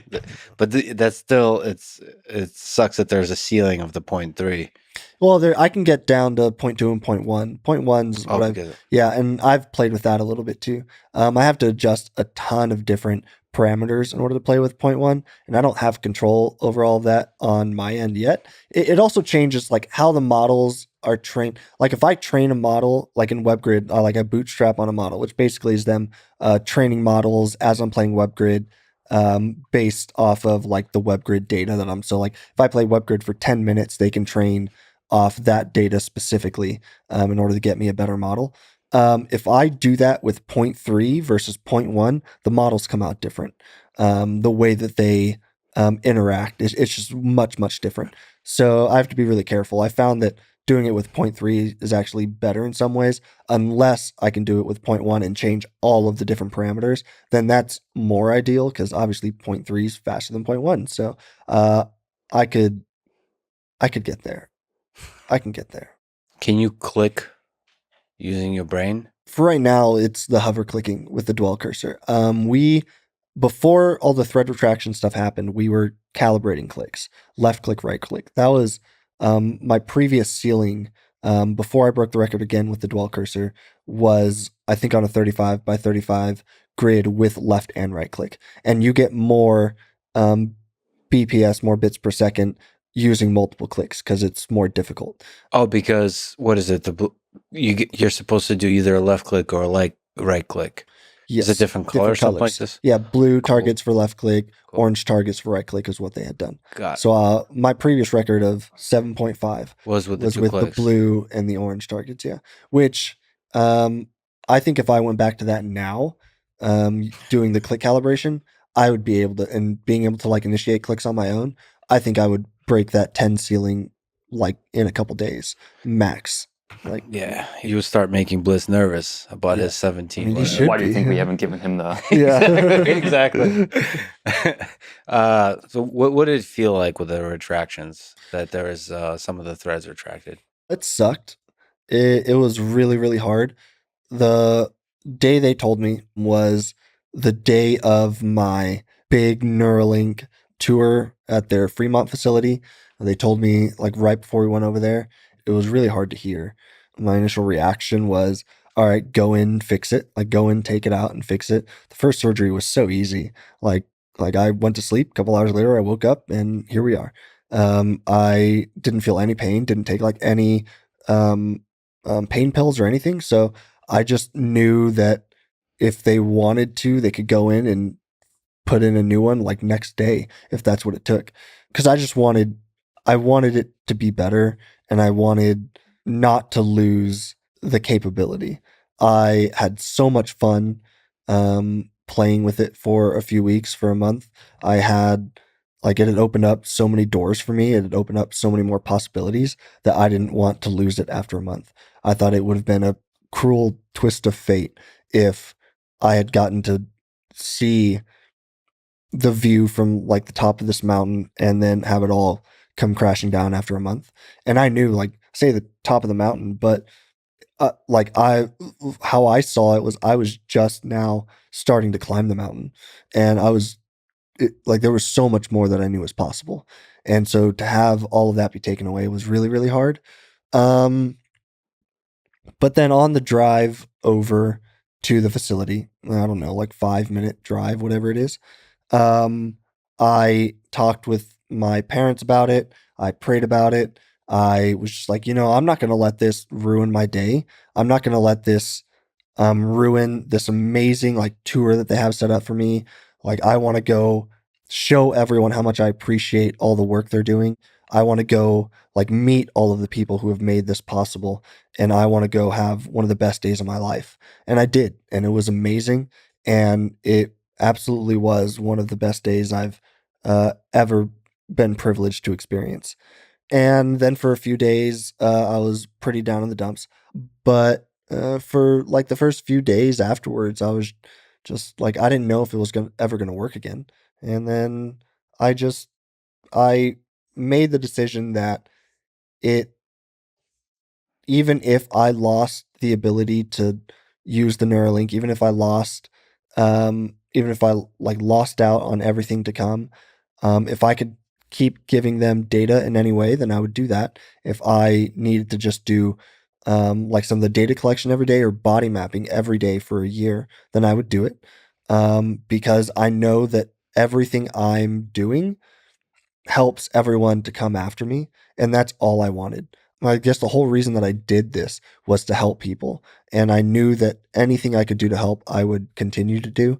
Even if I never got to use the cursor again, then, I was just happy to be a part of it. And everything that I had done was just a perk. It was something that I got to experience. And I know how amazing it's going to be for everyone to come after me. So might as well just keep trucking along, Well, that said, you were able to get to work your way up to get the performance back. So this is like going from Rocky 1 to Rocky 2. So when did you first realize that this is possible, and what gave you sort of the strength, the motivation, the determination to do it, to increase back up and beat your previous record? Yeah, it was within a couple weeks. Like Again, this feels like I'm interviewing an athlete. This is great. I like to thank my parents. The road back was long and hard, fraught Like a with many movie. difficulties. There were dark days. It was a couple weeks, I think, and then there was just a turning point. I think they had switched how they were measuring the neuron spikes in my brain, like the Bliss. Help me out. Yeah, the way in which we were measuring the behavior of individual neurons. Yeah. So we're switching from sort of individual spike detection to something called spike band power, which if you watch the previous segments with either me or DJ, you probably have some context. Yeah. Okay. Mm-hmm. So when they did that, it was kind of like light over the head, like light bulb moment, like, oh, this works. And this seems like we can run with this. And I saw the uptick in performance immediately. Like I could feel it when they switched over. I was like, this is better. Like this is good. Like everything up till this point for the last few weeks, last like whatever 3 or 4 weeks, because it was before they even told me, like everything before this sucked. Like let's keep doing what we're doing now. And at that point, it was not like, oh, I know I'm still only at like, say in WebGrid terms, like 4 or 5 BPS compared to my 7.5 before. But I know that if we keep doing this, then like I can get back there. And then they gave me the dwell cursor, and the dwell cursor sucked at first. It's obviously not what I want, but it gave me a path forward to be able to continue using it, and hopefully to continue to help out. And so I just ran with it, never looked back. Like I said, I'm just the kind of person, I roll with the punches anyway. So What was the process? What was the feedback loop on the figuring out how to do the spike detection in a way that would actually work well for Nolan? Yeah, it's a great question. So maybe just describe first how the actual update worked. It was basically an update to your implant. So we just did an over-the-air software update to his implant, same way you'd update your Tesla or your iPhone. And that firmware change enabled us to record sort of averages of populations of neurons nearby an individual electrode. So we have sort of less resolution about which individual neuron is doing what, but we have a broader picture of what's going on nearby an electrode overall. And that feedback loop, I mean, basically, as Nolan described it, was immediate when we flipped that switch. I think the first day we did that, you hit 3 or 4 BPS right out of the box. And that was a light bulb moment for, okay, this is the right path to go down. And from there, there's a lot of feedback around like how to make this useful for independent use. So what we care about ultimately is that you can use it independently to do whatever you want. And to get to that point, it required us to re-engineer the UX, as you talked about with the dwell cursor, to make it something that you can use independently without us needing to be involved all the time. And yeah, this is obviously the start of this journey still. Hopefully we get back to the places where you're doing multiple clicks and using that to control much more fluidly everything and much more naturally the applications that you're trying to interface with. And most importantly, get that WebGrid number up. Yep. Yes. Yeah. So how's on the hover click, do you accidentally click stuff sometimes? Yep. Like how hard is it to avoid accidentally clicking? I have to continuously keep it moving, basically. So like I said, there's a threshold where it will initiate a click. So if I ever drop below that, it'll start, and I have 0.3 seconds to move it before it clicks anything. Okay. And if I don't want it to ever get there, I just keep it moving at a certain speed and like just constantly like doing circles on screen, moving it back and forth to keep it from clicking stuff. I actually noticed a couple weeks back that when I was not using the implant, I was just moving my hand back and forth or in circles. Like I was trying to keep the cursor from clicking, and I was just doing it like while I was trying to go to sleep. And I was like, okay, this is a problem. To avoid the clicking. I guess does that create problems like when you're gaming, accidentally click a thing? Like Yeah, it happens in chess. I've lost a number of games because I'll accidentally click something. I think the first time I ever beat you was because of an Yeah, accidental click. misclick. Yeah. It's a nice excuse, right? Yeah, You can it always, is. anytime you great. lose, you could just say, Perfect. that Yeah. was accidental. Yeah. You said the app improved a lot from version 1 when you first started using it. It was very different. So can you just talk about the trial and error that you went through with the team? Like 200 plus pages of notes. Like, what's that process like of going back and forth and working together to improve the thing? It's a lot of me just using it like day in and day out and saying like, hey, can you guys do this for me? Like, give me this. I want to be able to do that. I need this. I think a lot of it just doesn't occur to them maybe until someone is actually using the app, using the implant. It's just something that they just never would have thought of, or it's very specific to even like me, maybe what I want. It's something I'm a little worried about with the next people that come is, maybe they will want things much different than how I've set it up or what the advice I've given the team. And they're going to look at some of the things they've added for me. I'm like, that's a dumb idea. Like, why would he ask for that? And so I'm really looking forward to get the next people on because I guarantee that they're going to think of things that I've never thought of. And they're going to think of improvements. I'm like, wow, that's a really good idea. Like, I wish I would have thought of that. And then they're also going to give me some pushback about like, yeah, what you are asking them to do here, that's a bad idea. Let's do it this way. And I'm more than happy to have that happen. But it's just a lot of like, different interactions with different games or applications, the internet, just with the computer in general. There's tons of bugs that end up popping up left, right, center. So it's just me trying to use it as much as possible and showing them what works and what doesn't work and what I would like to be better. And then they take that feedback and they usually create amazing things for me. They solve these problems in ways I would have never imagined. They're so good at everything they do. And so I'm just really thankful that I'm able to give them feedback and they can make something of it. Because a lot of my feedback is like really dumb. It's just like, I want this. Please do something about it. And they'll come back super well thought out. And it's way better than anything I could have ever thought of or implemented myself. So they're just great. They're really, really cool. As the BCI community grows, would you like to hang out with the other folks with Neuralinks? Like what relationship, if any, would you want to have with them? Because you said like they might have a different set of like ideas of how to use the thing. Yeah. Would you be intimidated by their web grid performance? No, I hope day one they like wipe the floor with me. I hope they beat it. And they crush it, double it if they can. Just because on one hand, it's only going to push me to be better, because I'm super competitive. I want other people to push me. I think that is important for anyone trying to achieve greatness is they need other people around them who are going to push them to be better. And I even made a joke about it on X once, like once the next people get chosen, like cue buddy cop music. Like I'm just excited to have other people to do this with and to like share experiences with. I'm more than happy to interact with them as much as they want. I'm more than happy to give them advice. I don't know what kind of advice I could give them, but if they have questions, I'm more than happy. What advice would you have for the next participant in the clinical trial? That they should have fun with this, because it is a lot of fun, and that I hope they work really, really hard because it's not just for us, it's for everyone that comes after us. And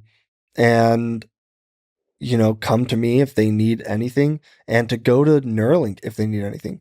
Man, Neuralink moves mountains. Like they do absolutely anything for me that they can. And it's an amazing support system to have. It puts my mind at ease for like so many things that I have had like questions about, or so many things I want to do. And they're always there. And that's really, really nice.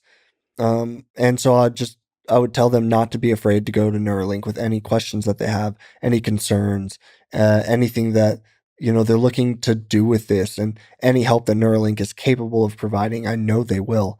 And I don't know, just work your ass off because it's really important that we try to give our all to this. So have fun and work hard. Yeah, there we go. Maybe that's what I'll just start saying to people. Have fun, work hard. Now you're a real pro athlete. Just keep it short. Maybe it's good to talk about what you've been able to do now that you have a Neuralink implant, like the freedom you gain from this way of interacting with the outside world. Like you play video games all night and you do that by yourself. Yeah. And that's a kind of freedom. Can you speak to that freedom that you gain? Yeah, it's what all, I don't know, people in my position want. They just want more independence. The more load that I can take away from people around me, the better. If I'm able to interact with the world without using my family, without going through any of my friends, like needing them to help me with things, the better. If I'm able to sit up on my computer all night and not need someone to like sit me up, say like on my iPad, like in a position where I can use it and then have to have them wait up for me all night until I'm ready to be done using it. Like that, it takes a load off of all of us. And it's really like all I can ask for. It's something that, you know, I could never thank Neuralink enough for. And I know my family feels the same way. You know, just being able to have the freedom to do things on my own at any hour of the day or night, it means the world to me. And I don't know. When you're up at 2 a.m. playing WebGrid by yourself, Yeah. I just imagine like it's darkness and there's just a light glowing and you're just focused. What's going through your mind? Or you're like in a state of flow where it's like the mind is empty, like those like Zen masters. Yeah. Generally, it is me playing music of some sort. I have a massive playlist. And so I'm just like rocking out to music. And then it's also just like a race against time because I'm constantly looking at how much battery percentage I have left on my implant. Like, all right, I have 30%, which equates to, you know, X amount of time, which means I have to break this record in the next, you know, hour and a half, or else it's not happening tonight.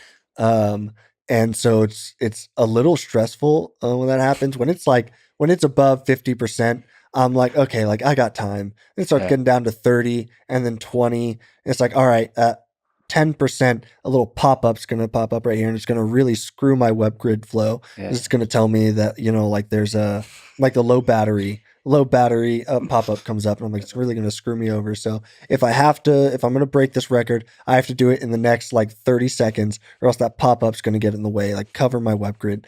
And then after that, I go click on it, go back into WebGrid and I'm like, all right, that means I have, you know, 10 minutes left before this thing's dead. That's what's going on in my head. Generally that and whatever song's playing. And I want to break those records so bad. Like it's all I want when I'm playing WebGrid.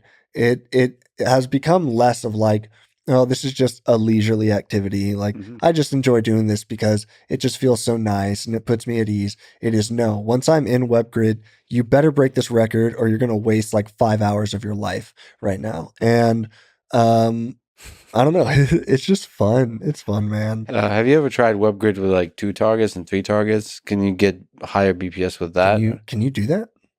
You mean like different color targets, or you mean get multiple targets? Yeah, or does that change the thing? Yeah, so BPS is log of number of targets times correct minus incorrect divided by time, and so you can think of like different clicks as basically doubling the number of active targets. Got it. So you know, you basically higher BPS, the more options there are, the more difficult the task. And there's also like Zen mode you've played in before, which is like infinite canvas. It covers the whole screen with a grid, and I don't know what. Yeah. And so you can go like that's insane. Yeah. He doesn't like it because it didn't show BPS.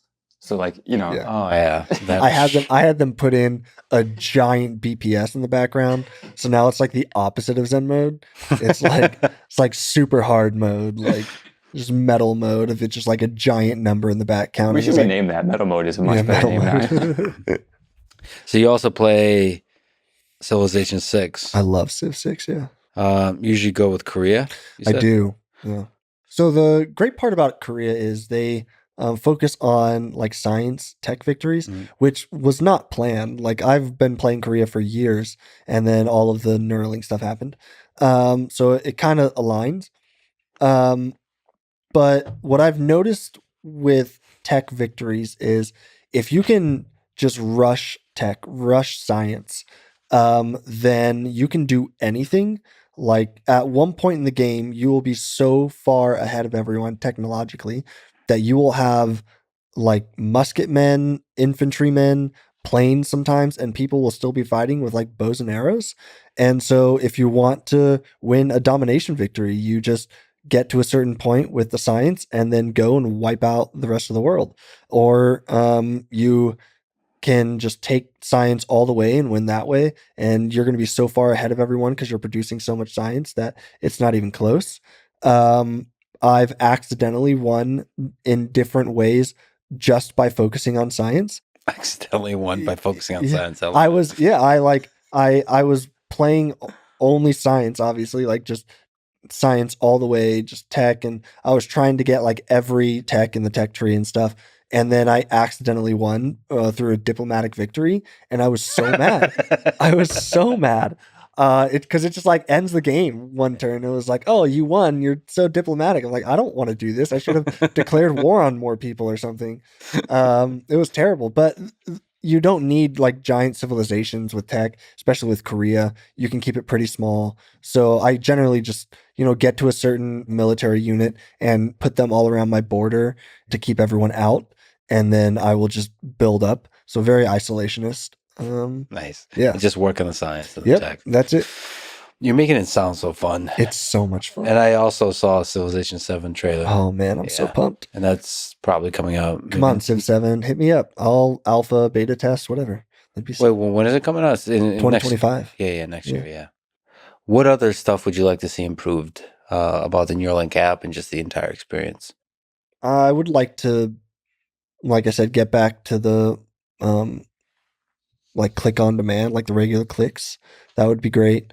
I would like to be able to connect to more devices. Right now, it's just the computer. I'd like to be able to use it on my phone or use it on different consoles, different platforms. I'd like to be able to control as much stuff as possible, honestly. Like an Optimus robot would be pretty cool. That would be sick if I could control an Optimus robot. The Link app itself, it seems like we are getting pretty dialed in to what it might look like down the road. Seems like we've gotten through a lot of what I want from it, at least. The only other thing I would say is like more control over all the parameters that I can tweak with my like cursor and stuff. There's a lot of things that go into how the cursor moves in certain ways. And I have, I don't know, like 3 or 4 of those parameters, and there Like might gain be and friction and all gain, that. friction, yeah. And there's maybe double the amount of those with just like velocity and then with the actual dwell cursor. So I would like all of it. I want as much control over my environment as possible. So Especially you want like advanced mode, like in like there's menus usually there's basic mode, Mhm. and you're like one of those folks like the, I go the into power user, everything. advanced. Yeah. That's Got it. that's what I want. I want as much control over this as possible. So yeah, that's really all I can ask for. Just give me everything. Has speech been useful? Like just being able to talk also in addition to everything else? Yeah, you mean like while I'm using it? While you're using it, like speech to text? Oh yeah. Or do you type, or like, because there's also a keyboard that's really Yeah. nice. So there's a virtual keyboard. That's another thing I would like to work more on, is finding some way to type or text in a different way. Right now it is like a dictation basically and a virtual keyboard that I can use with the cursor. But we've played around with like finger spelling, like sign language finger spelling. And that seems really promising. So I have this thought in my head that it's going to be a very similar learning curve that I had with the cursor, where I went from attempted movement to imagined movement at one point. I have a feeling, this is just my intuition, that at some point I'm going to be doing finger spelling and I won't need to actually attempt to fingerspell anymore, that I'll just be able to think the like letter that I want and it'll pop up. That would be epic. Yeah, and that's not just- challenging. yeah, though. That's hard. That's a lot of work for you to kind of take that leap, but that would be awesome. And then like going from letters to words is another step. Like you would go from, right now it's finger spelling of like just the sign language alphabet. But if it's able to pick that up, then it should be able to pick up like the whole sign language, like language. And so then if I could do something along those lines, or just the sign language spelled word, if I can, spell it at a reasonable speed and it can pick that up, then I would just be able to think that through and it would do the same thing. I don't see why not. After what I saw with the cursor control, I don't see why it wouldn't work, but we'd have to play around with it more. What was the process in terms of like training yourself to go from attempted movement to imagined movement? Yeah. How long did that take? So like how long would this kind of process take? Well, it was a couple weeks before it just like happened upon me. But now that I know that that was possible, I think I could make it happen with other things. I think it would be much, much simpler. Would you get an upgraded implant device? Sure. Absolutely. Whenever they'll let me. So you don't have any concerns for you with the surgery experience? All of it was like no regrets. No. So everything's all. been good so far. Yep. You just keep getting upgrades. Yeah. I mean, why not? I've seen how much it's impacted my life already. Yeah. And I know that everything from here on out is just going to get better and better. So I would love to. I would love to get the upgrade. What future capabilities are you excited about, sort of beyond this kind of telepathy? Is vision interesting? So for folks who, for example, who are blind, so Neuralink enabling people to see, or for speech. Yeah, there's a lot that's very, very cool about this. I mean, we're talking about the brain, so there's like this is just motor cortex stuff. There's so much more that can be done. The vision one is fascinating to me. I think that is going to be very, very cool. To give someone the ability to see for the first time in their life would just be, I mean, it might be more amazing than even helping someone like me. Like that just sounds incredible. The speech thing is really interesting. Being able to have some sort of like real time translation and cut away that language barrier would be really cool. Any sort of like actual impairments that it could solve, like with speech, would be very, very cool. And then also there are a lot of different disabilities that all originate in the brain. And you would be able to hopefully be able to solve a lot of those. I know there's already stuff to help people with seizures that can be implanted in the brain. This would do, I imagine, the same thing. And so you could do something like that. I know that, even someone like Joe Rogan has talked about the possibilities with being able to stimulate the brain in different ways. I'm not sure what, like how ethical a lot of that would be. That's beyond me, honestly. But I know that there is a lot that can be done when we're talking about the brain and being able to go in and physically make changes to help people or to improve their lives. So I'm really looking forward to everything that comes from this. And I don't think it's all that far off. I think a lot of this can be implemented within my lifetime, assuming that I live a long life. What you were referring to is things like people suffering from depression or things of that nature potentially getting help. Yeah. Flip a switch like that, make someone happy. I think Joe has talked about it more in terms of like, you want to experience like what a drug trip feels like. Like you want to experience what it'd be like to be on, of course, mushrooms or something like that, DMT. Like you can just flip that switch in the brain. Yeah. My buddy Bane has talked about being able to like wipe parts of your memory and re-experience things that, like for the first time, like your favorite movie or your favorite book, like just wipe that out real quick and then re-fall in love with Harry Potter or something. I told him, I was like, I don't know how I feel about like people being able to just wipe parts of your memory. That seems a little sketchy to me. He's like, they're already doing it. So sounds legit. yeah. I would love memory replay. Just actually like high resolution replay of old memories. Yeah. I saw an episode of Black Mirror about that once. I don't think I want it. Yeah, so Black Mirror always kind of considers the worst case, which is Yeah. important. I think people don't consider the best case or the average case enough. I don't know what it is about us humans. We want to think about the worst possible thing. Yeah. We love drama. Yeah. It's like, how is this new technology going to kill everybody out there? We just love that. Well, We get hopefully- like, yes, let's yeah. watch. Hopefully people don't think about that too much with me. It'll ruin a lot of my plans. Yeah, I assume you're gonna have to take over Yeah. the world. I mean, I love your Twitter. You tweeted, "I'd like to make jokes about hearing voices in my head since getting the Neuralink, but I feel like people would take it the wrong way. Plus, the voices in my head told me not to." Yeah. Yeah, Yeah. please never stop. So you were talking about Optimus. Is that something you would love to be able to do to control the robotic arm or the entirety of Optimus? Oh yeah, for sure.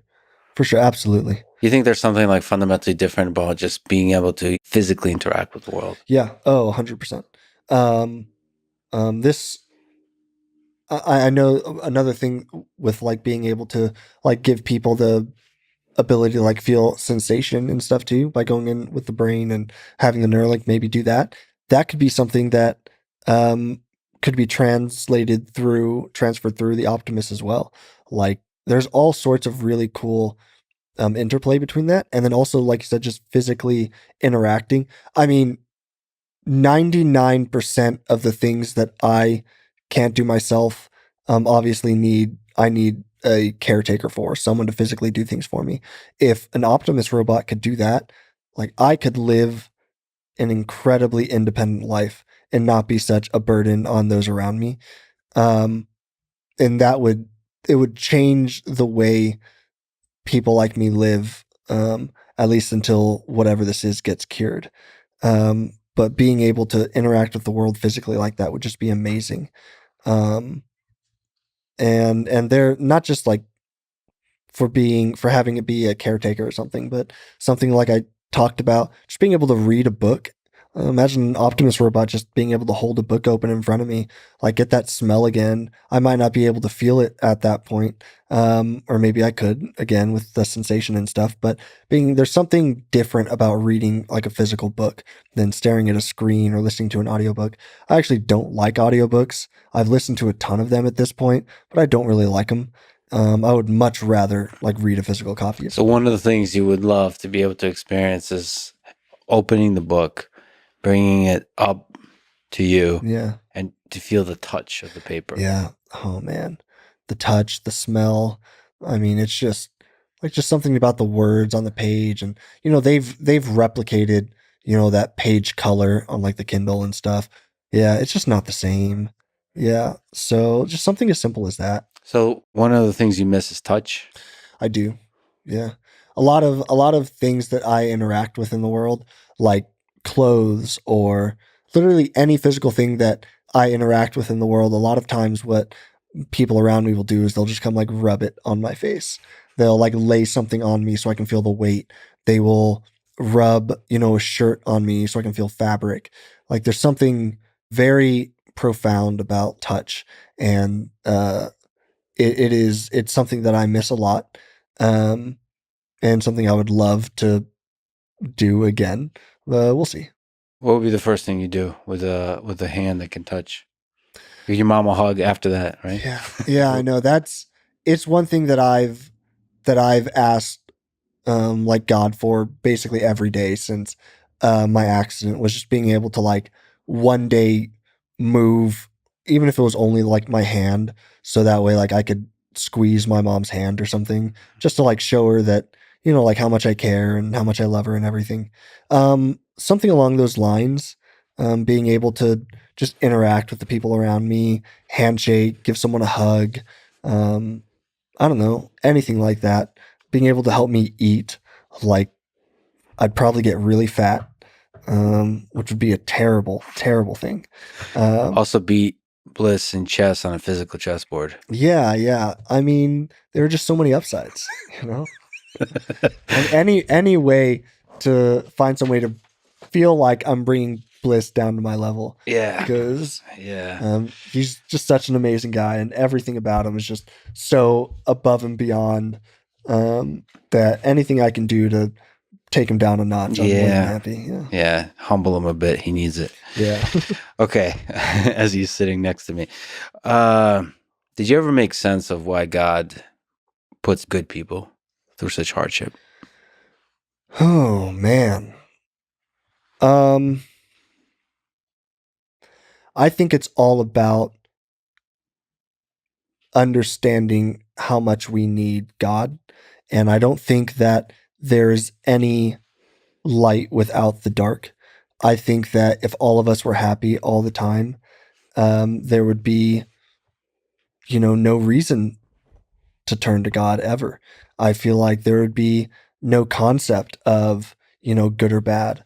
And I think that as much of like the darkness and the evil that's in the world, it makes us all appreciate the good and the things we have so much more. And I think, like when I had my accident, one of the first things I said to one of my best friends was, and this was within like the first month or two after my accident, I said, everything about this accident has just made me understand and believe that like God is real and that there really is a God, basically, and that like my interactions with him have all been, real and worthwhile. And he said, if anything, seeing me go through this accident, he believes that there isn't a God. And it's a very different reaction. But I believe that it is a way for God to test us, to build our character, to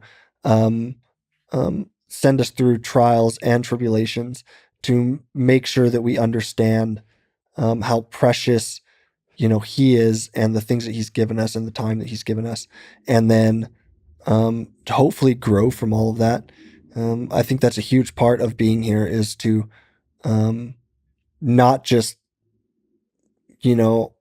have an easy life and do everything that's easy, but to step out of our comfort zones and really challenge ourselves, because I think that's how we grow.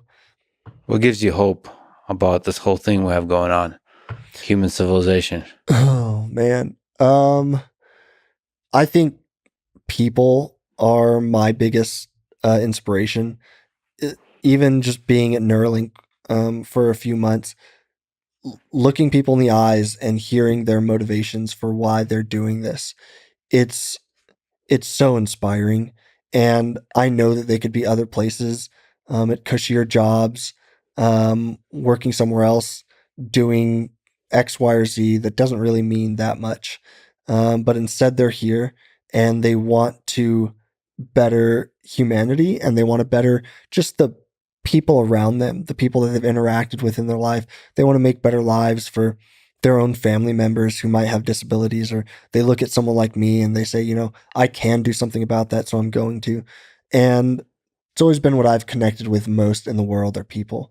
I've always been a people person, and I love learning about people, and I love learning like how people developed and where they came from, and to see like how much people are willing to do for someone like me when they don't have to, and they're going out of their way to make my life better. It gives me a lot of hope for just humanity in general, how much we care and how much we're capable of when we all kind of get together and try to make a difference. And I know there's a lot of bad out there in the world, but there always has been and there always will be. And I think it shows human resiliency, and it shows what we're able to endure, and how much we just want to be there and help each other, and how much satisfaction we get from that. Because I think that's one of the reasons that we're here, is just to help each other. And I don't know, that always gives me hope, is just realizing that there are people out there who still care and who want to help. And thank you for being one such human being and continuing to be a great human being through everything you've been through, and being an inspiration to many people, to myself, for many reasons, including your epic, unbelievably great performance on WebGrid. I will be training all night tonight to try to catch up. You can do it. And I believe in you that you can, once you come back, so sorry to interrupt with the Austin trip, once you come back, eventually beat Bliss. Yeah, for sure. Absolutely. I'm rooting for you. The whole world is rooting for you. Thank you. Thank you for everything you've done, man. Thanks, man. Thanks for listening to this conversation with Nolan Arbaugh, and before that with Elon Musk, DJ Saw, Matthew McDougall, and Bliss Chapman. To support this podcast, please check out our sponsors in the description. And now, let me leave you with some words from Aldous Huxley in The Doors of Perception. We live together. We act on and react to one another. But always, and in all circumstances, we are by ourselves. The martyrs go hand in hand into the arena. They are crucified alone. Embraced, the lovers desperately try to fuse their insulated ecstasies into a single self-transcendence in vain. But its very nature, every embodied spirit is doomed to suffer and enjoy its solitude. Sensations, feelings, insights, fancies, all these are private and except through symbols and, at second hand, incommunicable. We can pool information about experiences, but never the experiences themselves. From family to nation, every human group is a society of island universes. Thank you for listening, and hope to see you next time.